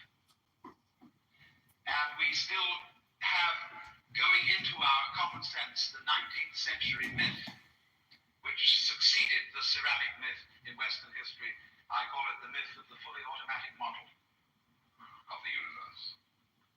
Namely, that it's stupid, it's blind force, Haeckel's gyration or fortuitous congress of atoms is of the same vintage as Freud's libido, the blind surge of lust at the basis of human psychology. But when you consider this attitude, you know, what is the poetic counterpart? Man is a little germ that lives on an unimportant rock ball that revolves about the bay. But on the other hand, if you think about that for a few minutes, I am absolutely amazed to discover myself on this rock ball, rotating around a spherical fire. It's a very odd situation. And the more I look at things, I cannot get rid of the feeling that existence is quite weird. I know that, see, a philosopher is a sort of intellectual yokel who gawks at things that sensible people take for granted. And sensible people, existence is nothing at all. I mean, it's just basic. Just go on and do something. See, this is the current movement in philosophy. Logical analysis says you mustn't think about existence. It's a meaningless concept. Therefore, philosophy has become the discussion of trivia. And philosophical journals is now as satisfactorily dull as any other kind of purely technical inquiry. No good philosopher lies awake nights worrying about the destiny of man and the nature of God and all that sort of thing. Because a philosopher today is a practical fellow who comes to the university with a briefcase at 9 and leaves at 5. He does philosophy during the day, which is discussing whether certain sentences have meaning and if so what. And then he would, as William Earle said in a very funny essay, he would come to work in a white coat if he thought he could get away with it. The problem is he's lost his sense of wonder. Wonder is like, in modern philosophy, something you mustn't have. It's like enthusiasm in 18th century England. It's a very bad form. But you see, I don't know what question to ask when I wonder about the universe. It isn't a question that I'm wondering about, it's a feeling that I have. Imagine, if you had an interview with God, everybody was going to have an interview with God, and you were allowed to ask one question. What would you ask? Don't rush into it. You will soon find that you have no idea what to ask. Because I cannot formulate the question that is my wonder. The moment my mouth opens to utter it, I suddenly find I'm talking nonsense. But that should not prevent wonder from being the foundation of philosophy. Well, as Aristotle said, wonder is the beginning of philosophy. Because it strikes you that existence is very, very strange. And then more so when this so-called insignificant little creature has inside his skull a neurological contraption that is able to center itself in the midst of these incredible expansive galaxies and start measuring the whole thing. That is quite extraordinary.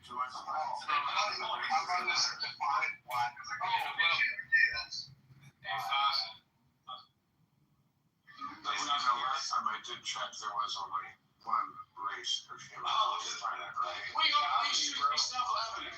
All everyone created by go, you know the thing. Hey bro, I heard you earlier.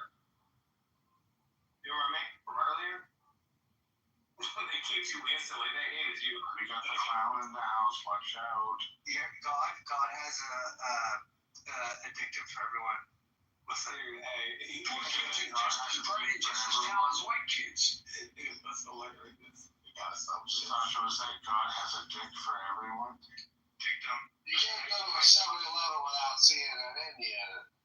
He's telling the truth, though. He wasn't lying. Let's be fucking honest. He was telling the truth. I was in a room earlier. It was like only like 8 knocks, and he came in and like just crushed. Everybody got so mad. I was laughing. Who, me? No, comedy. He came in, and I was trying to go against him, just like trying to keep my composure. It's like this. No, sorry, I mean this. It's like this. Every 5 years ago, he came in, they all broke down. It was hilarious. I'm like, get the fuck out of here. I was joining him, but I was trying to not. I got so mad. They're so unfair. Yeah, I mean, honestly, Tom's he's more capable than anybody on this app. That's why that whole, incognito thing is pretty good. For me, man, I might be close second, maybe, because I disagree with people. I don't total line with people, Yes, I've seen you from time to time as well. Yeah, just from random rooms. I think that you do what I do. I kind of just go from random rooms from time to time and just kind of see if people are cool, if they're not cool, or then I kind of talk shit. That's what I do.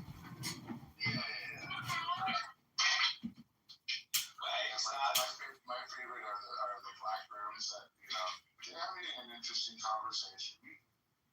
Join in. Then they figure out that you're white. And they're like, oh, whitey. And I'm like, all right, you had to go there. I'm not allowed to go there. I want to accommodate it. Don't ever say that. See, like, I got to not get some things whether I'm white or black or not. Because if it was, are you white? I'm like, no. They're like, are you black? I'm like, I'm something. And then like half the black girls are like, no, he's black. He's black. The other ones are like, no, he's white. He's white. Yeah, Like, you have to know,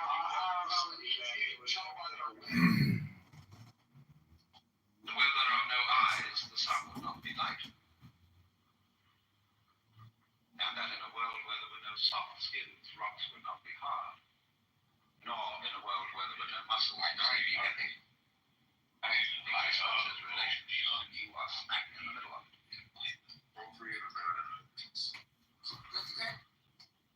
So, there is obviously a place in life for a religious attitude in the sense of awe, astonishment at existence.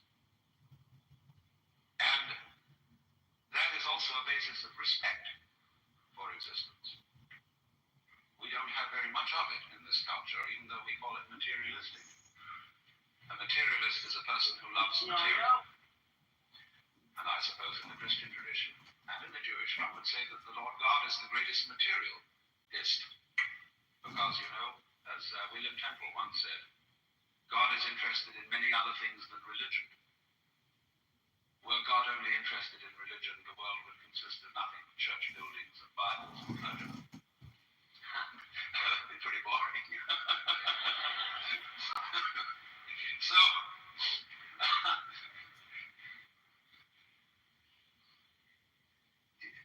in the culture that we call materialistic today, we are, of course, bent on the total destruction of material and its conversion into junk and poisonous gas as quickly as possible. This is not a materialistic culture because it has no respect for material.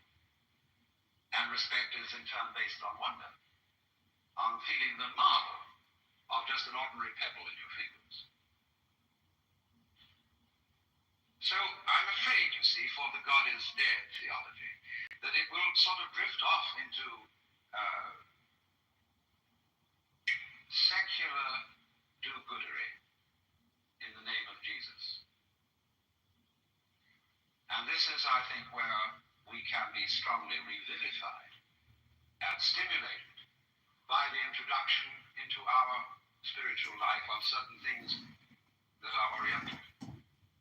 Now you see, it must be understood that the crux of the Hindu and Buddhist disciplines is an experience, not a theory, not a belief. If we say that a religion is a combination of creed, code, and cult, in other words, this is true of Judaism, Islam, and Christianity.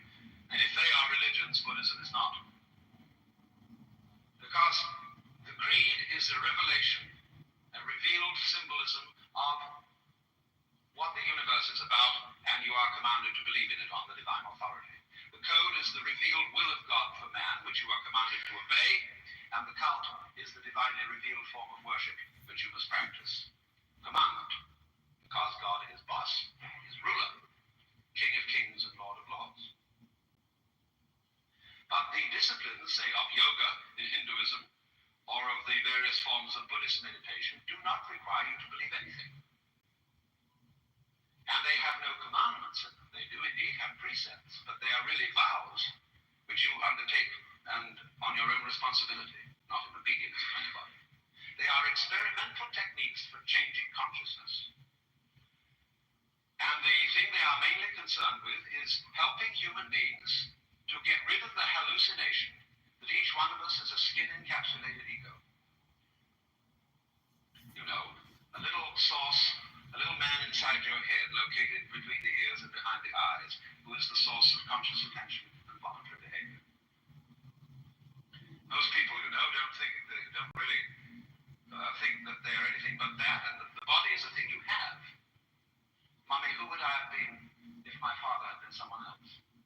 See, the parents give you the body and you pop the soul into it at some period of conception or parturition. Nobody could ever decide. And this attitude stays with us, that we are something in a body, that we have a body, and we are not it. So we experience the beating of the heart as something that happens to me, whereas talking or walking is something that I do. Don't you beat your heart? The language won't allow you to think that. It's not customary to say so. How do you think? How do you manage to be conscious? You don't know. How do you open and close your hand? Do you know? If you're a physiologist, you may be able to say, but that doesn't help you to open and close your hand any better than I do. See, I know how to do it, but I can't put it into words. In the same way, the Hindu God knows how he creates this whole universe, because he does it. But he wouldn't explain it. That would be stupid. He might as well try to drink the Pacific Ocean with a fork. So when a Hindu gets enlightened and he recovers from the hallucination of being a skin-encapsulated ego, and finds out that central to his own self is the eternal self of the universe, and you go up to him and say, well, how do you do all this? He says, well, just like you open and close your hand. And because we're all it. Whenever a questioner used to come to Sri Ramana, the great Hindu sage who died a few years ago, they said to him, Master, was I living before in a previous incarnation? And if so, who was I? He would say, who is asking the question? Who are you? And a spiritual teacher in both Hinduism and Buddhism is a kind of, well, what he does to awaken you, to get you over the hallucination of being the skin-encapsulated ego, he bugs you in a certain way. He has a funny look in his eye, as if to say, come off it, Shiva, I know what you're doing. He said, what, me? He looks at you in a funny way. And finally, you get feeling that he sees all the way through you. And therefore that all your selfish and evil thoughts and nastinesses are transparent to this gaze. And then you have to try and alter them. He suggests, you see, that you practice the control of the mind, that you become desireless. You give up selfish desire so as to cease to be a skin-encapsulated self. Then you may have some success in quieting your mind and concentrating. But then after that, he's thrown a curve at you, which is, but aren't you still desiring not to desire? Why are you trying to be unselfish? Well, the answer is I want to be on the side of the big battalions. I think it's going to pay better to be unselfish than to be selfish. Well, Luther saw that. Augustine saw that. But there it is. Because what he's done, you see, he's beginning to make you see the unreality, the hallucinatory quality of a separate self. This has merely conventional reality in the same sense as lines of latitude and longitude, the measurements of the clock. That's why one of the meanings of Maya, illusion, is measurement. Things, for example, are measurements. They are units of thought, like inches are units of measurement. There are no things in physical nature. How many things is a thing? It's any number you want. Because a thing is a think, a unit of thought. As much of reality as you can catch hold of in one idea. So, when this realization of the hallucination of the separate self comes about, it comes about through discovering that your alleged separate self can't do anything. It can't improve itself, either by doing something about it or by doing nothing about it. Both ways are based on illusion. You see, this is what you have to do to get people out of hallucinations. You make them act consistently on the suppositions of the hallucination. People who believe that the earth is flat cannot possibly be talked into seeing that it's round, because they know it's flat. Because can't you see? So what you do is this, you say, let's go and look over the edge. Wouldn't that be fun? But you see, to be sure that we do get to the edge, we must be very careful not to walk in circles. So you perform a discipline. You go steadily and rigorously westwards along latitude 40 or something. And then when you get back to the place where you started, he is convinced that the world is at least cylindrical.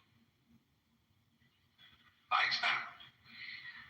By reductio ad absurdum of his premises. And so in the same way, the Guru, whether Hindu or Buddhist, performs a reductio ad absurdum on the premise of the skin-encapsulated ego. Well, what happens then? You might imagine from garbled accounts of Eastern mysticism that one thereupon disappears forever into an infinite sea of faintly mauve jello.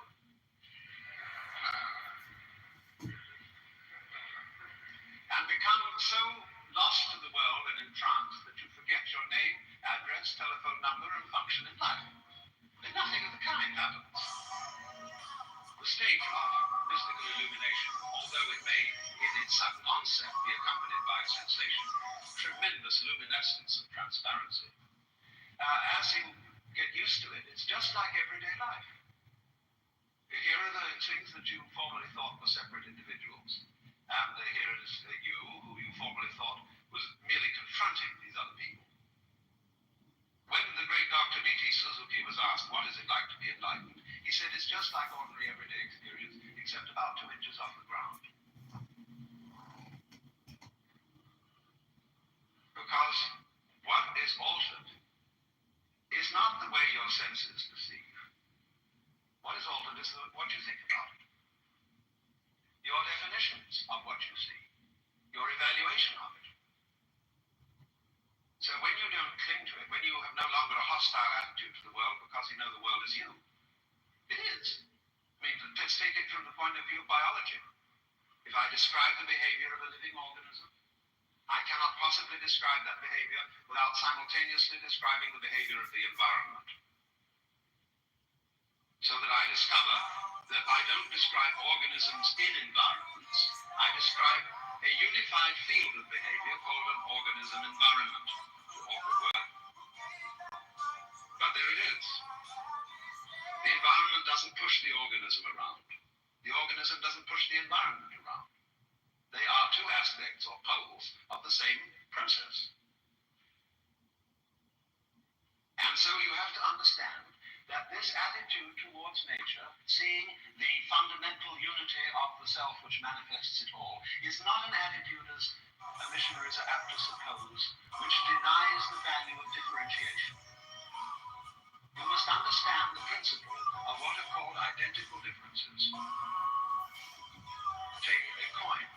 The head side is a different side from the tail side, and yet the two are inseparable.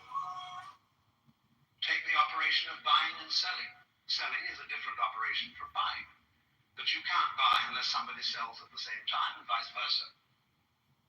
This is what is meant by the underlying unity of opposites, what is called in Hinduism Advaita, or non-duality.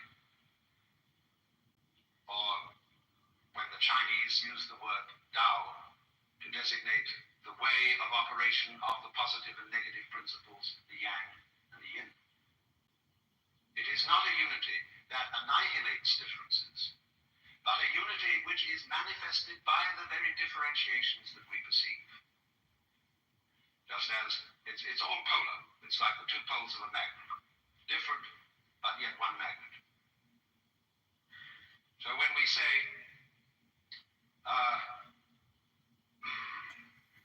Oriental monism is a point of view towards life which merges everything into a kind of sickening goo. This is terribly unfair. It just isn't so. If you argue that the sort of doctrine that everybody is really the Godhead destroys the possibility of real love between individuals, because you have to be definitely other than I if I'm to love you. Otherwise it's all self-love. Well, that argument collapses in view of the doctrine of the Trinity. If the three persons are one God, then they can't love each other by the same argument. Hinduism simply uses the idea which is in the Christian Trinity, only it makes it a multi-Trinity instead of the three-one. That's all. Of course, the thorn in the flesh is always in approaching a doctrine which seems to be monistic or pantheistic. What about evil? Are we to make the ground of being responsible for evil? And we don't want to do that because we want to keep God's skirts clean. In spite of the fact that our own Hebrew Bible says, I am the Lord, there is none else. I form the light and create darkness. I make peace and create evil. I, the Lord, do all these things. And haven't you heard the story about the Yetzer Hara? That according to Jewish theology, the Lord God implanted in Adam at the beginning of time, they think, called the Yetzer Hara. It means the wayward spirit. I call it the element of irreducible rascality. And it's very necessary to have this in order to be human. You see, how it was done was this prohibition not to eat of the fruit of the tree of knowledge. That was the one sure way of getting it eaten. But of course, when the Lord God accused Adam and said, you've been eating of that tree I told you not to eat. And he passed the buck to Eve and said, this woman that thou gavest me, she tempted me and I did eat. He looked at Eve from now what about it? He said, well, it was the serpent. He looked at the serpent. The serpent didn't say it. Because he knew too much and he wasn't going to give away the show. Who is it that sits at the left hand of God? We know who sits at the right hand. It's hushed up, because that's the side where the district attorney sits. And in the book of Job, of course, you know, Satan is the district attorney at the court of heaven. He's the prosecutor. He's a faithful servant of the court. Because, you see, the whole problem is, it would be very bad indeed if God were the author of evil and we were his victims. That is to say, if we keep the model of the king of the universe and the creatures are all subjects of the king, then a God who is responsible for evil is being very unkind to other people. But in this theory, God is not another person. There are no victims of God. He's never anything but his own victim. You are responsible. And if you want to stay in the state of illusion, stay in it. But you can always wake up. I want to start out by explaining quite carefully what I mean by mythology. The word is very largely used today to mean fantasy, or something that is definitely not fact. And it's used, therefore, in a pejorative or put-down sense. So that when you call something a mythology or a myth, it means you don't think much of it. But the word is used by philosophers and scholars in quite another sense. Well, to speak in the language of myth is to speak in images rather than to speak in what you might call plain language or the language of fact, descriptive language. You can sometimes say more things with images than you can say with concepts. As a matter of fact, images are really at the root of thinking. One of the basic ways in which we think is by analogy. We say a certain thing is, say, we think of the life of human beings might be compared to the seasons of the year. Now, there are many important differences between a human life and the cycle of the seasons, but nevertheless, one talks about the winter of life or the spring of life, and so the image becomes something that is powerful in our thinking. Furthermore, when we try to think philosophically and think in abstract concepts about the nature of the universe, we often do some very weird things. You see, it's considered nowadays naive to think of God as an old gentleman with a long white beard who sits on a golden throne and is surrounded with winged angels. And we say now no sensible person could possibly believe that God is just like that. Therefore, if you get more sophisticated, you believe that God is, say, if you follow St. Thomas Aquinas, you think of God as necessary being. Or if you think with Buddhists, you think of God as the undifferentiated void, or as the infinite essence. But actually, however rarefied those concepts sound, they are just as anthropomorphic, that is to say, just as human and in the form of the human mind as the picture of God as the old gentleman with the white beard, or the Lord in green pastures wearing a top hat and smoking a cigar. Because all ideas about the world, whether they be religious, philosophical, or scientific, are translations of the physical world and of worlds beyond the physical into the terms and shapes of the human mind. So there is no such thing as a non-anthropomorphic idea. The advantage of Delord in talking about these things is that nobody takes it quite seriously. Whereas the undifferentiated aesthetic continuum could be taken seriously. And that would be a great mistake.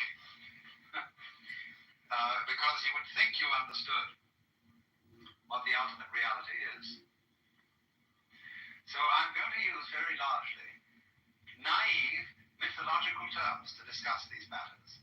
And if you are a devout Christian, you mustn't be offended by this, because you will naturally think that you have risen now to a more superior idea of these things than these very simple terms derived from the imagery of the Bible and of the medieval church. But I shall discuss Hinduism in the same way.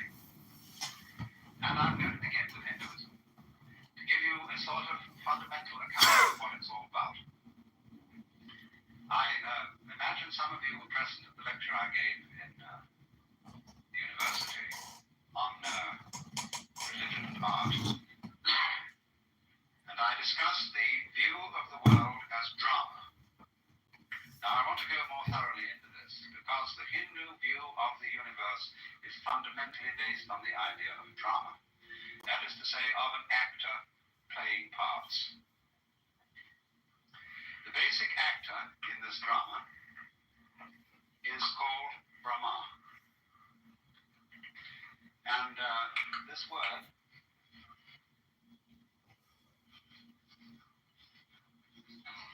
comes from the Sanskrit root,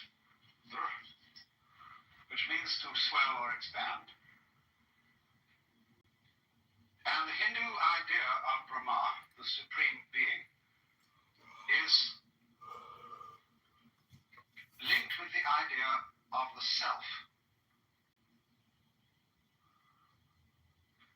In you, deep down, you feel that there is what you call I. And this word, when you say I am, that in Sanskrit is aham, A-H-A-M. And asked what his name is, replies, I am I. I am I myself. And so there is the thought that in all life, the self is the fundamental thing. It means the center. And so the Brahma is looked upon as the self and center of the whole universe. And the idea fundamentally is that there is only one self. And each one of us is that self. Only it radiates like a sun or a star. And just as the sun has innumerable rays, or just as you can focus the whole sun through a magnifying glass and concentrate it on one point, or as an octopus has many tentacles, or as a sow has many tits. So in this way, Brahma is wearing all faces that exist, and they are all the masks of Brahma. Not only human faces, but animal faces, insect faces, vegetable faces, and mineral faces. Everything that there is the Supreme Self playing and being that. Because the fundamental process of reality is, according to the Hindu myth, hide and seek, that or lost and found. That is the basis of all games. And it's true, isn't it, that when you start to play with a baby, and you take out the book, and you hide your face behind it, and then you peek out at the baby, and then you peek out this way, the baby begins to giggle. Because the baby, being near to the origins of things, knows intuitively that hide and seek is the basis of it all. And children like to get on, they sit in a high chair, and they have something on the tray, and make it gone. And then somebody picks it up and puts it back. They make it gone again, you see. Now then, that's a very sensible arrangement. It is called, in Sanskrit, it's called Leela. And that means sport or play, but the play is hide and seek. Now, let's go a little bit into the nature of hide and seek, because don't let me insult your intelligence by telling you some of the most elementary things that exist. Really, everything is a question of appearing and disappearing. For example, if I sit next to a beautiful girl and I put my hand on her knee and leave it there, after a while she'll cease to notice it. But if I gently pat her on the knee, because now I'm there and now I'm not, it will be more noticeable. So all reality is a matter of coming and going. It is vibration. It is the waves of positive and negative electricity. It's up and down. And things like wood appear to be solid because in much the same way that the blade of a fast-moving electric fan appears to be solid. So the vast agitation that is going on in the electrical structure of solid things is a big agitation, which will not allow the agitation called my hand to go through it. Other kinds of agitation, like X-rays, are so constructed that they can get through. So everything is basically coming and going. For example, sound. If you listen to sound and slow sound down, in the same way you see you can slow sound down in the same way as you can use a magnifying glass to look at the structure of something visible. And as when you look at the magnifying glass, you find that solid things are full of holes. So when you magnify sound, you find it's full of silences. Sound is sound-silence. There is no such thing as pure sound, just as there is no such thing as pure something. Something always goes together with nothing. Solids are always found in spaces, and no spaces are found except where there are solids. You might imagine there being a space without any solid in it, but you will never encounter one, because you will be there in the form of a solid to find out about it. You see, they go together, these things. The solid and the space, the positive and the negative, the here we are and here we aren't, go together in the same way as the back and front of a coin. And you can't have a coin that has a back and no front. The only thing that gets anywhere near that is a Mobius strip. It is a mathematical conceit in which the back and front are the same. But that only shows in a more vivid way how backs and fronts go together. Now, so the whole thing is based on that, you see. Now, once we've got this game, that there are two different things, but they're really the same. See, the Brahma is what is basic. But the Brahma manifests itself in what are called the Dvandva. And that means the pairs of opposites. Duality. Diva, you see, is the root of the Sanskrit word for two, which becomes duo in Latin and dual in English. Two is the basis. You can't go behind two because one has an opposite. The opposite of one is none. Now, what is in common between one and none? No one can say. Shh. You can't mention it. It's called Brahma. It's sometimes called Om. O-M. And, but you can't really think of what is in common between black and white. There is obviously a conspiracy between black and white because they're always found together. Tweedledum and Tweedledee agreed to have a battle. See, there's always an agreement underlying this difference. But that is what we call implicit. The difference is explicit. So the first step in what hide phase of the game of hide and seek is to lose sight of the implicit unity between black and white, between yes and no, between existence and non-existence. And that losing sight of the fundamental unity is called Maya. Maya, a word that means many things, but primarily it means creative power or magic, and also illusion. The illusion that the opposites are really separate from each other. And once you could think that they are really separated from each other, you can have a very thrilling game. The game is, oh dear, black might win. Or, we must be quite sure that white wins. Now, which one ought to win? Sometimes when you look at this, you would say, or this, the reality here is the writing. That is what is significant. And yet, there are many patterns that one can have when you're undecided in your mind as to what is the figure and what is the background. It could be a black design on a white sheet, or it could be a white design on a black sheet. And the universe is very much like that. Space, or the background, isn't nothing. I'm going to restart this YouTube channel. It's going to be Alan Watt.